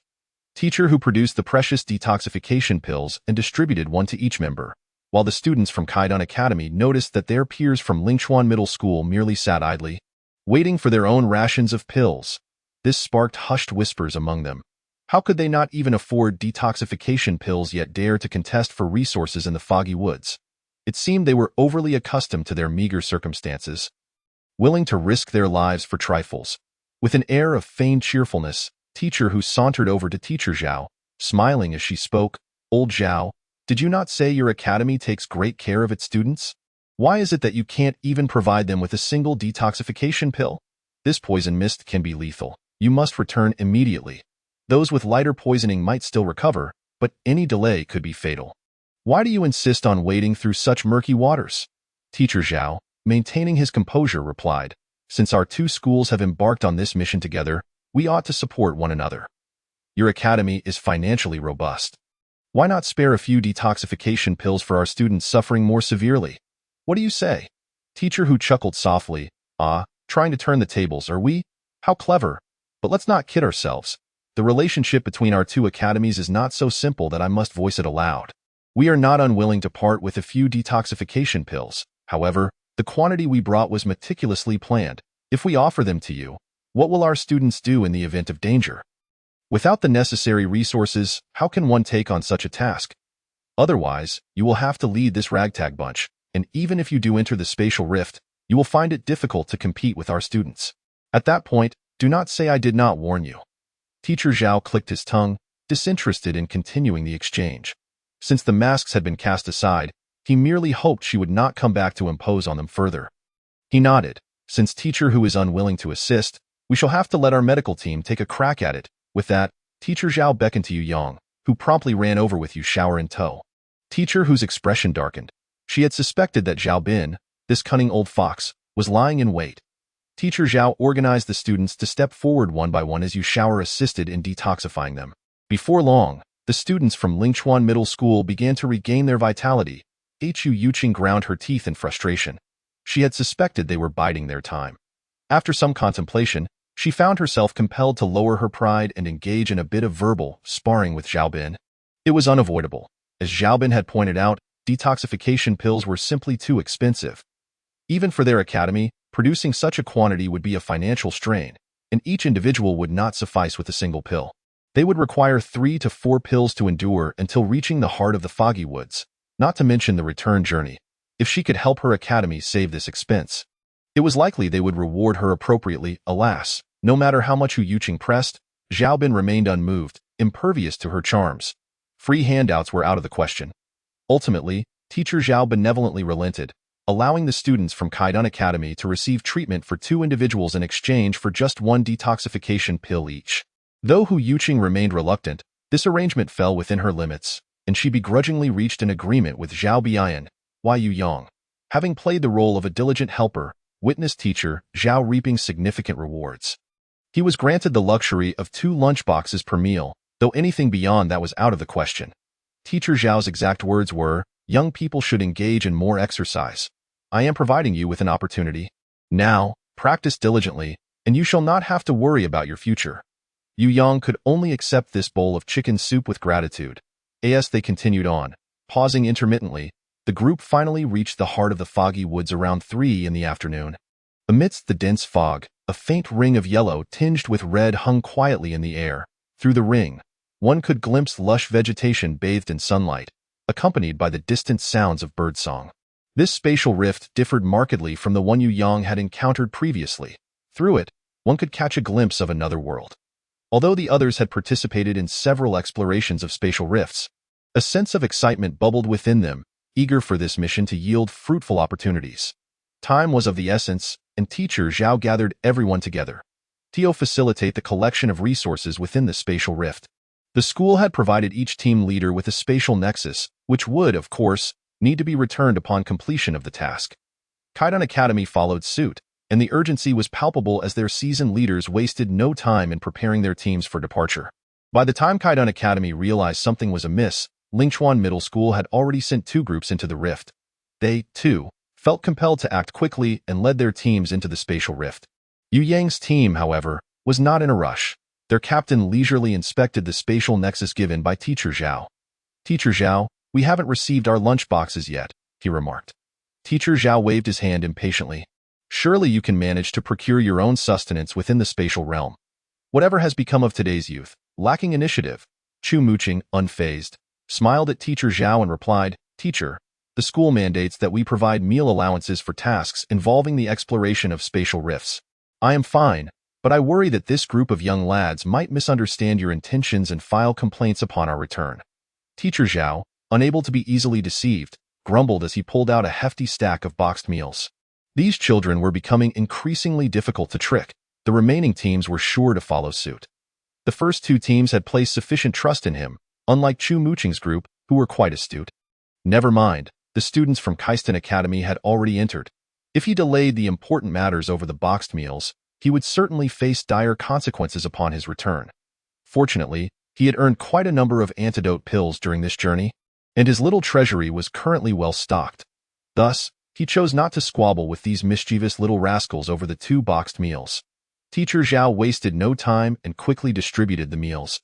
Shooing the students away like ducks, as the spatial rift opened in midair, Gu Nan's red-beaked eagle lifted the team members one by one, aiming and scoring. The team members then smoothly transitioned into another space. Yu Yang observed that others had entered with relative ease thanks to the teacher's assistance. Why had they chosen this method? However, given Teacher Zhao's grim expression, it was evident he would not offer free help. Noticing how self-disciplined the members of their team were, it seemed they were no strangers to such situations. He needed to adapt quickly. Yu Yang felt as though he had passed through a layer of foam. And upon hearing a pop, he found himself in another realm as he landed. Yu Yang executed a graceful aerial turn, bending his body before landing steadily on the ground. Chu Muching clapped twice in appreciation and remarked, "Yu Yang, it appears your physical skills are commendable. This will allow us to feel more at ease during battles. When combat ensues, stick close to Jijia. She will handle the defense, and you will be safest by her side." Yu Yang nodded, yet he knew he could not solely rely on others for protection. He must also contribute to the team. He had previously noticed that their team lacked a suitable scout. The companions of his teammates were all large creatures. Originally, Wang Luan's ghostly feline would have been ideal, swift and adept at hiding. However, due to its mutated form, its combat attributes had changed. The closer it was to its master, the stronger it became. The farther away, the weaker. This rendered it ineffective for long-range scouting, as it would increase the danger for both parties. Consequently, during missions, they relied on Gu Nan's red-beaked eagle for reconnaissance, which was merely a makeshift solution, as one must guard against the crafty. Chapter 98. The flashy ones. Upon entering the otherworldly space, the team members summoned their companions, preparing for battle. Yu Yang also called forth Yu Shower, who, thankfully, behaved relatively well in this unfamiliar environment, obediently following Yu Yang without entering play mode. Eager to showcase his scouting abilities, Yu Yang instructed Yu Shower to summon number 1 and the others. However, he did not anticipate that after Yu Shower upgraded and refined the fire attribute Pearl, even its abilities had transformed. Once summoned, number 1, 2, and 3 stood silently in the air. Their size remained unchanged, but their skin bore an additional layer of dark red vein-like patterns, with a density greater than when Yu Shower activated the fire attribute Pearl, rendering their original skin color nearly invisible. Yu Yang felt a mix of surprise and delight. It seemed the power of the divine ability had been enhanced by the fire attribute, though he was uncertain of the specific effects. "So adorable," Ji Yeyong exclaimed, reaching out to catch number 1 from the AI art. Yu Yang was startled. He was still unsure of the newfound abilities. What if it raised the surface temperature? Fortunately, as he watched Ji Yeyong play with number 1, her hands remained unscathed, suggesting that the enhancement was not in that regard. Shadow clones? Chu Muching caught number 2 from the air and examined it closely, puzzled. This is odd. All shadow clones should resemble the original. Yet these 3 are so flamboyant. Yu Yang awkwardly explained. Yu Shower accidentally mutated during its last advancement, which allowed it to take on this flamboyant appearance. As he spoke, Yu Yang instructed Yu Shower to perform a dazzling transformation. As for the explosion spores produced by activating the fire attribute Pearl, as long as Yu Shower did not reveal them, others would remain oblivious to the changes in its surface color. Seeing Yu Shower, now equally flamboyant, Chu Muching nodded. Indeed, this looks much more like a true offspring. But has it merely changed color? That seems unlikely. Has its ability to absorb elemental energy increased? Have you not noticed? Mutations in companions rarely affect only their appearance. Yu Yang was taken aback. He had not considered that Yu Shower had previously been a mobile power bank, storing absorbed elemental energy within its cap. It seldom experienced shortages of energy, so he had not thought in that direction.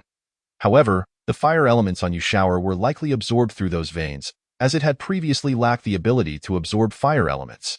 He was uncertain if its energy absorption capacity had improved, a matter he would need to test later. No, there was no need to test Shower. Testing number 1 and the others would suffice. They were summoned via Shower's divine ability and lacked the capacity for autonomous energy absorption. Without engaging in combat, they could remain active for a full day and night. If these veins indeed possessed the ability to absorb energy, their duration outside should be extended, allowing Shower to summon them again the next day. This meant he could potentially control 6 little mushrooms simultaneously. The thought thrilled Yu Yang. Could he have discovered a flaw in the divine ability? As Shower leveled up, enhancing number 1's energy absorption capabilities, would he not be able to indefinitely expand his army? Though perhaps a bit exaggerated, it was indeed a promising direction.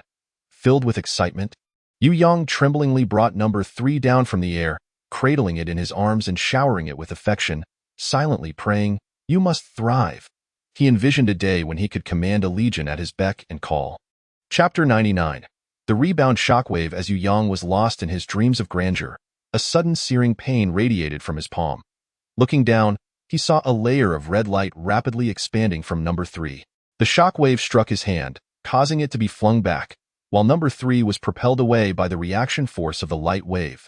At that moment, Yu Yang could not care less about the minor injury to his hand. His mind was consumed by one thought. Wow, so fast! Have number 3 and the others activated a speed ability? His excitement was palpable. The issue of speed with Shower and number 1 had long plagued him, and he had struggled to find a solution. To his astonishment, this fire attribute pearl had inadvertently resolved the problem. He just wondered if Shower could also utilize this skill.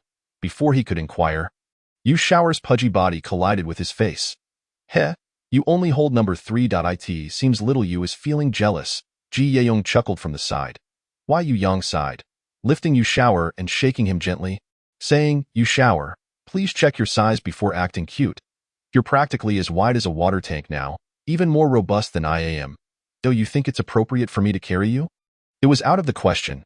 If Shower were throwing a tantrum at school, it would be one thing to comfort him, but now they were in an entirely unfamiliar otherworldly space, where danger could arise at any moment. Carrying Shower would only hinder his ability to draw his weapon, putting everyone at risk of disaster, all while inadvertently gifting their enemies a string of candied fruits. Shower, sensing Yu Yang's resolute stance, ceased its antics and obediently followed behind him, even gathering number 1 and 2 to undertake reconnaissance tasks. It was truly a worry-free little darling.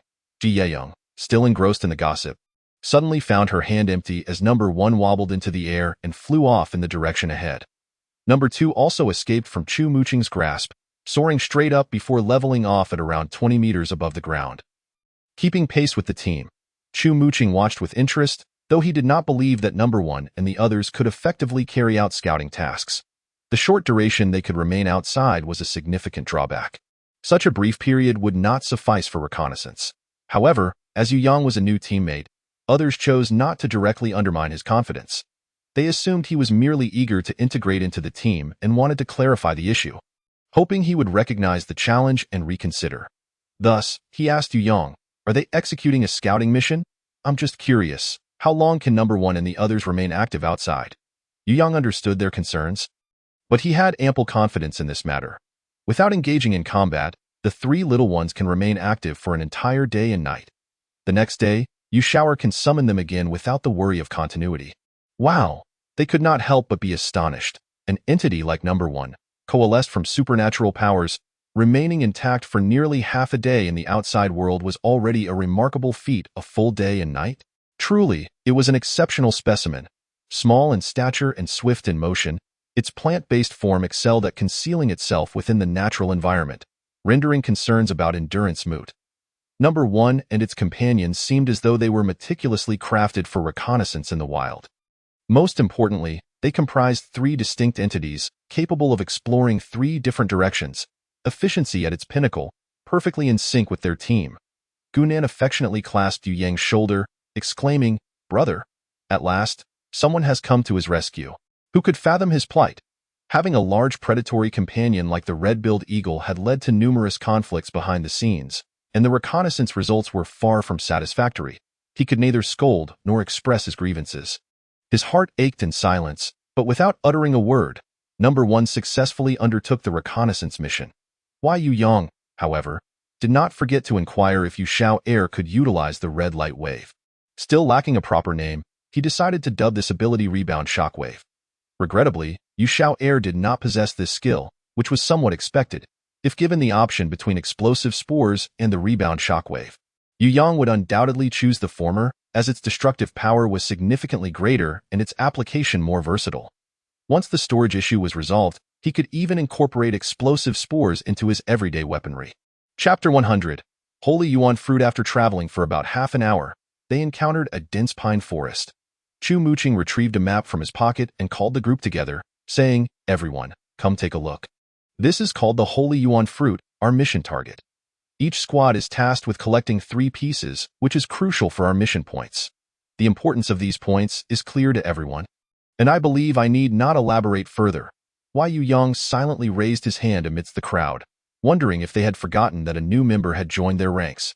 Chu Muqing smacked his forehead, realizing he had indeed overlooked it.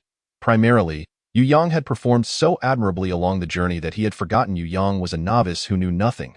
He hastily explained, "Mission points are awarded to the squad by the Academy upon the completion of exploration tasks. Collecting the designated mission items will grant us baseline points equivalent to what we paid when accepting the task. In other words, if we achieve our mission objectives, we can at least ensure that this endeavor will not result in a loss. Mission points can also be used to elevate the squad's rank, allowing us to undertake higher-level tasks." Yu Yang nodded in understanding, surprised that accepting missions at the Academy required spending points. However, upon reflection, it was reasonable. Exploring spatial rifts was undoubtedly a rare opportunity. Moreover, the Academy provided high-quality task tools like spatial links for free, so what was there to complain about? By the way, the distribution of spoils and squad missions also needed to be communicated to Yu Yang. Our squad employs a labor-based system for dividing the spoils. However, as Yu Yang is an auxiliary member, fulfilling both medical and reconnaissance roles, his primary contributions do not manifest in direct combat. According to our previous distribution rules, this would not be advantageous for him. Therefore, I have decided to provide him with a supplementary reward after the mission. Does anyone have any objections?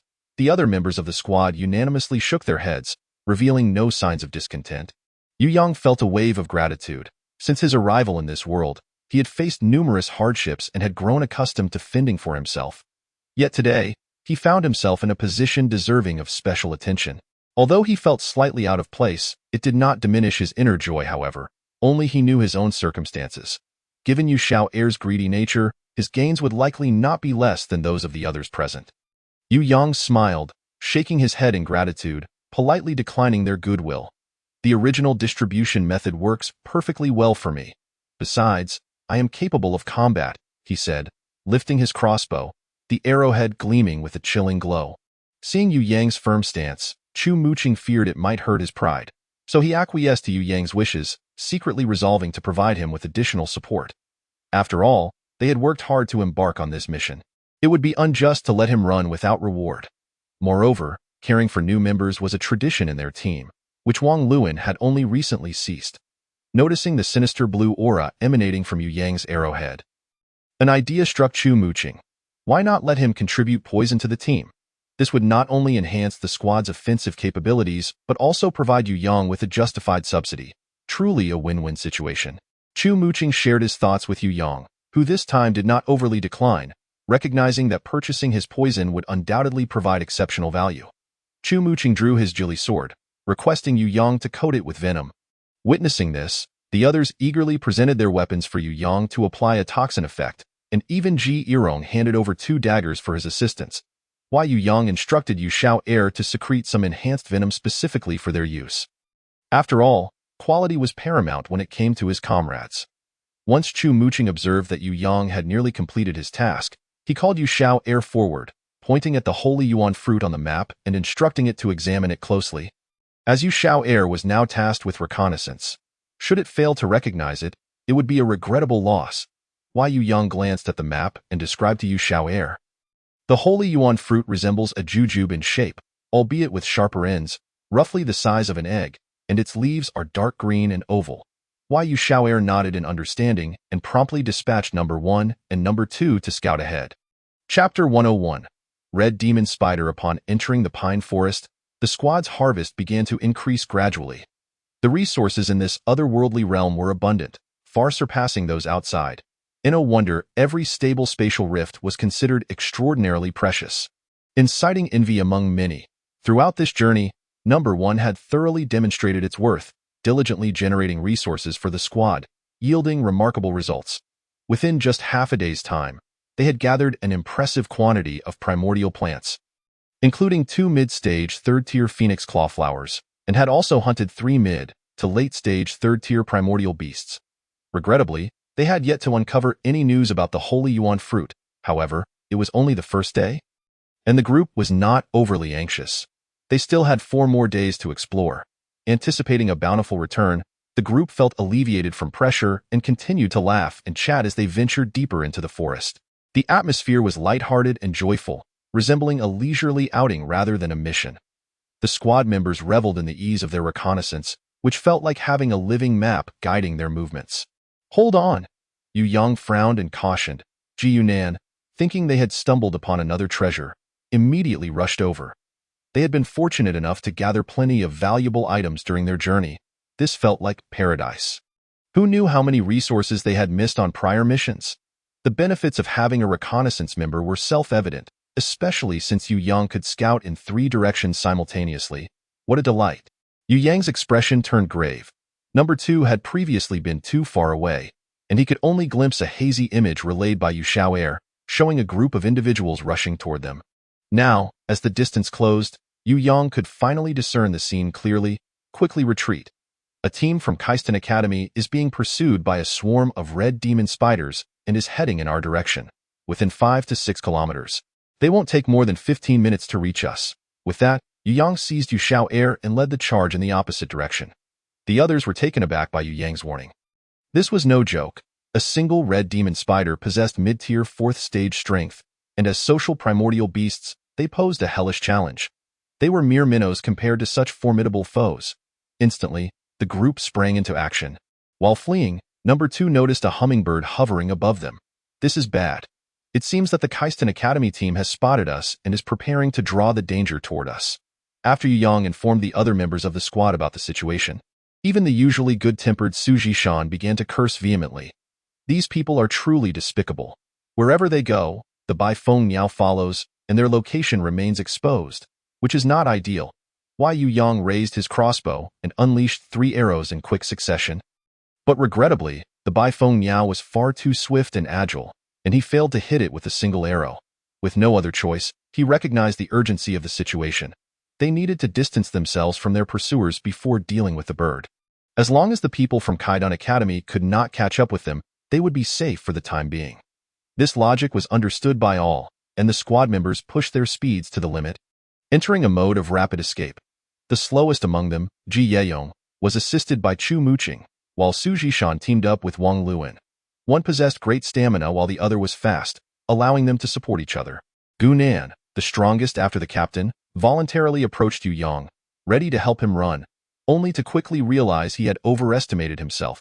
Why Yu Yang executed his shadow-like movement technique, moving with incredible speed as he carried Yu Xiao'er. Unfortunately, Yu Xiao'er could not be stored away for now. Otherwise, as the first of his divine powers, the second would vanish alongside Yu Xiao'er in this wholly unfamiliar environment. The inability to assess the road ahead posed a grave danger. At Yu Yang's current speed, he could only be described as galloping ahead of the pack. Chapter 102.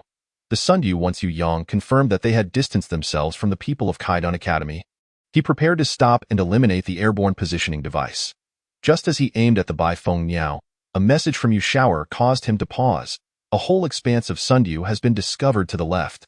The Sundew is the natural enemy of the red demon spider. If they could lure the spider there, they might reap the benefits. Yu Yang led the group towards the Sundew, explaining the situation as they ran. Chu Muqing hesitated, saying, "The Sundew is indeed the nemesis of the red demon spider, but humans are even more despised by it. If we lure the spider over, we might not have a favorable outcome." It was too unfortunate to give up on the Sundew, and Yu Yang's mind raced. They were about to enter the territory of the Sundew. Out of the corner of his eye, he spotted a lush Wudong forest nearby. And an idea sparked in his mind. He led everyone close to the Sundew, ensuring that the Bai Feng Niao had indeed noticed the field of Sundew. Suddenly halting, Yu Yang loosed 5 arrows at the Bai Feng Niao, cutting off all its escape routes. Just as the arrows were about to strike, a flash of white light enveloped the Bai Feng Niao, and it was summoned back into its owner's embrace. Yu Yang did not dwell on whether he had hit it. The message it carried had likely been conveyed, and their subsequent actions could no longer be observed by it. He called to the squad members who were still intent on charging forward, warning them that continuing would bring them into the attacking range of the Sundew. Yu Yang guided the team to veer left towards the Wudong forest, sharing his thoughts as they ran. He planned to have them hide within the trees, awaiting the outcome of the battle before deciding whether to flee or gather any spoils. Upon reaching the forest, each person found a sturdy, ancient tree, creating a hollow just large enough for one to conceal themselves. The bark was preserved, and the inner shavings were collected by the captain into his spatial pouch. After everyone had hidden in their tree hollows, they instructed their companion beasts to replace the bark from the outside and then called the beasts back into their bodies. Just as they settled in, the sounds of fierce combat erupted nearby. Initially, they could hear the shouts and cries of humans, but before long, only the rustling of leaves could be heard. The students from Kaidan Academy had arrived, believing they had found a way to confront their foes. However, they had not anticipated that the Sundew and the Red Demon Spider, sworn enemies, would not spare them in their conflict. A barrage of indiscriminate attacks ensued, resulting in heavy casualties for the Kaidan Academy students, ultimately leading to their complete annihilation with none escaping. As the battlefield gradually fell silent, Yu Yang and his companions cautiously emerged from their hiding spots. Their eyes met, and they all shared the same intention to return and scavenge the aftermath. Time was of the essence, and the squad members stealthily returned to the battlefield, discovering that the invading red demon spiders had retreated, while the Sundew was currently collecting the remains of both humans and spiders, dragging their corpses underground to transform into fertilizer. Seizing the opportunity while the Sundew was caught off guard, they rushed out from their hiding places, dragging 1 or 2 red demon spider corpses back with them. Everyone was careful to stay at the edges of the battlefield, not daring to venture deeper for fear of greed. Chu Muqing, possessing a spatial pouch, collected 9 red demon spider corpses along with some Sundew remnants. The Sundew soon realized what was happening and erupted in fury, its tendrils shooting towards Yu Yang and the others. Fortunately, Ji Yeong held the rear, activating a protective shield that shielded them as they fled the Sundew's attack range. After reaching a safe location, Captain Chu Muqing assisted everyone in storing their catches in the spatial pouch, laughing heartily at their disheveled appearances. Although the day had been fraught with danger, the rewards were substantial, and the group was filled with joy. Yu Yang was even singled out for special commendation. Captain Chu Muqing recorded each member's gains in a small notebook, promising to allocate the spoils upon their return. Chapter 103. Seeking the ruler of the skies. As they awaited Captain Chu Muqing to tally the day's harvest, the sky began to darken, prompting the group to rein in their excitement and make haste in searching for a suitable camping spot for the night. Unfortunately, Yu Shower had already used its divine powers, rendering it impossible to summon the first of its kind to assist them. Otherwise, the squad members wouldn't have had to toil so hard. The night in the jungle was perilous. With human vision limited, traversing the forest after dark was significantly more dangerous than during the day. The squad members could not afford to waste time. Without a safe refuge, they risked becoming prey for the beasts. After much searching, they finally found a concealed stone cave suitable for resting before nightfall. They tidied the cave slightly before settling in. Chu Muqing produced lunchboxes from his spatial pouch, distributing one to each squad member. They relished their evening meal, grateful that the captain had thoughtfully checked the supplies in the spatial pouch beforehand. Otherwise, they would have had to hunt for food and prepare it, adding to their troubles. After finishing dinner, Captain Chu Muqing began assigning the night watch, designating Gu Nan and Wang Luan for the task. Yu Yang's turn was scheduled for the night after next. With nothing else to attend to, the others prepared to rest. They retrieved their camping gear from Chu Muqing, and Yu Yang extracted his previously prepared blanket and pillow. Finding a corner of the cave to curl up in and close his eyes to recuperate, as night deepened, distant beast roars echoed outside the cave, causing the group to sleep uneasily, but fortunately, nothing untoward occurred, and they passed the night peacefully. The next day, everyone awoke early. Despite a restless night, they appeared invigorated and full of spirit, for time was precious, and lingering in sleep was a luxury they could not afford. After a hasty breakfast and a brief discussion, Chu Muqing decisively stated that their primary task today was to search for the holy origin fruit, as every point was invaluable. The more they could gather, the better. If they missed out, they would be unable to participate in future exploration tasks, watching others profit abundantly while they themselves were left in discontent. Regarding the holy origin fruit, Yu Yang had a lingering question and could not help but inquire. Why does the Academy consider the holy origin fruit as a task item? Is it confirmed that such fruit can be found within this spatial rift? Chu Muqing explained. Did not some students already venture into this spatial rift? They spotted a majestic giant bird soaring through the sky, carrying a cluster of fruits. Later, when the giant bird encountered a formidable foe and they battled, the fruits fell to the ground and were picked up by those fortunate students. After evaluation by the school, it was determined that those fruits were indeed the precious holy origin fruits. When companion beasts or plants consume the holy origin fruit during their breakthroughs, there is a high chance of inducing beneficial mutations, making it particularly valuable for those naturally weak or lacking combat prowess. In the black market, it is priceless, which is why both schools are unwilling to relent. Upon hearing this, Yu Yang instantly became invigorated. Misinterpreting his enthusiasm for interest in the holy origin fruit, Chu Muqing hurriedly cautioned.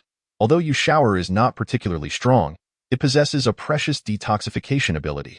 You must think carefully. If you were to jeopardize its healing capabilities, it would truly be a loss. Why Yu Yang shook his head. He was quite satisfied with Yu Shower and would not engage in such counterproductive actions. He simply had a sudden inspiration regarding the search for the holy origin fruit and eagerly explained to Chu Muqing. No, I was thinking about how to find the holy origin fruit. I believe we can start by looking for the giant bird. Such aerial dominators surely have conspicuous nesting sites. If we can locate its nest and observe its foraging habits, it will be much simpler to seek out the holy origin fruit. Chu Muqing also felt that Yu Yang's method was feasible. It was certainly more reliable than wandering through the forest in search. Thus, Number 1 and the red-beaked hawks were dispatched to locate the giant bird's nest. Meanwhile, they gathered some primal plants and hunted a few low-tier primal beasts. After half a day had passed, Number 1 and the red-beaked hawks returned one after another, having discovered 2 locations that seemed to be giant bird nests, one in the heart of the maple leaf forest and the other atop a steep cliff. Based on the description of the giant bird's appearance, the group speculated that it might be a type of eagle among primal beasts, and they unanimously decided to investigate the cliff first. Chapter 104. The Theft of an Egg. Guided by Number 1. The group navigated their way to the base of the cliff. There, near the summit, they spotted a massive nest constructed from dry branches. Nestled among the jagged rocks, with 2 fierce gray giant eagles standing guard within. The group dared not approach too closely, for these giant eagles were at least mid to late 6th tier in strength.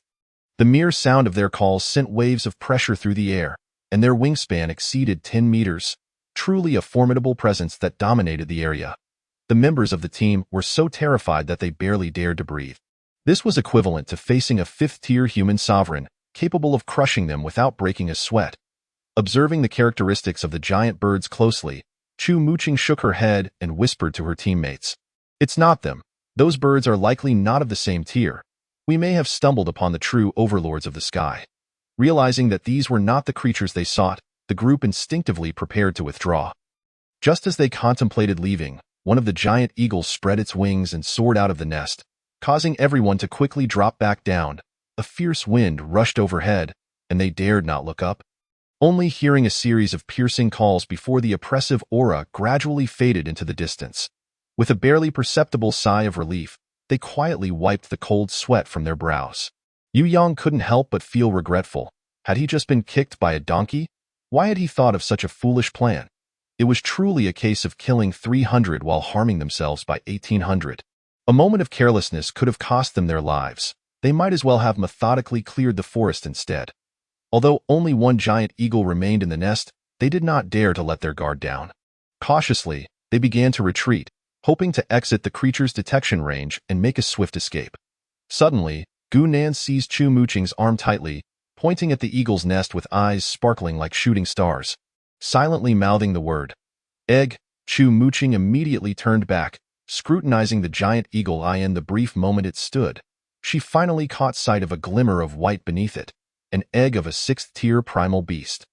If they could obtain it, it would be their greatest prize, surpassing even the Saint Yuan fruit in value.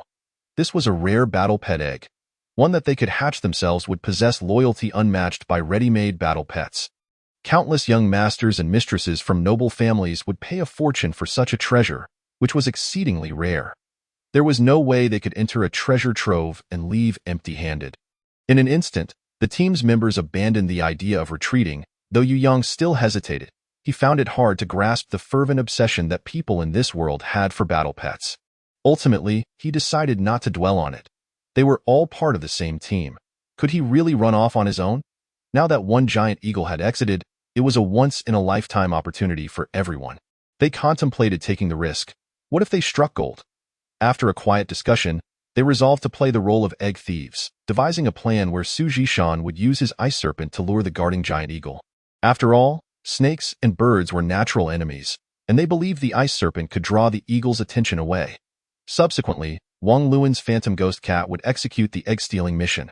The plan was executed flawlessly, and when the ice serpent was overwhelmed in its battle with the eagle, Su Jishan quickly recalled it into his body. The guarding eagle, realizing it had been deceived, became furiously enraged, its massive wings creating a gale that shattered the protective boulders, sending debris flying. The team members huddled behind the rocks, trembling in fear, but fortunately, the phantom ghost cat had successfully retrieved the egg. The giant eagle's furious cries echoed as it searched for a target to attack, sending winds ripping through the area. Chapter 105.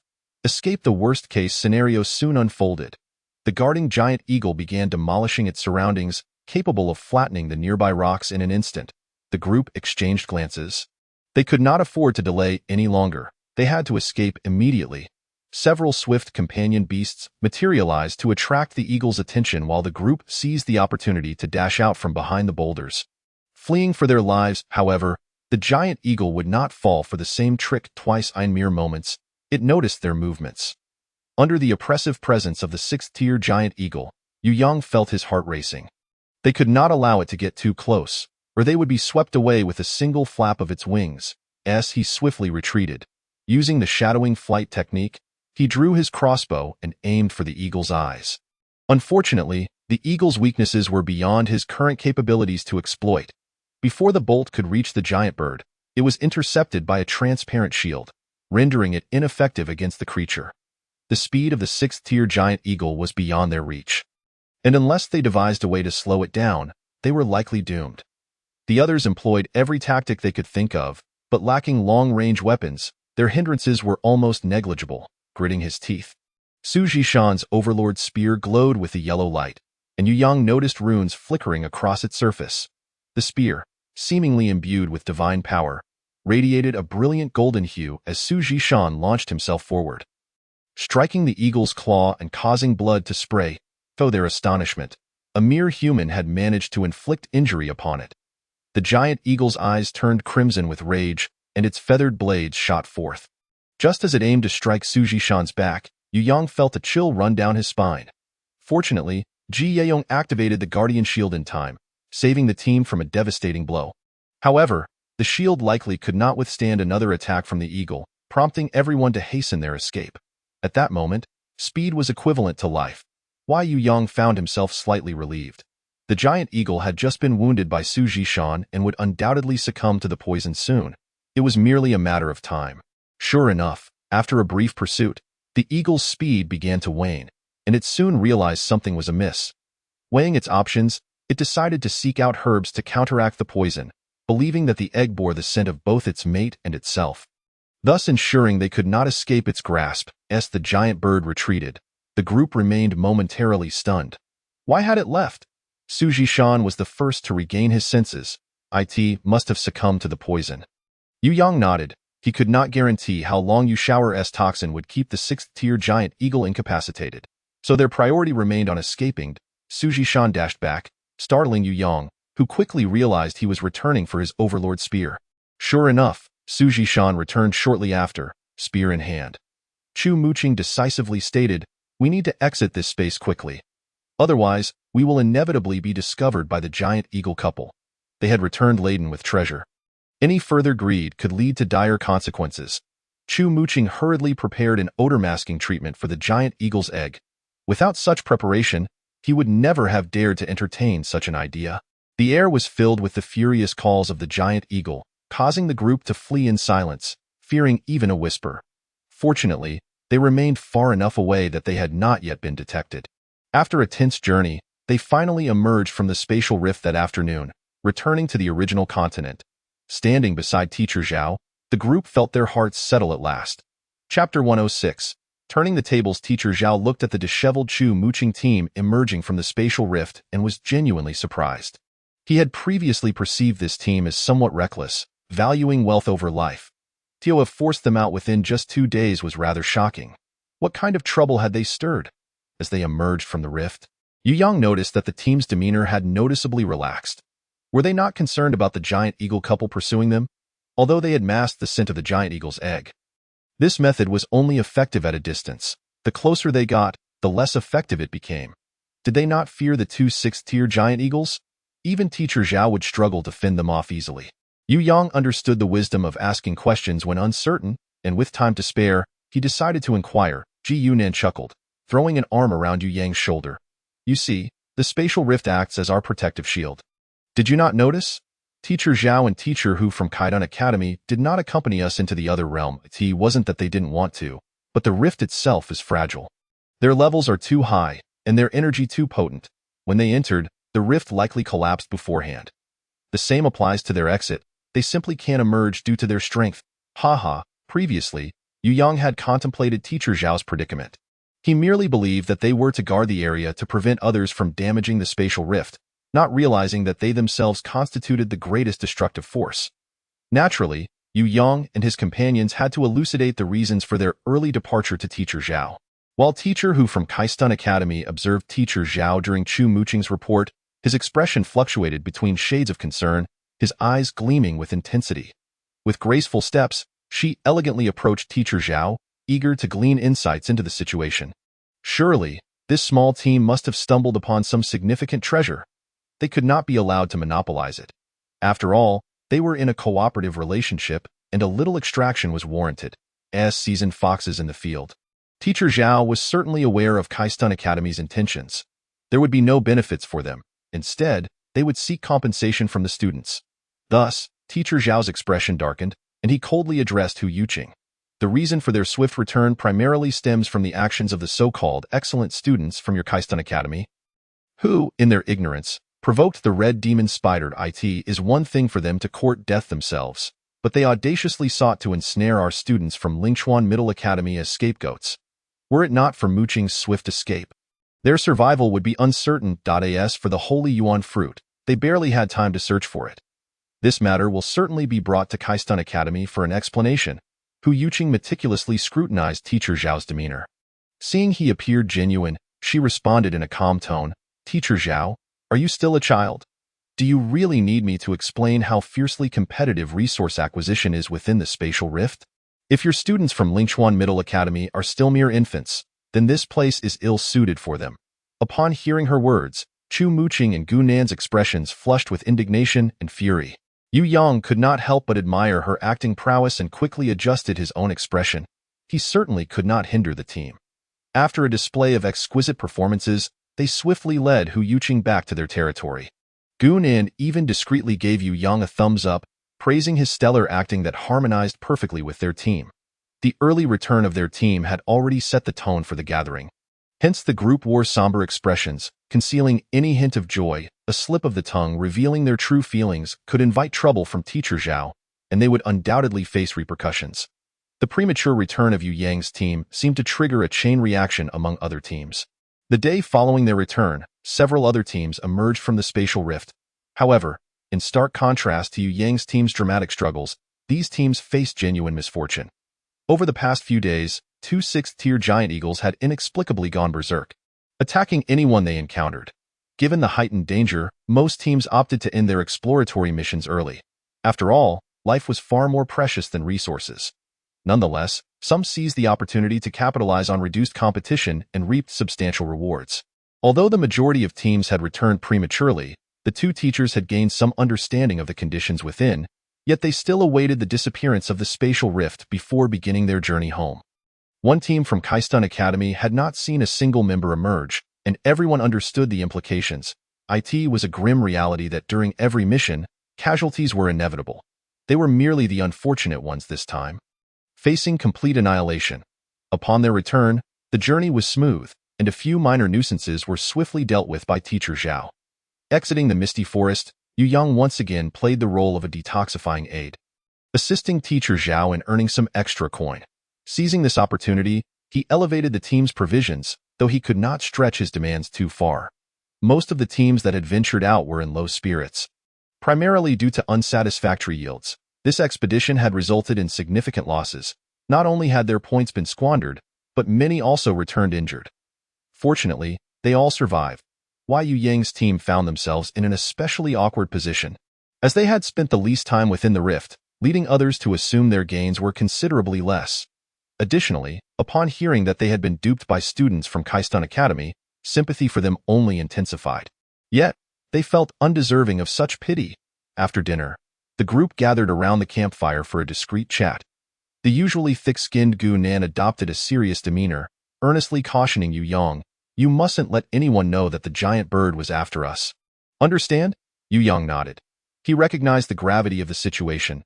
If others discovered that their recklessness had resulted in diminished returns for everyone, they would surely face severe repercussions. But Teacher Zhao is aware of the true circumstances. He wouldn't deliberately keep it from us, would he? Chu Muqing chuckled slyly, embodying the persona of a crafty character. And no need to worry. He will certainly keep it under wraps. Otherwise, he would face relentless bombardment from Keystone Academy. Yu Yang nodded in understanding. They had reaped the benefits, but it would be akin to letting the good meat spoil in the pot. Should Keystone Academy catch wind of even the slightest detail, it would undoubtedly cause Teacher Zhao great distress. After a pause, Chu Muqing added, "However, we will certainly need to compensate our school for this. We will likely have to undertake a few thankless tasks for free. That's only fair." It aligns with Teacher Zhao's character of extracting benefits, Yu Yang replied, oddly reassured. Still outside, wary of eavesdroppers, the group hastily concluded their conversation and shifted to lighter gossip. Yu Yang recalled that the school owed him a reward for discovering the lapis lazuli mine, and since he was unfamiliar with the rules regarding rewards, he decided to inquire with the seasoned group. To his surprise, even Ji Irong silently gave him a thumbs up. Chu Muqing exclaimed, "You really are lucky. We've been executing missions for years, and the only time we discovered a common iron mine, the school rewarded us with 5 gold coins. You're splitting lapis lazuli, which means you'll likely net around 35 coins, depending on how your team leader decides to distribute." The others nodded in agreement. The outcome largely depended on the attitude of the team leader, Su Ran. While Yu Yang's team was relatively fair, many teams operated under a dictatorial captaincy. They were simply encouraging Yu Yang to gauge Su Ran's character. Contemplating Su Ran's demeanor, along with the fact that he was Su Yuan's cousin and from a prominent family, Yu Yang felt assured that the captain would not be overly stingy with a commoner like him. However, he was still uncertain about how much value the elite placed on gold coins. So he decided to withhold judgment for now. They would soon return to the academy, and the outcome would reveal itself. The group jovially shifted topics, finding this mission to be worthwhile, feeling as if they could afford a half-year's rest. Many of the shared resources within the team needed updating. Upon their return, they saved several days' time since they no longer had to coordinate with Keystone Academy. Back at the school, they discovered that the reward for the lapis lazuli mine had indeed arrived. Su Yuan had delivered it, as his cousin was out on a mission and unable to present it personally. The lapis lazuli mine they discovered had been assessed by the school's professionals, revealing a rich reserve. Thus, they were awarded 40 gold coins, split evenly between him and Su Ra and it. Seemed Su Ran was quite reliable. Yu Yang clutched the 20 gold coins, filled with elation. How long had it been since he had seen such a substantial amount of gleaming coins? The first time he encountered them, he failed to appreciate their value, hastily surrendering a significant portion to the Awakening Tower. Well, using 10 coins to awaken Yu Shower's abilities could be considered a worthy investment. With the coins in hand, his foremost desire was to rent a place off campus, as the shared dormitory was not conducive to his development. Holding the heavy coins instilled him with newfound confidence. However, possessing such a sum also felt somewhat precarious, so he entrusted Su Yuan to safeguard them for the time being. This afternoon, after classes concluded, he would persuade Su Yuan to accompany him in searching for a suitable rental. With Su De Gongzi's reputation, He believed the agents would be less inclined to engage in any underhanded dealings. A full afternoon of classes felt agonizingly long, but he finally endured until the end, hastily retrieving Su Yuan from the advanced class. The two exited the academy and made their way to the housing agency, known as the Tooth House, where the staff were referred to as tooth workers. Inside the lobby, a tooth worker, seeing Su Yuan accompanied by a friend, was immediately thrilled, rushing over, for this was a significant client. Alas, Yu Yang was destined to disappoint him. The tooth worker approached Su Yuan, warmly inquiring, "Young Master Su, are you looking to buy or rent a property?" Su Yuan gestured towards Yu Yang, replying, "I'm here to accompany my friend. He needs to rent a place. It shouldn't be too far from our school and must be both affordable and of good quality. Please refrain from applying your usual tactics with my friend, as I will not take kindly to it." The landlord immediately nodded, quietly sighing to himself. It seemed that this sum of money would not be earned after all. Nevertheless, he understood the necessity of maintaining a proper demeanor, for he could not afford to offend this significant client. Who knows what opportunities the future might hold for him? Thus, he humbly addressed Su Yuan and Yu Yang, saying, "Not at all.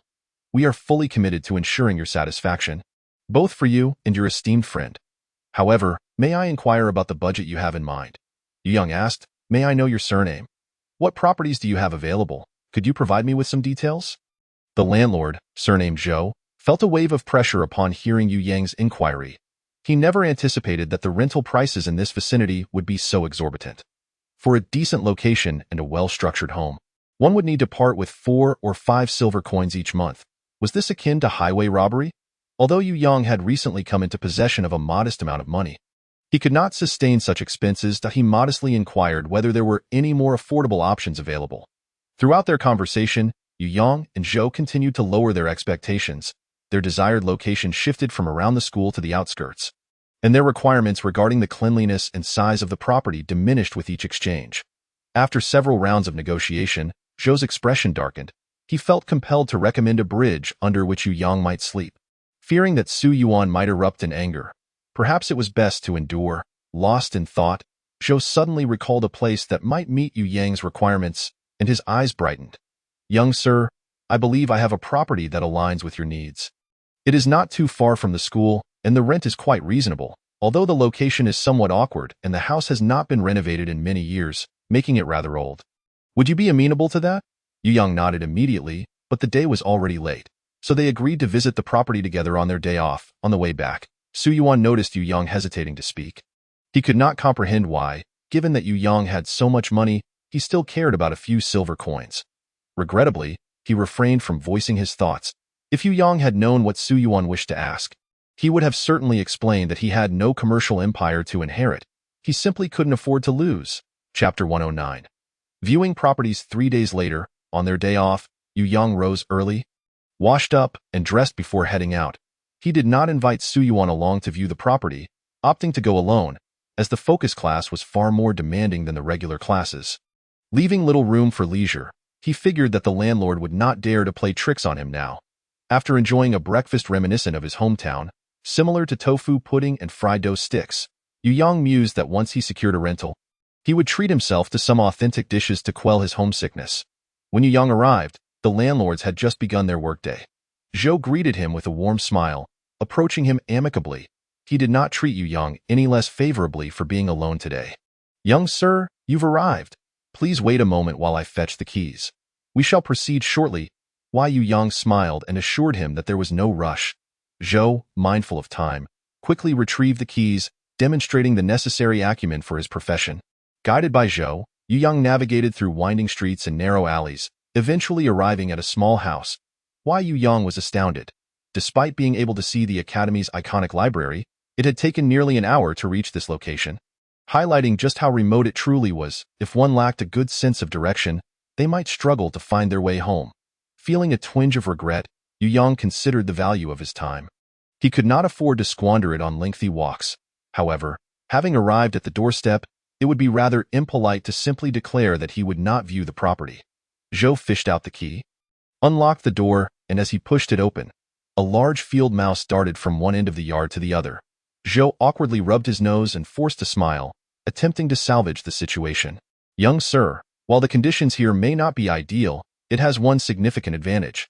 its affordability. This property is situated in a bustling area, and any nearby houses of decent quality command a monthly rent of 2 to 3 silver coins. Here, however, it is a mere 1 silver coin and 30 copper coins per month.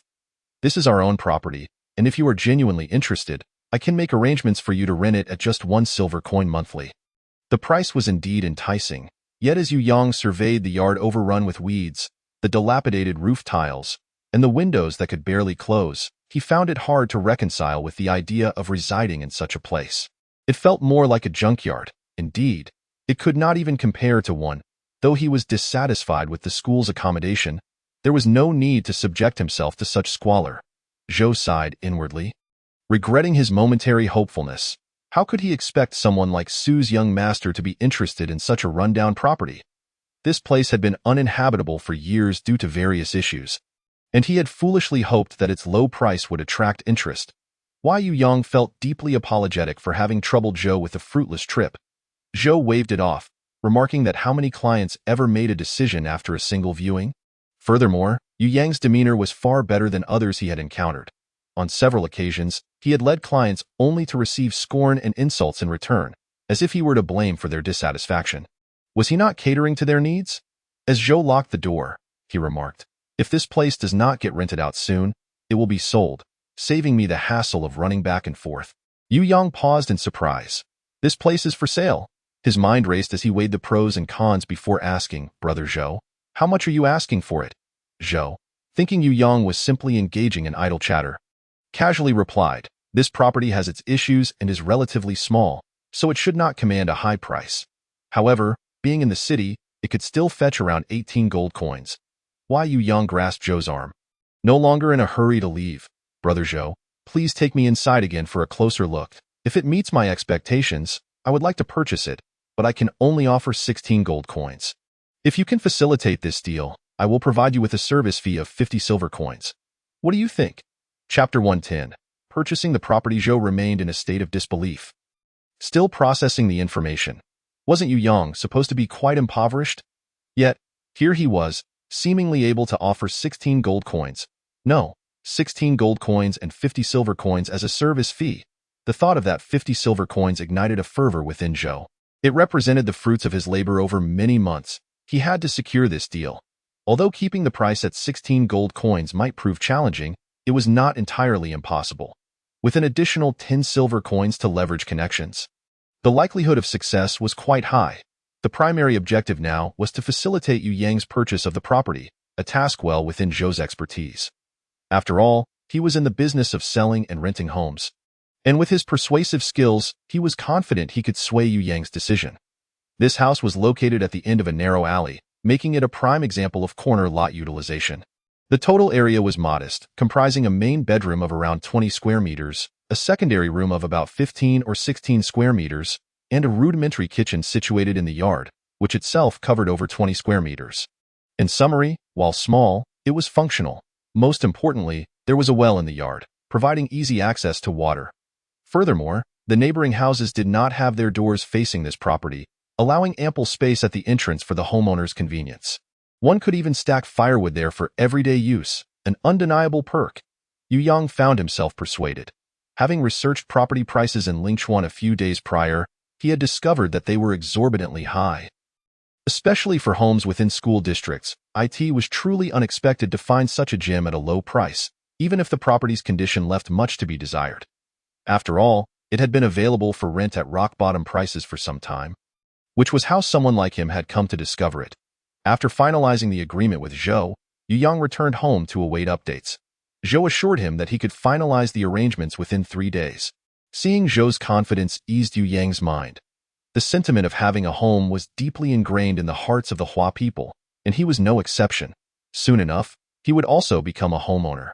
Zhou, eager to get to work, left Yu Yang to explore the property at his leisure, reminding him to lock the door upon his departure.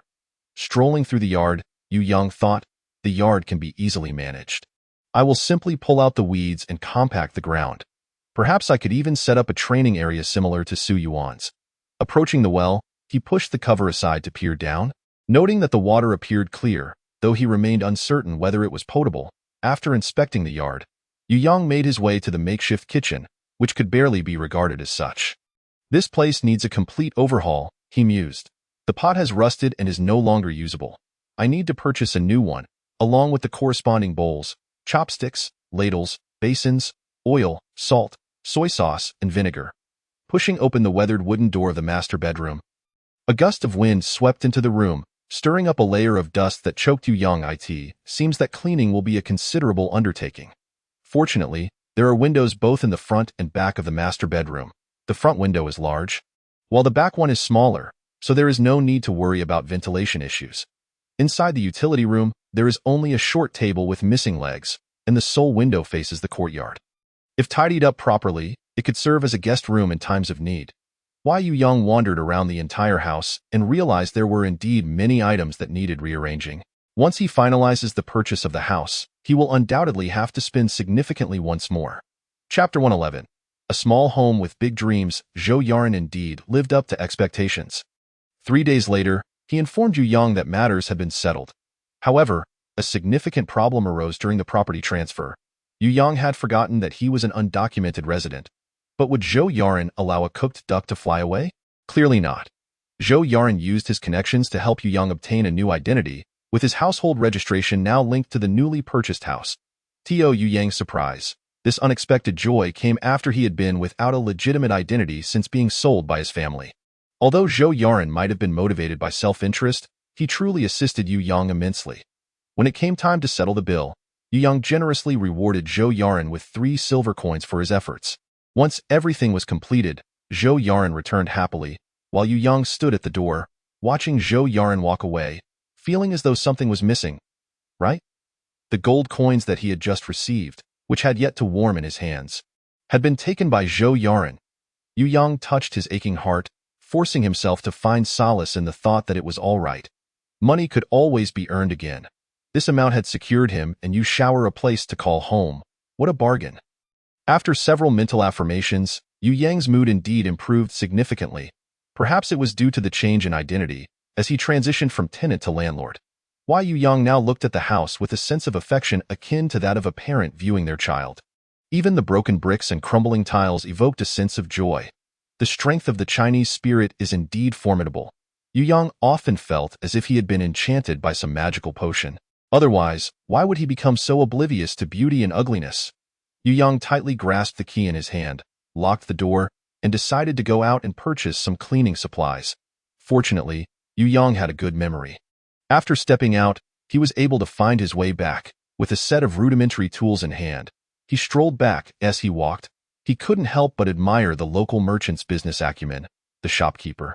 Upon seeing Yu Yang buy a shovel, broom, and dustpan, promptly assembled a complete set of cleaning tools for him, including a wooden bucket, cloth, mop, and ladle. Remembering the well in the courtyard, Yu Yang also purchased a bundle of rope, ensuring he had everything he needed. Pushing open the courtyard gate, Yu Yang placed the tools to one side and began to tidy up the scattered items within the courtyard. He first pulled out the weeds, then dismantled the obstructive shed in the kitchen. Looking at the creaky door that refused to close, he thought it best to take that down as well. After a busy afternoon, Yu Yang finally cleared out the garbage from the house. Now, the place resembled a slum. Even a dilapidated temple would at least have a door, yet he had none. Yu Yang piled the salvaged wooden materials at the entrance, planning to use them for firewood once he moved in.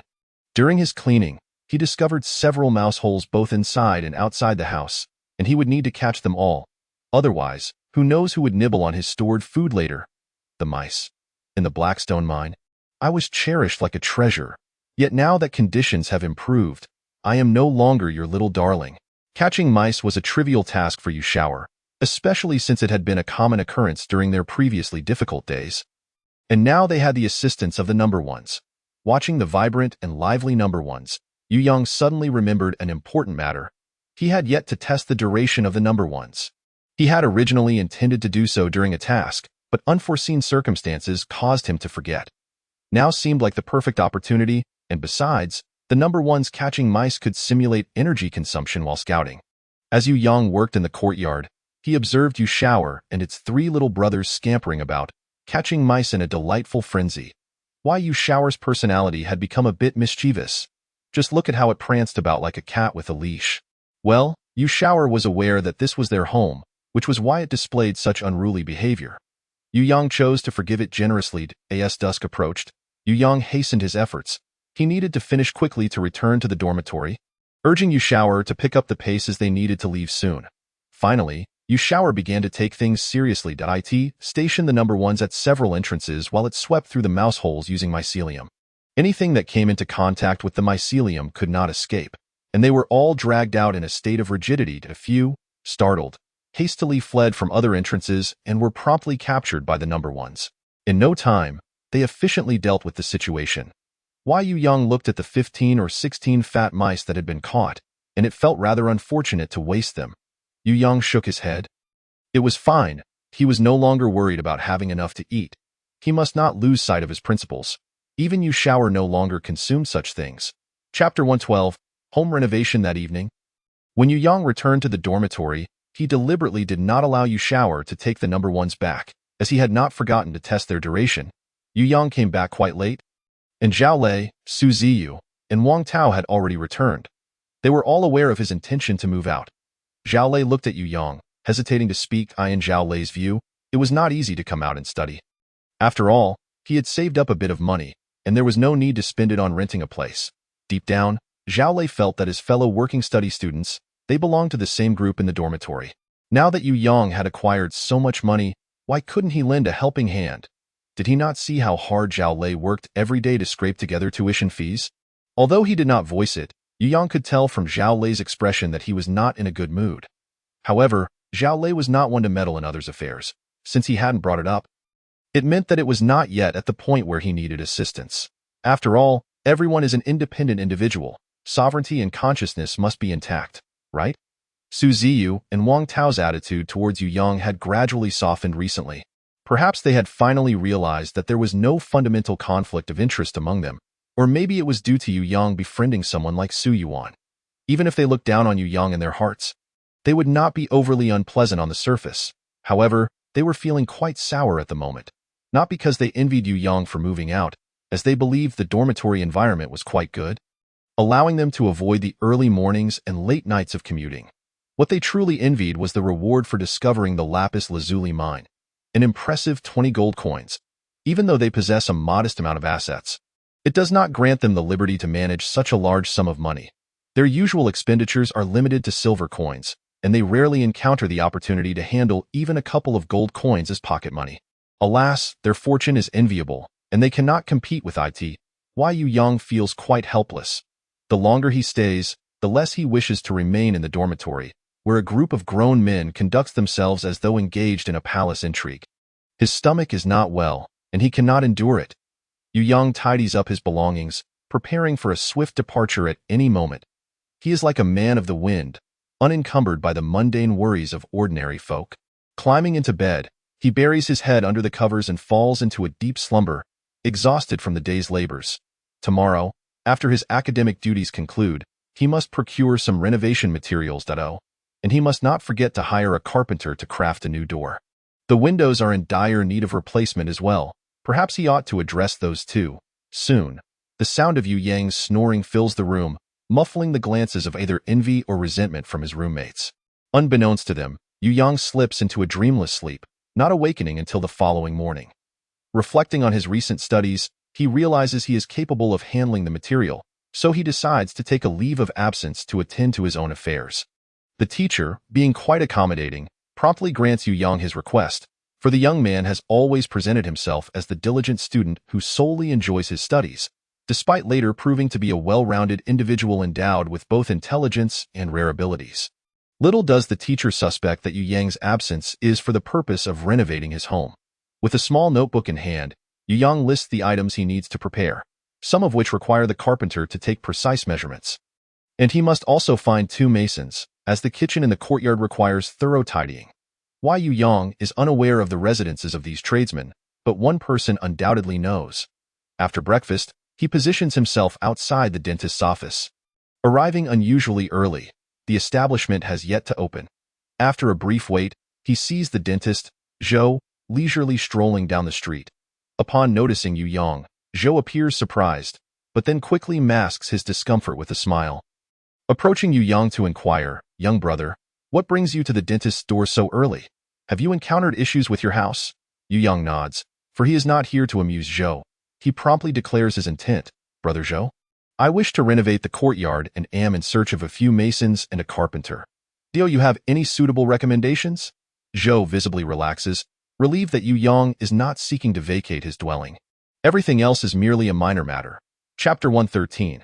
Lime Powder. Zhou leads Yu Yang towards the outskirts of the city, stopping before a cluster of small houses. He greets a woman sitting at the street corner with warmth. Aunt Wang, come out for a chat. Is Dezhuang at home today? A robust woman rises, her face lighting up upon seeing Zhou. Little Zhou, what brings you here today? Dezhuang has some free time and is home right now. Zhou gestures towards Yu Yang. Aunt Wang, I would like to introduce a client to Dezhuang. His skills are well known in these parts. This young brother has recently purchased a house and is looking for assistance with renovations. Hearing praise for her son, Aunt Wang beams with pride and eagerly leads them into her home. As they walk, Zhou explains to Yu Yang that Dezhuang is a master craftsman, proficient in both carpentry and masonry. And he also designs drainage systems, essentially offering a one-stop service. Why Yu Yang's modest renovation needs can be handled by him alone, which, while perhaps a bit pricier, is certainly more economical than hiring multiple workers. Zhou is apprehensive that Yu Yang may regret his decision to purchase the house. Thus, he is determined to ensure everything is arranged clearly. They navigate through winding paths until they arrive at Aunt Wang's doorstep, where several large wooden boards lay propped outside, and the yard is filled with renovation materials. A burly man is crouched in the yard, slurping noodles. Upon seeing Zhou and Yu Yang enter, he immediately recognizes that business has come knocking and quickly stands to greet them. After exchanging pleasantries, Zhou reveals the purpose of their visit, while Yu Yang finds the conversation rather dull and scans the yard, only to be astonished. What is that white powder? Is it not the quicklime he has been yearning for? No wonder he detected a faint, acrid odor upon entering. He had initially assumed it was merely the scent of construction materials. For now, all else can wait. He must secure that quicklime. Approaching the robust man, he asks, Dezhuang, do you sell that white powder separately? Dezhuang, taken aback, replies, what do you need lime for? It's not a toy. It can cause burns. Why Yu Yang is well aware of its exothermic reaction with water. He certainly does not wish for it to remain inert. After some persuasion, Dezhuang agrees to sell him a bag, leaving the negotiation of the remaining details to Zhou, who will handle the pricing when the moment arises. As Yu Yang departs, he carries the bag of quicklime on his back. Dezhuang prepares to accompany him to the new house to check the dimensions of the doors and windows, as well as what additional materials are required, intending to deliver everything in a couple of days. Observing Yu Yang's slight frame bearing such a hefty load, Dezhuang instinctively reaches to take it from him, aware that they typically use a cart for such burdens to avoid harming the young client. But Yu Yang is no ordinary individual. He is an exceptional former miner, and carrying this weight is a mere trifle for him, light as a feather. One might say, as he strides with an air of confidence, Dezhuang silently marvels, realizing that it is no wonder this young man could purchase a house in the city at such a young age. Indeed, one must not judge by appearances. On the journey back, Yu Yang leads them through a series of shortcuts, navigating more efficiently than Zhou, and they reach his doorstep in just half an hour. As Yu Yang opens the door, Zhou gazes at the remarkably transformed and unusually spacious abode, feeling a sense of unfamiliarity. Internally, he muses that this young man is truly remarkable. In just a few days, he has managed to remove the door, and without anyone to meddle, it is indeed uninhabitable. One might even consider him rather bold. Why Yu Yang articulates his requirements to Dezhuang, and they settle on a price of 10 silver coins for 5 days of work, which includes the doors, windows, and the kitchen outside. Why Yu Yang also places an additional order for a large bed, a set of tables and chairs, and a wardrobe. With the renovation details finalized, Zhou and Dezhuang take their leave, one eager to return to work, the other to resume his tasks. Why Yu Yang, too, remains busy, gathering various essential supplies for daily life, such as pots, bowls, and bedding, ensuring he is well prepared. During his shopping excursion, Yu Xiao'er has not been idle either, deliberately selecting a large bamboo basket for his own cozy abode, not a doghouse, but a warm little nest. Chapter 114. Unmatched vision skills. Yu Yang spends the day in his small courtyard, leveling the ground. To test the duration of the first batch's existence, he meticulously keeps track of time. Come evening, He estimates that Yu Xiao'er's energy reserves are nearly replenished, and he instructs it to attempt another manifestation of its powers. As anticipated, without the first batch dissipating, Yu Xiao'er summons a new set of duplicates, which he names 4, 5, and 6. Evidently, the dark red veins on the first batch indeed possess the ability to autonomously absorb energy. Although it remains uncertain how much longer this effect can be sustained, Yu Yang calls the 3 little creatures to his side, restricting their movement to within a meter of himself to prevent forgetting to observe them while he engages in other tasks. Initially, he believes they can only last an additional 2 or 3 hours, but surprisingly, they endure throughout the night, only dissipating at dawn the following day. Yu Yang is overjoyed. If Yu Xiao'er can summon once daily, then every 2 days it could concurrently maintain 6 duplicates for a total of 12 hours. This is not merely an increase of 3 duplicates. It is an unparalleled vision skill. The first batch also serves reconnaissance duties, granting Yu Yang the ability to survey multiple directions simultaneously. This development is remarkable. Yu Yang holds the first batch's transformation in high regard. Moreover, reconnaissance is merely a secondary role for them. Their primary function is executing the commands of the clones. Once they evolve to a higher level, could they not simultaneously control 6 formidable warriors? Yu Yang was lost in a reverie about the future of the invincible Soldier King when he was jolted back to reality by Yu Xiao'er, who was playfully frolicking nearby. Well, perhaps they were not meant to be, and it would be wise to focus on the present. Returning to class was the right course of action. Yu Yang tidied himself up a bit, having spent the night observing number 1 and the others, thus neglecting his return to the school dormitory. Furthermore, after a full day of labor, his attire was as disheveled as dried vegetables. Yu Yang stretched lazily, loosening his muscles, allowing number 1 and the others to chart his route in the air. After securing the door, he skillfully navigated through congested areas, dashing towards the school with the agility of a sprinter. This was something he had long desired to do. In the prime of youth, who doesn't harbor a desire to show off? Upon arriving at the school, Yu Yang first returned to his dormitory to change clothes and freshen up before stepping out for breakfast. He noticed that recently, everyone's demeanor had become rather lackadaisical, with a noticeable decline in enthusiasm for taking on tasks. Once he entered the classroom, the reason became apparent. The school was about to go on vacation. However, the vacation was not the main concern. It was the impending beast tide that prompted the holiday preparations. Observing his peers cheerfully discussing their post-vacation plans and contemplating which day to rush home, Yu Yang pondered, wasn't he the beast tide approaching? Why did they not exhibit a hint of nervousness? Surrounding students were either excitedly preparing to return home or eagerly anticipating the chance to engage in battle during the beast tide. In Yu Yang's mind, the beast tide was undoubtedly synonymous with death, brutality, and darkness. The current lightheartedness of those around him made him feel as though he had entered the wrong venue. There must be something amiss, and to uncover the truth, the best informant would undoubtedly be Su Yuan. After classes concluded, Yu Yang found himself devoid of any inclination to decorate his living space. As soon as the bell rang, he dashed to the advanced class to seek Su Yuan.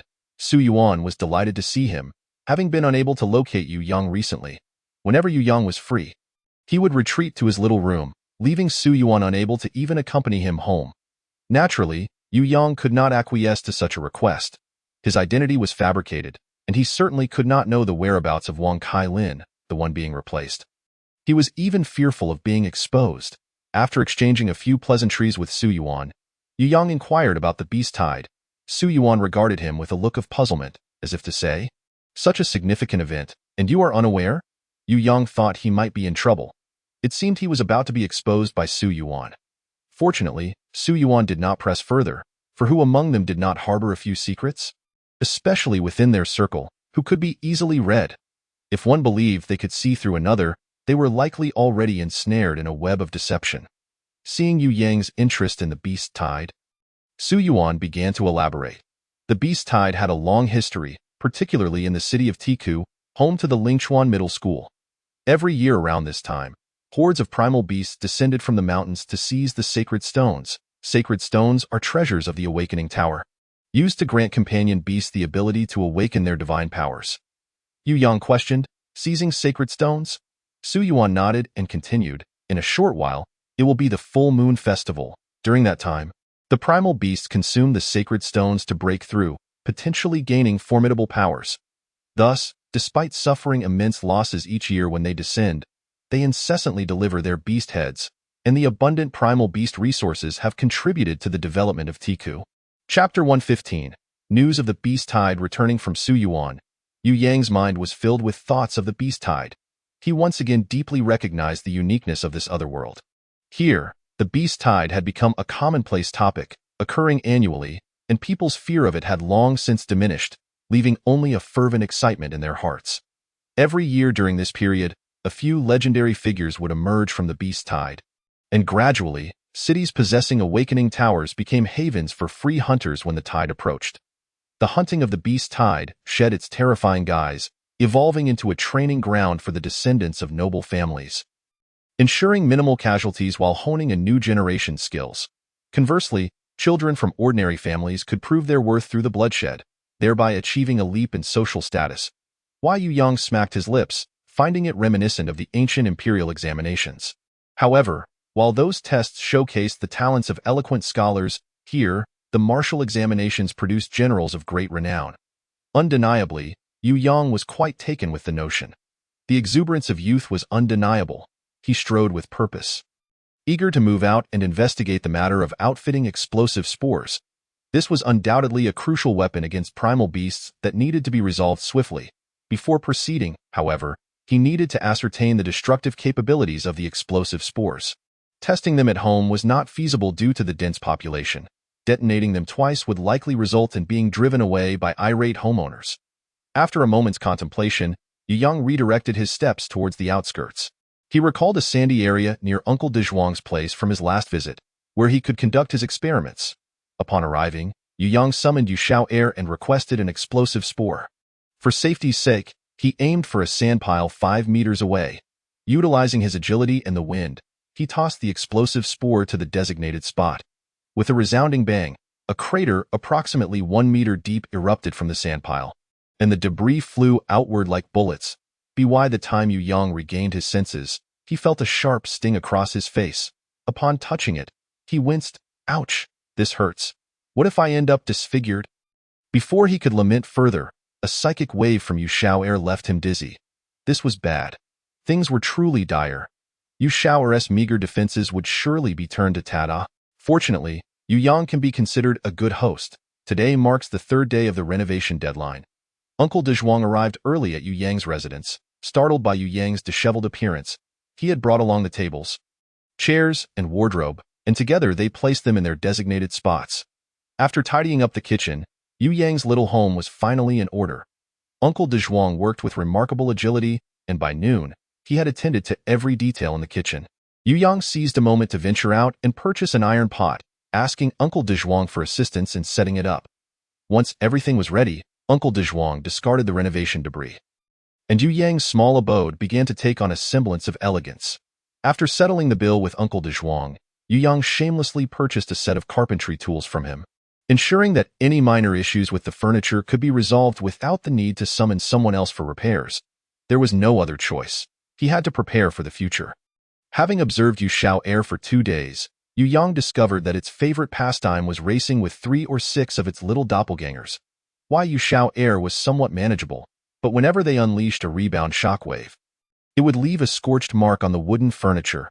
Fortunately, the damage was minimal, and it possessed a unique aesthetic, simultaneously repelling insects, moisture, and decay. An array of benefits that made Yu Yang reluctant to intervene.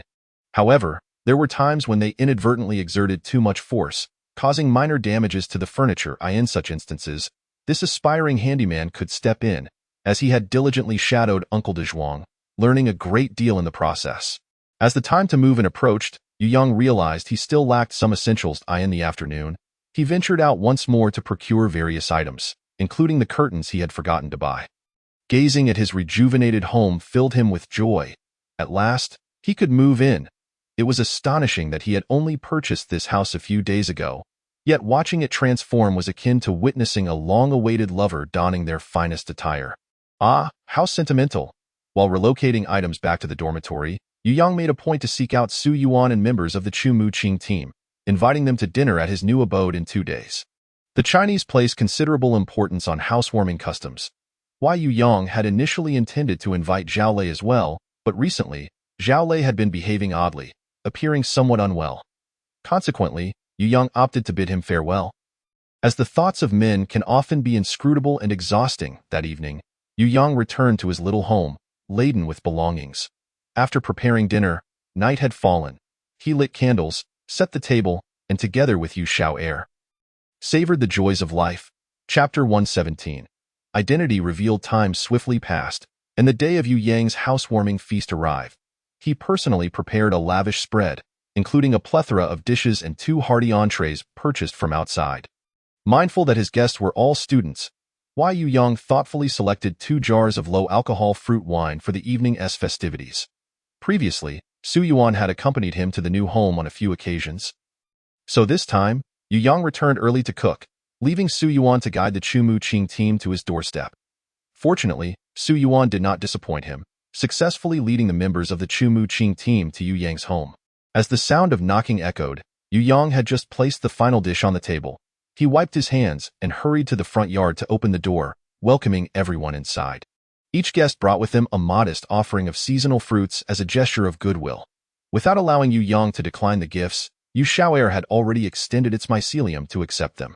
Yu Yang felt a moment of awkwardness, then calmly chose to ignore it, attributing the incident to Yu Xiao'er's overly earnest nature.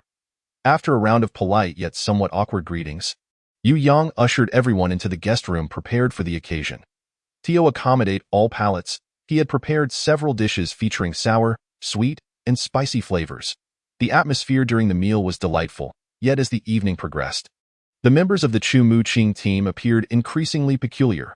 Yu Yang noticed Ji Rong discreetly exchanging glances with Chu Mu Qing several times, and the typically lively Gu Nan was particularly reticent tonight. Primarily avoiding Yu Yang's gaze, a heaviness settled in Yu Yang's heart. It was evident they had done something to betray his trust. He raised his glass, clinking it with Chu Mu Qing's, and directly broached the subject. "Captain Chu, is there something you wish to discuss with me?" Caught off guard, Chu Mu Qing hesitated before steeling his resolve. Since Yu Yang had already perceived something amiss, it was futile to prolong the issue. The members of the team had no desire to play the villain, leaving it up to him to address the matter. Thus, he spoke to Yu Yang. "Yu Yang, did you use a false identity while attending school?" Yu Yang was momentarily taken aback. He had not anticipated this revelation nor the speed at which his secret would be uncovered. Observing their expressions, it was evident they were quite certain, likely possessing concrete evidence. Thus, Yu Yang refrained from rebuttal, patiently awaiting the continuation of the conversation. Sensing Yu Yang's silence, Chu Mu Qing recognized the gravity of the situation and the dwindling hope within him shattered. He gazed at Yu Yang's impassive face and quickly clarified. "Please do not look at me like that. This is not my doing. It was Teacher Zhao who instructed us to inform you. Your principal, Principal Jilong, is an acquaintance of Teacher Zhao. During their last meeting, your name came up casually, and Principal Jilong mentioned that the individual whose identity you assumed had long since passed away. After Teacher Zhao conducted an investigation, it became evident that this was indeed the case. The school cannot harbor someone who is impersonating another. Opening such a loophole would jeopardize the future interests and safety of the students. Therefore, they had no choice but to expel you. However, Teacher Zhao mentioned that you rendered significant assistance to the school in the Misty Forest, so he chose not to pursue your responsibility. Nonetheless, from this moment onward, you are no longer a student of Lingchuan Secondary Academy." Yu Yang nodded. Lies are ultimately lies, and he had never expected to conceal the truth for a lifetime. Fortunately, he had worked diligently beforehand, having nearly completed the entire library's reading material, thus fulfilling his enrollment task satisfactorily, leaving him with no regrets. However, he could not help but wonder how his newly acquired friends would react and whether they would distance themselves from him. Alas, he had genuinely sought a connection with them. Nevertheless, some matters cannot be forced. His concerns were evidently far more numerous. Chu Mu Qing finally voiced the words he had been holding back, and seeing that Yu Yang did not take offense, the atmosphere around the dinner table lightened considerably. Ji Yunan and Su Jishan began to engage in light-hearted banter, while Su Yuan continued to eat without pause. Though he said little, his actions spoke volumes regarding his stance. Throughout the meal, the group discreetly avoided the topic. After finishing dinner, the guests began to take their leave. Chu Mu Qing remained behind, and once everyone else had departed, he produced a small cloth bag from his pocket and handed it to Yu Yang, saying, This is the giant eagle egg we obtained during the last mission. After it hatched, it was coveted by a powerful family who bought it for their young lady as a battle pet. We exchanged that giant eagle egg for a considerable amount of supplies, and everyone selected what they needed. I saved a spatial knot for you. It has a capacity of only 5 cubic meters. I hope you find it useful. Additionally, there are 12 silver coins inside, rewards from our previous mission. Yu Yang had not expected such a delightful surprise. He thought he would have to bid farewell to the spatial knot. But fortune had smiled upon him once more. Carefully, he opened the cloth bag and gingerly withdrew a deep blue ring. Yes, he channeled a hint of elemental energy into it. A vision of a 5 cubic meter space materialized in his mind. With a small pile of silver coins in one corner, Yu Yang's eyes sparkled with excitement, realizing that these companions had proven their worth.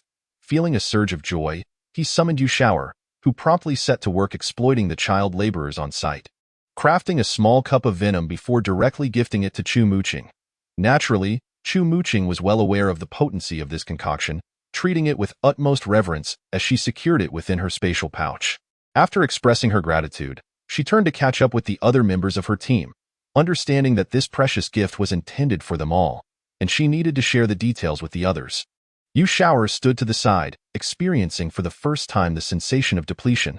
Chapter 118. A new plan. The following morning, Yu Yang awoke from his slumber, sitting up in bed as the melodious chirping of birds outside filled the air, leaving him momentarily dazed. Alas, after being expelled from school, he found himself devoid of purpose and realized he needed to find something to occupy his time. Upon reviewing his finances, Yu Yang noted that after purchasing a house and acquiring numerous items, he was left with only a handful of gold coins. Although he had a modest surplus, it was insufficient to sustain a one-way expenditure. Thus, he devised a strategy of increasing income while curtailing expenses. For income, Yu Yang turned his attention to the impending beast tide, observing the recent surge of unrest among the townsfolk, which suggested ample opportunity in this regard. On the other hand, for expenses, he resolved to start with his daily necessities. In terms of food, previously he had relied on free meals at school, spending little, but now he needed to prepare his own staples such as steamed buns and rice. As for vegetables, he planned to cultivate some fast-growing varieties in his yard. Considering the limited space, he could construct a multi-tiered terrace using the old door panels he had previously set aside. Initially, he contemplated raising a few chickens or ducks, but realizing he would be away for days hunting the primal beasts, he reluctantly abandoned that idea, lamenting the lost opportunity. Sighing, he recalled that the semester had barely passed, yet the school refused to refund his remaining tuition. Those unscrupulous individuals. He hesitated to confront them for fear they might shamelessly demand the task rewards meant for enrolled students. After all, those tasks were solely aimed at current students. Ultimately, what could he do about their lack of awareness? Yu Yang swiftly came to terms with reality and diligently set to work, dragging the old wooden boards inside. Fortunately, constructing the tiered frame was not overly complicated. After determining the dimensions, he began cutting the wood. Using a saw would be too slow for such a task, so he opted to split the wood with an axe, following the grain vertically. Although it was not particularly precise, it sufficed for constructing a simple frame. Once all parts were prepared, assembly progressed swiftly, resulting in 2 rows of wooden racks suitable for growing cilantro, celery, and spinach. Having embarked on this endeavor, Yu Yang was undeterred by the prospect of further labor and even constructed a smaller tiered frame for sprouting bean sprouts and cultivating chives, which he deemed a worthwhile pursuit. With the frames completed, he prepared to venture out to procure seeds and stock up on essential food supplies such as rice, flour, and oil. He also deemed it prudent to acquire some medicinal supplies. As he was transitioning to a more domestic lifestyle, upon appearing on the street with a large cloth bag, Yu Yang noticed an influx of unfamiliar faces in the city. The reason he could identify them instantly lay in the unmistakable aura of adventurers that surrounded them.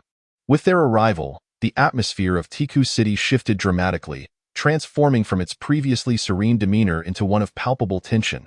It seemed the beast tide was indeed imminent. Yu Yang felt a surge of anxiety as he recalled that his weapons were still unprepared, prompting him to quicken his pace to gather the necessary supplies before hastily returning to make preparations. Today's shopping for other items had gone rather smoothly, but when it came time to purchase medicinal supplies, He was astonished to find that the price of wound ointment had skyrocketed to more than 5 times its usual cost. He could not help but exclaim in surprise, having never realized that this apothecary was a ripoff. The clerk chuckled, explaining, "Dear customer, please remain calm. Are you new to Tika City?